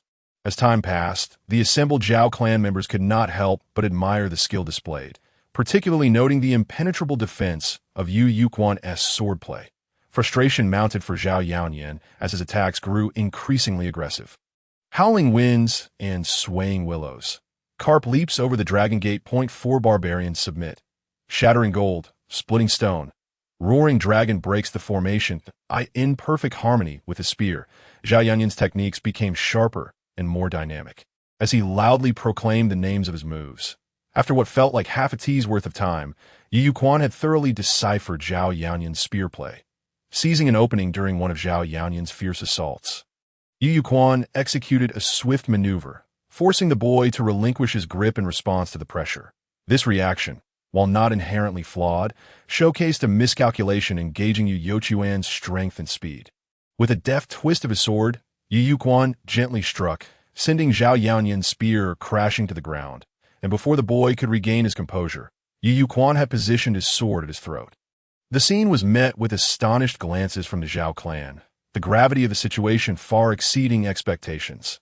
Zhao Yaoyan was left vexed, lamenting a single moment of oversight. Yu Yuquan, maintaining his composure, politely remarked, "I concede." Zhao Yaoyan, though reluctant, admitted, "I have lost." Yu Yuquan humbly responded, "Your spear techniques are indeed remarkable." Zhao Gij, "I was merely fortunate to win by a narrow margin. I hope for your guidance in the future." At this, Zhao Yaoyan beamed with delight, and the onlookers from the Zhao clan exchanged smiles, their admiration for Yu Yuquan growing. Naturally, such an exchange could not conclude without further engagement soon. Another young man stepped forward, markedly more serious and sharp-edged than Zhao Yaoyan. This individual, Zhao Yaoxiang, was known for his aloofness and intensity, often isolating himself due to his demeanor, yet his prowess was indisputable. He was among the elite within the Zhao lineage. As Zhao Yaoxiang prepared to engage, the gazes of the Zhao clan members toward Yu Yuquan held an unmistakable hint of sympathy. This was not mere pity. It was born of an understanding of Zhao Yaoxiang's nature. Particularly in bouts, he was known for his uncompromising seriousness, often leaving his opponents bruised and battered, occasionally to the point of incapacitation. Zhao Yaoshui, the leader among them, quietly cautioned, "Remember, as guests, we must not inflict lasting harm." Zhao Yaoxiang coldly retorted, "I will not feign weakness." Zhao Yaoshui nearly stumbled backward in exasperation. "You won't? Have I not instructed you otherwise? Do you not comprehend basic courtesy? If not for this duel, I might have forgotten about your exceedingly prickly disposition." Yu Yuquan smiled, recognizing the futility of their whispered exchanges in the realm of martial arts. Such subtle communication might be deemed sophisticated, yet for a practitioner, it was foundational. The essence of this technique lay in the resonance of elemental energy with the natural world. Allowing for communication over limited distances, though it was relatively simple to decipher. The content of their exchange brought a smile to Yu Youquan's face. Did Zhao Yaoxiang truly believe he was unlikable? After all, his insistence on sincerity could be seen as a virtuous trait, a reflection of the honest child praised by his elders. In contrast, Zhao Yaoshui's ability to lead the younger generation of the Zhao clan stemmed from his maturity and discretion in handling affairs. This further solidified Yu Yuquan's resolve to avoid enmity. Zhao Yaoxiang regarded Yu Yuquan with a steely gaze, asserting, "I will not hold back." Yu Yuquan replied, "Since we are here to discuss martial prowess, I shall give it my all." Zhao Yaoxiang nodded, his eyes sharpening with intensity. With a sudden thrust of his feet against the ground, he propelled himself toward Yu Yuquan, his spear held firmly and aimed directly at Yu's chest. The maneuver was strikingly ordinary, devoid of any frills or embellishments. Yet this very simplicity imparted an entirely different sensation to Yu Yuquan. What remarkable spear technique! Yu's eyes sparkled with admiration. The art of spear play emphasizes the principle of a spear piercing a straight line. And it was evident that Zhao Yaoxiang had achieved this with remarkable precision, embodying a seamless unity of mind, body, and weapon. His foundational skills were impressively solid. Without a moment's hesitation, Yu Yuquan executed a simple parry, deflecting Zhao Yaoxiang's spear with ease. Zhao Yaoxiang momentarily faltered, a look of disbelief crossing his face. Yu's light deflection not only diverted his fierce thrust, but also challenged the might of his robust physique and decades of relentless practice. However, this fleeting thought was quickly cast aside. With a vigorous shake of his arms, the spear came alive, responding with a flurry of movements: parry, thrust, pierce, cleave, and strike. Within the blink of an eye, an array of spear techniques flowed from his hands like water. The air was filled with the sound of slicing wind as Zhao Yaoxiang danced fluidly across the training ground, his spear a blur of artistry. Occasionally, the crisp sound of a sword's song could also be heard. Zhao Yaoxiang's assault was exceptionally swift, while Yu Yuquan found himself at a distinct disadvantage, the situation reminiscent of their earlier encounter. However, the expressions of the Zhao Yao clan members grew grave. They understood their kin well. Zhao Yaoxiang's prowess was far beyond what Zhao Yaoyan could compare to. Had he been holding back before? The chubby Zhao Yaoyan's cheeks flushed with a mix of embarrassment and anger. Defeated on home turf, he felt utterly humiliated, and the realization that his opponent had shown leniency only deepened his discomfort. Yet before he could dwell on it further, he suddenly sensed a tumultuous shift in the flow of elemental energy around him. Along with this transformation, Zhao Yaoxiang's spear and body began to emanate faint glimmers of light, barely perceptible to anyone but a practitioner. This subtle change, however, significantly enhanced Zhao Yaoxiang's speed. This was indeed the elemental force cultivated by those of the Heavenly Gate realm, a source of power vastly superior to the mere blood and inner strength honed by martial artists. In an instant, Zhao Yaoxiang's figure seemed to vanish, only to reappear in an eerie manner behind Yu Yuquan. Such a miraculous footwork surpassed even the most skilled lightness techniques, while the spear in his hand moved even faster. A flash of cold light heralded its arrival, followed by the spear striking with the ferocity of a dragon. At this moment, the phrase could not be more 8pt. Yu Yuquan chose not to confront it head-on. Lightly pressing his toes against the ground, he floated backward as if weightless. Tou. Zhao Yaoxiang's spear technique was indeed sharp and well-honed. Yet, in the face of his keen awareness, none of this could evade scrutiny. This battle offered Yu Yuquan profound insights into the same art, revealing how varying levels of refinement could yield dramatically different powers. He gained immensely. With his acute perception, he could even anticipate Zhao Yaoxiang's next swift movements by reading his breath, heartbeat, gaze, and footfalls, predicting that he would unleash a flurry of spear strikes to confine his actions. Considering this, Yu decided to test his own skills. Mist enveloping clouds that Yu's figure flickered, creating several afterimages, while the spectators from the Zhao Yao clan perceived him as becoming ethereal and elusive, shrouded within a sea of clouds, making it difficult to discern his true form. They understood this to be an illusion, primarily a technique that combines swordplay with footwork, a method of swift movement designed to confuse the opponent's visual judgment. "The sword of cloud and rain," exclaimed Zhao Yaosu, the eldest and most knowledgeable among them. Filled with astonishment, he had heard of this sword technique, renowned even among the Zheng clan as one of their most prestigious martial arts. Yet he had not anticipated that someone as young as Yu Yuquan could master it to such a degree.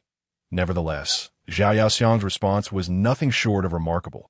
The elemental force within his meridians surged, and with a powerful stamp of his feet against the ground, he swept his spear in all directions. Like a mountain collapsing, he sought to sweep away all in his path.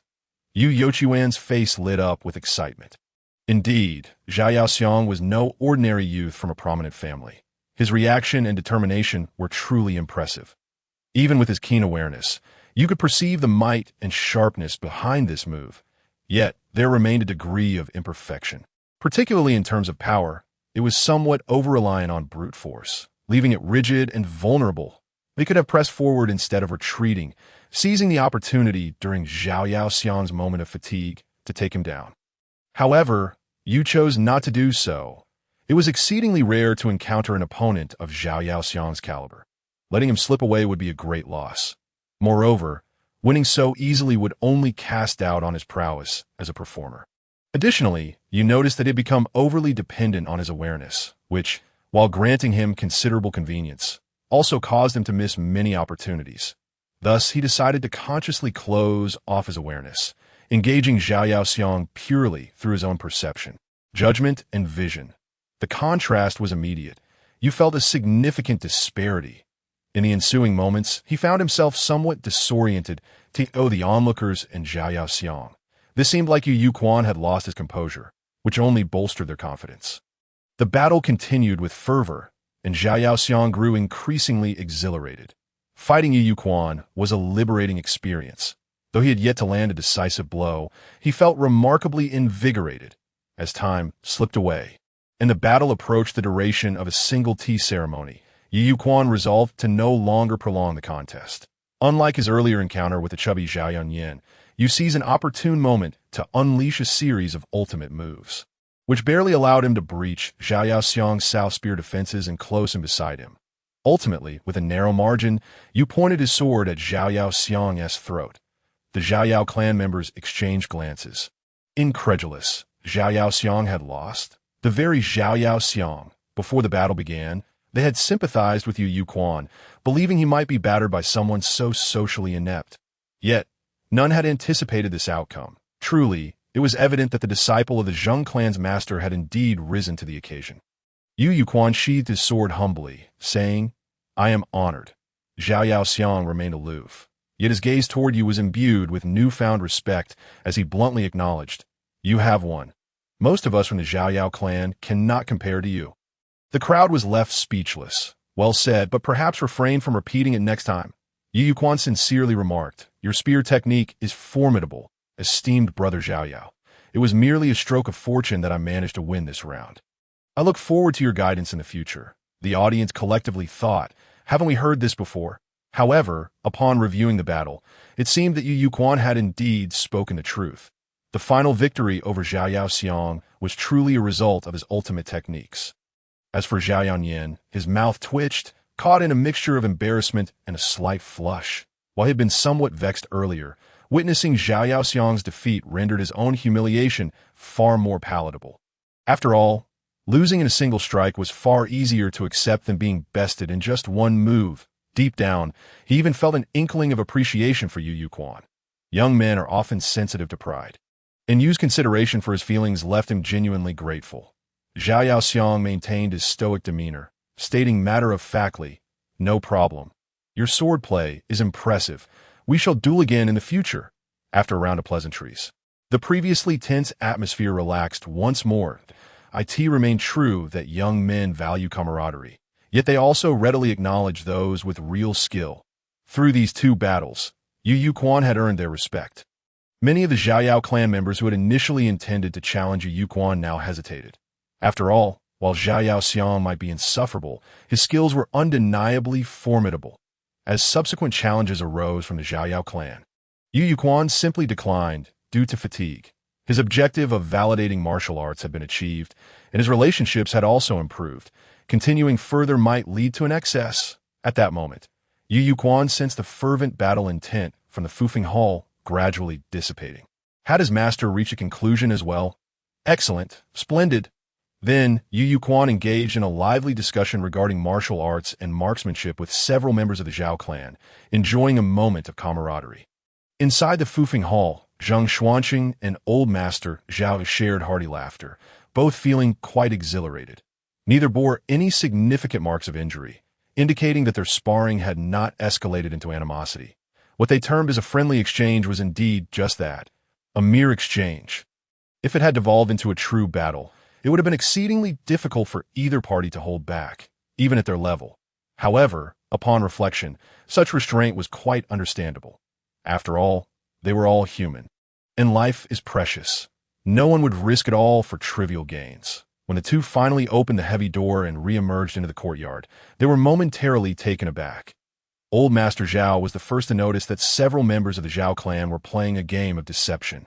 Appearing nonchalant on the surface while their inner tension was palpable, but he chose not to comment, recognizing that even a closed-door match between him and Zhang Xuanqing was a noteworthy event in the realm of cultivation. It was only natural for the younger generation to seek knowledge. Should they gain any insight from this, it would be an unexpected delight. Yet he wondered if anyone could truly grasp the sword intent of either himself or Master Zhang. Meanwhile, Zhang Xuanqing quickly sought the presence of his prized disciple, Yu Yuquan. Upon spotting Yu Yuquan engaged in jovial banter with the Zhao youths, he couldn't help but feel a flicker of surprise. Both he and Old Master Zhao were seasoned cultivators capable of mastering their emotions, but Yu Yuquan and the Zhao youths were all fiery and impetuous young individuals. It was no shock to see them embroiled in a heated exchange. Not long ago, many Zhao clan members had openly displayed hostility towards them. Zhang Xuanqing found himself at a loss for how to evaluate his disciple. Despite his tender age, Yu Yuquan exhibited an unusual degree of composure, even displaying a certain weariness typically associated with those in their 30s. This was not entirely negative, as maturity of thought often leads to fewer missteps for the vast majority of parents in the world. Their fervent exhortations stem from a desire to impart their life experiences to their children without reservation. Yet, it has been shown that children often fail to absorb these lessons until they have made the mistakes themselves. Zhang Xuanqing pondered deeply, as long-held doubts began to surface. This mindset hardly resembled that of a youth. Could it be that he possessed innate wisdom? Contemplating this, Zhang Xuanqing felt a surge of clarity. Possessing such wisdom indicated a breaking of the womb's enigma. Could it be that his disciple was a reincarnation of a great being? Zhang Xuanqing was startled, placing even greater significance on Yu Yuquan. If all went well, the future prosperity of the Zhang clan might indeed rest upon this young disciple's shoulders. The more Zhang Xuanqing observed Yu Yuquan, the more he felt a sense of satisfaction. The carriage carrying the two of them moved slowly forward, the bell dangling from the horse's neck, ringing melodiously as they watched the carriage fade into the distance. The Zhao clan members exhibited a variety of reactions. Some sighed in relief, feeling as if a heavy weight had been lifted from their hearts. After all, no matter how amicable the master and disciple appeared, they were ultimately unwelcome guests. Others, particularly the younger ones, felt a twinge of reluctance. For instance, the chubby Zhao Yaoyan had grown fond of his new companion, Yu Quan, during their brief interaction, even presenting him with a parting gift of his favorite snacks. For a gluttonous little boy who had indulged himself to the point of becoming quite rotund, parting with his beloved treats was no small feat. Meanwhile, Zhao Yaoxiang gazed at the departing carriage, seemingly unaffected, still lost in the memories of the recent contest. Regardless, neither Zheng Xuanqing nor the Zhao clan members broached the topic of benefits. Everything remained understood by convention. Point one should wield a bowl commensurate with their strength. When mutual interests were established, even a loose alliance posed no issue. Even old Master Zhao and the head of the Zhao clan refrained from emphasizing anything.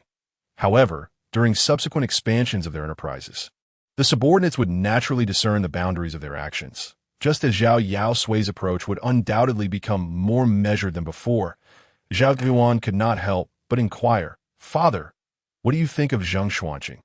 Old Master Zhao replied without hesitation, "A prodigious talent, rare in this world. The myriad swords see, akin to the divine yet not human." Zhao Yuan was taken aback. Divine yet not human. This was quite an extraordinary appraisal.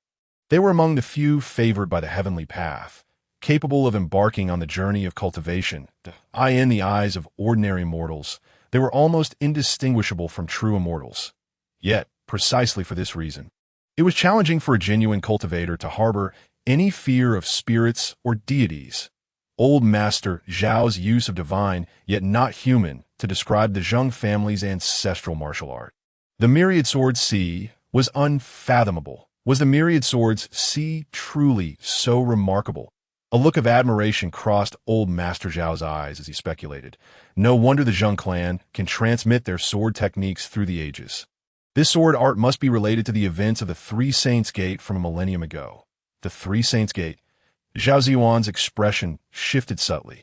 This was indeed a piece of taboo history. It was unclear what had caused this ancient narrative to nearly vanish from existence 1,000 years ago. Aside from a few sporadic accounts, the once mighty Three Saints Gate seemed to have never existed. Furthermore, numerous legends and historical anecdotes pointed to the Nanshan Gate as the mastermind behind the events of the Three Saints Gate, rendering this segment of history even more enigmatic. Even the long-established Zhao clan of Yunzhou had limited knowledge of it. Nevertheless, it underscored one undeniable truth: the formidable nature of the myriad swords see. Old Master Zhao even suspected that the myriad swords see, more accurately referred to as the supreme sword art, was an ancient legacy from a bygone era. Yet, all of this remained merely his personal conjecture. Regaining his composure, old Master Zhao inquired, "And what of his disciple?" Very astute, almost as if he does not resemble a swordsman at all. Old Master Zhao was momentarily taken aback, astute to the point of not resembling a sword cultivator. What nonsense is this? Zhao Ziyuan promptly relayed the second-hand information he had meticulously processed to Old Master Zhao. Upon hearing this, Old Master Zhao chuckled. To best Zhao Yaoxiang, how could he merely rely on luck to win a move or two against Zhao Yaoyan? Zhao Yuan nodded in agreement. However, an undeniable fact remained. After the recent contest, the Zhao clan still held only a partial understanding of Yu Youchuan's true strength. Old Master Zhao remarked, "He is not a simple-minded child, yet he understands the value of goodwill and can forge friendships. Do not hastily regard him as an adversary. Indeed, we shall take heed." Zhao Ziyuan concurred with Old Master Zhao's assessment that a youthful prodigy, worldly wise, and a disciple of Zheng Xuanqing. There was no reason to cultivate enmity with him. This was precisely what Yu Quan desired. In life, one need not bare their fangs, but it is essential for others to recognize that one possesses teeth. After exchanging a few more pleasantries, Zhao Ziyuan took his leave. Subsequently, he hastily disseminated some news to several allied families in the name of the Yunzhou Zhao clan. Numerous carrier pigeons took flight from the Zhao clan's territory, delivering messages that inevitably sent ripples of astonishment through their allies. The Yunzhou Zhao clan, named after the state, had even turned the Zhao family's spear into the Yun spear, a style everyone aspired to master. The immense influence of such a venerable family was unmistakable. And now, this powerful and established clan was sending letters reminding them to be mindful of the power dynamics with the Tonglin-Zheng clan. Strength is earned through battle and following this skirmish. Those northern families had begun to grasp that the Tonglin-Zheng clan not only deserved to hold their position among the four great families, but was also far more formidable than they had previously imagined. After all, Zheng Xuanqing, the clan leader, was essentially still a middle-generation figure within the Tonglin-Zheng clan, overshadowed by an even more senior ancestor. Moreover, who knows how many hidden clan uncles or elders lurked in the shadows. Of course, alongside Zheng Xuanqing's rising fame, so too did his disciple, Yu Yuquan. The Wang family of the Thunderblade clan, that a few strikingly beautiful women from the Wang family gazed at the letter arriving from the Yun Zhou clan. Their expressions filled with intrigue, have exchanged blows with Zhao Yaoxiang, and even won a move or two. He certainly possessed some skill. There seemed to be hints of concealment, suggesting that his true strength might be even greater. He could be a formidable opponent. But losing was simply out of the question. Naturally, they could not afford to lose either. The crisp autumn air heralds the southward migration of wild geese that a horse-drawn carriage ambles leisurely along the road, accompanied by the melodious chime of bells as passers-by deftly navigate around it, ensuring an uninterrupted journey. Yu Yuquan, acutely perceptive, distinctly senses a newfound warmth in his master's demeanor towards him. Could it be a result of his adept handling of the relations with the Zhao family's younger generation? A contemplative expression crosses his face as he considers the possibility. Every outcome must surely stem from a cause. No kindness appears out of thin air. Perhaps this is his master's reward for skillfully resolving the discord between the Tonglin-Zheng family and the Yunzhou Zhao family. A smile graces Yu Yuquan's lips as he revels in the realization of his leader's thoughts. However, the recently scattered homing pigeons evoke a sense of reflection within him, in his understanding. The alliances between noble families are quite ordinary. After all, since ancient times, matrimonial unions have emphasized social compatibility. It is not merely in this aristocratic realm. Even in the post-industrial era, with the advancement of the economy, such unions have gradually come to prominence. In a certain sense, this is the way of the universe. It aligns with the natural laws governing human societal development, unyielding to human will. Yet, the sight of those homing pigeons, emanating from the Zhao family estate in Yunzhou and dispersing in all directions, stirs something within him. Is it a case of empathy for kindred spirits? Or perhaps a reminder that an unfortunate childhood necessitates a lifetime of healing? Yu Yuquan is uncertain of his own sentiments. Perhaps he is merely being overly sentimental. Undoubtedly, this world operates as a vast web, intricately woven together by interests and familial ties. The narrow crevices within provide scant space for the lower strata to survive. A space that is ever at risk of vanishing. Within this network of relationships, everyone is akin to family. Any benefits are absorbed internally, and conflicts are resolved within. Yu Yuquan envisions the intangible, yet nearly unbreakable wall that is social status. He contemplates shifting to a more comfortable position, recognizing that he has, in essence, transcended his previous class through the bond he shares with his master. Moreover, a decisive battle with Kalinzi awaits him. Why burden himself with unnecessary emotional turmoil?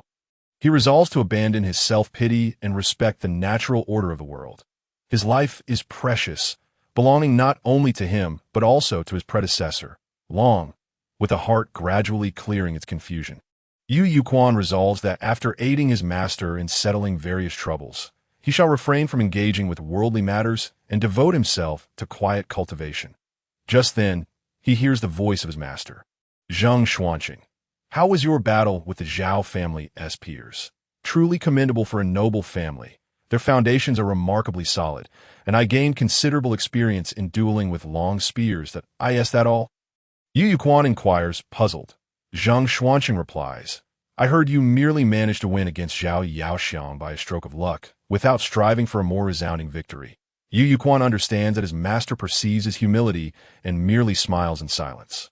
What value do hollow accolades hold? The true path lies in discreetly amassing wealth. He has yet to reach a level of strength where he can bear the weight of various titles without fear of backlash from fame and fortune. As the saying goes, fame is a burden, and the fattened pig fears the butcher. Of course, Yu Yu Quan is aware that his survive by stealth mentality carries a hint of an ostrich-like attitude, one that cannot be sustained for long. The Zhoushuan sect will undoubtedly announce his impending duel with He Qilin at the pinnacle of the imperial city. After all, this event is tantamount to exchanging sword techniques. Once proclaimed, it will essentially declare to the world that He Qilin has successfully qualified for the dual sword techniques of absolute kill and absolute survival, marking a significant success for the Zhoushuan sect and greatly assuaging public sentiment. Yet, as long as his capabilities remain partially concealed, he will possess an additional layer of protection. Observing Yu Yu Quan's demeanor, Zhang Xuanqing realizes his disciple harbors a greater sense of insecurity than he had imagined. After some contemplation, he makes a decision. With a pointed finger resembling a sword, he sweeps through the air, causing the essence of heaven and earth to converge toward them in an endless stream. In a brief moment, Yu Yu Quan witnesses his master conjuring a transparent small sword from nothingness. With a gesture, Zhang Xuanqing directs it toward his own brow, and his consciousness flows forth like a gentle stream, gradually infusing into the transparent small sword. Before Yu Yu Quan, a small sword emanating a faint glow materializes. Though it appears delicate, Yu Yu Quan senses an astonishing intent to kill emanating from it, causing him to feel a shiver run down his spine. "Master, what is this?" he inquires. Zhang Xuanqing's complexion pales slightly as he smiles, explaining, "This is a sword aura imbued with my intent to kill. A gift for you, my disciple, to keep you safe." As he speaks, Zhang Xuanqing continues to channel vast quantities of heavenly and earthly essence, crafting a scabbard from the malevolent energy he has cultivated. This scabbard is forged from the malevolent essence I have gathered. In the future, as your cultivation progresses, you may harness this essence to refine your divine body. The malevolent essence has many benefits, one of which is to condense sword intent, ensuring its longevity. You have storage space. Keep it safe. Upon finishing, Zhang Xuanqing hands a small sword and its scabbard to Yu Yu Quan. Gazing at the small sword before him, Yu Yu Quan finds himself momentarily speechless. He is not one to relish being indebted to others. He harbors lingering doubts about the master-disciple relationship and feels some trepidation about joining the Zheng family's family business. Yet he never anticipated that his master would bestow upon him such a significant token of reassurance today. At this moment, Yu Yu Quan feels a tremor of emotion within him. He comprehends that his master truly understands him. "Thank you, master," he says, extending both hands to accept the small sword, solemnly placing it within the Dragon Pearl's realm. Zhang Xuanqing smiles with satisfaction, stating, "This sword is meant for your protection. You must determine the right moment to use it. In critical times, do not hesitate to act for fear of waste." "Understood," Yu Yu Quan replies. Acknowledging the lesson, Zhang Xuanqing nods approvingly. Though his young disciple does not say much, their unspoken bond speaks volumes. The clattering of ironclad wheels against the stony ground creates a grueling travel experience. This prompts Yu Yu Quan to reminisce about the various modes of transportation from his past life. Unable to restrain himself, he asks, "Master, in this world of cultivation, can't we make travel and journeys a bit easier?" Zhang Xuanqing responds, "A practitioner at the wind-riding realm can traverse vast distances in an instant that if you find the journey too arduous, simply devote yourself to diligent training." Yu Yu Quan can only offer a weary retort. How many practitioners of wind riding exist in this world? Furthermore, he has only just begun his journey in cultivation. Who knows when he will achieve such a feat? Must cultivation solely revolve around combat? Why not engage in some inventive creations? For instance, making carriages more efficient, increasing grain yields, or enhancing the quality of steel. Zhang Xuanqing falls silent, then counters, "What do you perceive a cultivator to be?" Yu Yu Quan replies, "Rising with the purple aura at dawn and dining on the glow of sunset, feasting on pine nuts and quenching thirst with spring water, elusive as the divine dragon, capturing stars and seizing the moon, moving mountains and filling seas, while the world decays, I remain eternal. As the sun and moon perish, I shall not fade. Zheng Xuanqing retorts, that is not the essence of a cultivator. Rather, it is the folly of a fool. Moreover, refrain from indulging in such tales in the future. Yu Yuquan remains silent. Zheng Xuanqing continues, cultivation must adhere to fundamental principles. Living for hundreds of years is already rare, and I have never heard of a sage living for over 1,000 years. How could there be cultivators who defy decay while the heavens and earth crumble? Yu Yuquan feels a pang of disappointment. If even sages cannot live beyond a millennium, it seems the limits of this world are rather low. Suddenly, a sharp pain jolts him, and he reflexively reaches for his head, discovering that his master has somehow acquired a ruler. Why Yu Yuquan is taken aback. When did his master prepare a ruler without him noticing? With a grave expression, Zheng Xuanqing declares, the greatest taboo in cultivation is to be overly ambitious, that a wise man does not suffer losses in the present. Yu Yuquan, ever pragmatic, knows better than to argue with his teacher, readily accepting whatever his master states. Zheng Xuanqing scoffs, feigning courtesy while harboring discontent. That describes you perfectly. Yu Yuquan falls silent. To judge actions without understanding intentions is to overlook the complexity of humanity.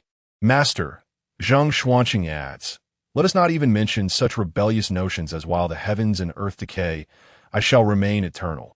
You must have heard the saying, a divine being's life is but a cultivator's diligent training. Merely to enjoy pine nuts and drink dewdrops? If even the immortals are thus, how could mere mortals ever tire of seeking them? Yu Yuquan wiped the sweat from his brow. It is indeed a valid point. Not to mention this world. Even in the fantasies of people from past lives, the celestial beings are likely to reside in paradisiacal realms, celestial islands, heavenly courts, and spiritual mountains. Golden rays cascade like crimson rainbows. Auspicious clouds spray forth purple mist. Not only do they occupy the most prime real estate, but their palaces are also the epitome of opulence.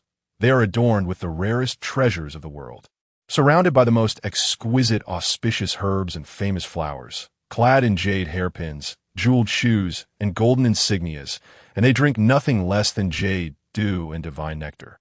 Yet, this is ultimately a mundane imagination, akin to an emperor wielding a golden hoe to till the earth, feasting daily on white bread until satiated. Surely, true practitioners would not stoop to such trivialities. Is there not the allure of immortality? The path is merciless, demanding a heart that is pure and desires that are few. What you speak of pertains to ascetics. They do exist in this world, but they are, after all, but a minority. Zheng Xuanqing seemed to recall something, smirking with amusement. How many who struggle for daily sustenance can truly devote themselves to seeking immortals? Those who genuinely possess the intent and means to pursue the immortal path are mostly nobles and dignitaries. Yu Yuquan wholeheartedly agreed. What is more, the Master's words were rather conservative. The one truly qualified to disregard the affairs of mortals and the divine is undoubtedly the one within the imperial palace. In this world of cultivation, the emperor as Taoist monarch, the immortal cultivating emperor, surpasses all from previous lives. Yet Yu Yuquan remained puzzled. If practitioners indulge so greatly, why then is our carriage so jostling? Zheng Xuanqing was at a loss for words. The slight bumpiness of this carriage does not imply that the Tonglin Zheng family lacks superior conveyances. Do you understand? Understood. This time he truly comprehended. It is akin to a wealthy family's garage. Perhaps there lies a dilapidated old car, but that does not mean they lack a variety of fashionable luxury vehicles. This only intensified Yu Yuquan's curiosity and fondness for cultivation as one delves deeper into the path of cultivation. What incredible and resplendent vistas might one behold, and what extraordinary feats might one accomplish? Knowledge gained from books feels shallow. True understanding comes from personal experience. Zheng Xuanqing's method of teaching was fundamentally different from the exam-oriented education Yu Yuquan had experienced in his previous life. Perhaps due to having only one student by his side, it was a genuine one-on-one elite education. Zheng Xuanqing did not solely rely on textbooks. During their journey, upon witnessing various social phenomena, he would pose questions, encouraging Yu Yuquan to analyze them, and occasionally even assign essays based on these themes. This reminded him of the scenes in the Analects where Confucius and his disciples engaged in mutual learning. It seemed delightful, yet in reality, it bore a hint of hardship. The assigned topics, particularly classical prose, required a high level of eloquence. Excessive writing could indeed lead to fatigue. Nevertheless, Yu Yuquan generally placed great importance on this. Lacking a solid cultural foundation would render him incapable of comprehending profound texts. Should he encounter them, as they traverse through increasingly diverse locales, Yu Yuquan's exposure and understanding of the world deepened. Aided by his master's deliberate guidance, the most immediate realization was that cultivators in this realm were indeed quite rare. Often, after passing through several cities, he would scarcely encounter a handful of practitioners. In contrast, martial artists were quite common, frequently seen wielding swords and traversing the world as wanderers. Along their journey, Yu Yuquan not only witnessed various martial clans, but also encountered numerous security firms and escort agencies. Even many doctors from local clinics exhibited remarkable skills. Traveling with an array of weapons had become a norm and a fashionable trend. Long knives, curved sabers, simple blades, and miao knives were all seen equipped by wandering heroes. This also indicated that the metallurgical technology in this world was remarkably advanced, at least on par with the standards of the Tang and Song dynasties from his past life. And this was merely the level of mundane martial artists. One could only wonder what heights the metallurgical technology had reached in the realm of cultivation. Comparatively, it seemed that practitioners emerged more frequently from noble families. Nearly every generation produced cultivators. Thus, the master even inquired about his perspective on this matter. Bloodlines. Perhaps, naturally, Yu Yuquan held little belief in bloodline theory. After all, in his previous life, who cared about pure or impure bloodlines, except for pets? The environment he grew up in, the education he received, and the media narratives he encountered collectively shaped his worldview and methodology, naturally leading him to reject the notion of bloodlines. Furthermore, his background precluded any support for such theories. After all, if one were to adhere to bloodline theory, he ought to remain in Lulong Village. Dutifully living as a commoner, do nobles and dignitaries possess any innate superiority? However, this was indeed a world with cultivation, and the genetic inheritance and optimization at a biological level do exist, that Yu Yuquan did not hastily deny it, but rather offered an answer akin to the economic base determining the superstructure. Those wealthy in martial prowess, if they can scarcely afford food, even if they possess innate talent, would find little opportunity for cultivation. After all, breaking through the heavenly gate requires a dual force of vital energy and intent. The power of vital energy stems from nutritional conversion, while the power of intent requires visualization and conceptual imagery that if one is too impoverished, even if aware of their innate potential, the weight of reality will bind them, preventing them from soaring. Moreover, whether one has a heavenly gate also requires experienced mentors to assist in verification. Lacking such connections, even with talent, one is likely to remain obscured for a lifetime. Zheng Xuanqing smiled with satisfaction, then remarked meaningfully, "It is such a simple truth, yet there are always those who choose to turn a blind eye." Yu Yuquan pondered thoughtfully. Could it be that within the Zheng family, some were fervently advocating for bloodline theory? Was the master providing him with a forewarning? Yu Yuquan was speechless. It seemed the depths of the Zheng family were more profound than he had imagined. Indeed, family enterprises tend to be less friendly towards non-relatives. Perhaps this opened the floodgates for conversation, or perhaps it was an intentional hint. Usually sparing with words, Zheng Xuanqing had this time spoken extensively. The world within and beyond is never a dichotomy. The various resources required by practitioners must be supported by others, and likewise, those providing support hope to receive protection from the practitioners. They inherently possess a foundation for collaboration.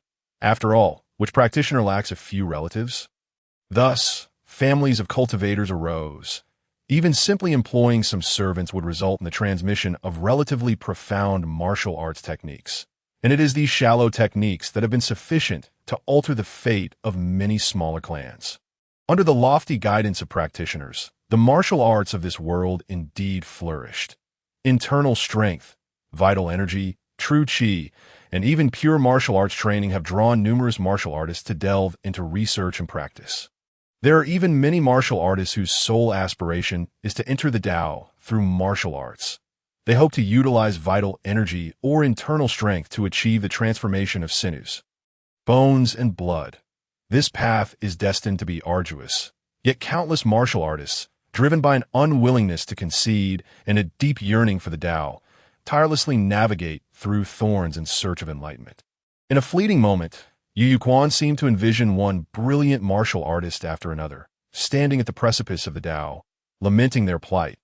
He witnessed their defiance and rage, vowing to carve a path through the thorns for martial arts.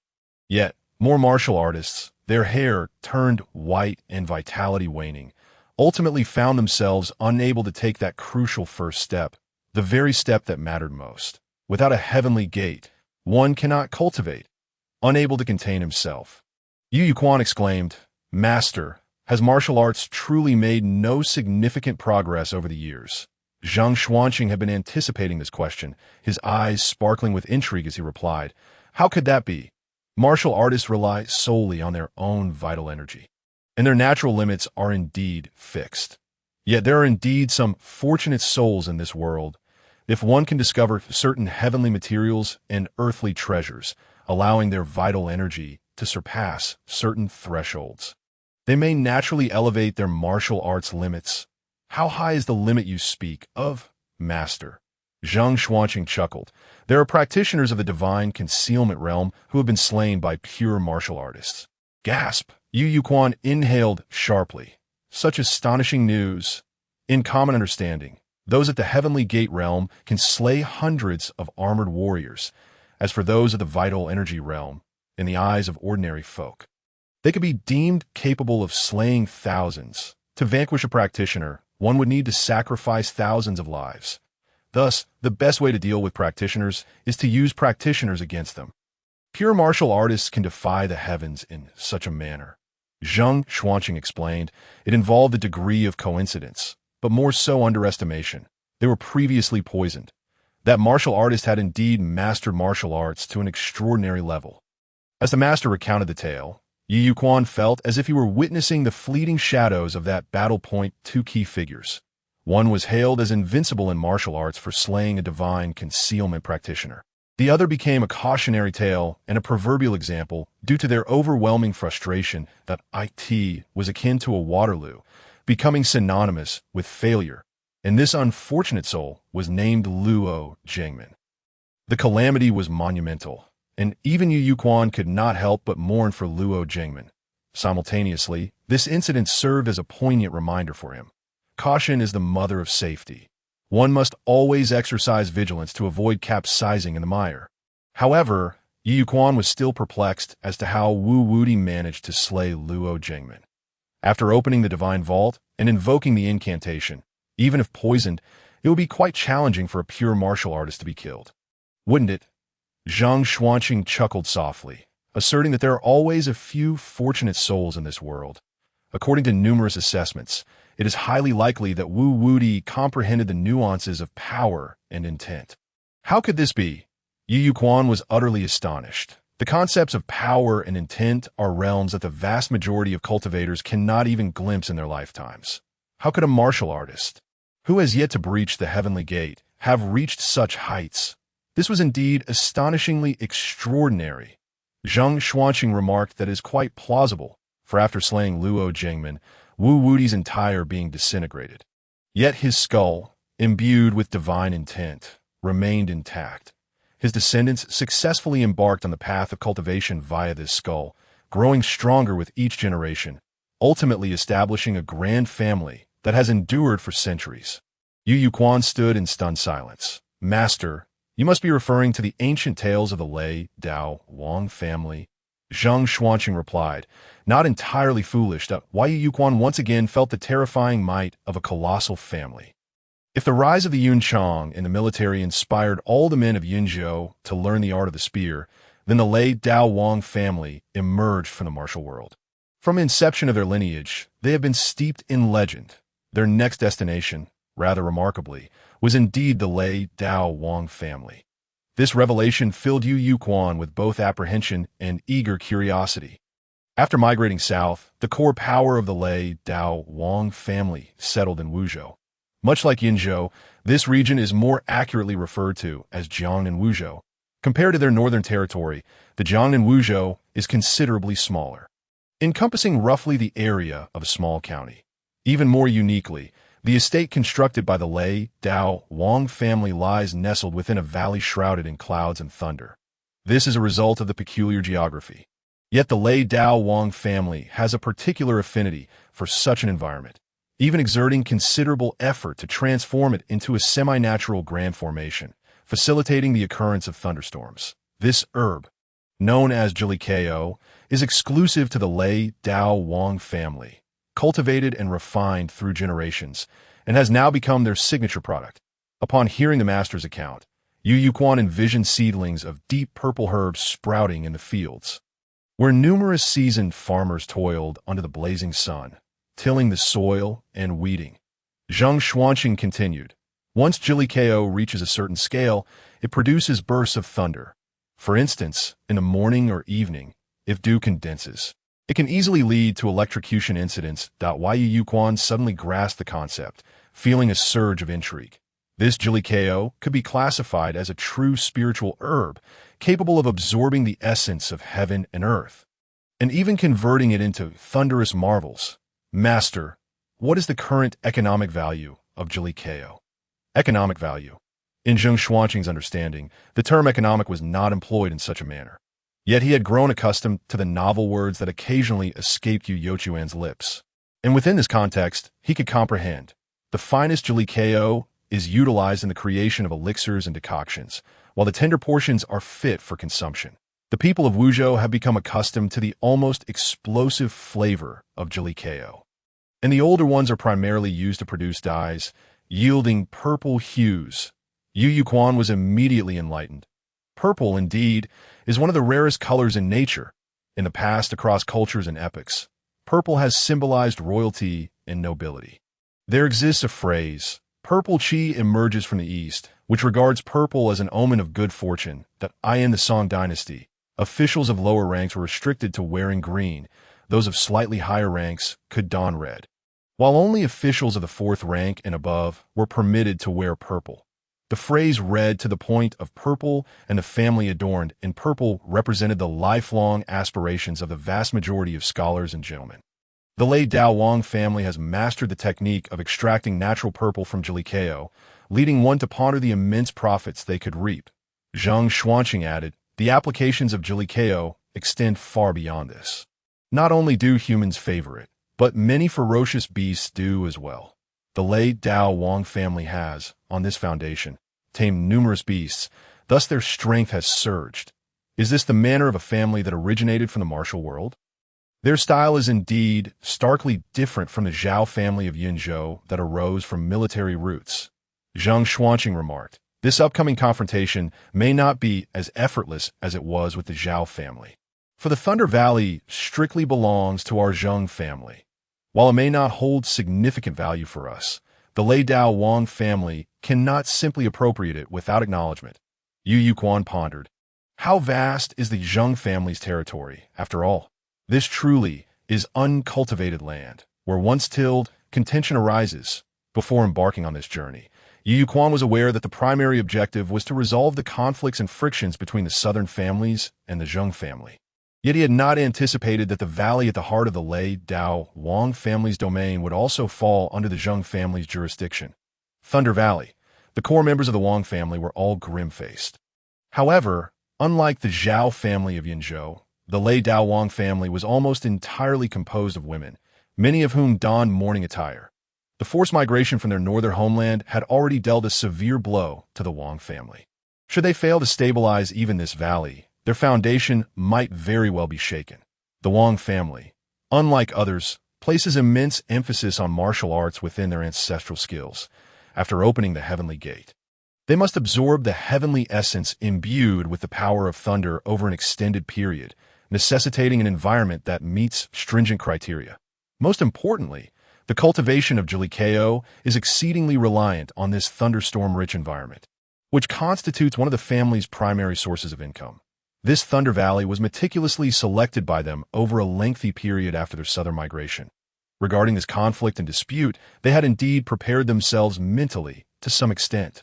An elderly lady, her hair sparse and speckled with brown spots, and with only a few teeth remaining, spoke solemnly.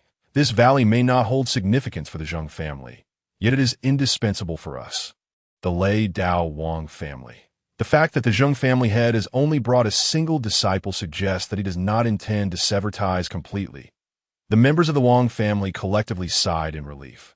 Even the most impetuous youth among them wore smiles on their faces. The martial arts they cultivated were domineering, and their temperaments were notoriously fierce, leading them to interact with others in a similarly domineering manner. Yet it was precisely this understanding that allowed them to realize the costs associated with such dominance. This cost, though seemingly inconspicuous on ordinary days, becomes lethally significant when it surpasses the family's capacity to endure.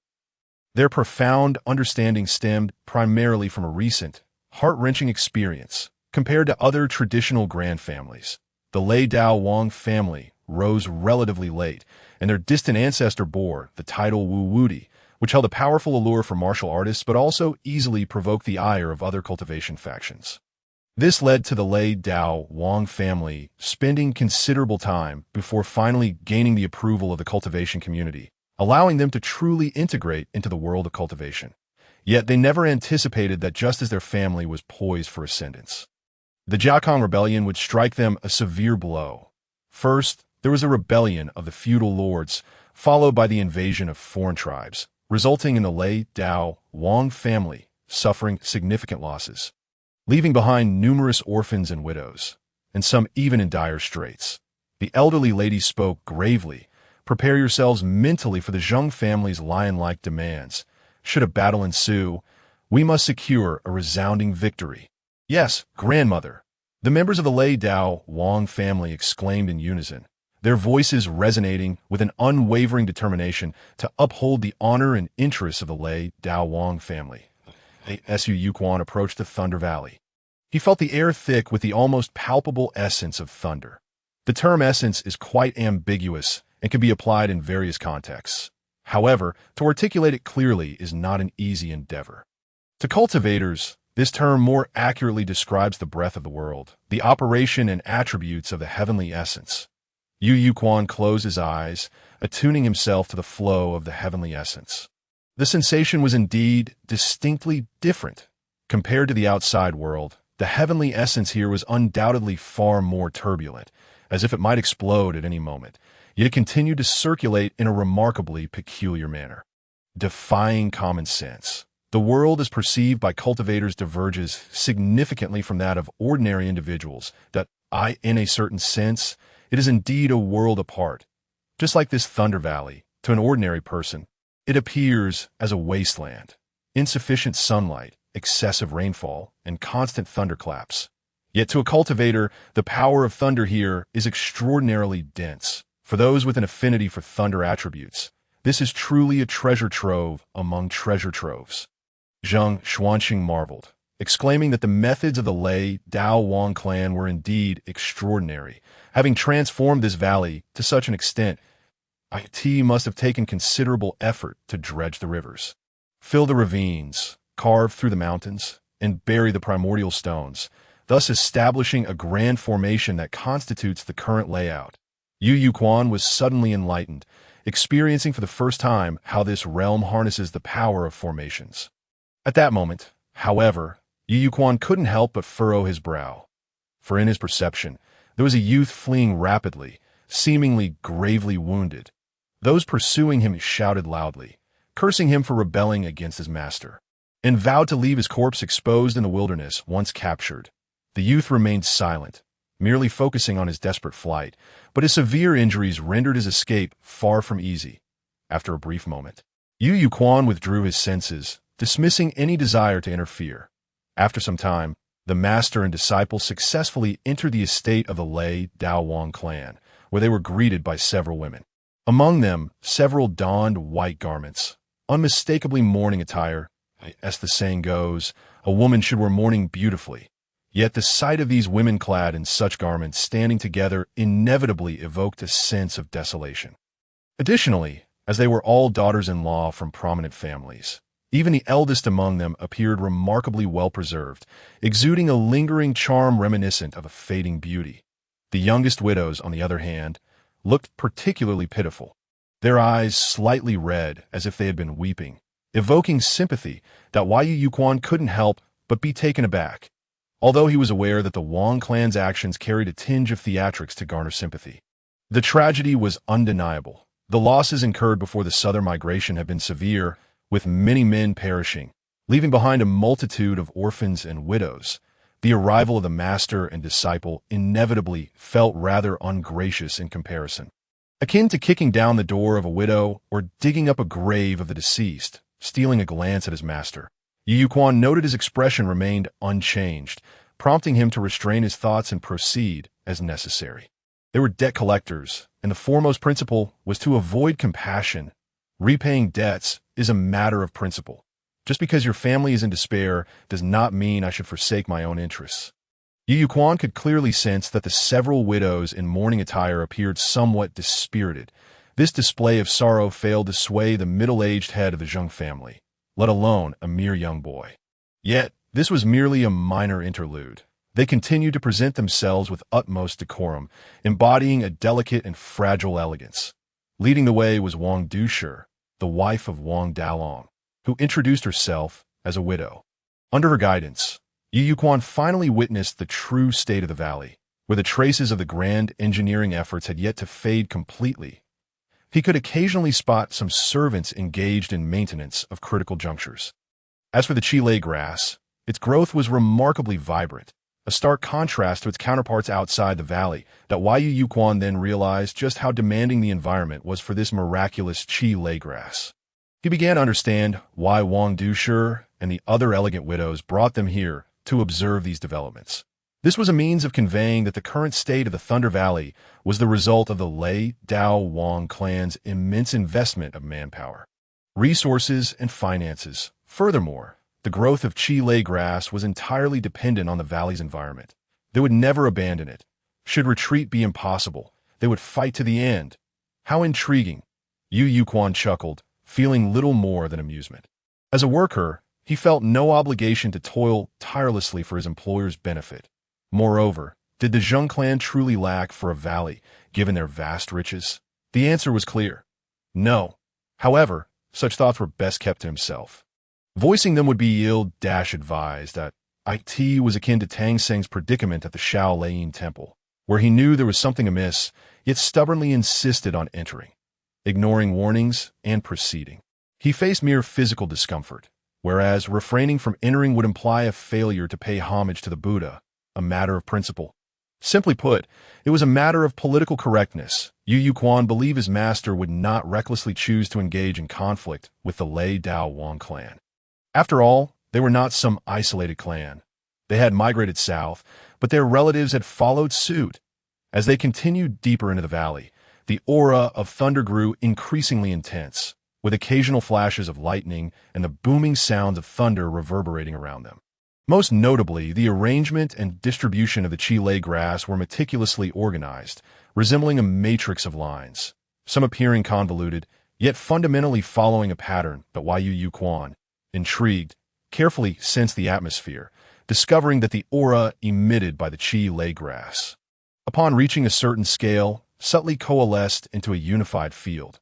Was this cultivated Qilei grass also a component of the Grand Formation? What a remarkable concept! Later, while exploring the areas where the Qilei grass was cultivated, Yu Yuquan stumbled upon some peculiar small creatures. Some were covered in purple fuzz, resembling thunder hairballs, happily residing amidst the Qilei grass fields. Occasionally, he would see a larger hairball bouncing about with a few smaller ones in tow. Additionally, he observed various unique butterflies, dragonflies, grasshoppers, bees, and even peculiar electrical rodents gnawing at the roots of the Qilei grass. Often, these electrical rodents were captured by specially trained raccoon servants stationed throughout the area. Yu Yuquan even spotted a servant attending to a raccoon that had caught a large rodent, cooking it on site with apparent ease. Yu Yuquan couldn't help but smile. The scene was truly heartwarming. In contrast to the ordinary yet expansive estates of the Zhao clan in Yunzhou, the estate of the Lei Dao Wang clan was smaller, yet remarkably refined, boasting a unique ecological system. It was as if amidst the meticulously arranged Qi Lei grass, there lay a vast cold pond, resembling a vital energy point. Yet, it remained uncertain if an opposing energy point existed in the opposite location. If so, it would mirror the principles of yin and yang, akin to the Taiji construct. Subsequently, Yu Yuquan and his master, Zheng Xuanqing, received an exceptionally warm welcome, the matriarch of the Lei Dao Wang clan. The highest-ranking elder was the first to greet them. Following this, after seeing a gathering of elegant widows, Yu Yuquan also encountered several unmarried young women from the Wang clan. Under the matriarch's direction, they formed a line to pay their respects to the master and disciple. A chorus of delicate voices that made Yu Yuquan momentarily lost in thought. However, he quickly dismissed such notions. It was instinct for a man to be captivated by beautiful women. Yet, maintaining restraint and letting go of fleeting desires is the moral character expected of a cultivator. Of course, there were young male relatives, but most of them were rather young, with the eldest only a few years older than Yu Youquan's current form. The boy was named Wang Zongbao, the prize jewel of the Lei Dao Wang clan. However, perhaps due to his awareness of the responsibilities that came with being a man, he exhibited remarkable composure for his age. Since entering, he had consistently displayed politeness, embodying the demeanor of a refined gentleman. His smile and mannerisms reflected an impressive grace. Impressive. Yu Yuquan couldn't help but commend inwardly the little darling. Surrounded by numerous charming women, he had not turned into a character akin to Zhao Baiyu. Instead, he possessed a commendable sense of responsibility, which was truly exceptional. Perhaps it was due to the clan's weakened state, with many relatives present, including several from the junior branch, while numerous male relatives existed. The main branch was primarily composed of women. If Wang Zongbao were to falter, the main lineage of the Wang clan would likely find it arduous to produce a worthy heir. Yu Youquan's heart raced with caution. Should he encounter Wang Zongbao, he must tread carefully. If anything were to happen to this precious darling, it would undoubtedly lead to immediate conflict. Even if they did not clash publicly, the enmity would be directed at him. Just then, Yu Yuquan sensed Wang Zongbao smile at him and raise a cup from afar. Yu Yuquan nodded in response, raising his cup as well, and thus they shared a silent toast. Witnessing this, the matriarch burst in a hearty laughter, prompting the elegant women to stifle their giggles as if receiving an unspoken cue. The atmosphere was exceedingly warm, with no trace of hostility evident from Yu Yuquan and his master. Once again, Yu Yuquan felt the prestige of a noble family. Even in the most strained of relationships, one would seldom resort to open hostility. It resembles the principle of nuclear deterrence. As long as the disparity in power is not too great and the stakes are not astonishingly high, a facade of cordiality is generally maintained. Particularly, the diverse array of delicacies featuring the distinctive calico left Yu Yuquan both intrigued and thoroughly satisfied. Subsequently, the gathering seamlessly transitioned into the welcoming feast, which in essence revolved around indulgent dining. The banquet table was adorned with a cornucopia of dishes, even including stir-fried options.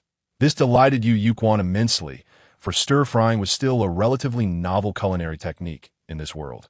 Often regarded as an unconventional approach by mainstream chefs, he had never encountered stir-fried dishes despite traversing numerous Zheng family estates. Instead, it was at the Lei Dao Wang family that he tasted them for the first time.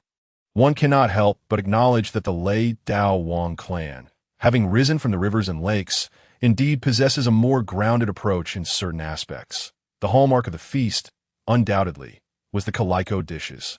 If chili peppers evoke a sensation of spicy pain, then the flavor of calico retains a hint of the elemental essence of thunder. Upon being released in the mouth, it seemed to simultaneously awaken and unleash all the taste buds on the tongue. Following this, as he savored other dishes, the deliciousness and aroma multiplied exponentially. Clearly, the Lei Dao Wang family had conducted thorough research on calico recipes, as Yu Yuquan enjoyed a variety of dishes that stimulated the appetite and enhanced the fragrance. For instance, there is a soup made from the meat of an unknown beast, a hot pot combining calico with mushrooms, grilled lamb, calico sashimi, and Calico Yam and Poria Cake. The most extravagant and unique main course was called Thunderstorm of Radiant Raiment. The preparation involved artfully arranging the finest calico to create a thunderous visual effect.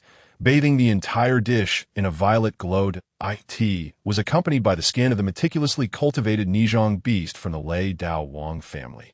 Simmered together with ingredients like chicken, duck, fish, mushrooms, and abalone to create a rich broth, ultimately forming an unparalleled, exquisite flavor.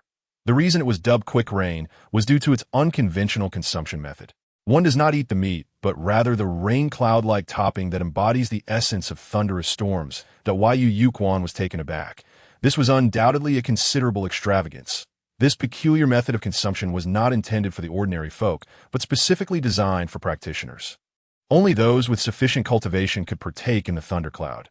Failing to do so would simply mean one lacks the ability. Of course, attempting to forcefully consume would lead to embarrassment and ridicule. Without hesitation, Yu Yuquan tore off a piece of the rain cloud and took a bite.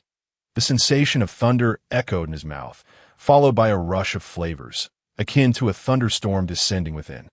He felt a subtle cloudiness enveloping his palate, leaving him with an ethereal sensation. Every cell in his body seemed to awaken, greedily absorbing the nourishing essence of the fleeting rain in a short span.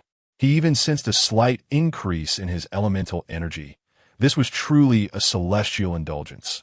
Not only was it a feast for the senses, but also proved beneficial for his cultivation. The reason for the slight increase was primarily due to his exceptionally high Tianmen dimension, allowing for rapid growth in elemental energy, had an average practitioner with a standard Tianmen dimension partaken.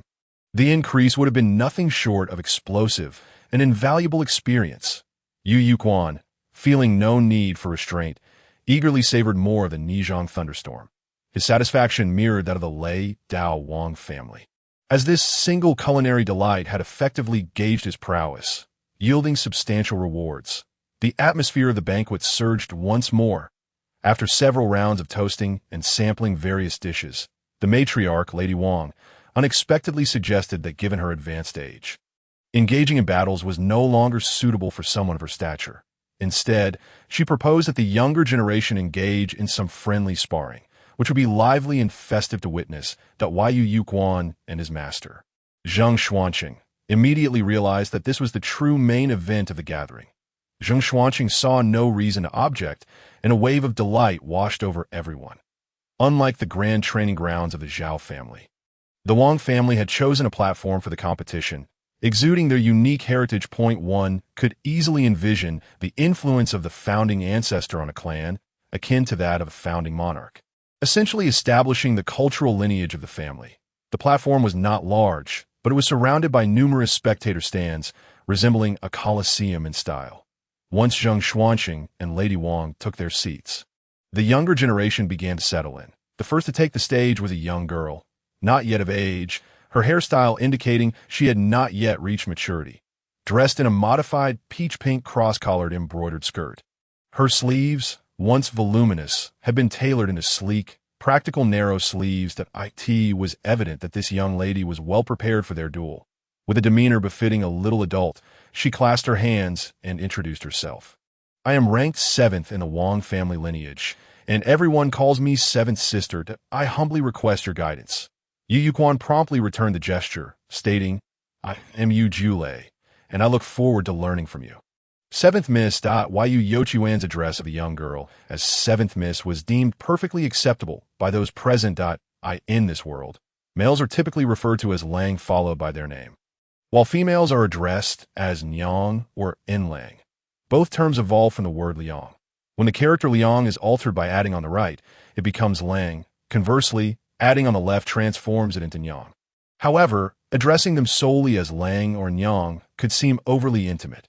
Generally, one would attach the surname and ranking, such as Wang Dalong or Wang Erlang, or use honorifics like Lang Jun. Similarly, Nyang would often be prefixed with Z for respect.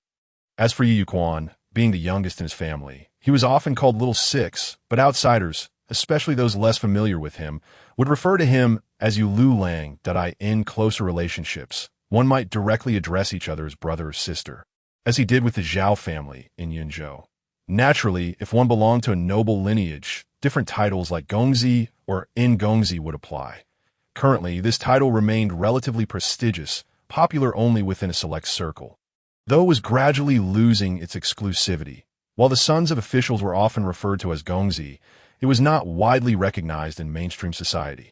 Though this seventh miss had a given name, Yu Yuquan refrained from inquiring, as it was customary for women in this era to conceal their names but not their surnames. Calling her seventh miss was, in fact, a mark of respect.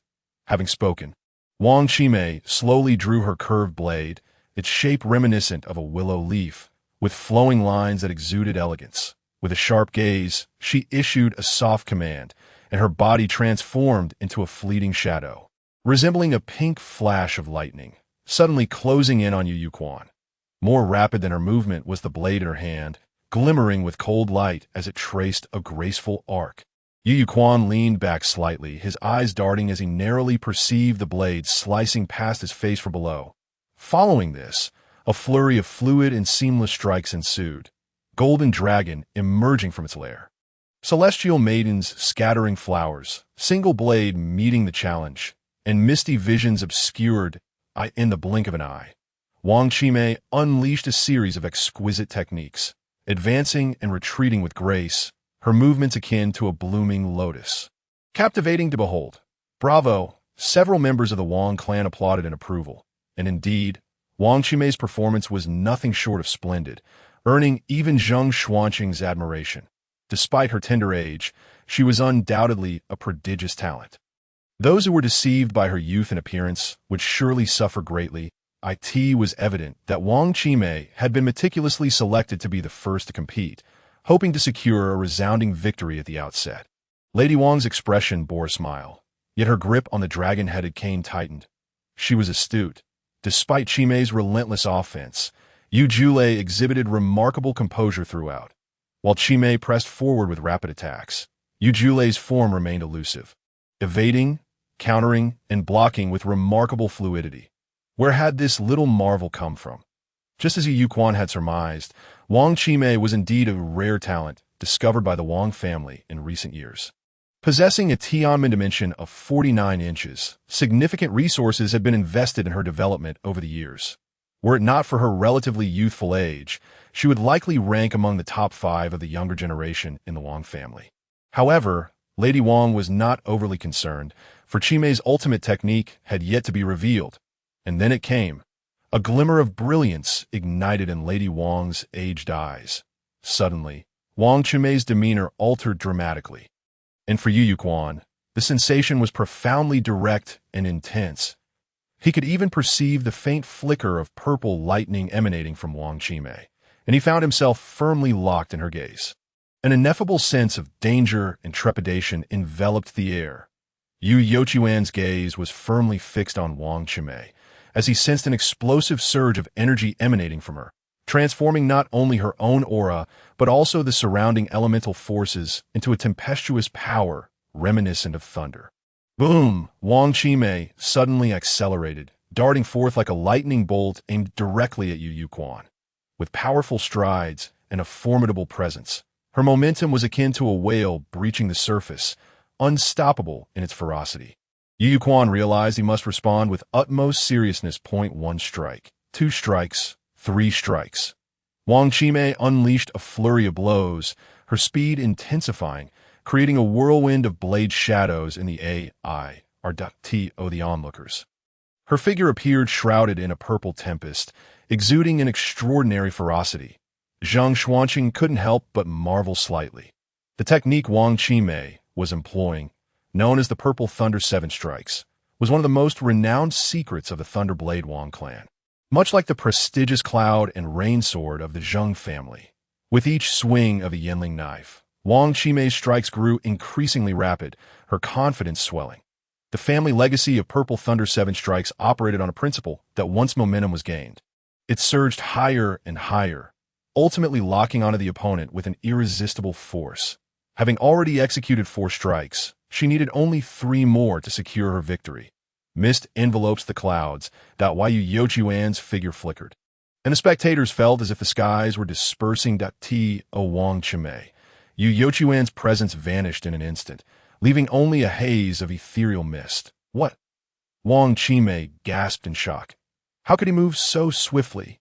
As a descendant of a martial arts lineage, the Thunderblade Wang clan had always emphasized physical conditioning, especially in their development and utilization of the urgent thundergrass. They had crafted a forbidden technique combining thunder needles with a medicinal herb. Under this method, the clan's members exhibited extraordinary physical prowess and explosive capabilities. When they moved, they were like thunder. When they stood still, they were poised to strike. Yet, she never anticipated that this young Yu Yuquan could so easily evade her ultimate technique. Purple Thunder 7 strikes. This is bad. Just as Wang Qimei sensed Yu Yochuan's location, she discovered he had inexplicably appeared behind her, and a chill ran down her spine, and she instinctively swept her weapon, unleashing her 5th, 6th, and 7th strikes in rapid succession, finally forcing him back. Even so, Wang Qimei remained astonished.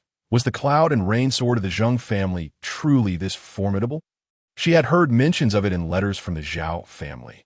Yet she never imagined it could be so profound, almost excessively intricate. Clang. After an intense exchange, roughly 20 moves later, Wang Qimei made a misstep, allowing Yu Yuquan to exploit an opening, leading to her unfortunate defeat. A profound silence fell over the arena. This was the stronghold of the Thunderblade Wang clan. The audience, somewhat slow to grasp the situation, had not expected Wang Qimei to falter so.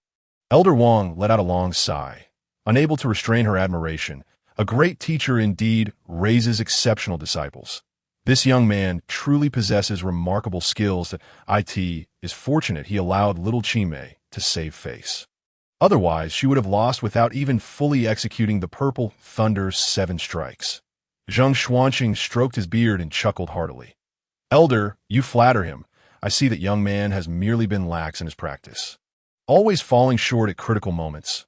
Much to your amusement. Elder Wang rolled her eyes in exasperation. Oh, you old rascal, trying to play coy with me. Just because she is older doesn't mean she is blind.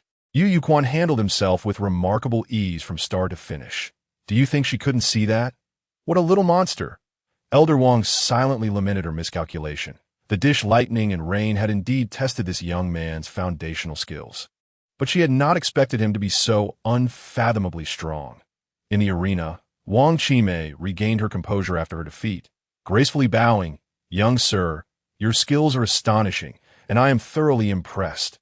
Yu Yuquan returned the gesture, humbly replying, I am honored. Miss Qimei's exceptional talent is undeniable. I merely succeeded by a stroke of luck. Wang Qimei and the members of the Wang clan were left speechless in the correspondence from the Zhao family. It seemed this Yulang Jun had also merely won by chance. Are you surnamed Yu, named one strike, and given the title half move? However, she would not voice such sour remarks, as that would only reflect poorly on her dignity in defeat.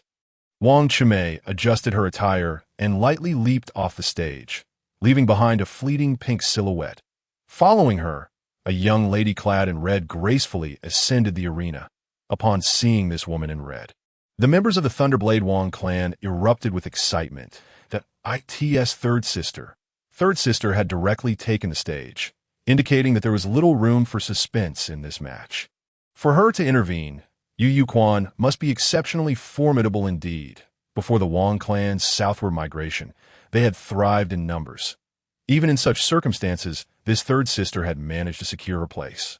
Captivating countless suitors, following the family's upheaval, she stepped into the limelight, becoming a paragon among the rising talents of the Thunderblade Wang clan.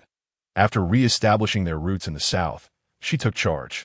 Facing numerous challenges without ever tasting defeat, it would not be an exaggeration to say that she was nearly invincible within the first realm. Her experiences had garnered her immense respect among the younger generation of the Thunderblade Wang clan, even earning the deep admiration of their matriarch, Wang Zongbao. Yu Yuquan observed this red-clad maiden, appearing to be around 16 or 17, with an oval face, phoenix eyes, and feather-like brows, adorned with a single hairpin. Devoid of any superfluous jewelry, exuding an air of competence, her attire was a modified version of the traditional garb, reminiscent of the martial attire often depicted in martial arts novels of yore. While Yu Yu Quan appraised the red-clad maiden, she too scrutinized him in return. Just by his stature and appearance, he reminded her of the younger siblings who often trailed behind her. The difference lay in the fact that her siblings were primarily focused on martial training, reading, and meditation, still far from attaining the pinnacle of their potential. To reach such a level at his age was nothing short of remarkable. However, this Miss Wang did not underestimate Yu Yu Quan due to his youth. In the realm of cultivators, ability was the sole measure of worth. Even those with graying hair could linger in the first realm without issue. I am the third in the Wang family hierarchy. I hope for your guidance, young sir. Please, Miss 3. Whoosh. Both combatants moved simultaneously, their blades clashing with a resounding impact, sending a shower of sparks into the air, only to separate and swiftly re-engage, searching for openings to seize the upper hand. One could see Wang San's figure resembling a flickering flame, darting unpredictably from left to right, elusive and hard to decipher. Yu Yu Quan was equally agile, flowing like mist, akin to a stream or a dragon in flight. Exhibiting unprecedented nimbleness, the intensity of their skirmish was so great that it generated waves of air currents around the arena, slicing through the spectators, leaving them in pain. The audience gaped in disbelief, astonished that this young rascal, Yu Yu Quan, could hold his own against third sister. It was utterly preposterous. At that moment, Wang San slightly bent her legs, gripping her thunderblade with both hands, positioning it at her waist. Exuding a commanding presence, her cherry lips parted slightly. She took a deep breath, her inner energy surging, causing her red attire to ripple like crimson waves, resonating with a fierce energy. It was the spring thunderstorm. Zhang Xuanqing's eyes sparkled with intensity. Even he bore a look of astonishment. While the Thunderblade Wang clan's heritage was not excessively profound, they had nonetheless endured for hundreds of years, and the Zheng and Wang families had maintained some connections. As for their respective intel, it was never neglected. The Spring Thunderstorm technique was one of the highest martial arts of the Thunderblade Wang clan, holding a status comparable to the various modified versions derived from the Zheng family's myriad sword techniques. This phenomenon is exceedingly common. Even the most exceptional techniques may not be suitable for everyone.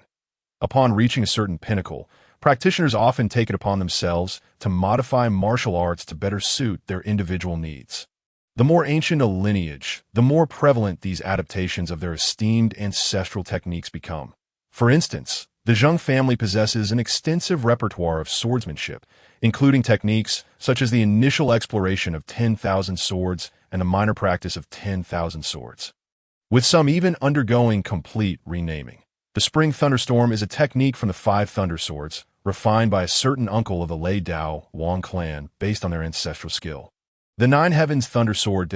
It was truly unexpected that this young lady from the Lei Dao Wang clan managed to master it. Such an astonishing talent. In that moment, Zheng Xuanqing could not help but recall the words of the Xintian Fatty. The era has changed. It is worth noting that during their youth, every prominent family boasted its own prodigies, and some even kept hidden talents under wraps. Yet none could compare to the current proliferation of gifted individuals. In that instant, Zheng Xuanqing pondered deeply, increasingly sensing that a grand era of conflict might indeed be on the horizon. Fortunately, his Zheng family had preemptively secured a prodigy on par with Yiqilan. All of this transpired in the blink of an eye. Even before Wang San's graceful pose for Spring Thunderstorm was fully established, Yu Yu Quan had already felt an overwhelming force. What an impressive young lady. Merely witnessing this exceptional technique made the journey worthwhile. Yu Yu Quan focused intently, gathering his energy, and for the first time, he became serious. Boom! Wang San's figure suddenly vanished, accompanied by the sound of thunder. In an instant, her ethereal silhouette appeared around Yu Yu Quan from all directions. Clearly, only one of these images was real. The others were mere afterimages left by her rapid movements. For an average opponent, such exquisite footwork and blistering speed would undoubtedly instill a sense of terror. Unfortunately for her, her opponent was Yu Yu Quan. Wang San's true form launched an attack from an utterly astonishing angle, her thunderous blade carrying immense force, unstoppable and overpowering. Clang! In a moment of critical danger, Yu Yu Quan swiftly positioned his sword behind his head, employing a technique akin to wrapping the head and brain to directly counter Wang San's lethal strike, skillfully redirecting the tremendous force into the ground.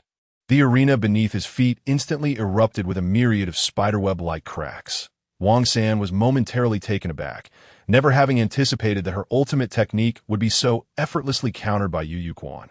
What a formidable physique he possessed. Though he had redirected the force, had Yu Quan lacked sufficient strength, he would have surely been incapacitated by her strike, rendered entirely defenseless. Impressive indeed. Wang San's beautiful eyes sparkled with excitement, a sense of delight akin to encountering a worthy opponent. In that moment, she ceased to regard Yu Quan as a mere junior, but instead recognized him as a true contender worthy of her efforts. Observing that Spring Thunderstorm had failed to secure a decisive blow, she relinquished her Thunderblade, which soared several feet into the air before beginning to spin and whirl, viciously targeting Yu Yochuan's face. Practitioners of the First Realm typically struggle to project their energy, their control over the elemental forces of the world being quite rudimentary, making it difficult to inflict significant damage. Consequently, few at this level develop killing techniques. Yet, Wang San transformed the impossible into reality, employing extraordinary skill to momentarily control her flying blade, creating a formidable offensive maneuver. Clang! Yu Quan remained unperturbed.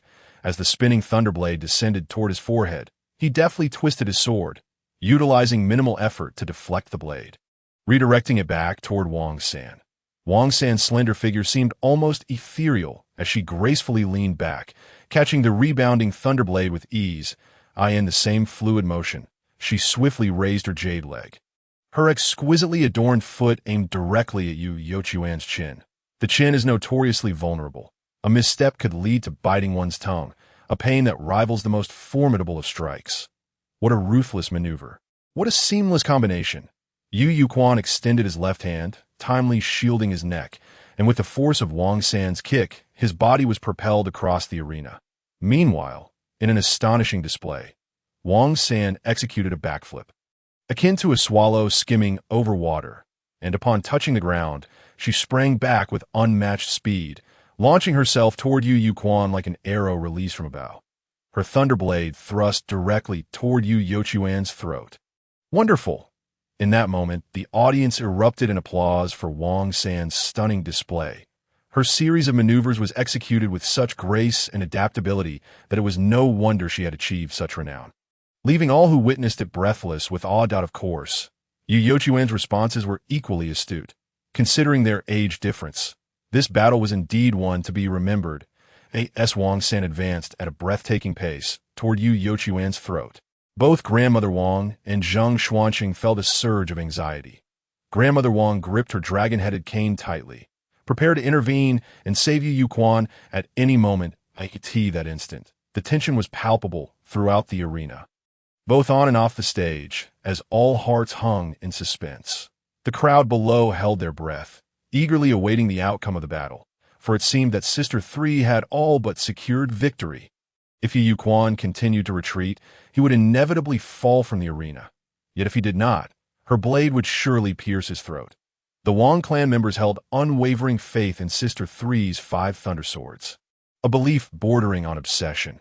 And in truth, Wang San was indeed worthy of such trust that, in this world, there are always individuals capable of achieving the extraordinary, adept at creating miracles, as if they were born magnets, capable of drawing everyone's gaze. Collectively, they are referred to as geniuses, and Wang San was indeed a genius among geniuses. At that moment, Zheng Xuanqing and Grandmother Wang both witnessed Yu Yochuan's foot firmly plant itself, like a suction cup, resolutely anchoring him at the edge of the arena.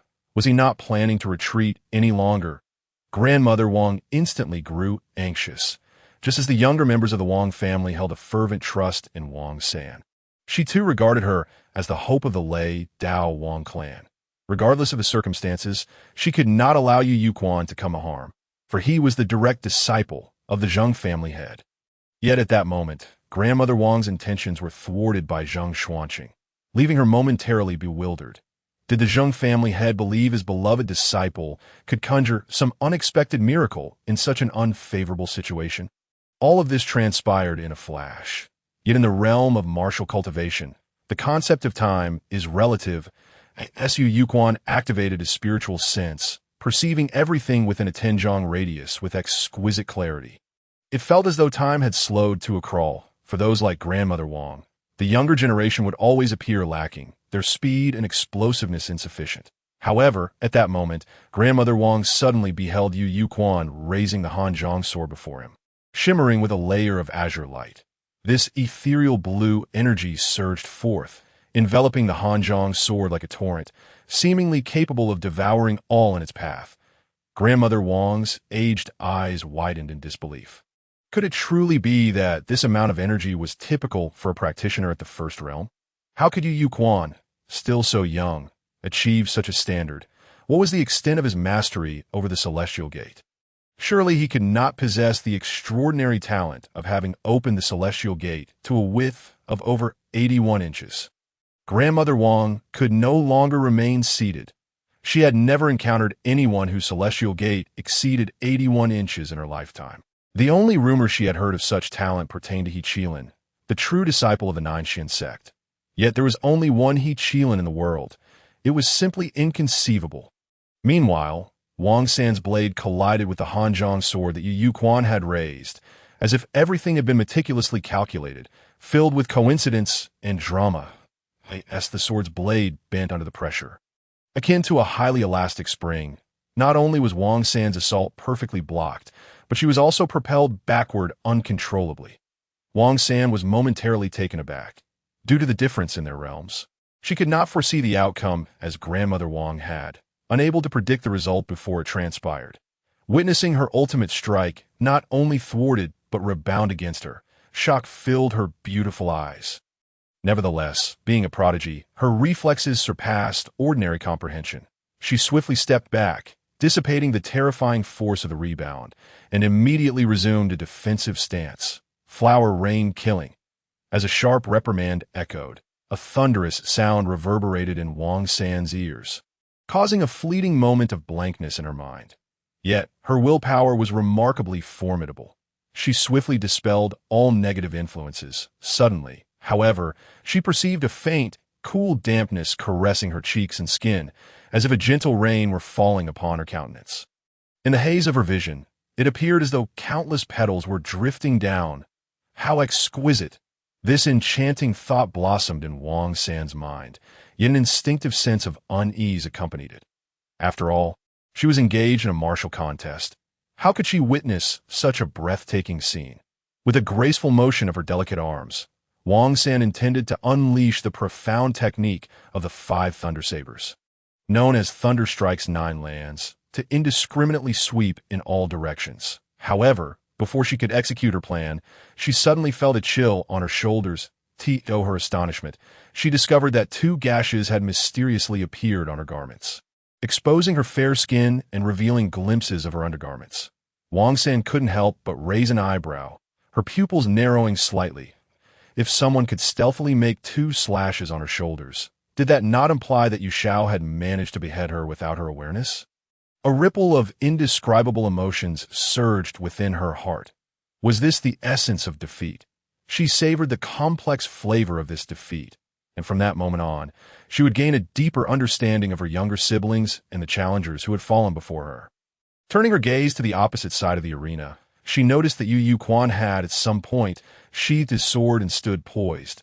His stature, not particularly towering, was comparable to that of her younger siblings. Yet, Wang San suddenly felt that this Yu Yuquan appeared unprecedentedly grand. Yu Yuquan clasped his fists and said, "Thank you for the lesson." Wang San's beautiful eyes sparkled as she graciously responded, "Young lord, your talent is unparalleled. I am truly humbled." Yu Yuquan humbly replied, "Lady San, your beauty and brilliance are beyond compare. I merely enjoyed a stroke of good fortune." Wang San. One might wonder if she believed him or not.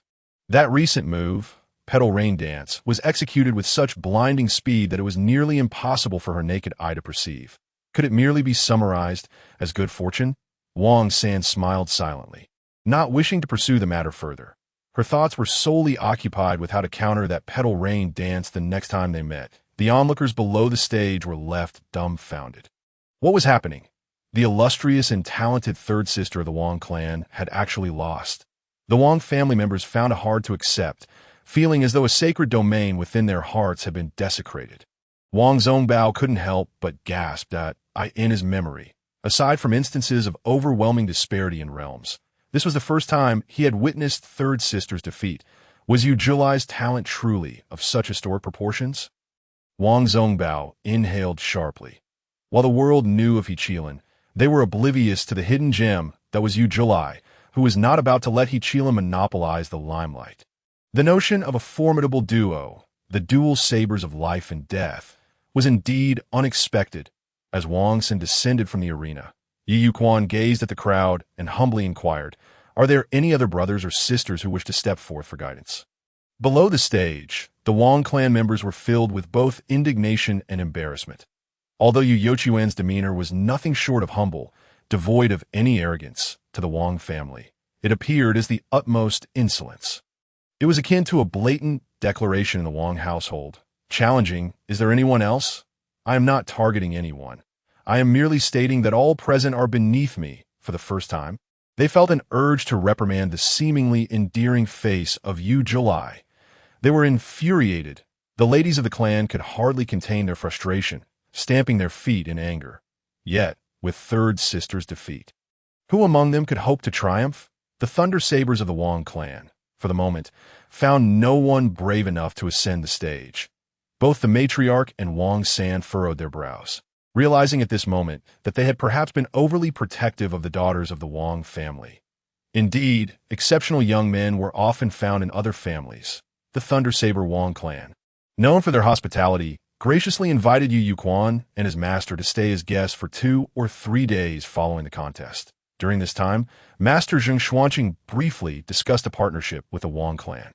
Given Yu Youquan's impressive victory, the Thunder Saber Wang clan made significant concessions, leading to a very productive negotiation. One glance at Zheng Xuanqing's expression revealed that this collaboration would yield tremendous profits for the Zheng family.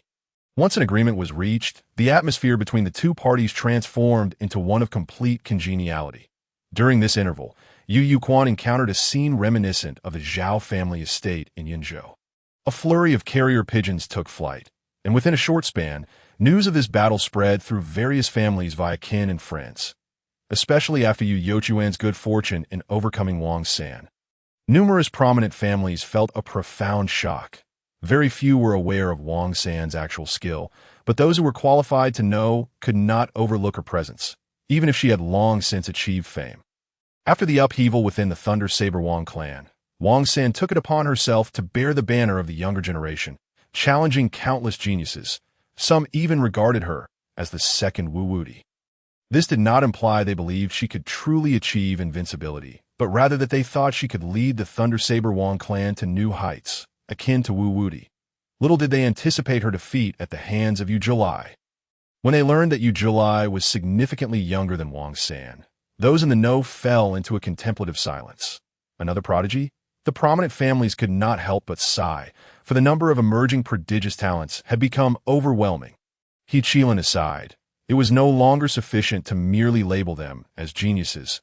The first cry of the opening of the heavens had even stirred the attention of the head of the Jiushuan sect. Now, another youth capable of defeating Wang San had emerged in Yu Julai. Was the era of great contention in the cultivation world truly upon them? The long-established noble families had an acute sense of change. Feeling the signs of a forthcoming transformation, an undercurrent of unrest surged among them. In Jianya, the new capital following the southern migration of the Jin dynasty, aside from the royal family, the core industries of the 4 prominent families, Yao, Qi, Yuan, and Zheng, converged here. Upon receiving news relayed through kin, the major families experienced considerable upheaval. Not only was Yu Julai jestingly referred to as one move, half a style, but even many details of the bout were meticulously laid out before them. The prominent families simultaneously recognized the implications of this information. In the words of Yu Youquan from his previous life, this was a classic case of not fearing a top student scoring full marks, but rather fearing a top student controlling the scoring to ensure victory with just a single move or half a style was simply absurd. It was akin to taking an exam where one scored highly only because the maximum achievable grade was limited. Meanwhile, Yu Julai's high score stemmed from the fact that the highest possible evaluation was merely that a true genius cannot remain hidden. Yet the question lingered: what was the true extent of Yu Julai's capabilities?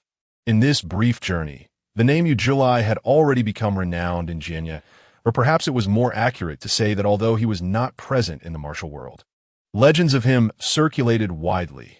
The Zheng family, as a local powerful force, had long established themselves in this region even before the southern migration. Their residence was grandly constructed, and due to their long lineage and boundless ancestral glory, they had outlasted many dynasties and were bestowed with numerous titles to the dawn of the Jin dynasty. In a bid to pacify the Zheng family, the founding emperor of Jin granted them the right to retain their former royal title. The Zheng family, displaying their discernment, relinquished the title but, as a result, earned the emperor's favor and was bestowed the title of Duke of National Defense. Henceforth, as dynasties changed and emperors rose and fell, the Duke of National Defense's estate remained steadfast, enduring through the ages. With vast fields and magnificent mansions, they epitomized cultural refinement and martial virtue, amassing wealth that spanned the realm. The Zheng Academy of Taoism, a revered institution where the direct descendants of the Zheng family pursue their studies, holds a superior status compared to the Bimeng Academy. It predominantly admits only members of the Zheng lineage, along with a select few from families closely allied with the Zhengs. Occasionally, some underprivileged students, favored by the Zheng family, receive public funding for their education. Upon completing their studies, these students typically integrate into the Zheng family structure, embodying a quintessential example of aristocratic family education and elite learning. On that day, numerous students within the academy cast glances towards Zheng Shibai, causing him to furrow his brow. As a member of the four generations, three heroes of the Zheng family and the biological son of the family head, Zheng Xuanqing, Zheng Shibai occupies an extraordinarily unique position that he stands in equal regard with the Yao family's four great emptiness, the Qi family's 5 virtues, and the Yuan family's 8 directions and 8 aspects. While it may seem that there are many prodigies, they represent the pinnacle of the entire Jin dynasty. Aside from the renowned talents listed on the 9-dragon ranking of the Zhanshi sect and the Liantai ranking of the Northern Wei, no one else can rival them. Even disregarding his Zheng lineage, he commands immense respect. Such impolite behavior of frequent glances directed at him is almost unheard of. What monumental event is transpiring that he remains unaware of? At that moment, Zheng Shibai unexpectedly received a clandestinely passed note that Yu Jul, disciple of the Lord, has triumphed over the third lady of the Thunderblade Wang family. Zheng Shibai was momentarily taken aback. His father had taken on a disciple, and moreover, had bested the formidable third lady of the Wang family. He had never engaged in battle with her, but he had certainly heard of her name early on, one of the most talented women of the era and a candidate for the renowned beauties list. Naturally, ascending this list is the most undesirable fate for women. It has been said throughout the ages that 3 lifetimes of misfortune befall the beautiful, and 3 lifetimes of sin earn a name on the list. To appear on the renowned beauties list signifies the highest honor for women, yet it is also their greatest misfortune, even a most vicious curse. Indeed, this peculiar renowned beauties list has not seen any women ascend for many years. At most, they are merely listed as candidates. Even so, this remains one of the highest accolades for women. My father has taken on a disciple. Wasn't he supposed to be hiding from the Xiantian venerable? Zheng Shibai felt a rare chill in his heart, and a shadow flickered in his eyes. The Zheng family, a lineage of distinguished heritage, has always valued blood ties. Even when accepting disciples, it is typically from within the clan. The unexpected choice of an outsider suggests that Yu Jul possesses talents beyond his expectations. As one of the fortunate few among the tens of thousands of Zheng clan members with a potential for cultivation, the troubles akin to the secular struggle for succession seem far less burdensome. After all, in the world of cultivation, there is no second in martial prowess. However, everything is not absolute. An unprecedented emotion surfaced in Zheng Shibai's heart. What does this imply? Does his father believe he lacks the qualifications to inherit the myriad swords of the sea? following their departure from the valley where the Thunderblade Wang family resided. The horse carriage occupied by the master and disciple gradually moved away. However, compared to their entry into the valley, the departing caravan had gained an additional 10 carriages. These were laden with either gifts from the Thunderblade Wang family or specialties purchased from them. Particularly, there was an abundance of various products related to the Jilei grass. Inside the carriage, Yu Quan produced a letter imbued with a faint floral fragrance, elegantly inscribed with delicate characters. The letter was brief, containing only a few lines, yet the envelope was thick, filled with several sheets of paper. Young master, flower rain drifting kill is exquisite. I have accidentally come across a method, hoping you will appreciate it. Wang Huanyu. Yu Quan was both amused and perplexed. A modern individual. He had often interacted with beautiful women in daily life, but to discover her name only upon leaving was truly a novel experience. He then began to peruse the illustrations on the subsequent pages. As he continued, the smile on his face gradually faded, replaced by a serious and contemplative demeanor. The lady Wang Huanyu is quite formidable. Although her method may exhibit a hint of hindsight, it indeed sparks ingenious thoughts, providing him with numerous new ideas. Engaging in this intellectual exchange felt as though he was in a duel with this Wang Huanyu from afar. By the time he fully emerged from this interaction, he had already left the Thunder Valley entirely. That Yu Quan chuckled softly to himself. Goodness, when did I become such a martial enthusiast? How amusing, at that moment. The words of his master echoed in his ears. Ah, the third lady has even revealed her given name to you. You truly are a disciple of Zheng Xuanqing, displaying some of my own flair. Yu Quan thought, is this a roundabout way of praising either himself or me for my good rapport with others?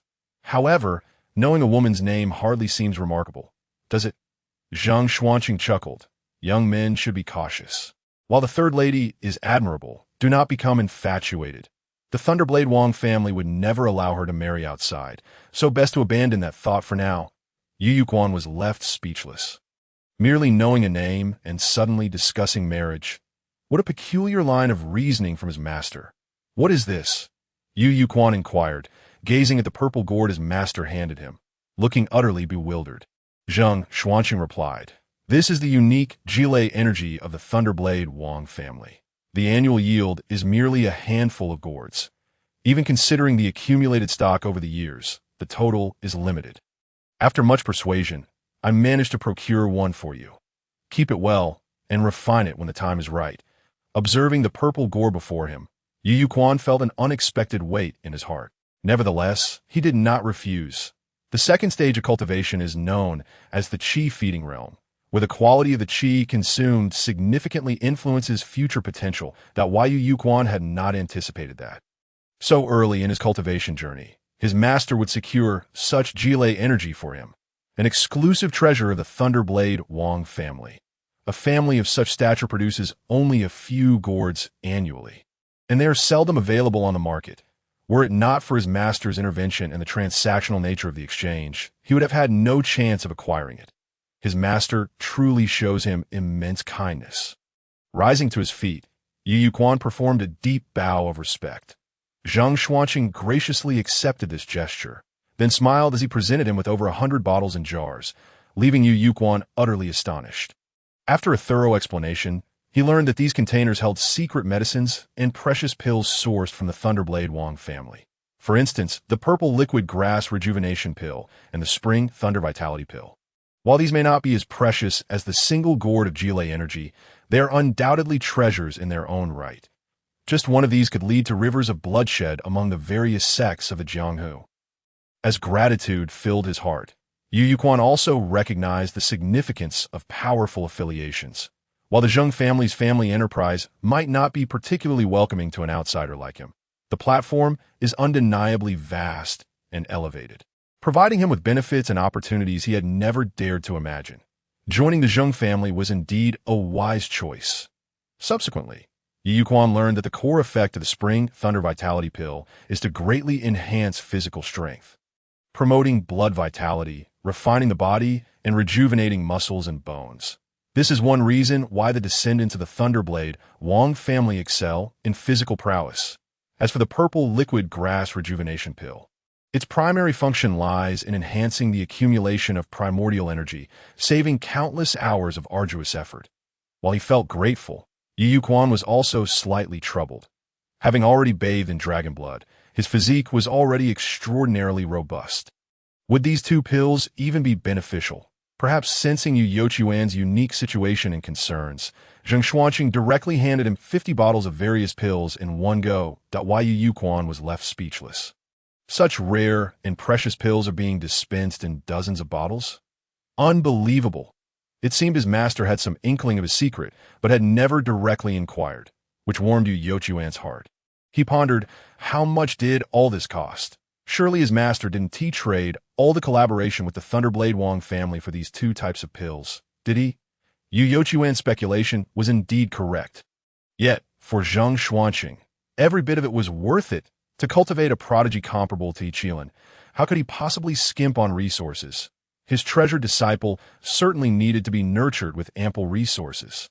Zheng Xuanqing's expression turned solemn as he remarked, I know your physique is unique, so I shall provide you with 50 bottles each, aiming for you to refine them within a year. Understood. Today's tasks have been completed. The disciple shall now proceed with them. But the time spent practicing swordsmanship and attending to one's studies can be somewhat tedious. However, Yu Yu Quan engages in these tasks with meticulous dedication and complete focus. During these moments, the master often reads nearby.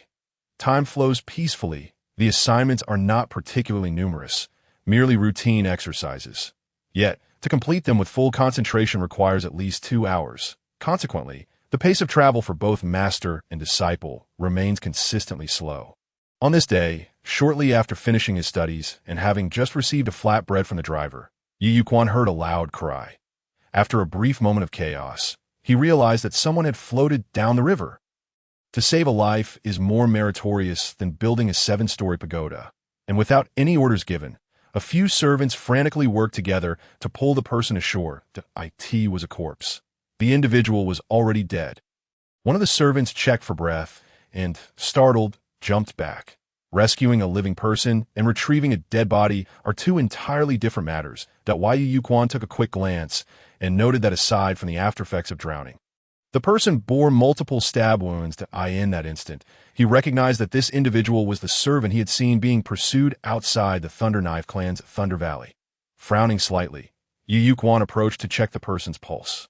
It was faint, and the breathing was nearly non-existent, which explained why the servants had mistaken him for a corpse. Yet Yu Yu Quan sensed a weak heartbeat. Without further hesitation, he employed the method of artificial respiration from his previous life, repeatedly pressing on the man's heart while occasionally channeling some of his own vital energy to help expel the water that had invaded his body. After a significant amount of water was expelled from the man's mouth, several painful groans followed, culminating in greedy gasps for air. The onlooking servants' eyes gleamed with admiration. Although they were already aware that Yu Yu Quan was a practitioner, his ability to snatch a person from the jaws of death filled them with reverence. Due to the severity of his injuries, the man was extremely weak, so Yu Yu Quan administered a few acupuncture needles, then instructed someone to fetch clean silk cloth to perform a simple bandaging. Master, this man has a 9-inch opening to the heavens and is at the first realm of cultivation, with scant vital energy within him. He must have only recently embarked on his journey.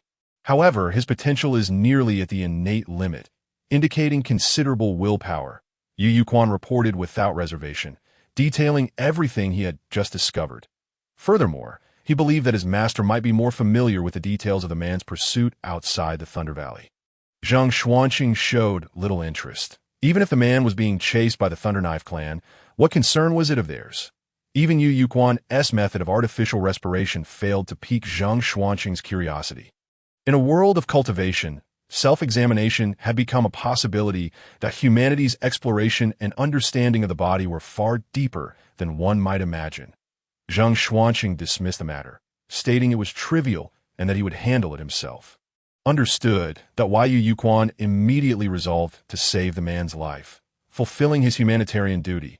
Beyond that, there was no necessity for further involvement. After approximately a quarter of an hour, the man finally recovered from the brink of death. Although still exceptionally weak, He managed to approach Yu Yuquan with the assistance of a servant and performed a deep bow to express his gratitude for the life-saving intervention. I am Luo Chaosheng. The kindness you have shown me is something I shall never forget. Chaosheng. Yu Yuquan was momentarily taken aback. I in this world. The term Chaosheng was hardly a compliment, particularly for someone from a farming household. It would be regarded as the utmost insult to the land itself. In rural communities, such a label could haunt one for generations as a negative archetype. A hermit. Yu Yuquan couldn't help but recall Tao Yuanming's poem about planting beans at the foot of the southern mountain, where the weeds thrived but the beans were sparse. However, he kept these thoughts to himself. Just a small effort. There is no need for concern, Lord Luo. With a smile, Yu Yuquan felt a sense of satisfaction. He sought no reward. Yet to save someone who understood gratitude filled him with a profound sense of accomplishment. After a brief exchange of pleasantries, Luo Chaosheng hastily took his leave. Yu Yuquan did not oppose this. He understood Luo Chaosheng's desire to avoid further complications, that he merely gifted him a bag of provisions and a water flask. Luo Chaosheng regarded the food and water with silent appreciation, clasped his fists in thanks, and departed. Yu Yuquan assumed that his connection with Luo Chaosheng had reached its conclusion, yet unexpectedly, merely half a day later, he encountered him once more. This time, the man was grievously injured, with several arrows protruding from his body. Yu Yuquan was at a loss for words. It seemed this individual was quite cursed. Yet, remarkably, his luck had held, as he had twice encountered Yu Yuquan at death's door. Naturally, this piqued Yu Yuquan's curiosity about how Luo Chaosheng had managed to attract the relentless pursuit of the Thunderknife clan. Ultimately, after some contemplation, Yu Yuquan decided to offer assistance once more. Removing arrows requires skill due to their barbed nature, and one must also consider how to stop the bleeding. If the arrowheads were poisoned, the situation would become even more complicated. Fortunately, the worst-case scenario did not unfold. However, Yu Yuquan was unprepared for what he discovered while assisting in removing Luo Chaosheng's clothing for treatment, a bloodstained token hidden against the skin. The token was ancient and weathered, and a cursory glance suggested it was a relic of considerable age. The blood on it was not ordinary. It appeared to be dried and had likely been there for a long time. Yet, despite its condition, the token felt almost warm to the touch. What sort of token was this? Just then, a line of text appeared before Yu Yuquan's eyes. Divine Seed Token, Tai Sui Starlord. Rejuvenation of the Great Desolation. Simultaneously, a vision of a man holding a scroll with both hands emerged in Yu Yuquan's mind, with a serpent subtly visible behind him. Yu Yuquan was taken aback. This year was the 10th year of Yongshang, corresponding to the XNC year in the heavenly stems and earthly branches, where Tai Sui was known as Rejuvenation, and the earthly Tai Sui was known as Great Desolation. No wonder Luo Chaosheng had encountered such misfortune. Could it be that he had offended the Tai Sui? Connecting this with the formidable Thunderknife clan, whom they could not provoke, Yu Yuquan hastily returned the ancient token to Luo Chaosheng's garments. As if fleeing from a plague, he did not conceal the discovery of the ancient token and the implications of offending the Tai Sui from his master, even sharing his speculation about the misfortunes plaguing the Thunderknife clan. Zhang Xuanqing was greatly astonished. Such matters exist? He hailed from an ancient family with profound heritage, possessing extensive collections of ancient texts, documents, and artifacts. Yet they had never encountered such an ancient token. Zhang Xuanqing cautiously sensed its aura and raised an eyebrow. He had indeed never seen this type of token, but within the Zhang family treasury, there existed a similar artifact, known as the Tai Sui Basin, that a sense of unease washed over him. Could it be that the artifact stored within their family treasury was indeed the Tai Sui Basin? What was the situation? Zhang Xuanqing pondered, slowly piecing together the recent turmoil surrounding the Thunderknife clan. The Thunderknife clan was among the later groups to migrate south, with a route that was exceptionally discreet, yet for some unknown reason, they had been discovered by a multitude of monk soldiers. Consequently, the clan's core forces suffered significant casualties, leaving behind a house full of orphans and widows. This incident seemed to have occurred earlier in the year. Rejuvenation of the Great Desolation. If so, it would imply that every 60 years, there might be a year fraught with peril. However, The Zheng family had possessed the ancient basin for several decades, and there had been no sign of misfortune. Was it due to the Zheng family's strong heritage, which could fully counteract ill fortune, or had the Tai Sui only recently begun to awaken? Zhang Xuanqing furrowed his brow in contemplation. Increasing evidence suggested that a great conflict might soon arise, potentially leading to the resurgence of ancient and mysterious artifacts like the Tai Sui Basin and Divine Seed Token. Caution is the mother of safety. Zhang Xuanqing promptly decided to send someone back to retrieve the basin, enlisting his disciples' assistance to examine it. Regardless of the circumstances, it was paramount to remove the basin from the Zheng family, and this could very well serve as the first reward for Yu Youquan's apprenticeship. As for how his disciple had discerned this, Zhang Xuanqing made no inquiries, nor did he feel compelled to delve deeper. Long before taking him on as a disciple, he had already sensed that the young apprentice bore a significant secret. That alone sufficed. After a brief discussion, Yu Yuquan sought his master's opinion on whether it was necessary to inform the Thunder Knife clan about this matter.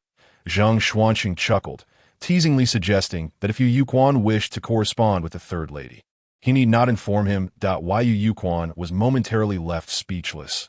Was he truly seeking to cultivate further friendships with the Thunder Knife clan? The great ancestor once imparted wisdom, stating that politics is fundamentally about cultivating numerous friends while minimizing enemies. There is no flaw in this philosophy. Master Zheng Xian wholeheartedly believed it. Perhaps due to the presence of injured comrades, the horse-drawn carriage moved at a leisurely pace, its speed noticeably diminished after half a day's journey. Luo Chaosheng gradually regained consciousness, his body instinctively tense, the agony from his torn wounds causing cold sweat to bead upon his brow. Upon realizing he was ensconced within the carriage, a sigh of relief escaped him. It was fortunate to have evaded capture by the Lei Dao Wang clan. However, an unsettling thought struck him, prompting him to hastily reach into his bosom. Upon confirming the token remained, he felt a profound sense of reassurance. This token, an heirloom of the Luo family, had become a trophy for their adversaries after a tragic demise befell his ancestor. It was only after infiltrating the Lei Dao Wang clan for many years that he fortuitously learned of this unusual tale. Perhaps due to their ignorance of its true significance, the Lei Dao Wang clan had not placed much emphasis on it, thereby granting him the opportunity to engage with it. Yet he had not anticipated that upon obtaining the token, it would begin to emit a gentle warmth, further enhancing its mystique. This led him to speculate that the bloodstains upon the token were left by his ancestor, the warmth serving as a revelation from the past. Little did he foresee that shortly after acquiring the token, his identity would be unexpectedly exposed, resulting in relentless pursuit. Upon sensing the presence of his savior, Luo Chaosheng felt a wave of melancholy wash over him. How could he ever repay a life saved, let alone two? A profound sense of despair enveloped him as he grappled with these thoughts. Moreover, the severity of his injuries rendered him drowsy, and amidst the swaying of the carriage, he succumbed once more to unconsciousness. When he awoke again, the caravan had set camp in a picturesque location, the aroma of meat stew wafting through the air, enticing him to lick his parched lips. Lifting the curtain of the carriage, he beheld the bustling figures of the caravan members. Some were fetching water, others were repairing the carriage, while a few were untying the ropes of the carriage to feed the horses with fresh grass and salt water. As the saying goes, a man cannot prosper without unexpected wealth, and a horse cannot thrive without night forage. Raising horses is indeed an art. They must not only be well fed, but also well nourished. Essential provisions include bean cakes, salt, and grain, while some exceptional steeds even require delicacies like eggs, far surpassing what humans consume. Luo Chaosheng was well acquainted with this routine, having worked in this very capacity for the Lei Dao Wang clan. Upon noticing Luo Chaosheng's awakening, the members of the caravan broke into smiles. In the span of a single day, they had saved this unfortunate soul twice, each time rescuing him from the clutches of death. A remarkable tale, indeed. Amidst their curiosity, they began to realize that this Luo Langjun was likely no ordinary individual, his skills apparent with every task he undertook. "How is Luo Langjun's health?" they inquired. "The stew is nearly ready." It seems he has awakened just in time. The air was filled with a lively atmosphere as their voices mingled. Particularly curious about Luo Caoxing's injuries, they were eager to learn more in an era so devoid of entertainment. Even the smallest events could become grand tales. Luo Caoxing offered an awkward smile, acknowledging the irony of being saved twice in just one day. His misfortunes were indeed remarkable. The shameful reputation of his ancestors made him acutely sensitive to such jokes, causing him to refrain from speaking too much on the matter. After a few brief exchanges, he inquired about the leader of the caravan. Upon learning that the lord and young master were engaged in lessons, he prudently chose not to intrude, for it is a grave offense to eavesdrop on the teachings of others at that moment. However, he could not help but raise an eyebrow. Was that the scent of the spring thunder elixir?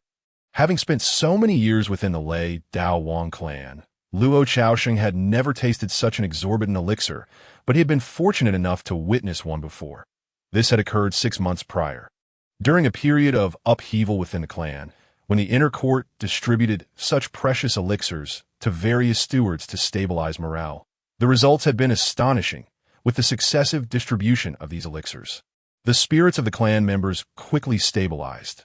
The steward responsible for nurturing the prize steeds, who happened to be his immediate superior, cherished such elixirs greatly, storing them in an exquisitely rare white jade vial. He had boasted about it more than once in front of his subordinates, declaring that individuals like them would never be worthy of such divine elixirs in their lifetime. Little did the steward know that by concealing the identity of a practitioner, Luo Caoxing had been able to discern the scent of the spring thunder elixir. Gifted with an extraordinary sensitivity to flavors from a young age, he could identify the elixir's aroma with just a hint. Ah, truly the privilege of a scion to effortlessly acquire such a treasure. Luo Caoxing's emotions were tumultuous as a solitary cultivator. The hardships endured in his journey had revealed the bitter truths encapsulated within the term scattered cultivator. It was akin to the formidable trials of the heavenly gate and the breath of qi. While the scions could navigate these challenges with relative ease, scattered cultivators often risked everything, even selling themselves. To succeed, he had been fortunate enough to encounter a senior scattered cultivator who had assisted and protected him, granting him the opportunity to approach the heavenly gate. Yet he had to serve that elder for several arduous years. Had he possessed such an elixir, would he have languished so long at the heavenly gate and within the first realm? What astonished Luo Caoxing further was that he detected a second, distinct aroma of the spring thunder elixir. Another one, he felt a wave of envy wash over him. The elders had been correct in their assertions. These damned scions were indeed piled high with elixirs, their foundations likely not as solid as they presumed. Unlike scattered cultivators, who advanced step by step, before long, he caught a whiff of a third, even more potent fragrance of the spring thunder elixir. Luo Caoxing was utterly dumbfounded. What was happening? 3 spring thunder elixirs at once. How much inheritance did one need to consume so recklessly? Then he detected the scents of the 4th, 5th, 6th, and 7th spring thunder elixirs. Luo Caoxing gazed skyward, questioning his own senses. Who was he? Where was he? What was he to do? Did someone truly treat the spring thunder elixir as mere candy? Hadn't he, the steward, stated that such elixirs required at least a month for proper refinement? Unbeknownst to him, Yu Quan was entirely unaware of the seismic impact his modest training session had on the scattered cultivator. Luo Caoxing, it was as if the wealth that a poor person could never amass in a lifetime was merely pocket change to a wealthy heir, who could only scrape by. While hearing about such phenomena in the news might not evoke such deep shock, experiencing it firsthand brought about a wholly different sensation. The world is inherently unjust. Both within and outside its realms, it remains unchanged. Luo Caoxing was further oblivious to the fact that Yu Quan was not entirely satisfied with his recent training session, due to the benefits of bathing in dragon's blood. His physique had become astonishingly robust as a result. Even an elixir of the caliber of the Spring Thunder elixir had only marginal effects. After consuming 7 at once, he finally felt a semblance of sensation.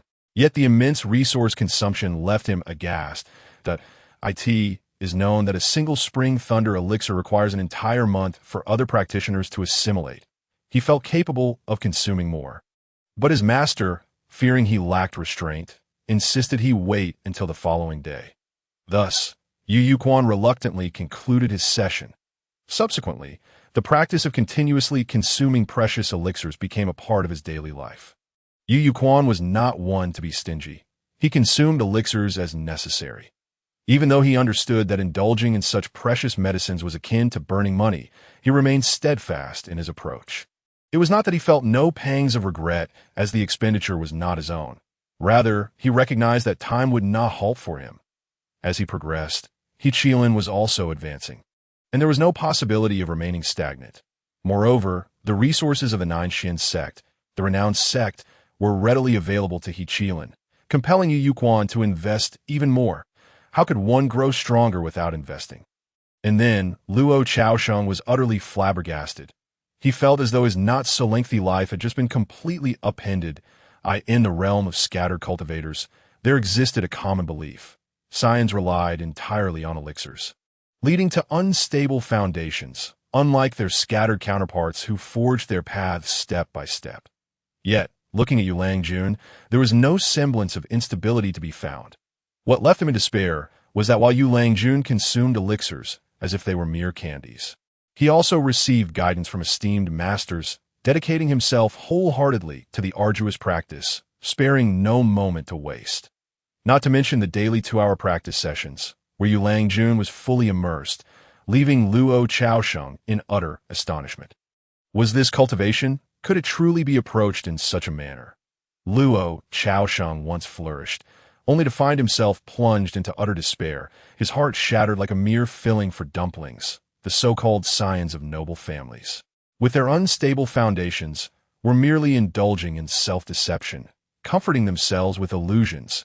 If every favored child of heaven were akin to Yu Langjun, where would that leave these wandering cultivators? Luo Caosheng's bitter smile mirrored his profound hopelessness, as if he had suddenly lost all motivation for life and cultivation alike.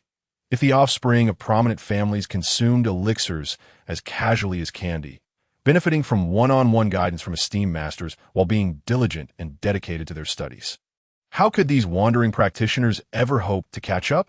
What folly to think he could shake the foundations of the Lei Dao Wang clan. Yu Yuquan, keenly aware of Luo Caosheng's despondency, took a moment to ponder the reasons behind his state.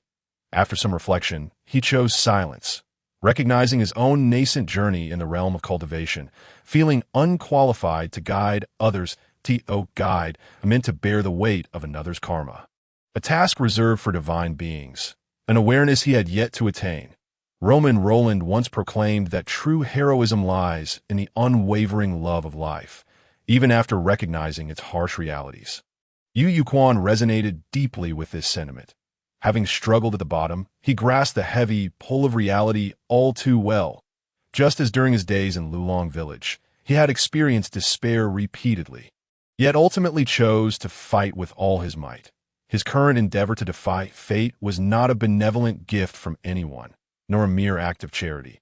It was the result of his relentless hope and the culmination of all his efforts directed towards a singular goal, achieved through perilous struggles. In a moment of reflection, Yu Yuquan seemed to envision the past 2 years, recalling the countless times he ascended the mountain to gather sulfur, enduring the foul stench of scraping niter.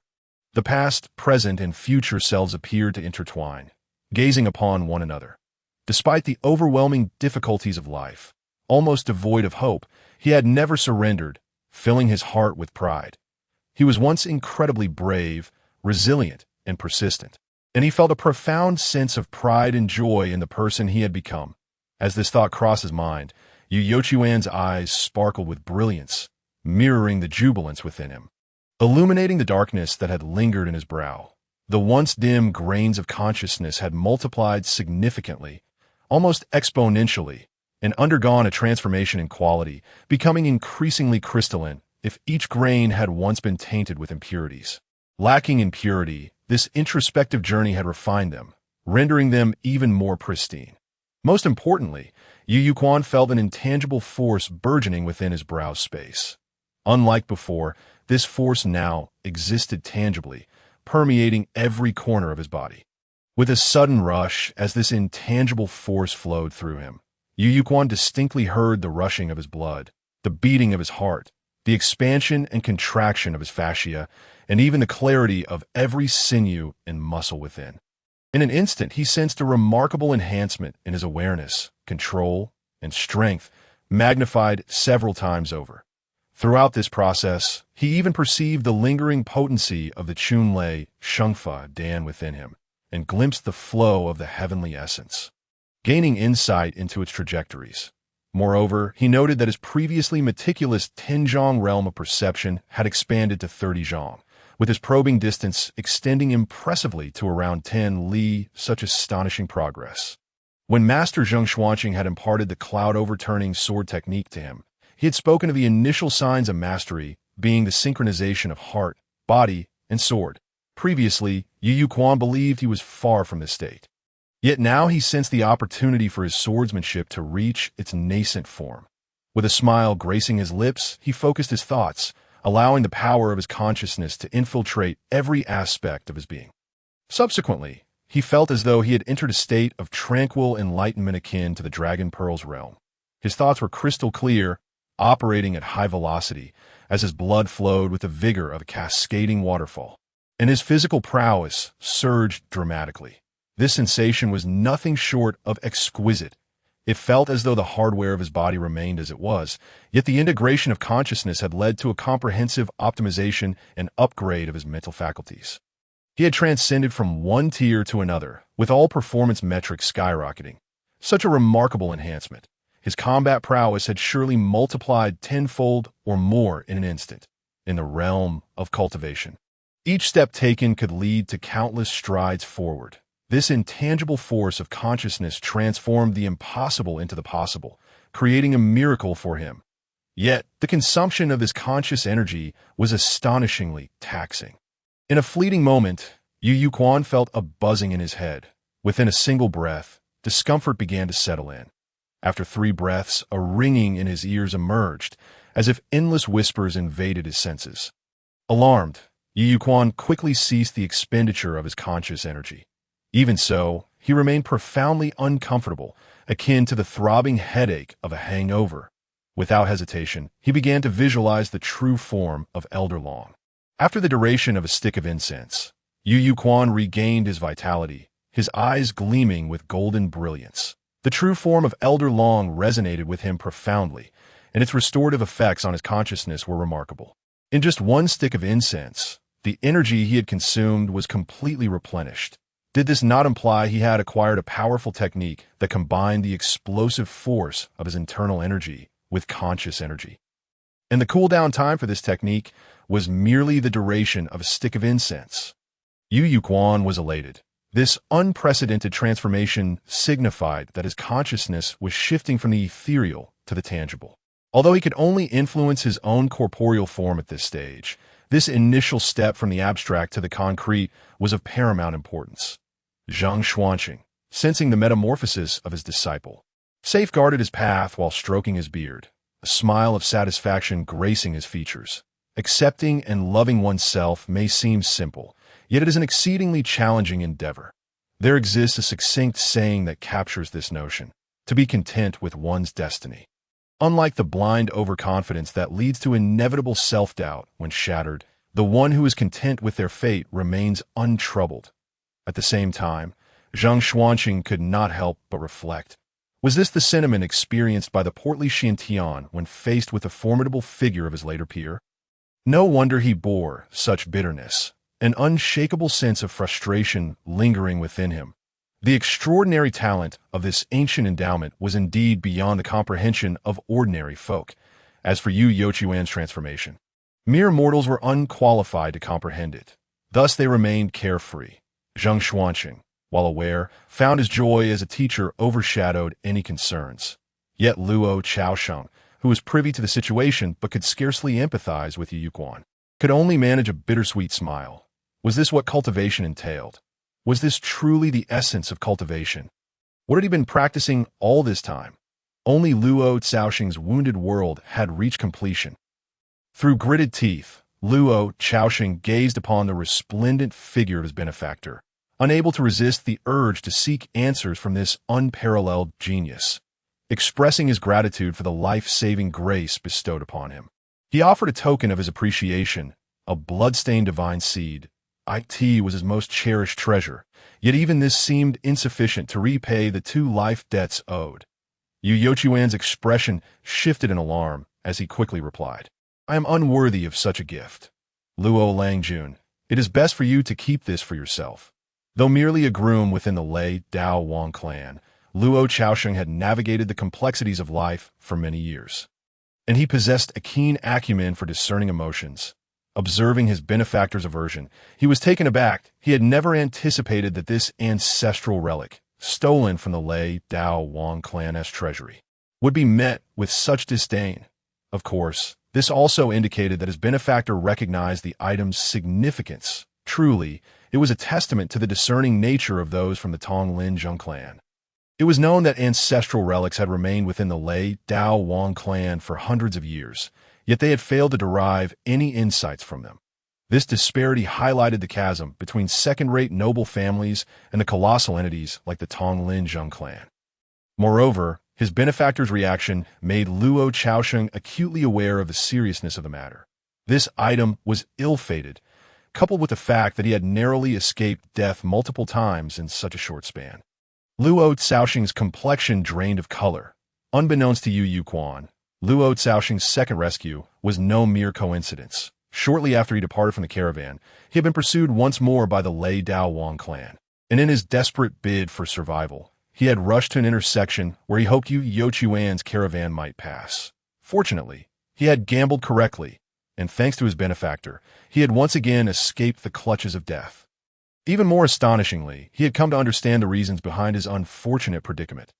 Luo Chaosheng, drenched in sweat, clasped his fists in a deep bow, expressing, "I apologize, I truly had no idea this object bore ill omens. If it were to bring harm to my benefactor, my life would not suffice to atone for it." Yu Yuquan waved his hand, saying, "Ignorance is no sin. You must dispose of this item promptly. It would be wise not to carry it during the Year of the Snake. Remember, the Year of the Snake? Not merely this year, but every cycle of 60 years. Luo Chaosheng was suddenly flooded with thoughts. Even recalling the drastic upheaval in the Lei Dao Wang family half a year prior. His complexion shifted dramatically. He recalled his ancestors' fall from grace, and upon a brief calculation, realized it was precisely 7 cycles ago. Yet, it seemed not to align perfectly. Following the demise of his ancestor, the Lei Dao Wang family had risen, and despite some disturbances along the way, there had been no tumultuous shifts like this year. Perhaps there were other factors at play. Could he find a way to return the token to the Lei Dao Wang family? In that fleeting moment, Luo Caosheng's mind raced with countless thoughts, especially the notion of returning the token to the Lei Dao Wang family, which sprouted like wild grass. Once it emerged, it became increasingly difficult to suppress. However, he was utterly uncertain of his benefactor's intentions and could not fathom the relationship between the Lei Dao Wang family and the Tonglin Zheng family. Fearing that his benefactor might discern the malicious thoughts brewing in his heart. Simultaneously, he felt his benefactor's magnanimity and kindness, despite knowing of the grudges between him and the Lei Dao Wang family. His benefactor not only refrained from making things difficult for him, but also offered assistance twice, promptly alerting him upon seeing the token. Most notably, the warnings were so thorough, almost explicitly detailing the various taboos surrounding the mysterious token. Such lofty integrity left Luo Chaosheng in deep admiration, and after taking a deep breath, he resolutely declared, "I shall never forget your immense kindness, my benefactor. Upon my departure, I will bury this token deeply, ensuring it does not harm anyone." "Very well," Yu Yuquan smiled, choosing not to elaborate further. One must remain vigilant against potential threats while harboring no ill will. His current relationship with the Lei Dao Wang family was quite amicable, and the private messages sent not long ago had already clarified the situation. He believed the Lei Dao Wang family would not pursue this divine token relentlessly. Yu Yuquan had thus articulated his thoughts clearly. Luo Chaosheng felt an inexplicable chill down his spine, overwhelmed with gratitude for his decision. Thankfully, he had not succumbed to malicious thoughts. Otherwise, he truly could not know how his benefactor would deal with such malevolence. Filled with gratitude, Luo Chaosheng immediately bowed and expressed, "Thank you, my benefactor, for your compassion. It was but a trifling effort." "You need not be so courteous," Yu Yuquan replied, extending a hand to assist him, showing no reluctance. Rescuing others was his intention, and to him, it was merely a matter of raising a hand that if saving others posed a significant risk to him, that would be an entirely different matter. Moreover, he had found an opportunity for enlightenment through saving Luo Chaosheng. In truth, he had already received his reward. Luo Chaosheng shook his head, his resolve unwavering. After some back and forth, Luo Chaosheng finally voiced the nearly despairing question that had been weighing on his heart. "I implore you to forgive my curiosity. My benefactor, it was never my intention to pry into your cultivation. I am simply endowed with a unique sensitivity. Not long ago, I sensed you had consumed a considerable amount of Spring Thunder elixir. In a moment of despair regarding my own cultivation, I humbly asked for your guidance." After speaking, Luo Chaosheng bowed deeply once more that Yu Yuquan was momentarily taken aback. He inquired, "At the core, is this not a matter of wealth disparity and inequitable distribution? Do you truly hold me in such high regard?" This question seemed so profound that even the Buddha himself would likely shake his head in response. Yu Yuquan reflected that in such a short time, had he already exhibited a tendency to play the role of a teacher? Surely not. The plight of humanity lies in the desire to be a teacher. Should he advise him to confront the objective existence of wealth disparity? To accept his own ordinariness? To compare only with himself? It felt laborious and thankless, likely leaving a bitter taste in the hearts of others. After all, the truth is often harsh, while overly optimistic platitudes can seem insincere. Yu Yuquan sighed. This incident stemmed from his own lack of caution. Who could have known that someone's nose would be so astute? It seemed he must exercise even greater caution in the future. Perhaps devise some sort of formation. For a moment, Yu Yuquan found himself in a quandary, then began to draw wisdom from the words of his ancestors. Confucius stated, "To converse with one who can be spoken to is to gain a friend. To speak with one who cannot be spoken to is to lose your words. The wise do not lose friends, nor do they lose their words." That Yu Yuquan pondered, pointing to a crop growing along the path, and then to the crops thriving in a nearby fertile field. Though they are both crops, one struggles in the barren path, constantly trampled by wheels and hooves, growing stunted and small, while the other flourishes in the rich soil, nourished by farmers who tend to it. Does that mean the crops on the path cannot grow at all? Luo Chaosheng appeared contemplative. Indeed, if conditions are not favorable, does that mean one cannot cultivate? Ultimately, he still held a fondness for the pursuit of cultivation. Yet, a bitter pang gnawed at his heart. No matter how hard the crops along the path struggled, they could never compare to those in the fertile fields. Does a poor origin mean one is utterly devoid of hope? Luo Chaosheng couldn't help but think of the prevalent 9 ranks of official system. Sinking deeper into despair, is there truly no hope at all?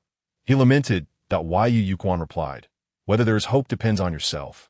Observing Luo Chaosheng's bitter demeanor, Yu Yuquan recalled his own self from 2 years prior, shrouded in darkness, unable to see any glimmer of hope or future. The difference was that he had decided to confront the He family of Long Men head-on. His previous knowledge, patience, and the secrets left by Master Tao, coupled with timely fortune, ultimately aided him in achieving his goals and transforming his destiny. Yet this was not universally applicable, seeing Luo Chaosheng in pain. Yu Yuquan fell silent that on one hand, words often proved insufficient. On the other, aiding others remained a daunting challenge. This question was too profound. Regrettably, my life experience is insufficient to answer your inquiry. Perhaps you should consult my master instead? Yu Yuquan deftly shifted the burden to his master. Luo Chaosheng first felt disappointment, then surprise. Upon reaching Zheng Xuanqing's side, Luo Chaosheng hastily performed a deep bow. Zheng Xuanqing couldn't help but roll his eyes at Yu Yuquan. "Always bringing me trouble. What benefit is there in not encountering a sage to impart profound teachings?" However, as a master, he ultimately could not bear to diminish his disciple's face, and besides, this question was indeed representative. After class, I will have my disciple compose an essay on this topic. With this thought, Zheng Xuanqing felt a surge of joy from the depths of his being. Those who assign homework often find more joy than those who complete it. Zhang Xuanqing looked at Luo Chaosheng and said, "To have pondered this question, congratulations on understanding what is called the way of heaven." Luo Chaosheng was puzzled that, is this truly the way of heaven? While he did not fully comprehend, he firmly etched Zhang Xuanqing's words into his memory, subconsciously linking them to the concept of the indifferent nature of the great Tao. Yu Yuquan, meanwhile, appeared contemplative. His master was speaking of the laws and essence governing societal operations. It is a cultural attribute that does not yield to human will. Zhang Xuanqing continued, "As for one's origins, no one can choose for themselves in this world. There are noble and humble families, naturally giving rise to offspring of both aristocracy and commoners. It is akin to whether crops grow along a path or in a field. Crops cannot decide their own fate." Luo Chaosheng felt an even deeper bitterness. Zhang Xuanqing asked, "Have you read history?" Luo Chaosheng shook his head. In this era, few were qualified to study history. Even if one had the means to buy books or collect them, accessing historical texts was exceedingly difficult for the average person. Zhang Xuanqing did not display impatience, but continued, "Then have you heard of folk tales?" Luo Chaosheng nodded vigorously. From a young age, he had loved listening to the elders recount stories. Otherwise, he would not know of his ancestors and the history with the Lei Dao Wang family. Nor would he recognize his ancestor as a figure of legend. Zhang Xuanqing remarked, "In times of chaos, heroes rise, while gentlemen conceal their talents, biding their time." Luo Chaosheng felt despondent. Did this not indicate that as long as the world remained stable, he would have no opportunity? Yu Yuquan realized. His master was telling Luo Chaosheng that gentlemen conceal their talents and do not become mere tools. They uphold righteousness and await the right moment. Put simply, to conceal one's talents means to diligently cultivate inner strength and genuinely acquire skills, without overly fixating on immediate gains and losses. If one's origins are poor, one must not regard oneself too highly, needing to endure more hardships and exert greater effort. Not to become a mere tool signifies not to become overly fixated on goals and rush for success, nor to allow oneself to be constrained by a particular set of values too early, thus becoming narrow-minded. Upholding righteousness and awaiting the right moment is even simpler. When the opportunity arises, one must seize it to change their destiny. This opportunity may never come, but when it truly does, one must be ready to grasp it. A gentleman, devoid of tools, is thus without sharp edges. Lacking sharpness, he must be gentle, and a gentle person endures for a long time. When faced with unfavorable circumstances, the only recourse is to exert one's self diligently.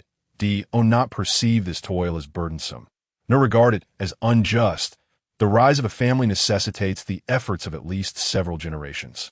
If your forebears have not endowed you with a more fertile ground for growth, then you must endure hardship yourself. Gazing at the distant silhouette of Luo Chaosheng, Zhang Xuanqing sighed softly, lamenting that his words had not fully resonated with Luo, whose understanding was tragically lacking. This conveyed a hint of grievance. As he reproached Yu Yuquan for causing him trouble, Yu Yuquan quickly capitalized on his youth, lowering himself to offer flattery. Despite the master having fought tooth and nail for his apprenticeship with the esteemed Xiantian, and later expressing great satisfaction with his comprehension and learning ability, he remained unpretentious, seizing every opportunity to win his master's favor. Education possesses a long-lasting and delayed effect. Master, perhaps Luo Chaosheng has not entirely grasped your wisdom at this moment. Yet, it is surely etched in his heart, for you are, without a doubt, the most virtuous and esteemed mentor he will encounter for a significant time to come. However, Master, there is no reason for disappointment. This does not imply a deficiency in your teaching abilities, but rather is dictated by his own experiences and insights. When his life experiences align, your lesson today will strike true like an arrow released after years of waiting. Though delayed, it will ultimately hit its mark, thus completing your instruction. Yu Yuquan spoke eloquently, drawing from the insights gleaned from his past life's media summaries on education. The more experiences one accumulates, the deeper the understanding. It is only through love that one comprehends the essence of the hooligan, during academic pursuits that one understands Fanjin Zhongju, while job hunting brings clarity to Kong Iji, and contemplating marriage reveals the meaning behind the peacock flies southeast. The long robe that cannot be shed, the mountains that cannot be traversed. As Zheng Xuanqing listened, he subconsciously began to stroke his beard, finding the discourse increasingly intriguing, his eyes even gleaming with delight. His gaze towards Yu Yuquan brimmed with satisfaction and surprise in matters of education. He found himself lacking the profound insights exhibited by his apprentice, akin to a traveler within a mountain, unable to discern its true visage. Your summary is excellent, truly remarkable. It has even enlightened me. It is often said that among 3 individuals, one can surely find a teacher. Reflecting upon this saying now evokes a profound resonance, recalling the frustration experienced while instructing his son Zheng Shibai. His mindset gradually returned to tranquility. Education resembles an arrow released, capable of striking its target only after many years of delay. How fascinating! In a moment of reverie, Zheng Xuanqing seemed to witness the scene from many years ago when his father taught him, prompting a gentle smile. Indeed, this is the essence of education. Especially when confronting one's own offspring, one is prone to anxiety and loss of purpose. Yet the truth remains that even if understanding is delayed or initially absent, as long as lessons are learned at the appropriate age, they will invariably leave an imprint. When the right moment arrives, comprehension will naturally follow, a great weight lifted from Zheng Xuanqing's heart, dissipating long-held worries. His inner state becoming increasingly harmonious, and he experienced a momentary enhancement in his cultivation. This brought him genuine joy. At his level of cultivation, achieving further advancement is no simple task, yet he had not anticipated that the opportunity for progression would arise through his young apprentice. Zheng Xuanqing, filled with emotions, resolved that upon returning, he would invite esteemed teachers to impart lessons to the younger generation of his clan. Moreover, the arrival of the 4 generations of 3 heroes would surely instill a sense of urgency within them. Growing ever more satisfied with Yu Yuquan, he subsequently adopted a stricter approach towards his young disciple. The standards for various courses were noticeably elevated, and even specialized courses in music were introduced, leaving Yu Yuquan momentarily at a loss for words.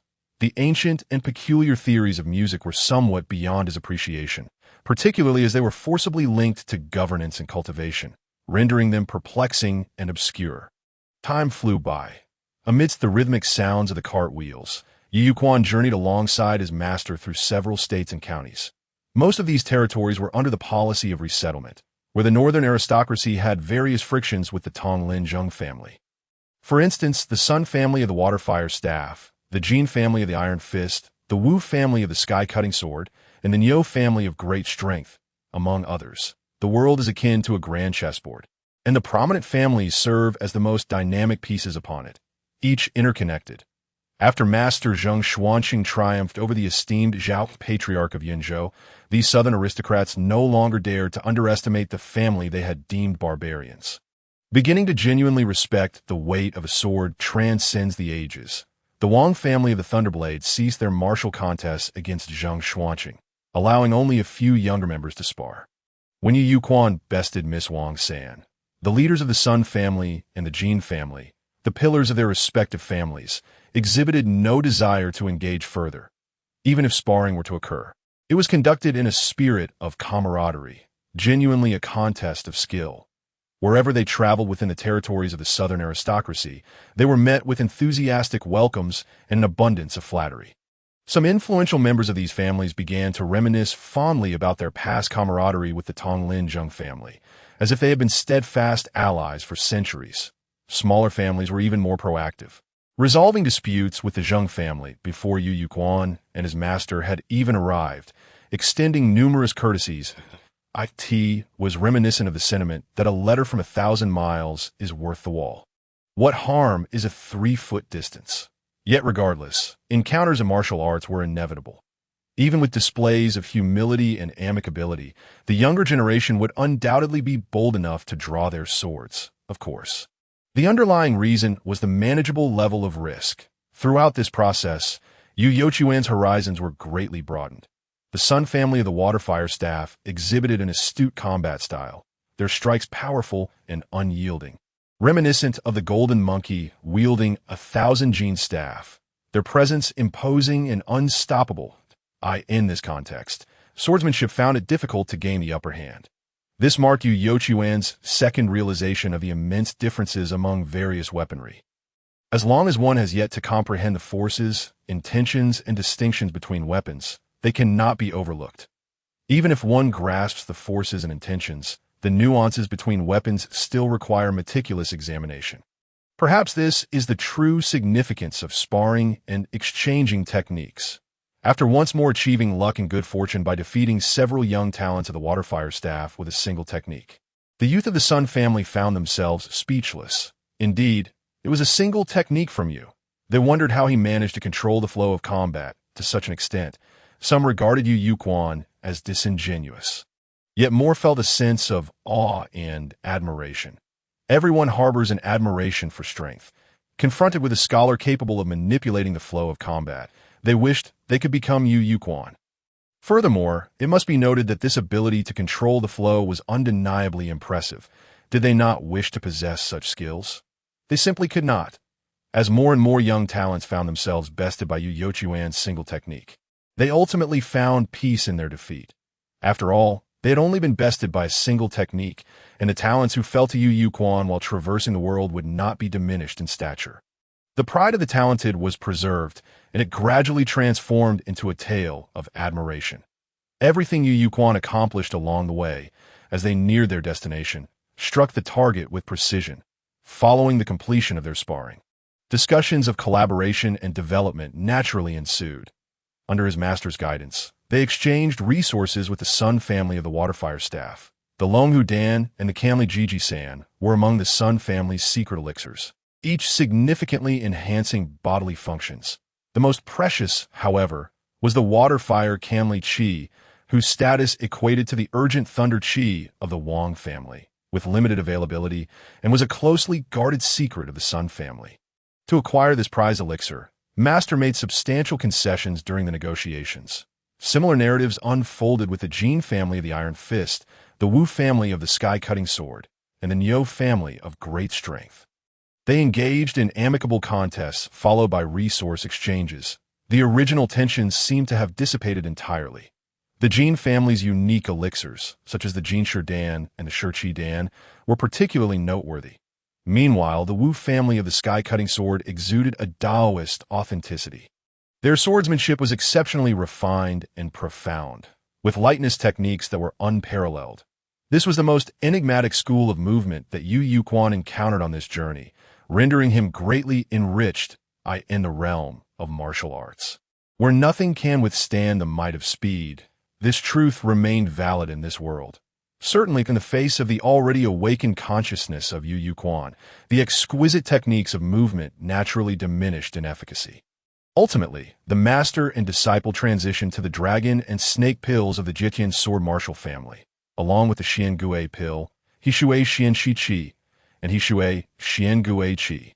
These items are indeed of exceptional quality, yet the cost is exorbitantly high. He had never contemplated that such a significant sacrifice would be required to solidify his foundation, were he to rely solely on his personal efforts without taking a master. It would likely necessitate excavating several ancient caves, tombs, and relics left by predecessors. Upon arriving at the Da Lin Niu family, matters became remarkably simpler. Perhaps the Niu family had anticipated the endeavors of the master and disciple along their journey, and had prepared the secret of Niu Mo Rinpai Dan and Mo Liangu Dan in advance. As for the most precious Jinyuka Wushuang Qi, negotiations nearly fell through. The southward migration of the Da Lin Niu family was a genuine upheaval, losing their family's most vital treasure grounds. And it became nearly impossible to find a substitute for the geographical formations post-migration. This precious qi was akin to losing one gourd while needing another. Consequently, the Da Lin Niu family's desire for a northern expedition was intensely fervent. The tears of the displaced citizens flowed amidst the chaos, yearning for the royal troops once more. Ultimately, it was Zheng Xiancheng who presented the secret of Xiao Han Yuan Qi of the Tonglinzheng clan. Achieving the desired exchange, the so-called Xiao Han Yuan Qi is a treasure qi formed by the Zheng clan's collection of the 5 elemental treasures, harmonized through a special secret method, allowing them to interact and counteract each other. Compared to other treasures, this particular qi demands a profound foundation and meticulous craftsmanship. Point 1 must at least locate a highly stable source of qi, then periodically cultivate, harvest, and refine it. For a small family, such endeavors are nearly unmanageable. This left Yu Yuquan deeply grateful. The journey had nearly reached its conclusion, and the master and disciple began their return to Jianya. However, Yu Yuquan never anticipated that they would be ensnared by the stormy weather. The Jiuxian sect, the venerable sect of the great Jin nation, the ancestral ground of practitioners, is revered as the most sacred place in the hearts of countless cultivators of the great Jin.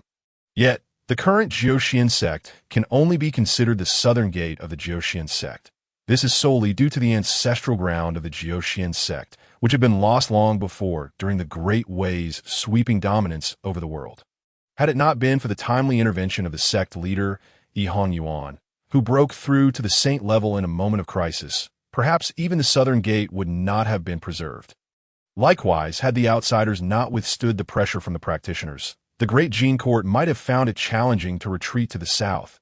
To this day, the defeated Jiuxian sect and southern Jin have finally weathered their most perilous trials, regaining their footing.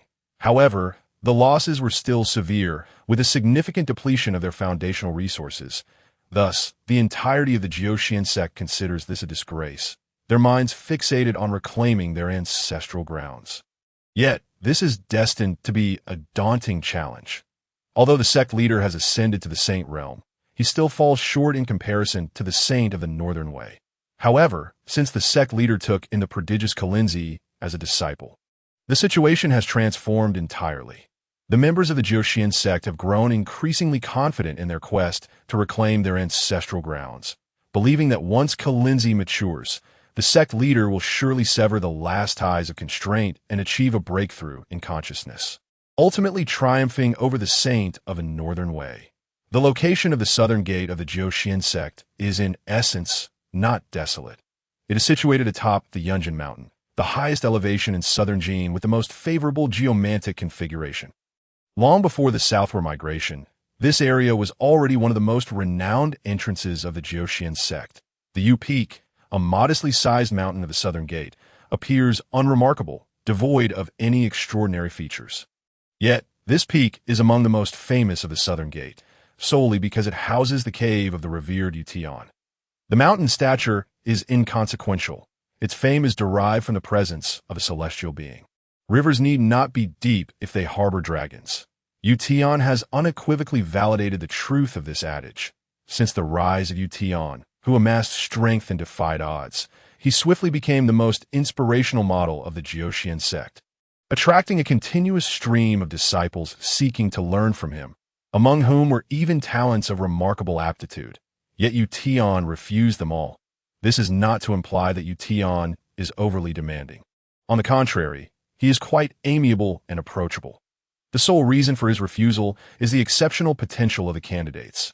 This left many disciples who sought to apprentice under Yutian in a state of amusement, wondering how their mediocre talents could be deemed acceptable. It was only when Yutian took in He Qinyu as a disciple that the disciples of the Jiuxian sect began to comprehend the true meaning of Yutian's notion of poor aptitude. It is akin to being at the bottom of the class in prestigious institutions like Tsinghua or Peking University, while perhaps being a former academic superstar from a small county.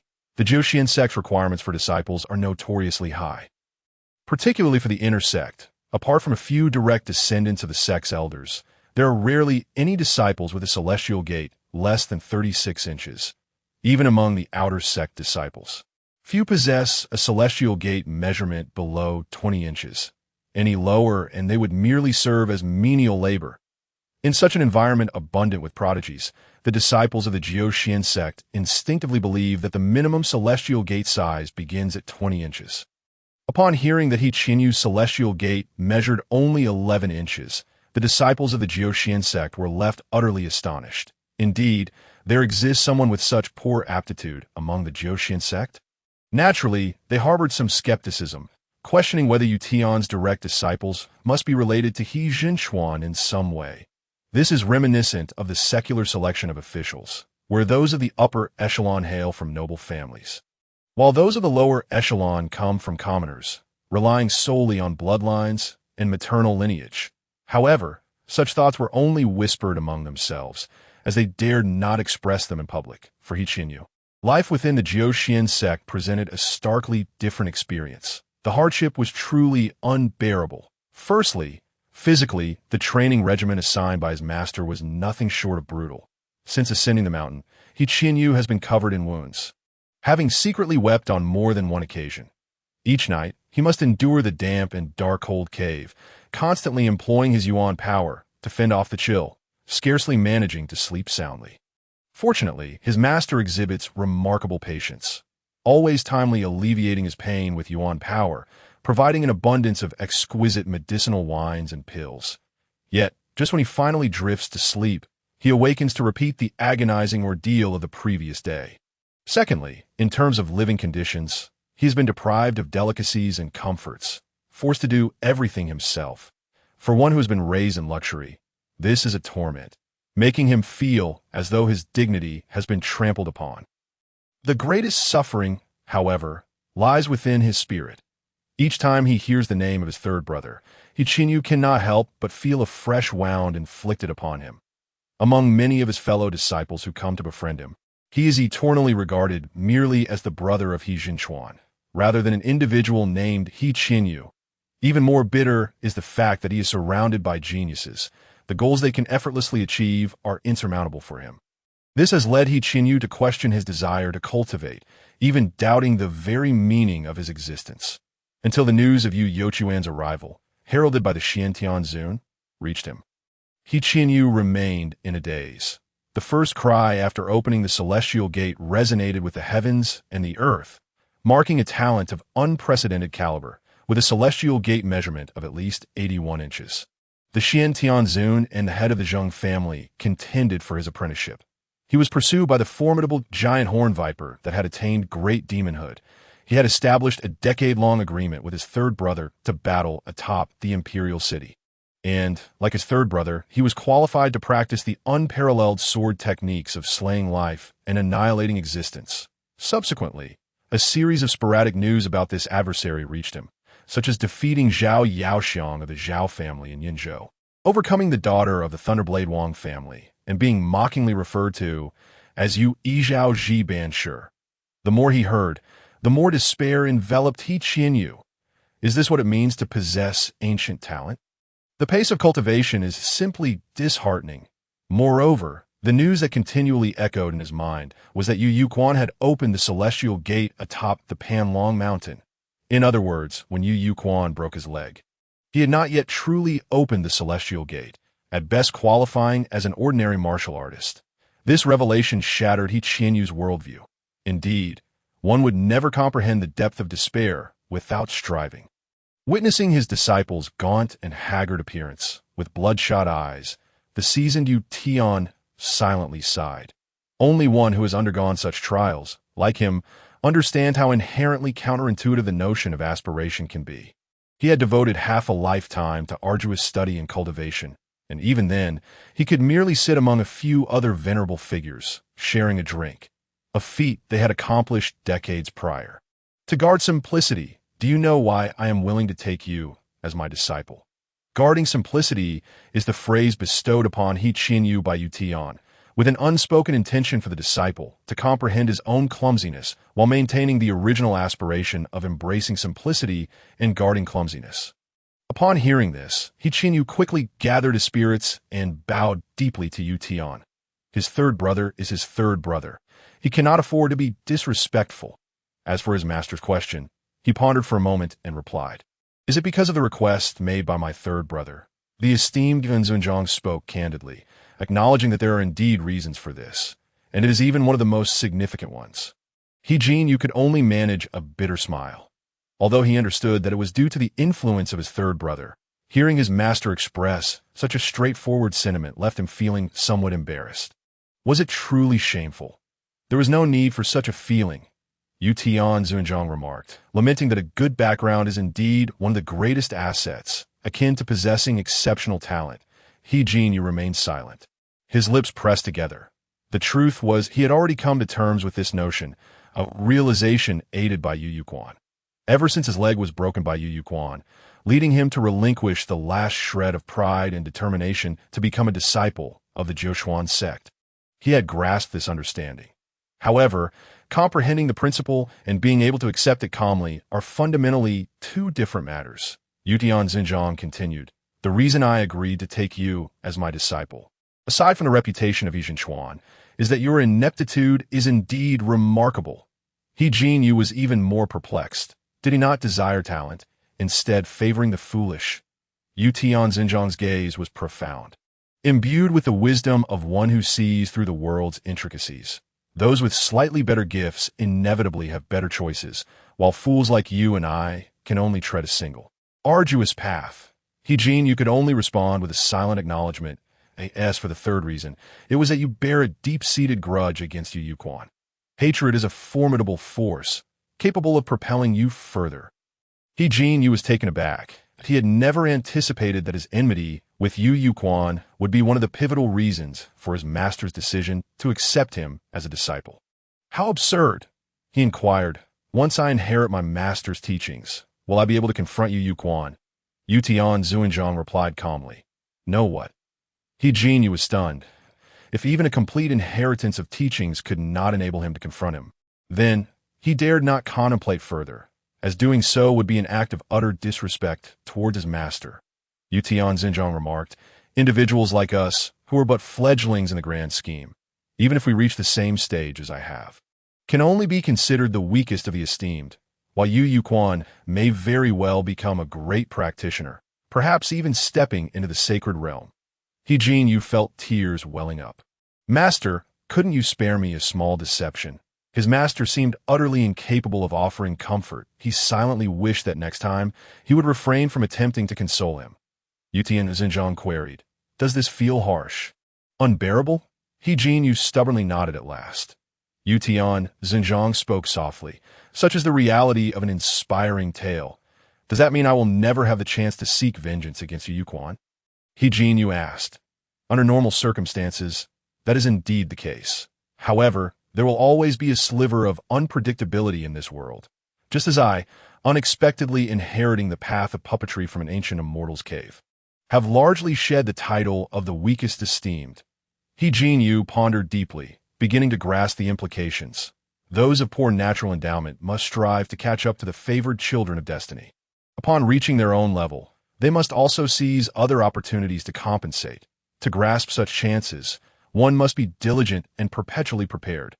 Only when the moment arises can one truly reverse their fortunes. Akin to a virtuous person hiding their talents until the opportune moment. Moreover, even achieving all this may still not suffice. He Jin Yu clasped his fists and bowed deeply. I implore you, Master, to teach me. Yutian Xinjiang smiled, the deep creases on his face seeming to soften. Fear not, I do not possess great abilities, but as long as you are willing to learn, I shall impart all my skills to you. Puppetry, formations, alchemy, spirit nurturing, talisman drawing. He Jin Yu's eyes sparkled with excitement, astonished by the depth of his master's knowledge. Yutian Xinjiang added, as for the secret technique I practice, it is called Xing Tian's Fury. It is a technique that, when engaged, consumes one's essence and spirit to unleash the most formidable attack. Xing Tian, He Jin Yu inquired, perplexed. Yutian Xinjiang explained, this tale was derived from a mural I encountered in the ancient immortal's cave. It speaks of a figure wielding a Guan Dao, defying the heavenly emperor and remaining resolute in their ambitions even after losing their head, a fierce spirit that endures. He Jin Yu, captivated by the story, found himself yearning for such extraordinary figures in this world. With the prospect of his master's unique teachings before him, hope illuminated his path. It was clear that individuals like them, lacking in innate gifts, could not contend with prodigies. Thus, they must embody the spirit of Xing Tian, possessing the courage to risk everything to topple the emperors. Resolute, He Jin Yu vowed silently in his heart, for the foreseeable future. Yu Yu Quan might not even remember that he had an adversary. Yet he would remain like a ghost, lurking in the shadows, observing and waiting for his enemy's every move. This was the karmic bond between him and Yu Quan. Days turned into months, and as he immersed himself in arduous training, He Jinyu underwent a profound transformation, shedding the superficial airs of his former self to reveal a steadfast resolve out on this day. The usually serene Jiuquan sect bustled with life, as He Jinxing emerged from his long seclusion. Upon hearing this news, many of the sect's true disciples, elders, and esteemed practitioners also emerged from their retreat. The atmosphere reached a fever pitch when it was revealed that the Qilin child had made significant progress in mastering the slaughtering life sword technique. A wave of jubilance swept through the Jiuquan sect, with nearly all its members rejoicing and celebrating, their laughter and songs filling the air with a sweet aroma of happiness. Those who had previously fled like dogs from the northern Wei's Qingtian temple were now moved to tears. The Xiantian Zunzhang gazed upon the spirited Qilin child, his heart swelling with unprecedented excitement. He sensed the overwhelming surge of sword intent emanating from the Qilin child, nearly spilling over due to the technique's recent mastery. This slight overflow, however, imparted an unprecedented chill to the Xiantian Zunzhang. In a fleeting moment, he saw a reflection of his former senior brother in the Qilin child, both brimming with vitality, exuding an extraordinary presence. Confident in their invincibility, their smiles melting the snow of 1,000 places, their bright eyes capturing the light of countless stars, the Xiantian Zunzhang felt a fervor in his heart, his throat tightening with emotion. Wonderful! To witness another Qilin child emerge within our sect, I could die content, knowing I could face my master and senior brothers in the afterlife. As the plump Xiantian Zunzhang approached, He Jinxing hurriedly stepped forward. Bowing deeply in reverence, disciple pays respects to Uncle Master. I have not failed your expectations and have successfully mastered the slaughtering life sword technique. This was indeed a remarkable achievement, as one of the 4 supreme killing sword techniques in the world. The slaughtering life sword technique was unparalleled in its offensive capabilities, unmatched by any other. However, the threshold for mastering it was exceedingly high. Within the Jiuquan sect, only the sect leader could fully inherit the technique, while he and a few other esteemed practitioners merely practiced modified versions of the sword manual, severely truncated. The root of this limitation lay in the technique's overwhelmingly fierce killing intent, attempting to practice it without the required qualifications. Temperament and potential could lead to severe backlash, potentially ruining the practitioner. In the most severe cases, it could even result in madness, causing one to lose all their cultivation. Similar issues plagued the Zheng family in Tonglin. Each generation, few could fully inherit the absolute killing sword technique, and often, none at all that maintain a constant deterrent. The techniques practiced by their masters or ancestors were kept strictly confidential. For instance, Zheng Xuanqing was known for his ferocity. Anyone attempting to force him to reveal his trump cards would likely pay a staggering price, perhaps even injuring a formidable Wen practitioner. This exemplified the deterrent power of the 4 supreme killing sword techniques. Those qualified to know their might generally preferred to avoid confrontation, while those unqualified either had never witnessed it or perished in the attempt. Consequently, the duel between Zheng Xuanqing and Old Man Zhao was merely a brief exchange. After the match, Old Man Zhao promptly withdrew, deftly dispatching a message to his relatives. He Jinxing's achievement in mastering the slaughtering life sword technique at such a young age was no less challenging than a practitioner breaking into the Wind Realm. Propelling themselves into the ranks of the world's eminent cultivators, the Xiantian Zunzhang knelt slightly, extending his hands to assist the Qilin child, exclaiming, good child, truly, you are the future sage of our Jiuquan sect." The surrounding onlookers were equally exhilarated, many still struggling to recover from the shame of their previous defeat. Tears of joy welled up in their eyes. Indeed, the Qilin child was a natural-born sage, destined to lead the Jiuquan sect to renewed prosperity, perhaps even directly challenging the Qingtian temple. After a round of heartfelt exchanges, the Xiantian Zunzhang smiled. "Qin Xing, why not pay a visit to the Foolish Peak and see how much He Jinyu has grown recently? He has made significant progress." He Qianheng clasped his hands in a gesture of respect, uttering no further words. growth indeed demands a price, and it seems that his younger brother has endured considerable hardship of late, an oversight on the part of this elder brother. Shortly after he Qianheng departed, a radiant beam of purple light descended from the heavens. Subsequently, a juvenile Qilin appeared upon his shoulder, diminutive in size, roughly akin to a clenched fist, with a charming and playful visage.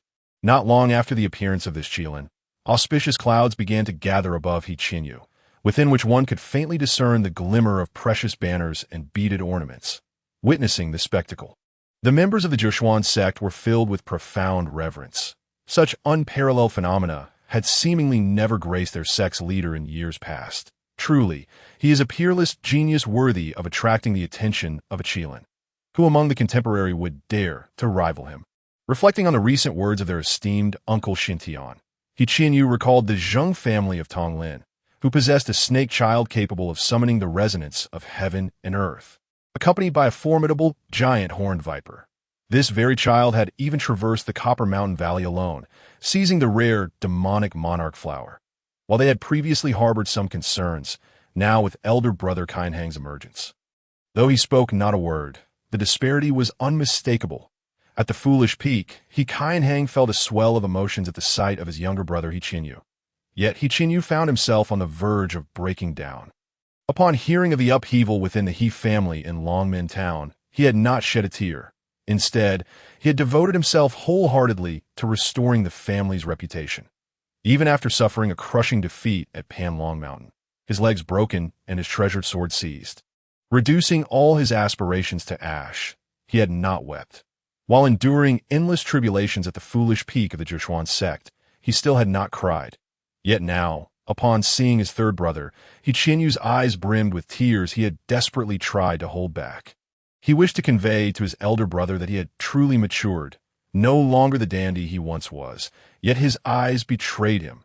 After a moment, he said, "Third brother, that Yu Quan is undoubtedly a formidable adversary. Do not underestimate him. Before he opened the heavenly gate, he casually broke my leg." He Qinyu spoke with great detail, leaving nothing unexpressed, while He Qianheng listened intently. Once He Qinyu finished, He Qianheng reassured him, "Do not worry, my younger brother. I have never underestimated any foe." He Qinyu was perplexed. He was well aware of his brother's prestige and popularity.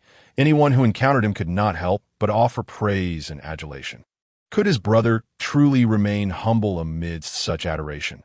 This was a sentiment He Qinyu felt deeply.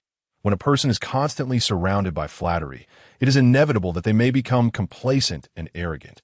The Zhoushuan sect had placed excessively high expectations upon his brother. He Qianheng chuckled. "Little Z has informed me that our world is exceedingly small." He Qinyu gazed at the purple Qilin perched upon his brother's shoulder. His eyes filled with admiration and envy that, of course. His brother's words also sparked numerous thoughts within him. If this world is indeed so minuscule, does it suggest the existence of other realms? He Qianheng replied. "Indeed, as you suspect, our world harbors significant issues. This is for you." He Qianheng then produced an item and handed it to He Qinyu. He Qinyu, puzzled, inquired, "What is this?" "The dance of prayer may well invoke the favor of heaven." He Qinyu's mouth fell agape, utterly incredulous. "What? The favor of heaven?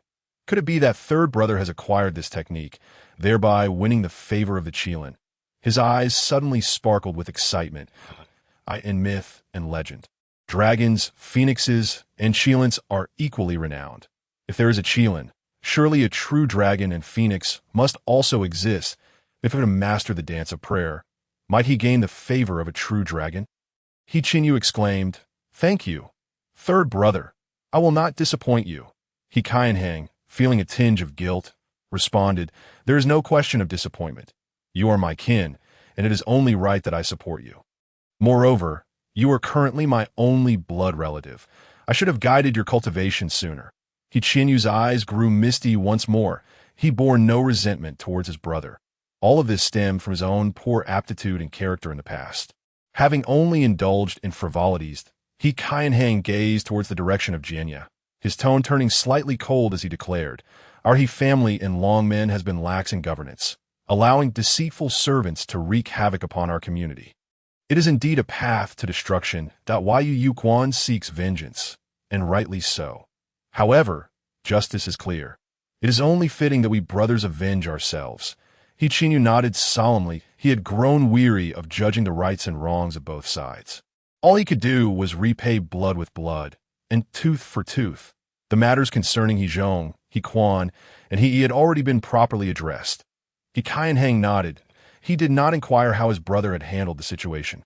Such matters were self-evident, likely involving either violence or selling off the culprits. He Chinyu asked, "Third brother, what are your plans moving forward?" He Qianheng, brimming with enthusiasm, declared, "With my swordsmanship taking shape, I intend to head north to seek out a mentor in swordsmanship." He Chinyu's eyes widened in disbelief. He Qianheng laughed. "Look at how alarmed you are. While I am confident, I am hardly reckless. Have you heard of Master Yuanjue from Dade Temple?" He Chinyu shook his head. He Qianheng explained, "He is a renowned monk from Dade Temple, and currently, a large number of Buddhist practitioners are migrating southward in droves, expanding their followers and constructing temples, all under the sway of his nefarious words. Many followers are shaving their heads and donating their family fortunes, bringing calamity to the nation. As a third-generation disciple of the Jiushuan sect, I must take action." He Chinyu nodded, though he was somewhat perplexed. The harm inflicted upon the great Jin by these bald monks was profound, forcing numerous noble families to flee southward. Logically, the populace should not be so easily swayed by those rogue monks. In the past, he might have deemed the masses foolish. However, after learning of Yu Yochuan's existence, his perspective on the lower classes had shifted. He Chinyu suggested, "Third brother, perhaps you should adopt a more humble approach and listen to the people's opinions during your journey." He Qianheng was taken aback, but nodded in agreement. Days later, under the watchful gaze of many in the cultivation community of the Great Jin, He Qianheng set forth northward to thwart the expansion of the Buddhist sect. The anticipation surrounding his journey was palpable among the cultivators, who followed his every move with keen interest. In the current mainstream value system of the Great Jin, mysticism was the prevailing ideology. Noble families and literati regarded discussions of the mystical as the pinnacle of refinement. Concurrently, anti-Buddhism was deemed politically correct.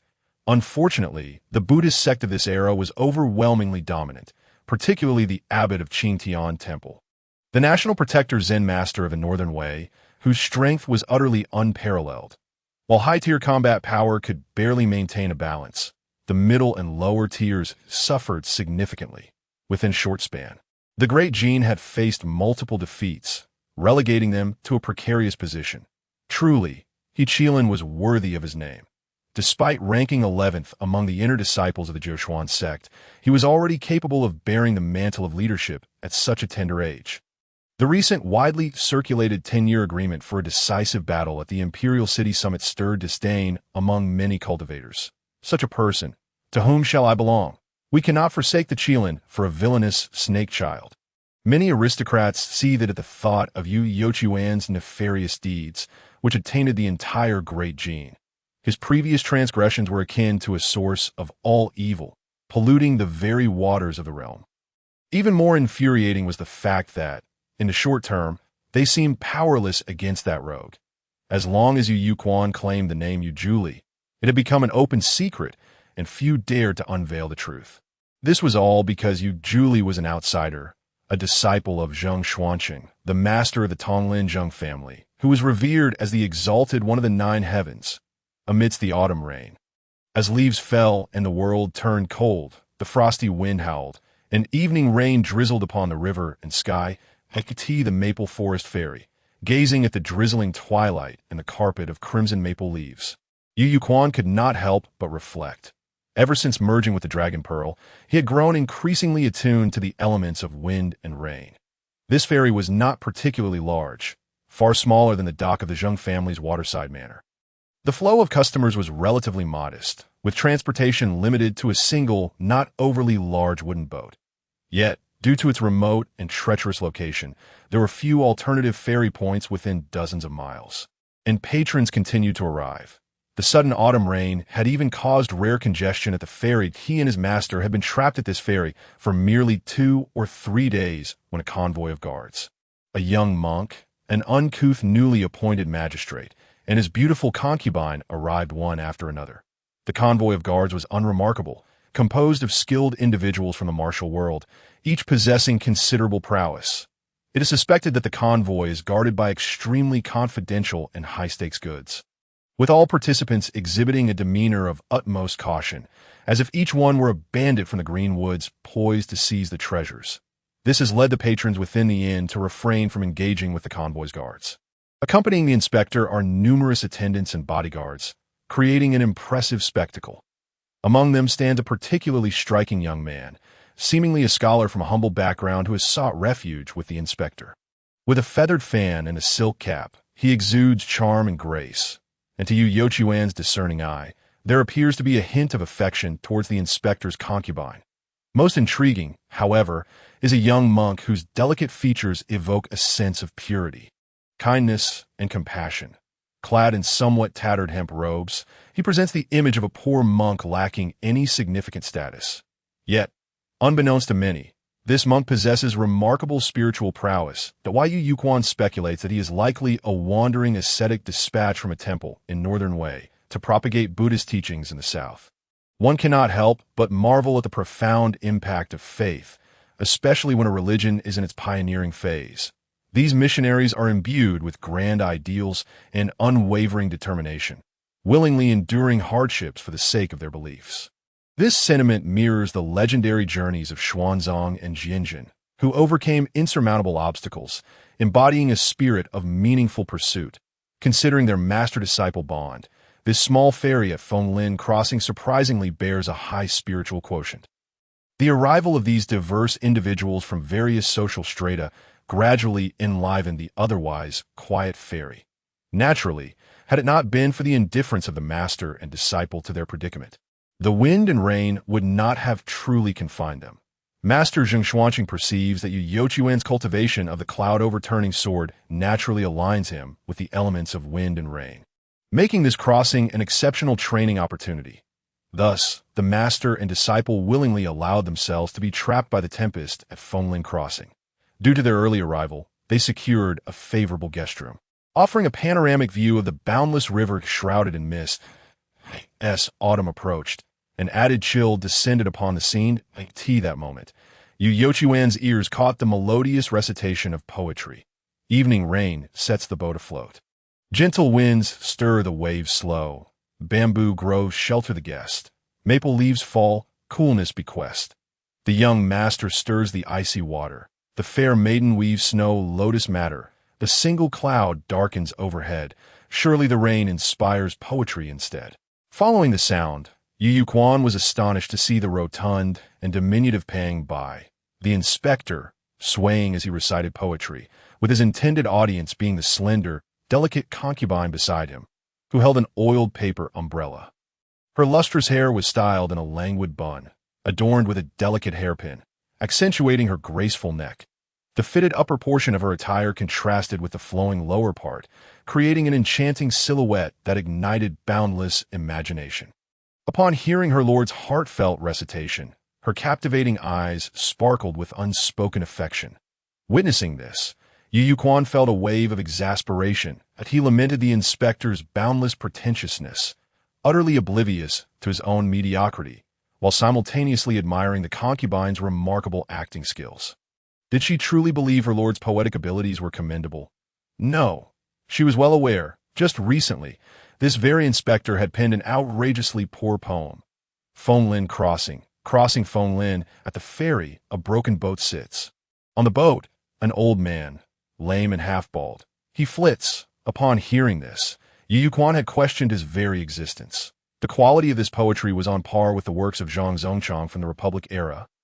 What perplexed him further was how this youthful woman managed to extract profound meaning from such a lackluster piece. For instance, the few lines vividly depicted the desolation of Fenglin Crossing, with the broken boat and the lame, balding old man reflecting a heart that cares for the people's welfare.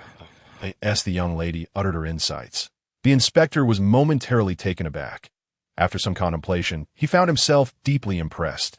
It turned out that his poem had indeed been crafted with such talent. Concern for the nation and its citizens.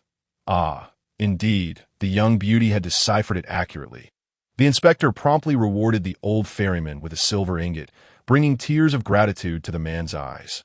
Yu Yuquan was left in a state of bemusement, unsure of how to articulate his feelings. The concubine was truly adept at navigating social dynamics, possessing the uncanny ability to charm men effortlessly. With a mere smile, she could transform black into white, defying traditional notions of virtue. Yet, there appeared to be a glimmer of goodwill. While delighting her lord, she also bestowed tangible benefits upon the ferryman. It was hard not to like her. Surely, she was aware that the poem was plagiarized from her lord's advisor, Lu Heng, yet her performance was seamless. Her eyes, akin to flowing water, brimmed with admiration and tenderness, looking at the pompous inspector with an air of reverence. Nevertheless, it was evident that both the inspector and his advisor, Lu Heng, were quite pleased with the rain.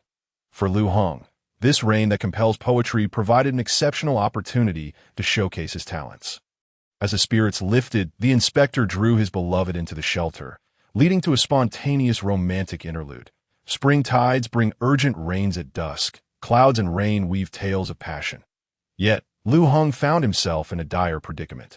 Not long ago, he had reveled in the clouds and rain that inspire poetry, only to find himself enveloped in sorrow. Bitter wine stings my heart, and dreams of her linger through the night. Here he was, brimming with talent, yet relegated to the service of this foolish inspector, questioning the heavens. Why must I suffer so? Equally anxious was the convoy leader, Zhang, who repeatedly approached the ferry, anxiously observing the weather. Unlike the leisurely pursuits of the inspector and Lu Heng, his purpose was solely to ascertain whether the incessant autumn rain would relent. As he witnessed the continuous downpour, the bearded leader's brow furrowed, as if the world owed him a fortune. Throughout this ordeal, the calmest individuals were Yu Yuquan, his master, and the hemp-clad monk. In the face of the relentless tempest, the monk remained serene, diligently reciting scriptures and performing his daily rituals. This resulted in the steady sound of the wooden fish resonating through the inn at dawn and dusk. While Yu Yuquan devoted time to his practice, he also spent considerable moments observing the rain and the swirling waters.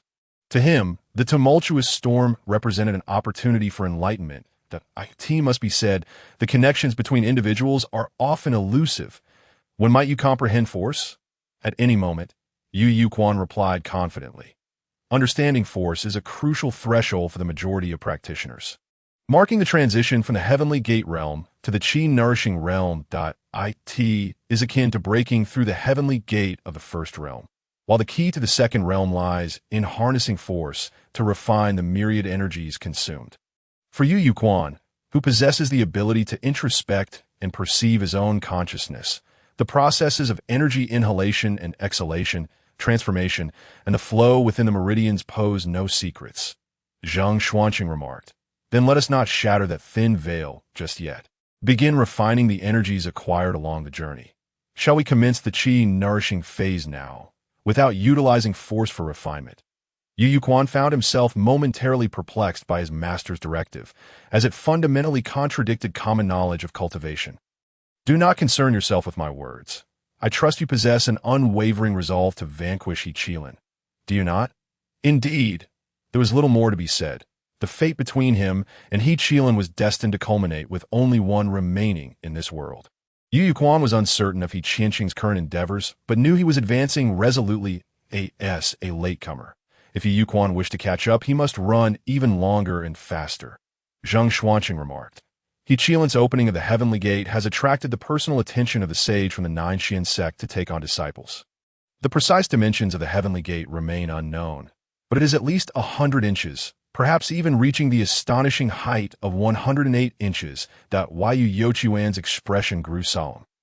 He himself had attained a height of 108 inches at the heavenly gate, and thus understood the astonishing speed of cultivation required to reach such a level. Zhang Xuanqing, with a serious gaze, stated, "The foundation of my Zhang clan pales in comparison to that of the Nine Xian sect. He Qilin not only possesses the resources of a Nine Xian sect, but also has a sage as a mentor, something my Zhang clan cannot provide you. My disciple, that we must confront this disparity head-on." Yu Yuquan nodded, feeling a weight in his heart. Compared to He Qilin, his only advantage at present was perhaps his experience with dragon blood and the complete integration of the Dragon Pearl.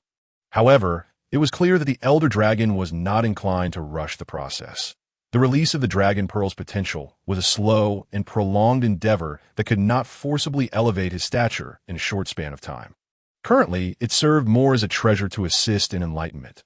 Simultaneously, He Qilin was accompanied by a purple Qilin, the full extent of which remained a mystery. No one knew what opportunities and encounters the purple Qilin might bestow upon him.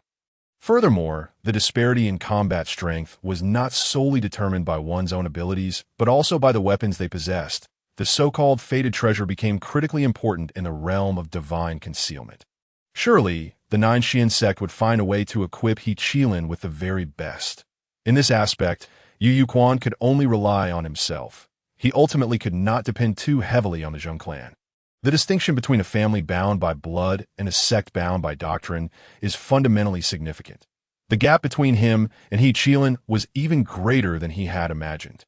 Zhang Xuanqing gazed at the flowing river before him and said, "Therefore, Yuquan, you must achieve feats that previous generations have failed to accomplish." Indeed, Yu Yuquan acknowledged, yet he was filled with uncertainty, unsure of what precisely constituted the feats his master referred to. Moreover, if it was something previous generations had failed to achieve, did that not imply he needed to forge a new path? Yu Yuquan frowned. The risks of forging a new path were exceedingly great. Akin to a gamble with no guarantees, he had repeatedly warned himself against taking reckless risks, yet seemed he had no alternative. "Please, teach me, master."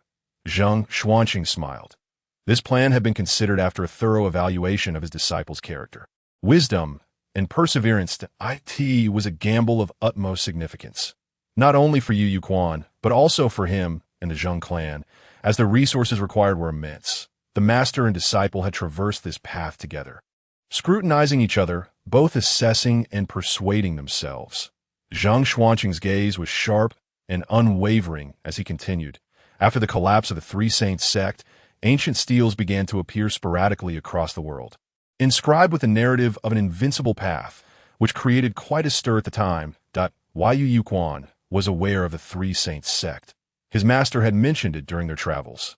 Over 1,000 years ago, it was a nearly unassailable force in the world.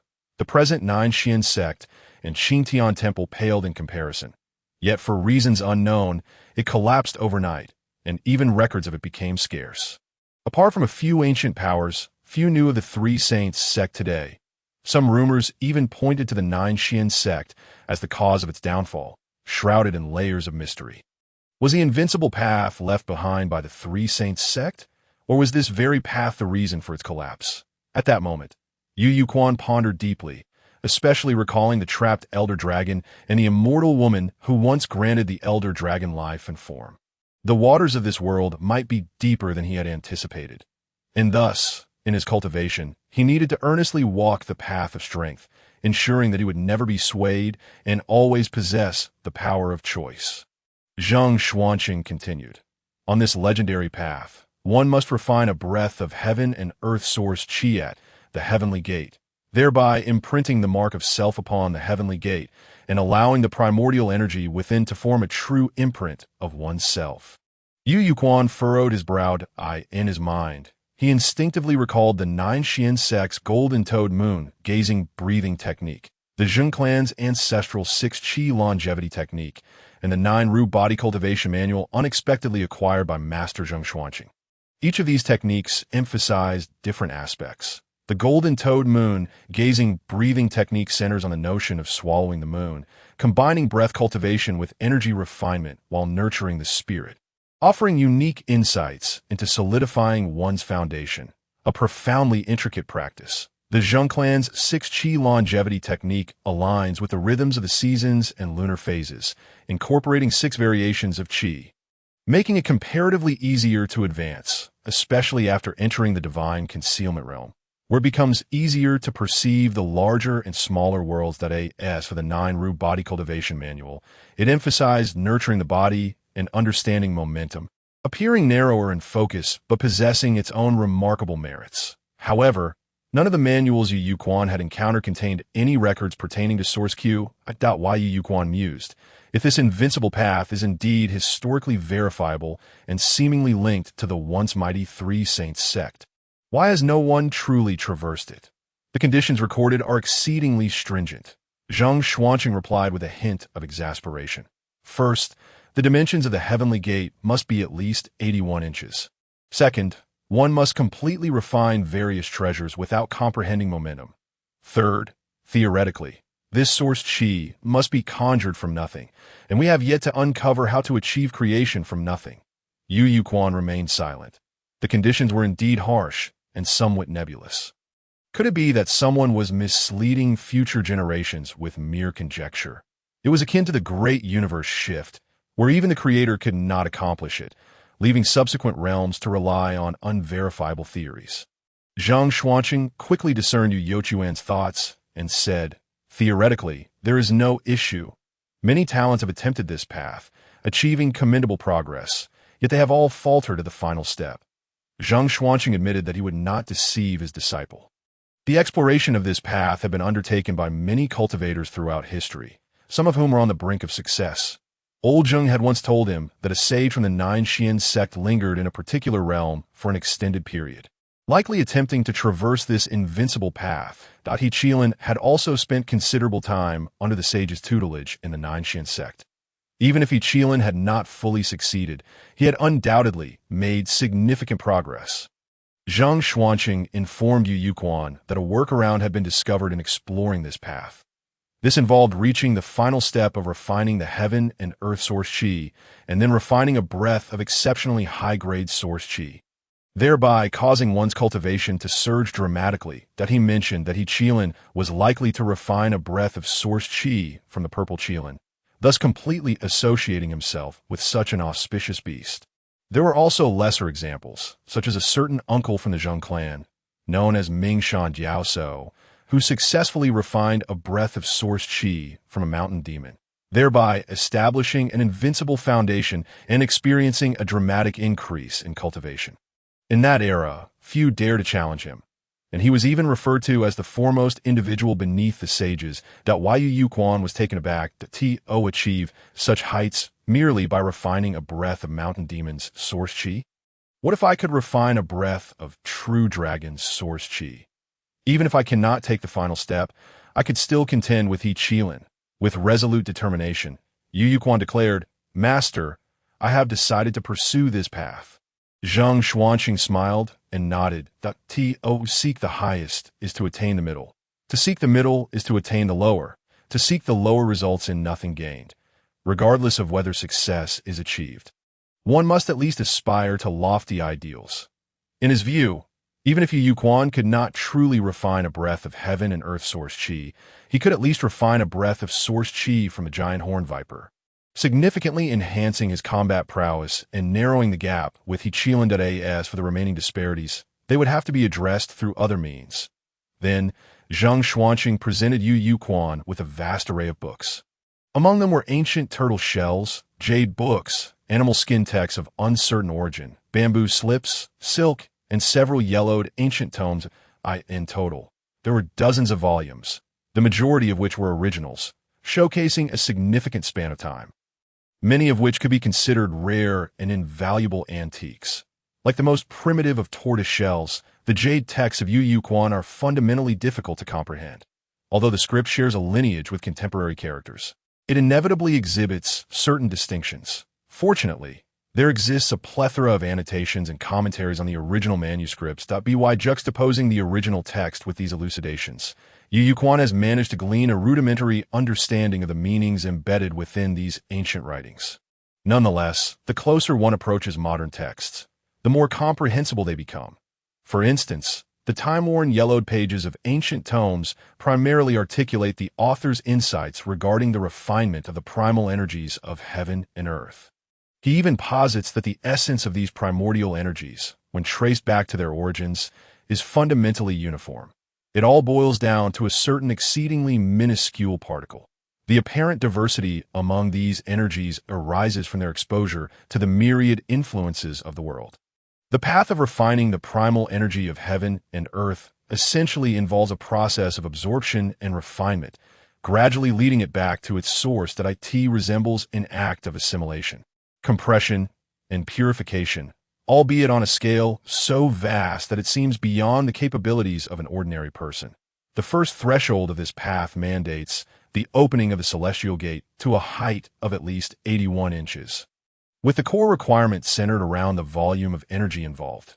Yet, even upon reaching this level, theory remains just that, mere theory, making it nearly impossible for an average practitioner to accomplish. After all, human lifespan is inherently limited. Dedicating such a significant amount of time and effort for the sake of attaining the peak of a singular realm is hardly justifiable. Following this are various speculations and validations, which Yu Yuquan finds somewhat reasonable. However, he soon encounters a scroll that presents a nearly opposite perspective. This text asserts that the essence of refining the primal energies of heaven and earth aims to imprint the true self upon the celestial gate, emphasizing the concept of creating something out of nothing. This necessitates the bestowal of character upon both the energies of heaven and earth and one's own internal power. Only when a practitioner possesses the breath of their true self can they truly be considered unique. For instance, transforming ordinary primal energy into a singular breath of righteousness, purity, or the true essence of heaven and earth is akin to imbuing the primal energies with the soul. This notion holds a degree of validity, yet the challenge of achieving it remains unfathomably high. Each practitioner indeed possesses a distinct breath of energy within them, just as a practitioner adept in fire magic exhibits a vastly different essence compared to one skilled in water magic. However, bestowing character and soul upon one's internal energy is an arduous task, one for which even the author of this text left no method. It can only be regarded as a conceptual idea. As for other interpretations, they are even more bizarre, leaving Yu Yuquan both amused and exasperated. What is ostensibly a very brief inscription leads to wildly divergent understandings. Just then, Yu Yuquan suddenly perceives a line of text materializing before him. Upon reading it, he is momentarily stunned, only to be overcome with elation that he has discovered the traces of the name of the Tao trace, method of refining the primal energy of heaven and earth. By gathering the Tao trace carriers, one can recreate the true form of the Tao within the Dragon Pearl Cave, invoking the clarity of time and attaining enlightenment in the Tao. Tao trace carriers, celestial steel imprint diagram, mysterious tortoise treasure map, 23 volumes of jade texts, 14 bundles of bamboo slips, 12 rolls of silk texts, 20 ancient tomes, and a wisp of mundane Q. Yu Yuquan gazes at the required Tao trace carriers, momentarily taken aback. All of this is due to the fact that, aside from the various ancient texts his master provided him, the remaining requirement is merely a wisp of mundane qi. This strikes him as rather peculiar. After all, when the Dragon Pearl Cave opens the clarity of time, all Tao trace carriers would be reduced to dust. Yet now, it seems that whatever ancient texts his master has entrusted to him encompass all that is needed for the Tao trace carriers of the Dragon Pearl Cave. It feels as though there exists an unseen force, intent on using his hands to obliterate these ancient texts. Is it merely an illusion? If his intuition is correct, the thought is indeed chilling. Is there a clandestine power at play, vying for dominance? One side striving to leave a mark, while the other silently erases all traces.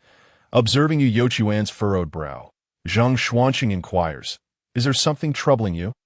Yu Yuquan, looking at the nameless bee skin in his hand, asks, "Does my master know what this bee skin is? Does the Zhang family possess any other imprints?" Zhang Xuanqing, taken aback, is once again astonished by Yu Yuquan's keen intuition. "Your perception is truly sharp. This nameless beast skin and ancient tortoise shell are relics obtained by my ancestor from a ruin, and we have attempted to replicate and imprint them, but the results are almost invariably distorted." Zhang Xuanqing recounts the experiments and speculations conducted by the Zheng family's ancestors over the years. The imprints themselves may indeed conceal some unknown secret. Perhaps this secret is the key to successfully refining that first primal energy of heaven and earth. Unfortunately, the Zheng family has studied these matters for many years without yielding any substantial results, and the speculations have gradually devolved into mere conjecture. Had Yu Yuquan not mentioned this, Zheng Xuanqing might have forgotten that his father had once entrusted him with similar secrets. Zheng Xuanqing ponders thoughtfully. He recognizes that Yu Quan, his young apprentice, harbors secrets and may have genuinely discovered something, stirring excitement within him. Should the young apprentice truly succeed in refining the first primal energy of heaven and earth, it would undoubtedly become a monumental event in the annals of cultivation history. The entire world would owe a debt of gratitude to the young apprentice and the Zheng family. But what concerns linger? Yu Quan contemplates and replies honestly, I sense that within this nameless bee skin lies something I require. A critical moment of breakthrough. It may lead to the damage of the bee's skin. Tortoise shell and other ancient texts. Yu Quan is not exaggerating. In this era, books are invaluable.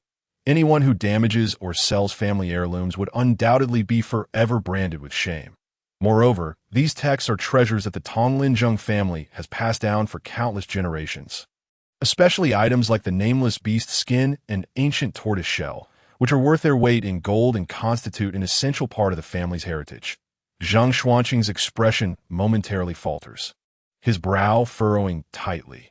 These ancient texts have indeed been treasured for many generations, containing numerous memories shared between him and his ancestors. Although the family possesses some replicas, the nameless beast skin and tortoise shell are one of a kind, true originals that embody meaning and secrets. Priceless treasures. After a brief deliberation, Zheng Xuanqing solemnly advises, as long as you can succeed, these costs are worth it. Yu Quan immediately understands and expresses his gratitude to his master with utmost seriousness. Of course, he also comprehends the underlying implication in his master's words. Success is paramount. Should he fail and damage the ancient texts, it could lead to significant complications, even if his master is willing to help him bear these burdens. It is unlikely that matters would unfold so simply. Such a failure would severely impact his reputation, making it much more challenging for his master to persuade the Zheng family to invest further resources in him. Yu Quan understands his master's intentions and realizes he cannot take his master's sacrifices for granted. Therefore, he must succeed. Subsequently, Yu Quan inquires about the mundane qi. This concept is indeed nebulous. Mundane qi, the essence of worldly existence, and the sentiment of the mundane are all terms frequently mentioned in discourse. However, providing a concrete explanation proves quite challenging. It represents the everyday experiences of the common people, often unnoticed. Zheng Xuanqing refrains from answering hastily, instead taking time to reflect. In that moment, he recalls his own journey of growth, the experiences of his youth spent in anonymity among the world. In his view, the so-called mundane qi perhaps embodies the myriad aspects of human existence. One inevitably becomes enmeshed in the secular world, often shackled by the very bonds that are difficult to break free from. As a result, the vast majority of practitioners strive to transcend the mundane, seeking to cultivate a tranquil state of mind. Could it be that the refinement of this primal energy of heaven and earth is somehow related to the tumult of worldly existence? Or perhaps that mundane qi and sentiment also constitute a part of the primal energy? Zheng Xuanqing suddenly feels a sense of clarity wash over him. Life between heaven and earth is, in essence, part of the very fabric of existence. How could the refinement of the primal energy of heaven and earth be devoid of mundane qi? Zheng Xuanqing contemplates and responds, this small Fenglin crossing is not also a slice of the mundane. Observing it attentively could yield insights. Indeed, Yu Quan immediately calms himself, beginning to observe and contemplate everything within the Fenglin crossing with heightened focus. The magistrate, Pang Bai, perhaps accompanied by a beautiful companion, is in remarkably high spirits, composing a poem that day. The group of bodyguards can only shake their heads in disbelief, while the already irritable and foul-tempered bearded bodyguard cannot help but retreat to his room to curse under his breath. This pompous official, ever so prone to poetic musings, seems utterly oblivious to his own lack of self-awareness. Even his 7-year-old son writes better than this. Certainly, the bearded head of the escort and the other bodyguards could only hide in the shadows. Muttering their grievances, primarily expressing their impatience and dissatisfaction, it was at that moment that Yu Quan realized that this particular escort was not only immensely valuable, but also bound by a previously agreed-upon time limit. If they were to miss the deadline due to the heavy rain, their entire escort agency could face ruin because of this one assignment. Meanwhile, the seemingly languid and spring-like concubine displayed an unparalleled talent for dramatic performance. In one moment, she could elicit hearty laughter from the esteemed Governor Pang, and in the next, she could transform into a solitary figure, seated by the small window, shrouded in sorrow, as for the aide Lu Heng. In stark contrast to his usual charming demeanor, he appeared increasingly despondent, often drowning his sorrows in drink. Occasionally, under the influence of alcohol, he would pick up a flute and play a melancholic tune of longing. The concubine would listen, weeping, her gaze fixated on the direction of the flute's sound, lost in thought for an extended period. Throughout this process, Yu Yuquan even sensed that the woman had taken out her zither more than once. Yet she never strummed a single note as for the monk clad in coarse robes. He remained remarkably composed, much to Yu Yochuan's surprise. What was the state of this monk? Aside from engaging in his own studies, he showed no intent of expounding the teachings of Buddhism. Meanwhile, the boatman, previously unnoticed by him, along with his wife, who managed the ferry and the inn, gradually drew his attention. The boatman's wife, though frail and often coughing, tirelessly labored at the stove from dawn until dusk. Fortunately, her several daughters-in-law were quite dutiful, often anticipating her needs without requiring her to issue any commands. In stark contrast, the boatman's sons now wore expressions of worry. The prolonged autumn rains had caused the water levels to rise significantly, and should the rain continue unabated, there was a real fear of flooding. Time slipped by like a fleeting shadow, and in the blink of an eye. 3 days had passed. The incessant downpour not only persisted but intensified. The autumn rains fell relentlessly, unaware of the myriad sorrows in the world. The affairs of the world are ever-changing, especially the fickle nature of human hearts. As the duration of their confinement at Maple Forest Ferry extended, the mood of the crowd grew increasingly bleak. The first to crack under the pressure was the group of bodyguards. Even a band of burly men was on the verge of tears. The rain had fallen for so long, and with the deadline for the escort looming, what would they do if the esteemed patrons were to fly into a rage? Even the somewhat pompous Governor Pang could no longer find joy in the situation. All of this was due to the relentless rains, which had soured his mood and dulled the novelty of his beautiful companion. Most troubling of all was the flute music played by the aide Lu Heng, which only served to irritate him further.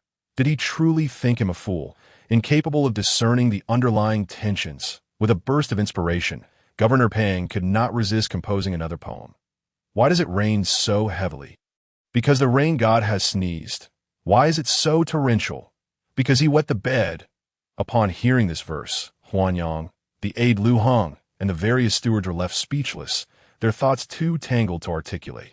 Bravo was the first to react. Huanyang, her delicate hands clapping enthusiastically, her beautiful eyes sparkling with delight and admiration. Following suit, the stewards applauded fervently.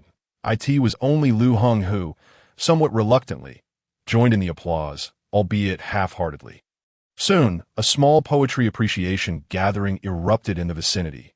Yu Yuquan found himself momentarily at a loss for words. What a year of enlightenment this has been! With a sigh of resignation, he resolved to consult the editor the following morning. As autumn waters rise, rivers swell to meet the in the vastness of the Jing River, where the banks are indistinguishable. One cannot tell cattle from horses. The sky remained perpetually overcast, as though weeping. With no hope of clearer skies in sight, the escort team was the first to reach a breaking point. The greatest sorrow is the death of hope, whether it be the bearded head of the escort or the other bodyguards. Their eyes were red-rimmed, akin to enraged wild bulls. The travelers at the ferry instinctively distanced themselves, unwilling to court misfortune by associating with this distraught group. Their escort had utterly failed, and their only hope lay in the mercy of the noble patrons in the capital, who might, out of pity for the inclement weather, allow them to incur a lesser penalty. The bearded head of the escort gazed at the surging waters before him and the unrelenting gloomy skies, and a sudden glimmer of realization crossed his eyes. Heaven, grant us a deluge! Perhaps a shift in perspective had occurred, for the head of the escort experienced a profound epiphany. turning his attitude towards the incessant rain 180 degrees. The other bodyguards understood, their expressions mirroring his newfound insight. The older, more astute members simply offered silent prayers, while the younger, less cunning apprentice guard, Xiao Gaoliang, could not restrain himself from voicing a desire for rain. As soon as the words left his lips, Yu Quan, Zhang Xuanqing, and the monk in coarse robes could not help but glance sideways, all eyes turning towards Xiao Gaoliang. In truth, it was not just the three of them. The entire group of bodyguards shot incredulous looks at Xiao Gaoliang. Was this lad lacking in common sense? Such words should not be spoken. Xiao Gaoliang, realizing his gaffe, flushed with embarrassment and shame. Meanwhile, the entourage of Governor Pang each wore expressions of deepening discontent. Pang himself, along with aide Lu Hong and the concubine Huanyang, as well as their servants, all appeared morose. Having been stranded for days, their supplies of delectable morsels had run dry, and the meager fare at Hongfeng Ferry had become repugnant, leaving their appetites dulled. The incessant rains rendered their clothes, shoes, and bedding damp and unbearable. The chill of autumn rains brought a sense of discomfort, and the entire group grew increasingly impatient. Some wore frowns. Others prayed for clear skies, while some cursed the rain god for his lack of consideration, vowing to vent their frustrations upon the rain temple the next time they encountered it. The worst of all was the foul mood that had taken hold of the governor, exacerbated by the decline in their living conditions. Even the newly acquired concubine Huanyang found herself at a loss on how to pacify her irritable lord. Governor Pang had lost all inclination to compose poetry. As for aide Lu Hong, he had adjusted his mindset, refraining from poetry, flute playing, or excessive drinking, fearful of inciting the governor's displeasure. The boatman S family was equally troubled, their faces etched with worry for the seasoned boatman. Every inch the water level rose sent shivers down his spine. The steadily rising waters had forced him to relocate the ferry to several higher anchoring points, a treacherous endeavor, yet the ferry remained their most prized possession. The boat was more valuable than life itself. Meanwhile, the boatman's ailing wife prayed fervently, seeking divine favor for clear skies. Not even Yu Quan, the cultivator, could escape the weariness that accompanied the protracted downpour. Looking out, the dark clouds loomed over the city as though threatening to crush it, and the heavens appeared to have been gnawed upon by a beast, leaving a gaping hole from which rain fell sporadically, like bullets striking the hearts of the stranded travelers at the ferry. For Yu Quan, it was even more profound. With his eyes open, the world was drenched in rain. With them closed, the atmosphere was thick with dampness. And when he listened, his mind was filled with the roar of the raging river. Moreover, in his recent endeavors to comprehend the essence of worldly affairs, Yu Quan had been acutely attuned to the myriad emotions of the people at Maple Forest Ferry. Inescapably absorbing their joys and sorrows, he had long understood that human emotions do not resonate in harmony. But only after careful contemplation did he grasp the depth of this truth. This realization further illuminated the strength of the coarse-robed monk. Among all the individuals at Maple Forest Ferry, aside from his master, this monk possessed the most formidable inner strength, impervious to the turbulent tides of worldly life. Yu Quan found himself increasingly baffled by this monk. Engaging in diligent study day after day signified unwavering faith. Subsisting on plain fare with contentment mirrored the noble character of Yan Hui, who found joy in simplicity amidst adversity, attesting to his high moral integrity and immense perseverance. Yet, even as the relentless storms and worldly chaos raged around him, his heart remained untouched, truly embodying the essence of originally. There is nothing. How could dust settle? In summary, this monk was indeed of a remarkably elevated state. Yet, after witnessing so much, Yu Quan had failed to glean substantial insights or acquire the worldly essence he sought. It felt as though something vital was still missing. Yu Quan refused to give up.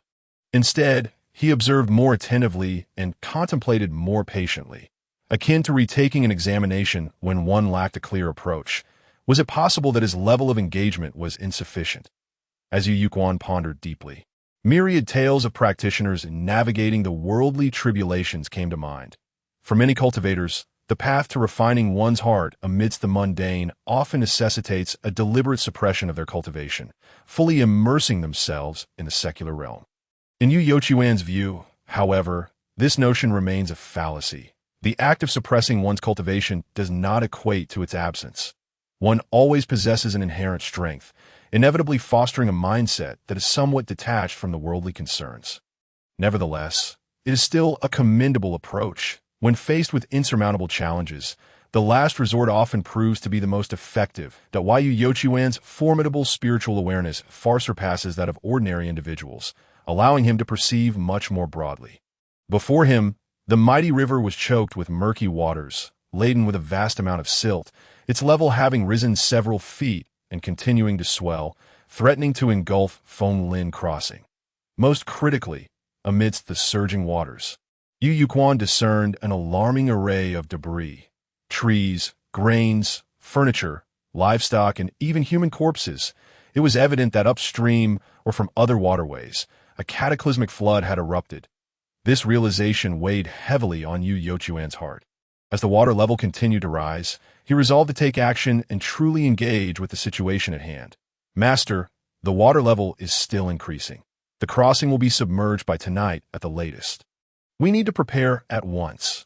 Zheng Xuanqing nodded in agreement. If Yu Yuquan could sense it, he too was well aware. Although they were both practitioners, even at his level, they remained insignificantly small before the true might of heaven. However, he did not impose any particular strategy, viewing the unfolding events merely as a trial for his young disciple. Zheng Xuanqing said little, directly handing him a token. With the token in hand, Yu Yuquan sought out the governor, Pang Bai. Upon seeing the token, Pang Bai's spirits lifted immediately, and he bowed deeply, his rotund figure bending in reverence. For mortals, facing any practitioner, bowing low and exclaiming immortal lord or immortal master is rarely a misstep. Even if he is a governor of great stature, Yu Yuquan, unreserved, took a seat upon invitation and promptly informed Governor Pang of the imminent flood, urging him to swiftly devise a means to notify the residents of Feng Lin Crossing and the surrounding villages to relocate to higher ground. To enhance efficiency, Yu Yuquan promised generous rewards for effective execution, hinting that he might speak favorably of Pang Bai in the future. Pang Bai, invigorated by this prospect, pounded his chest in assurance, vowing to complete the task. When instructed from above, he would run tirelessly below. In front of Yu Yuquan, Pang Bai displayed utmost respect, referring to him as little immortal master. Yet in the presence of his subordinates, he swiftly assumed a commanding demeanor. Exuding official authority, Yu Yuquan urged Governor Pang to organize the evacuation of the crossing and nearby villages, while Pang Bai intensified the directive, instructing his subordinates to complete the task before nightfall. However, unlike Yu Yochuan's mere promises, Pang Bai employed the carrot-and-stick approach. It was evident he understood the disposition of his subordinates all too well.